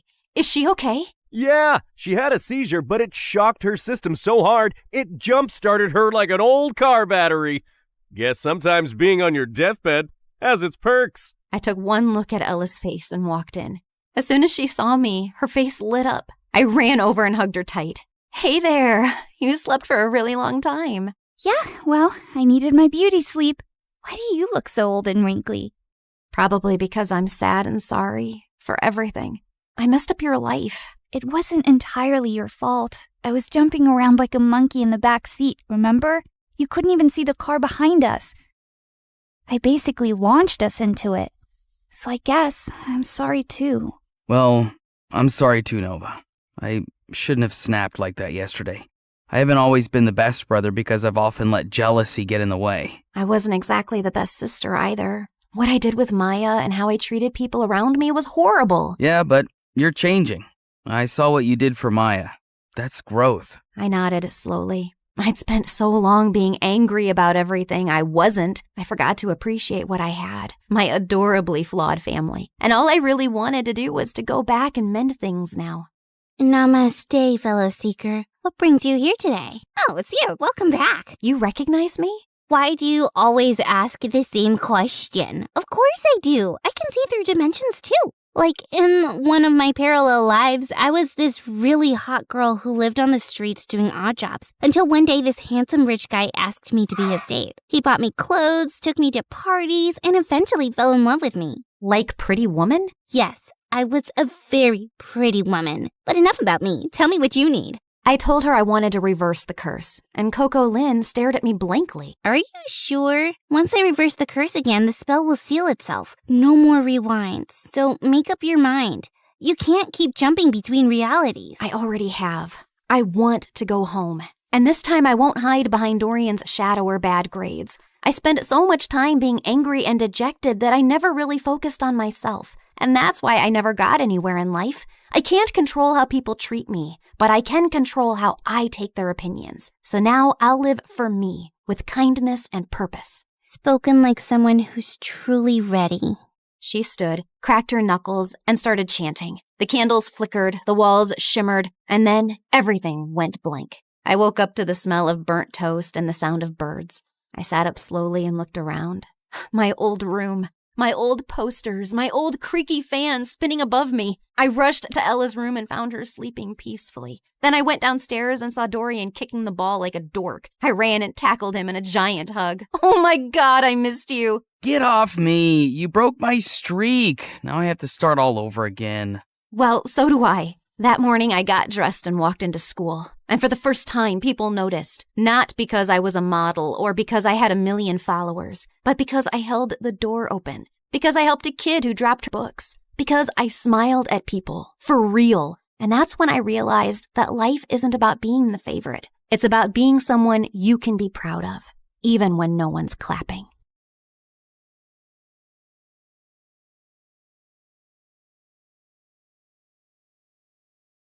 Hi, I'm Clara, and I'm a story hunter. I see a story in everything, and I won't stop until I find it. But before we get into it, please like and subscribe to MSA. My parents thought they'd never have kids, but 10 years after their marriage, they had me. While Mom was over the moon, Dad always seemed annoyed when I tried getting his attention. Daddy, look, I found a ladybug in the park. Isn't she cute?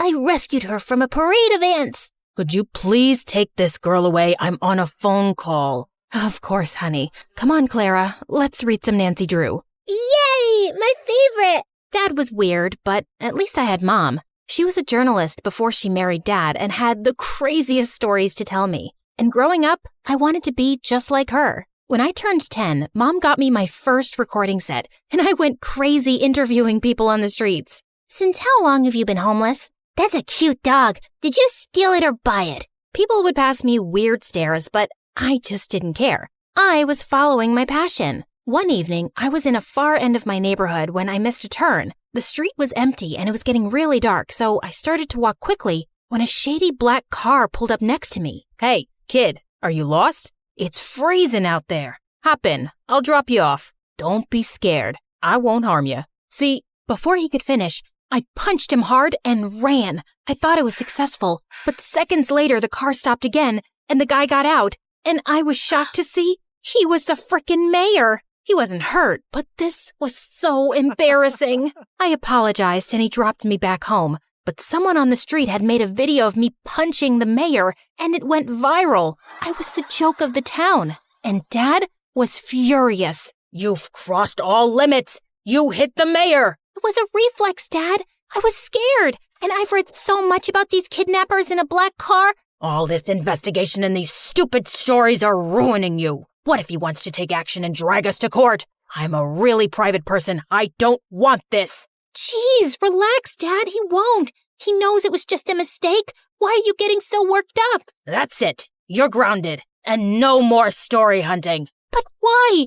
Mom, say something. But as always, Mom said nothing, and I was done for. Growing up, Dad and I drifted further apart. He stayed cooped up in his office while I got busy with school and perfecting my investigation skills. On my 15th birthday, I begged Mom to get me a professional recording set with a mic, but she simply refused. We just don't have the money for it. I decided to try my luck with Dad and ask him for some money. I wouldn't tell him what it was for exactly, but he wasn't in his office. As I was leaving, suddenly my foot got caught in the carpet and I landed on some boxes full of money. Oh my God, Clara, what are you doing in here? Mom, you said we don't have any money. What is all this? It belongs to your dad and it's not your concern. But it's a lot of money, Mom. It has to come from somewhere. Is Dad a mafia guy?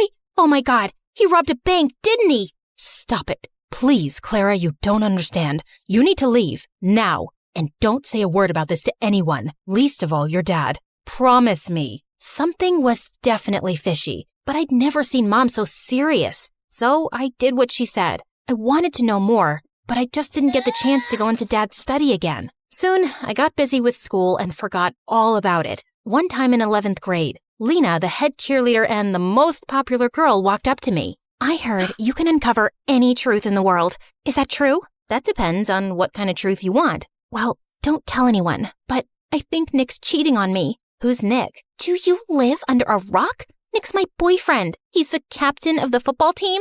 Got it. What about him? I just told you. He's cheating on me, and I want you to find out the truth. Oh, yeah. Leave this to me. Be careful. He's a very good liar. No liar can ever hide the truth from the world's greatest investigator. Go and chill, kid. I got this. I started following Nick around everywhere, but I couldn't find any dirt on him until one day I saw him sneak into the coach's office and saw him making out with another girl. I waited till he left without noticing me, and then, right in the middle of the cafeteria, I made him pay. I dropped an entire carton of milk all over his head. What the heck? What do you want, weirdo? Listen up, everyone. This jerk right here cheated on his girlfriend. No, I didn't. I knew you'd say that. Here's the proof. Nick looked at me in shock as I showed him the video of his makeout session. Lena broke up with him instantly, and he was getting a lot of backlash for cheating on the most popular girl around. Soon after, he left and got transferred to North High, our rival school. After that, Lena and I started hanging out and became besties. As much as I liked having her around, her band of cheerleaders annoyed me. Especially this girl, Wendy. Lena even had a YouTube channel with her where they ran gossip sessions and fashion advice. You know, I was thinking, why don't we add Clara to the channel? Why? So we lose all our followers and our popularity? I don't think having 5 followers makes you popular. But then again, what do I know? Stop it, you two. Clara is a professional. You saw what she did with Nick, and with her brains and cool stories and my beauty tips and styling, we'll be so much more popular. We'll be like Daphne and Velma. Who? Scooby-Doo? Forget it. We should totally do it. I joined the YouTube channel soon after, and we started with collecting scoops on everyone in school. Within a few months, we hit 1 million subscribers. I was happy, but Lena was on cloud 9. Her popularity was through the roof, and she loved the attention. We got invited to every party in town, and she would drag me with her even when I didn't feel like going. One day I was at her house getting ready for a party when Wendy made a snarky comment. Do you always have to dress up like a homeless person? And why's your hair such a mess? There's nothing wrong with my hair or clothes. I don't want to look all dolled up. Detectives are meant to look rugged, right, Lena? Yeah, but it won't hurt you to put on a little makeup now and then. It'll only make you look prettier. No, it'll make me look like a bimbo. So you think I'm a bimbo? I didn't mean it like that. But Lena was already walking in the other direction. Good job, Sherlock. I wanted to apologize to Lena, but she kept ignoring me at the party and at school the next day. I got that she was mad at me, but it wasn't like she supported me in front of Wendy either. I decided to give her some time and continue doing my bit for the channel. The next day after lunch, I was passing by when I saw Wendy terrorizing the school topper and making him do her assignments. But as I took my camera out, Lena walked up to me and knocked it out of my hand. What are you doing? She's our friend. Nope, she's your friend. She doesn't even like me. Why can't you guys just try to get along? For me? I know you think we're bimbos, but that's the least you can do as my best friend. Oh, you're so dramatic. Okay, fine. I'll let this go. Just this once. And I don't think you're a bimbo. I'm sorry. Stop talking and meet me for boba tea later. Deal? Deal. And just like that, we were back to being besties. And I tried to tolerate Wendy better, even though she still got on my nerves. Soon after, the entire school was buzzing over the senior day prank wars with North High, and Lena was determined to crush the rival school, mainly because Nick was their new student body president. We need to ace this. They should never see us coming. How about we break into the school? You can't be serious, Wendy. You guys will get caught. Not with these masks, we won't. And why are you so negative? I'm being practical. It's the dumbest plan on earth. Back me up, Lena. Actually, I like it. No one will ever know. Now, are you in or out? Out. You know my dad. He would ground me for life if I got caught. You know what, Clara? I've been there for all your dumb investigations. I even got you in on the channel. And now, if you can't support me, then you're not a good friend. Hey, that's not fair. It's my channel too. I made it popular. Really? Wow. Tell me why she's here again. Oh my God, I can't deal with you guys right now. I'm going. Lena turned to leave. I didn't want her to be mad again, so I reluctantly tagged along. But just as we reached there, all the cheerleaders took out spray cans and started trashing lockers and vandalizing the walls. I tried to stop them when Lena banged into me and I went flying into a statue, crashing it to pieces. Those statues are like thousands of dollars. I told you this was a dumb idea. Oh my God, what are we supposed to do? We don't have time. Run!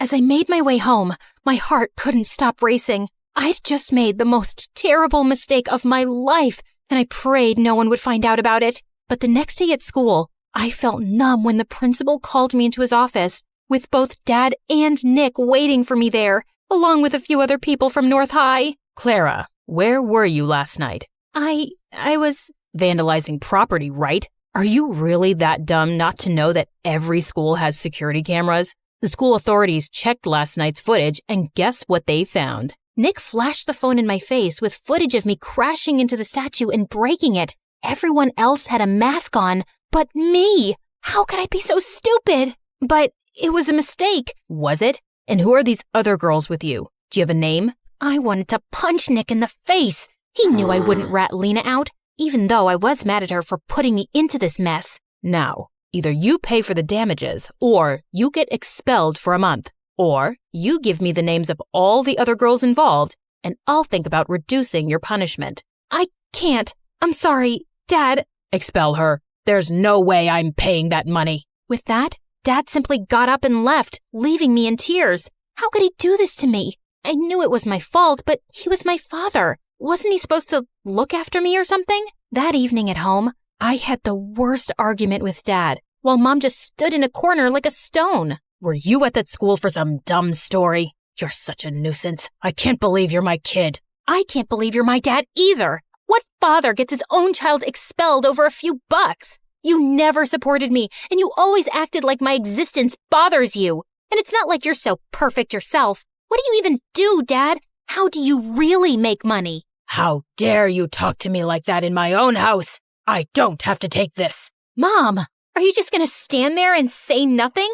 This suspension will go down on my record. How can you be such a coward? What is she gonna say? Listen to me, kid. You better stop throwing tantrums and do as I say, or you'll be out of here. I wanted to scream in Dad's face, and I felt angrier at Mom for being quiet. That night, I felt the most alone I'd ever been. The worst part about this was I couldn't talk to Lena either, even though she'd tried calling me 1,000 times. That night, I slept with the worst headache of my life. And the next morning, I woke up to loud noises and Lena shaking me like a mad person. Wake up, dummy. Wake up. Fine, I'm up. What is that noise? Get dressed and come out. Your mom needs you. It's your dad. He's been arrested. Arrested? For what? Just come down. I rushed downstairs, and I was shocked to see our entire yard was surrounded by police cars and reporters shoving cameras in my face, asking a million questions all at once. How does it feel to be the daughter of a lying thief?